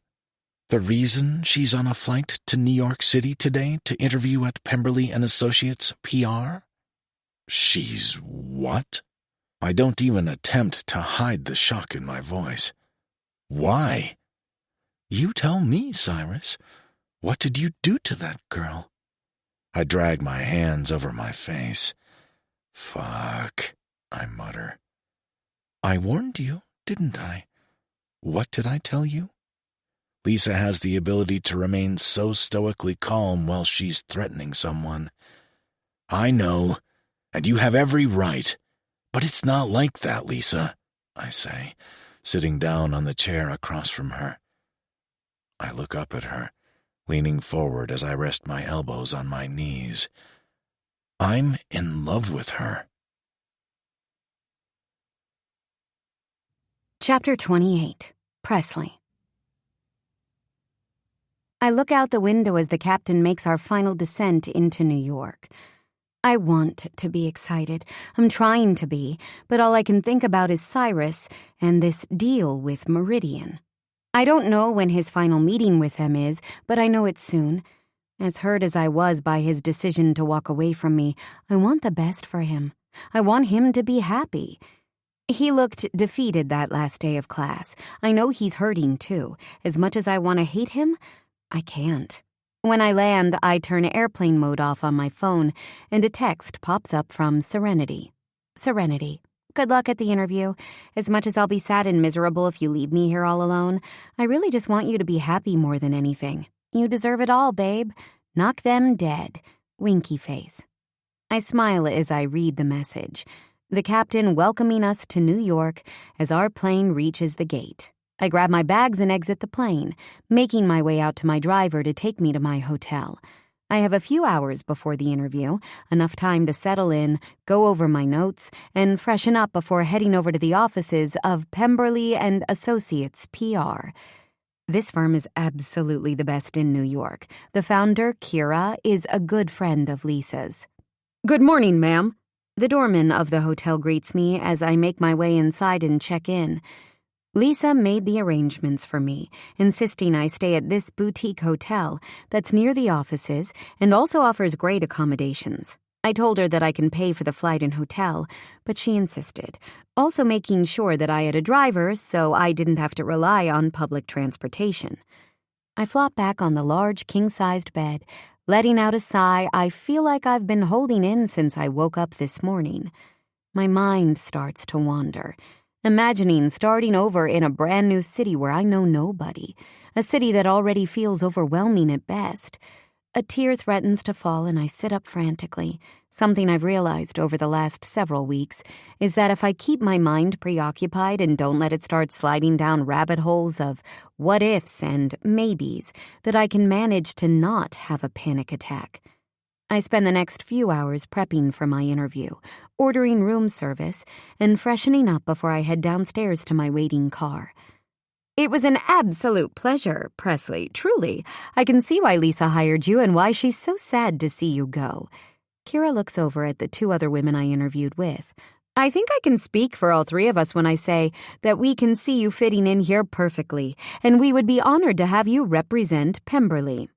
I smile, shaking each of their hands again. Thank you so much for the opportunity to interview here, and for your time and consideration. I also appreciate the recommendation from Lisa. I know I wouldn't be standing here without her, so that doesn't go unrecognized.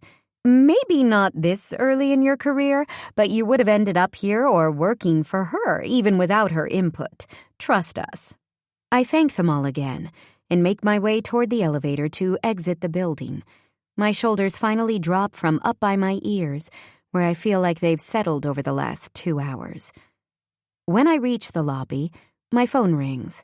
It's Lisa. Hey, Lisa, I just left the interview. I know. I got a text just now from Kira. She was beyond impressed with you, like I knew she would be. She wants to extend an offer, Presley. Oh my God, I gasp, stopping in the middle of the lobby. It all feels like it's too real now. Which is why I wanted to call you and tell you first. I know about Cyrus, Presley. My body goes flush. You do? I ask nervously. I do. And I want to say that I'm not mad at you. I spoke with him. He stopped by my office because he couldn't reach you, and he broke down and told me everything. Everything? I told him that you were interviewing in New York today. I also know that this is none of my business, but I have to ask before you uproot your life and start over somewhere. Are you sure this is the right choice? Or are you running? I swallow down a lump in my throat. I'm not... I don't know, I finally say, breaking down. I truly don't know, Lisa. I can hear the sympathy in her voice. Do me a favor, don't make any rash decisions. This offer from Pemberley will be good for a while. They don't expect you to start tomorrow, and she knows you're a fresh grad who needs some time, so take it. Figure out your life for you, okay? Okay, I say softly, nodding as if she can see me. She hangs up the phone and I step out into the afternoon sun. A weight feels like it's been lifted from my shoulders, but now I feel even more lost than before. Did you get the job? I freeze, turning slowly to see Cyrus, casually leaning against the railing. What are you doing here? He pushes off the railing, taking a few steps until he's standing next to me, looking down. I came to take you home. I turn and walk down the stairs to the sidewalk where my car is waiting, but he follows me, reaching out to grab my arm. You told me to go live my life, to find someone else, so that's what I'm doing. I'm out living my life. No, you're not, he says matter-of-factly. We both know you're running. This is an amazing opportunity for me. This firm is bullshit. He shakes his head, interrupting me, his attitude pissing me off. You work for the best PR firm already. This, he says, gesturing with his hand, is running. Why do you even care? You made it abundantly clear that I was collateral damage for you. You don't want me, remember? I stand defiantly in front of him, my fists resting on my hips. That's not true. And we both know it. He has that cocky little smirk on his face. Now get in the car. No, even if you want me, for how long? I'm done being your dirty little secret, Cyrus. You can't lose this deal, and I won't hide myself anymore. Anger flashes through his eyes as he takes a step toward me, backing me against his car as he leans into me. You are not a dirty little secret. And if you say that again, I'm going to make sure you never fucking forget it. So, what am I then?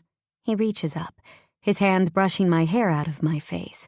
He hovers his lips over mine, and it feels like we're completely alone in the middle of Manhattan. You're mine. What about the deal?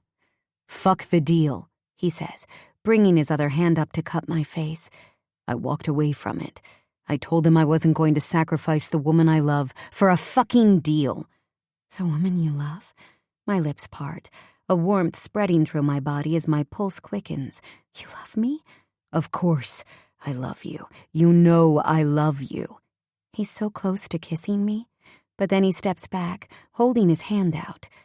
Give me your phone. Unlocked. I look at him in confusion as I hand it to him. He taps around on the screen for a second before holding it out to me. Forrest's contact information on the screen. Call him and tell him it's over. I look at it, then back up at him. Forrest? Over? End things with him. I'm not going to kiss another man's woman. It looks like it pains him to say those words, and I'm certainly not going to do the things I plan to do to you when you belong to someone else. I'm not. He's not my boyfriend. We were never together. His brows furrow. We've hung out, but he has a girlfriend and she's really sweet. We realized pretty quickly that we're like brother and sister. He nods, realizing. So you let me believe that you two were together that day in class. You knew what you were doing to me. I feel my cheeks grow red. Maybe. I try to lessen the blow by smiling, but it doesn't work. He chuckles, but it's not a funny chuckle, more like a threatening one. He slides his hand up my neck, grabbing a handful of my hair and lowering his lips to my ear. Get in the fucking car, he says slowly and deliberately. Or I'm going to punish you, right here on this street, and I won't give a fuck who watches. You need a very rough... He tugs my hair when he says the word. Reminder of who the fuck you fell in love with. He reaches around me, opening the door and practically shoving me into the back seat before walking around and getting in on the other side. Oh, you brought Wes? Hi, Wes, I say, but the divider starts to slide up as Cyrus presses the button. You can say hi later. He grabs me, pulling me onto his lap. His tongue slips in my mouth, past my lips. The kiss is reckless, wet, and demanding. He's almost frantic as he grips my neck and waist. I'm only going to warn you once, he says, pulling back to look at me, his eyes dark and wild. I'm going to take out every ounce of pent-up frustration I have on you, and you're going to take it. You understand me? I nod, but he tugs my hair. Say it. Yes. Good girl. His tongue is running up my neck as his fingers slide up my dress, pushing my panties aside and sliding inside me. Oh, I groan at the unexpected intrusion. You're so wet already. He looks at me, then down where my dress is up over my hips so he can watch his fingers slide in and out of me. You love this, don't you? You like when I'm rough with your little body. Demanding, telling you who you belong to.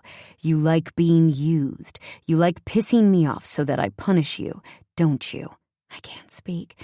Tingles start to build as he continues to pleasure me. He's not wrong. It might be messed up, but I crave it. I crave the way he's rough, the way he tells me what to do, the way he takes what he wants so unapologetically. The car slows before I can come. He pulls his fingers from me, licking them clean before leaning in to plant a soft kiss on my lips. He pulls my dress back down. Don't worry, sweetheart. Daddy's just getting started with you.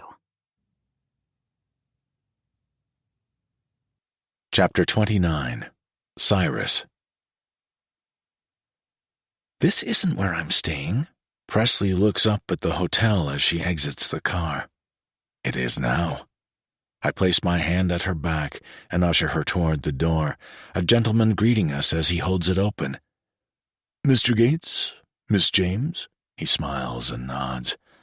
How does he know my name? I told them you would be staying with me. Presumptuous much? She looks at me over her shoulder as we walk toward the elevator. Not at all.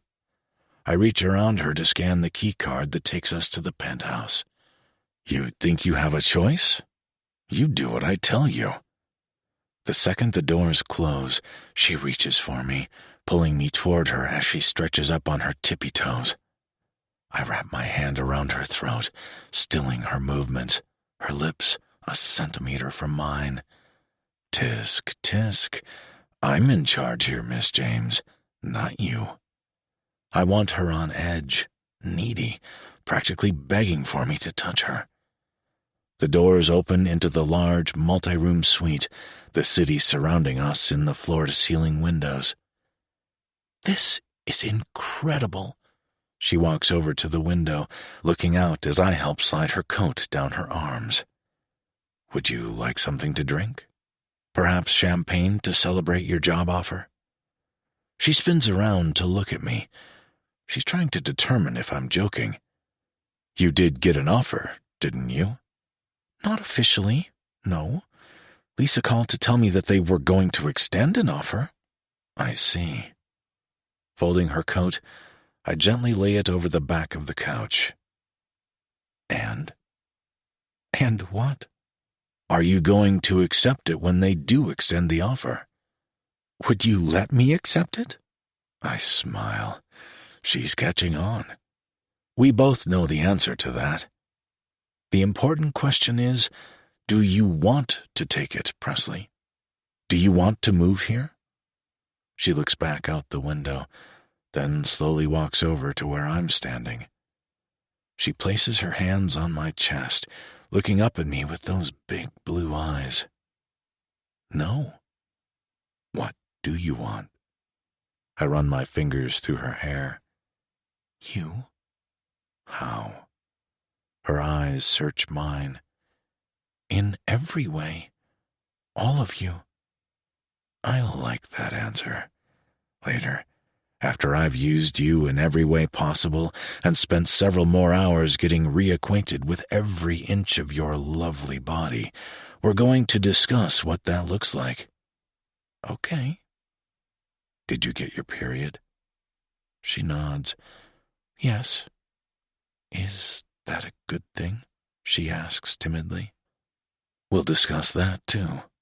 For now, let's just say that it is so that I can spend a lot more time trying to get you pregnant. Oh! Her eyes grow big as I finally close the distance and kiss her. Let's go to the bedroom. I lead the way back. How'd my stuff get here? She asks, noticing her luggage in the corner. I had Wes bring it over. How? I'm Cyrus Gates, baby. Isn't it time you realize that nobody tells me no? She rolls her eyes. Isn't it about time that you're really arrogant? It makes me laugh. I'm aware, but you like it. I wink at her. Now shut up and take your clothes off. I remove my suit coat and tie, tossing them on the chair in the corner as I reach for a small toiletry bag from my suitcase and toss it on the bed. Demanding, too. She walks over to me, turning so I can undo her zipper. You have no idea, I say, sliding it down. My lips are on the nape of her neck, my hands pushing the dress down her body so she's left standing in her heels, thong, bra, and thigh-highs. Fuck me. You look good. I run my hands down her back, grabbing a handful of her ass with each hand. I step back, admiring her in front of me. Leave the thigh-highs and garters on, I say, reaching around to undo her bra.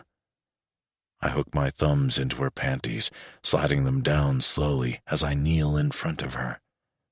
I lean in, sliding my nose between her thighs, right to her pussy, inhaling deeply. Makes my mouth water. I lean in and kiss her, swirling my tongue between her folds and around her clit as my hands grip her ass, pulling her closer to me. Oh, yes. Her hands are in my hair, tugging it as I lap at her. I want to toss her onto the bed and impale her instantly, sinking myself balls deep into her, but I refrain, sitting back on my heels to look up at her. I stand up, dragging my hands up her body to cup her breasts, leaning in and sucking each nipple into my mouth. I want you on the bed, I say, walking her back and pushing against her shoulders so she falls backward. On your hands and knees first, I command, reaching for the bag I placed on the bed a moment ago.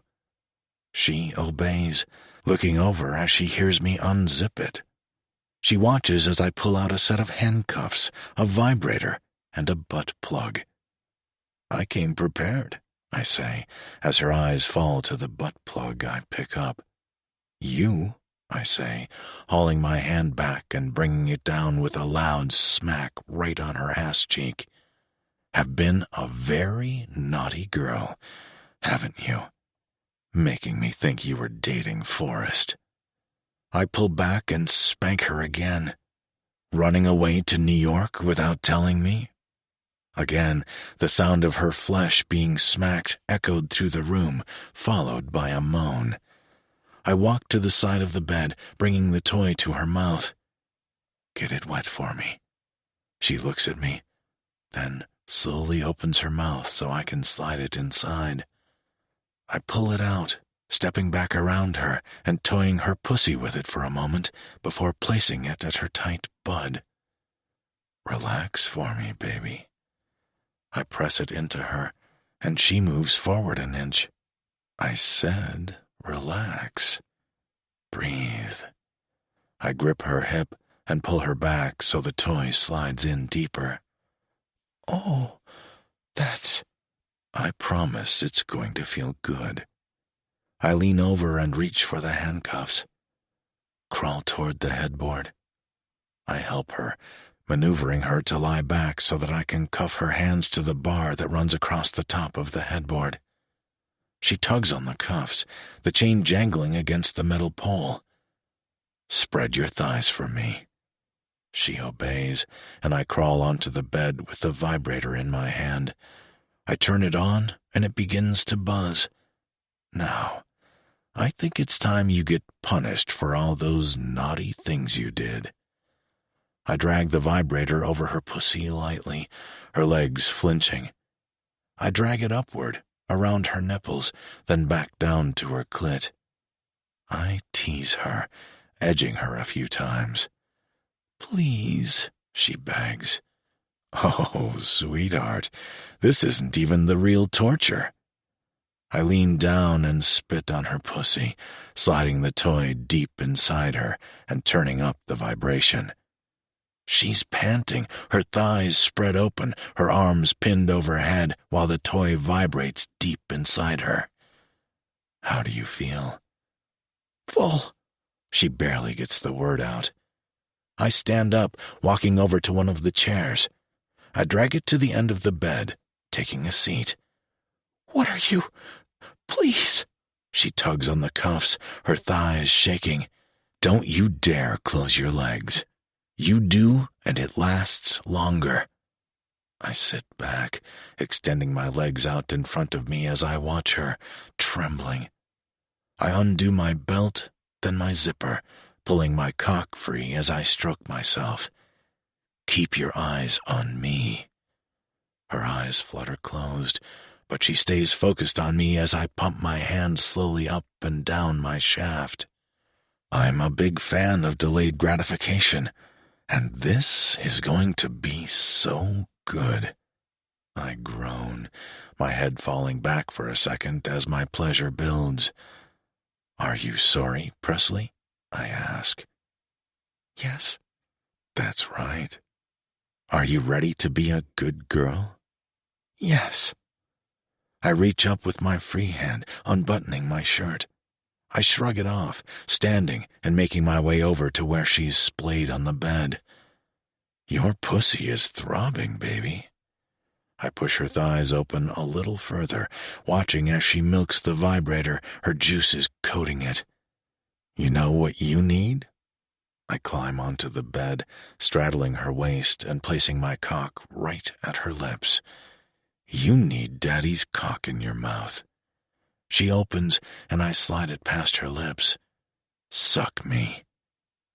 I reach back to grip the bar behind her head, my other hand tangling in her hair as I begin to thrust my hips forward as I pull her head forward onto me. I'm so close. I look down, watching her. Oh, fuck. Oh, fuck. My balls tighten, but I don't want to come until I'm inside her. Look at me, I bark, her eyes darting upward to meet my gaze. Who do you belong to? I lean back, my cock falling from her lips. You. That's right, baby girl. I step back, reaching down to pull the vibrator from her as I line myself up, sliding deep inside her. After this, I'm going to worship you. But first, I'm going to fuck the living shit out of you. I'm on my knees, my hands on her waist as I pull her onto my cock, hard, over and over. You want to come, baby? Please, she begs. I grab the vibrator that's still on, placing it against her clit as I thrust in deep 2 more times, stilling as I dump my load inside her, her legs quivering, my name falling from her lips as she explodes on my cock. I reach up and undo the handcuffs, then slide the butt plug out of her, making her wince. I situate myself over her, my cock still inside her, and tip her chin to look at me. Are you okay, sweetheart? Mm-hmm. She smiles lazily, the look of absolute bliss in her eyes. How did it feel being stuffed with my cock and 2 toys? Because I can die a happy man now.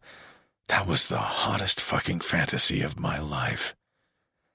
It was exciting, she blushes, looking away. Don't be embarrassed that you liked it. I kiss her nose. Remember, I promised to explore all sorts of kinks with you. I like the sound of that. She nuzzles into my neck as I wrap my arms around her. I'm still in my suit pants and shoes. Are you hungry? She shakes her head, no. Not for food. Glutton. I lean down, kissing her. Do you want to take a nice warm bath? Later. What do you want to do, Presley? She places her hand against my bare chest, dragging it down slowly. You? I smile. That is certainly a better option than the bath. I swing my legs off the bed, removing my shoes and pants before crawling back in bed, pulling her into my arms. My flight leaves tomorrow morning at 9, so I probably shouldn't stay up too late. No, it doesn't. I have my private plane. We're going to spend the rest of the week exploring the city. I kiss her neck, exploring each other. I love you, she says softly, and I pull back to look at her. Say it again. I love you. I love you too, and I'm sorry I didn't say it back when you first told me. I'm sorry I pushed you away. You were right about everything. I shouldn't have let shit that happened to my dad determine my future. I can't thank you enough for being honest with me about all that, for just calling me out on it. I know I didn't do it very gracefully. I was hurt and angry, but it was just because I knew we were meant to be together, and you couldn't see it yet. I knew it too, sweetheart. I was just scared. Cyrus Gates? Scared?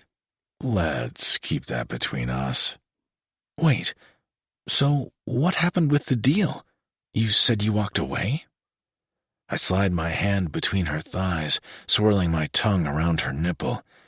Let's talk about all that later. Right now, all I want to do is get lost in your body. I sip my coffee, looking down at Presley, who's still fast asleep. Her long auburn hair is splayed across the pillow. In my hand, my phone buzzes. Ken Phelps's name on the screen. I step out of the bedroom, closing the door behind me softly as I answer the phone. "Cyrus, hi. Sorry to call so early, but this can't wait. We were never going to go with Peter. That deal wasn't seriously on the table." Just like I knew they would, they come crawling back.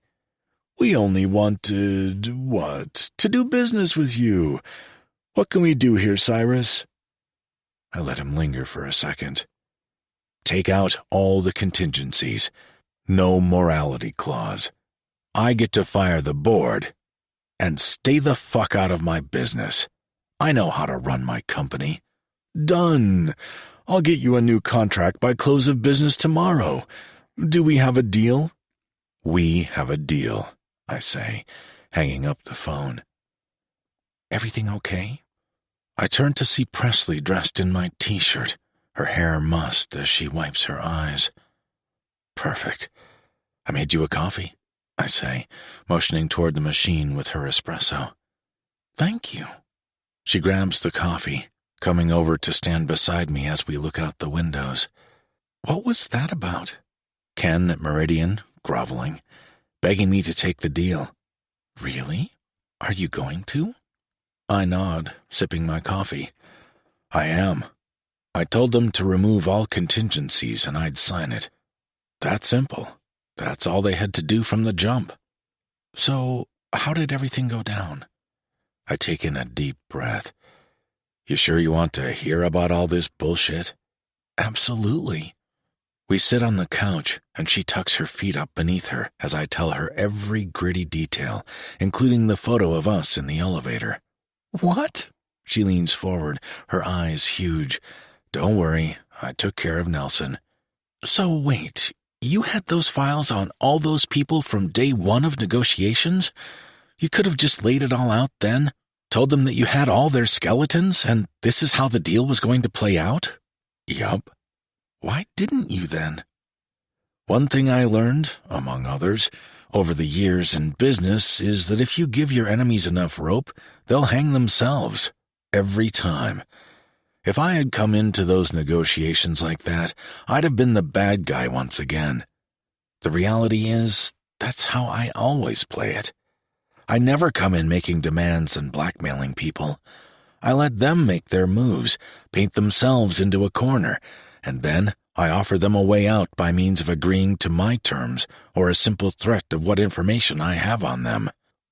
"Would you have leaked all of that?" I shake my head. "No, I've never once had to act on a single threat. They're too scared. If I did, they'd blame me for ruining their lives. I'd be the scapegoat, even though it's just them not wanting to take responsibility for their actions. But if I just show them that I know who they really are, all the little dirty secrets they think they've kept hidden, they bend over backward to keep that private." She stares at me, smiling. "What? You really are smart. Sneaky, but smart as hell. You're the kind of person who is good at calling people's bluff. I'm glad you recognize who I am, the kind of man you fell in love with." "Not a very nice man," she teases, referring back to the night we met. "And you're such a good girl. Only fitting that we'd end up together." "Are we together?" "Forever, baby." I lean over and kiss her. "Now you get to tell me what you meant the night we ended things, when you said I made you want things you didn't want before." "Yeah, that." She looks down at her coffee cup. "I think we've kind of talked about it before. At that coffee shop?" "Mm-hmm. Look at me, Presley." She lifts her head. "Is that what you want? For me to get you pregnant?" "Yes." "When?" "After a year?" "After a year," I repeat back to her, reaching over to run my hand over her hair. "Is that... What about you? What do you want?" "I'd knock you up right now if you'd let me." I lean forward and place my coffee cup on the table. Hers, too. I grab her and pull her onto my lap, her legs on either side of my waist. But I'd like to meet your parents first and marry you. Oh, boy, my parents, she giggles. I know they'll think you're amazing, but they might be shocked that you're only 2 years younger than them. Leave all of that to me. I'm a great negotiator, and I can be very persuasive. About the other thing, I want to marry you, too. She places her palms on either side of my face, kissing me. And have your babies. She kisses me again. And live happily ever after. Chapter 30. Presley. 1 year later. Are you sure you're ready to do this? Serenity looks over at me as she prepares to walk down the aisle. Are you trying to talk me out of it? I don't think that's possible, and no, I've never seen you this happy. I'm pretty sure you're exactly where you're meant to be. Thank you. I fight back a tear as she pulls me in for a hug. For everything. Of course. You're my other half. Despite Jared and Cyrus, we, she says, pointing at her eyes, then mine, are the true soulmates here. You know that, right? I know that, and I'm pretty sure they do too. I just can't believe I'm getting married before you. How is that possible? Jared proposed to Serenity less than 6 months ago, and she hasn't even thought once about picking a date. Are you kidding? I always knew you would. Jared and I are slow movers, but more than that, I didn't want him stressed about a wedding and all that with his finishing up med school and his residency. I'm sure that we'll pick a date soon enough. But what I'm really excited about, she squeals as she rests her hand on my lower belly, is being an aunt. Shh! I look around frantically, making sure my father isn't in earshot. Thankfully, he's preoccupied with my mother, fastening a flower to his lapel. When are you going to tell them? After the honeymoon. Obviously, I didn't plan on telling anyone until after my first trimester, but I kept pushing it off because I liked that it was just between Cyrus and me. And me, she laughs. She was there when I took the test, but that's our little secret. Obviously, the baby was a surprise, since we had planned to wait until after the wedding. But we weren't exactly careful. I was only a few days late when I jokingly took a test at Serenity's apartment. We had been hanging out, having a girls' brunch day, when I mentioned that I needed to pick up tampons after, because I should be getting my period any day. When I looked at my tracking app, I realized I was a few days late, to which Serenity replied, I should take a test. She pulled one out from her bathroom sink, and being confident it would be negative, I took it. That also remains between us, I remind her. But now that I'm pushing 5 months, I know I'm going to show any second. Will your parents be excited? Over the moon. My mom will immediately go into grandma mode, which is another reason I wanted to hold off. I know she'll be texting me, calling me, or showing up on our doorstep every other day with new things for the baby, or checking up on me. She's going to be in absolute heaven. I smile, looking over at my parents. My dad kisses my mom's forehead as she looks up at him. I was terrified to tell my parents about Cyrus, but the moment they met him and spent more than 5 minutes talking to him, all my fears disappeared. When I pulled my dad aside and asked him how he felt, he told me that as long as I was happy and he treated me well, that's all that mattered. My mom was immediately smitten with him, something my dad has now grown to tease her about. Sweetie, are you ready? My dad approaches me, my mom on his arm. I think so. Serenity walks down the aisle, arm in arm with Jared as our maid of honor and best man. My dad walks my mom to her seat, then returns, looping his arm through mine. Our ceremony is incredibly small, just a few of our closest friends and family on a rooftop garden in the city. The moment I step through the opening, Cyrus coming into view at the end of the aisle, any doubt, fear, or nerves melt away, replaced with the feeling of warmth and comfort. Every time I look at him, touch him, feel him near me, it feels like home. I feel like I'm exactly where I'm meant to be. We spend a few hours dancing, mingling, taking in every moment of our wedding. I smile into Cyrus's shoulder as his arm snakes around my back, pulling me closer on the dance floor. Are you ready to head home, sweetheart? I think so. I close my eyes briefly as his fingers press against my back. Good, because I'm ready to peel the dress off you and spend several hours worshiping your body. That sounds lovely. I smile up at him, his eyes darkening as he pulls me off the dance floor. We say a quick goodbye to friends and family before he's ushering me outside and into the back of our waiting car. Cyrus's arms wrap around me as he carries me over the threshold of our home and up the stairs to our bedroom. I moved in with him the day we came back from New York. Of course, there was no negotiation, and I didn't mind because I didn't want to spend another night away from him. How does it feel to be Mrs. Presley Gates? His lips graze my neck as he undoes the buttons of my wedding dress. I don't recall agreeing to change my last name. I tease him, his hands still. Then I hear a swift sound right before the sting of his palm lands square against my ass. Don't test me, Mrs. Gates. Is this how you want to start off our marriage? I look over my shoulder at him. Maybe. He slides the dress down my body, his arms wrapping around me as his hands come to rest against my belly. How's my son doing? Are you both feeling okay? Yes, sending my hormones into overdrive, but we're both feeling well. Since the second I told Cyrus I was pregnant, his protective instincts kicked into high gear. I didn't realize he could get any more protective. I also didn't realize he could get more turned on, but the man can't get enough of me. How can I help with that? He doesn't give me time to respond before turning me to face him, his hand sliding up my neck as his mouth finds mine. Just don't stop, I moan as he trails kisses down to my breasts. It's been a year now, and we're officially married, so you know what that means. He pulls back to look at me. I can get you pregnant. I think we already accomplished that. I laugh. Yes, well, let's just pretend I haven't. So we're going to need to try really. He kisses my nipple. Really. Then my other nipple. Hard. I like the sound of that, Mr. Gates.